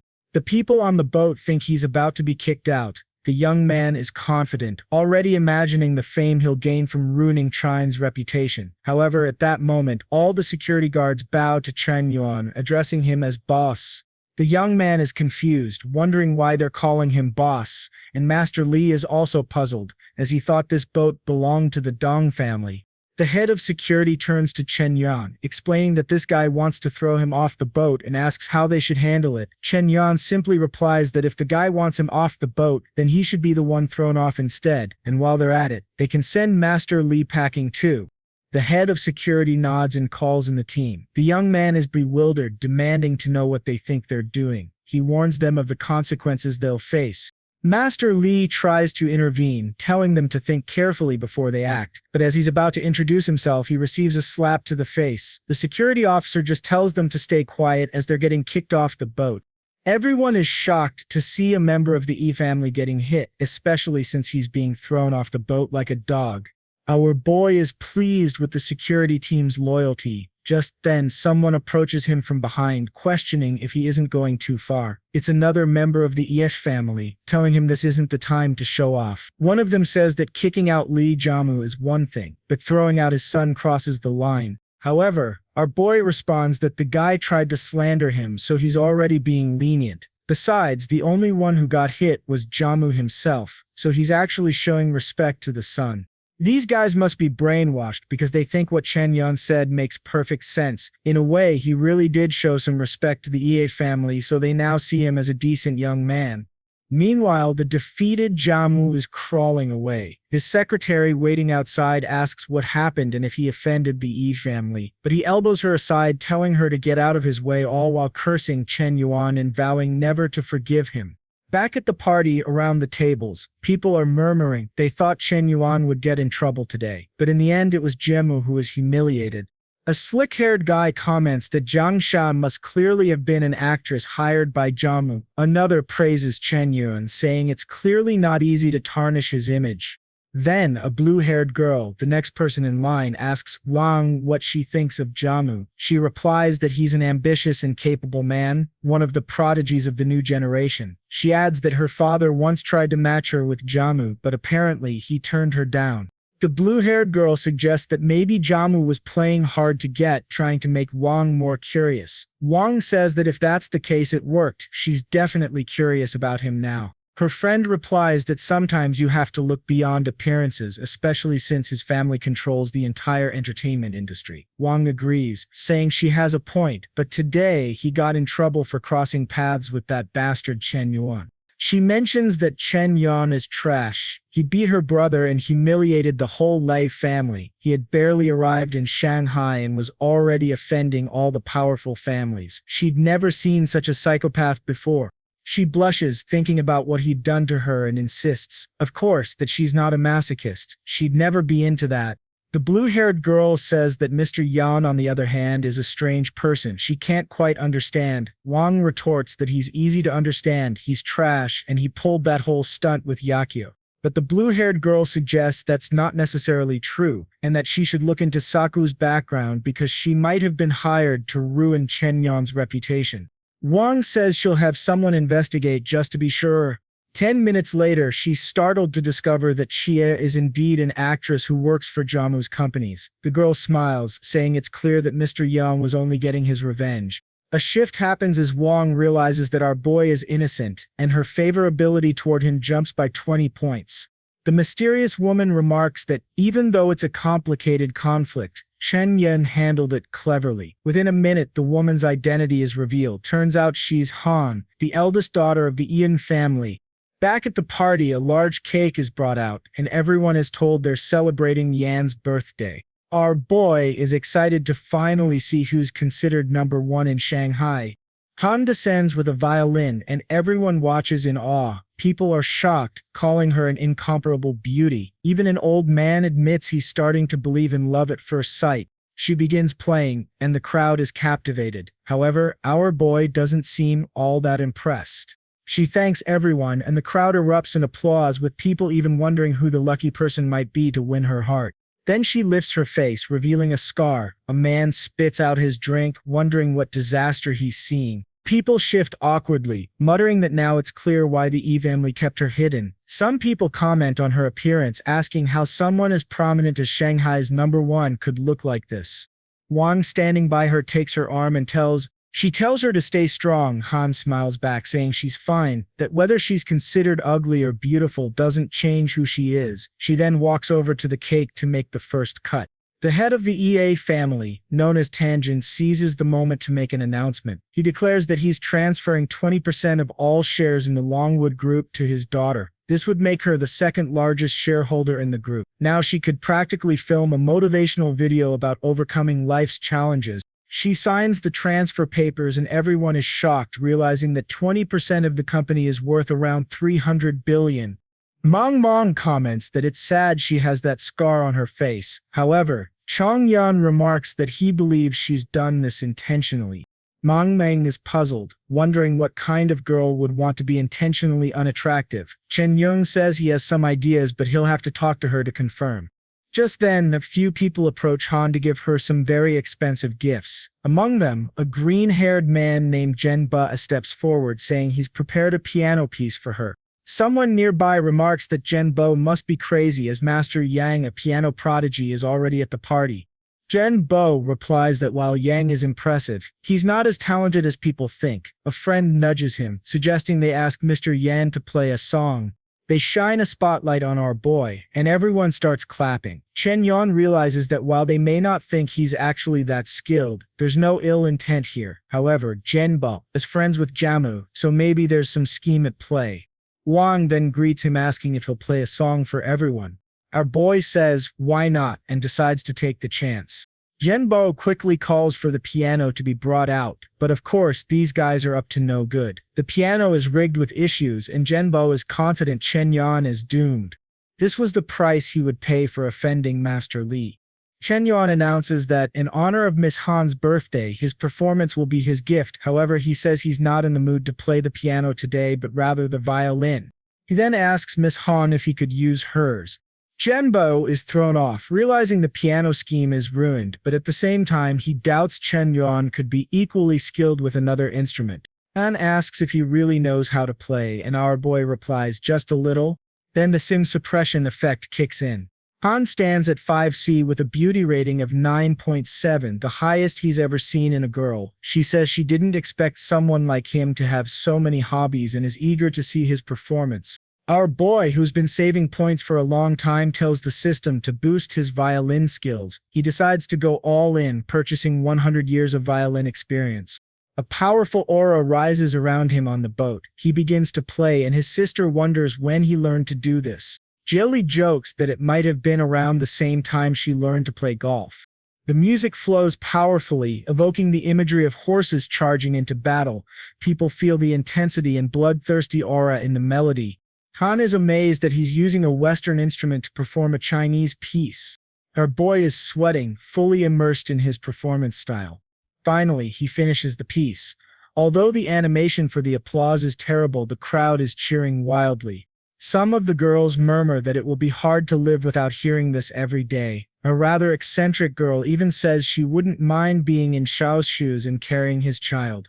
Another girl with peculiar tendencies remarks that he's truly a real man, calm and composed despite being misunderstood by the world, and incredibly strong. His favorability shoots up by 30 points, reaching 85.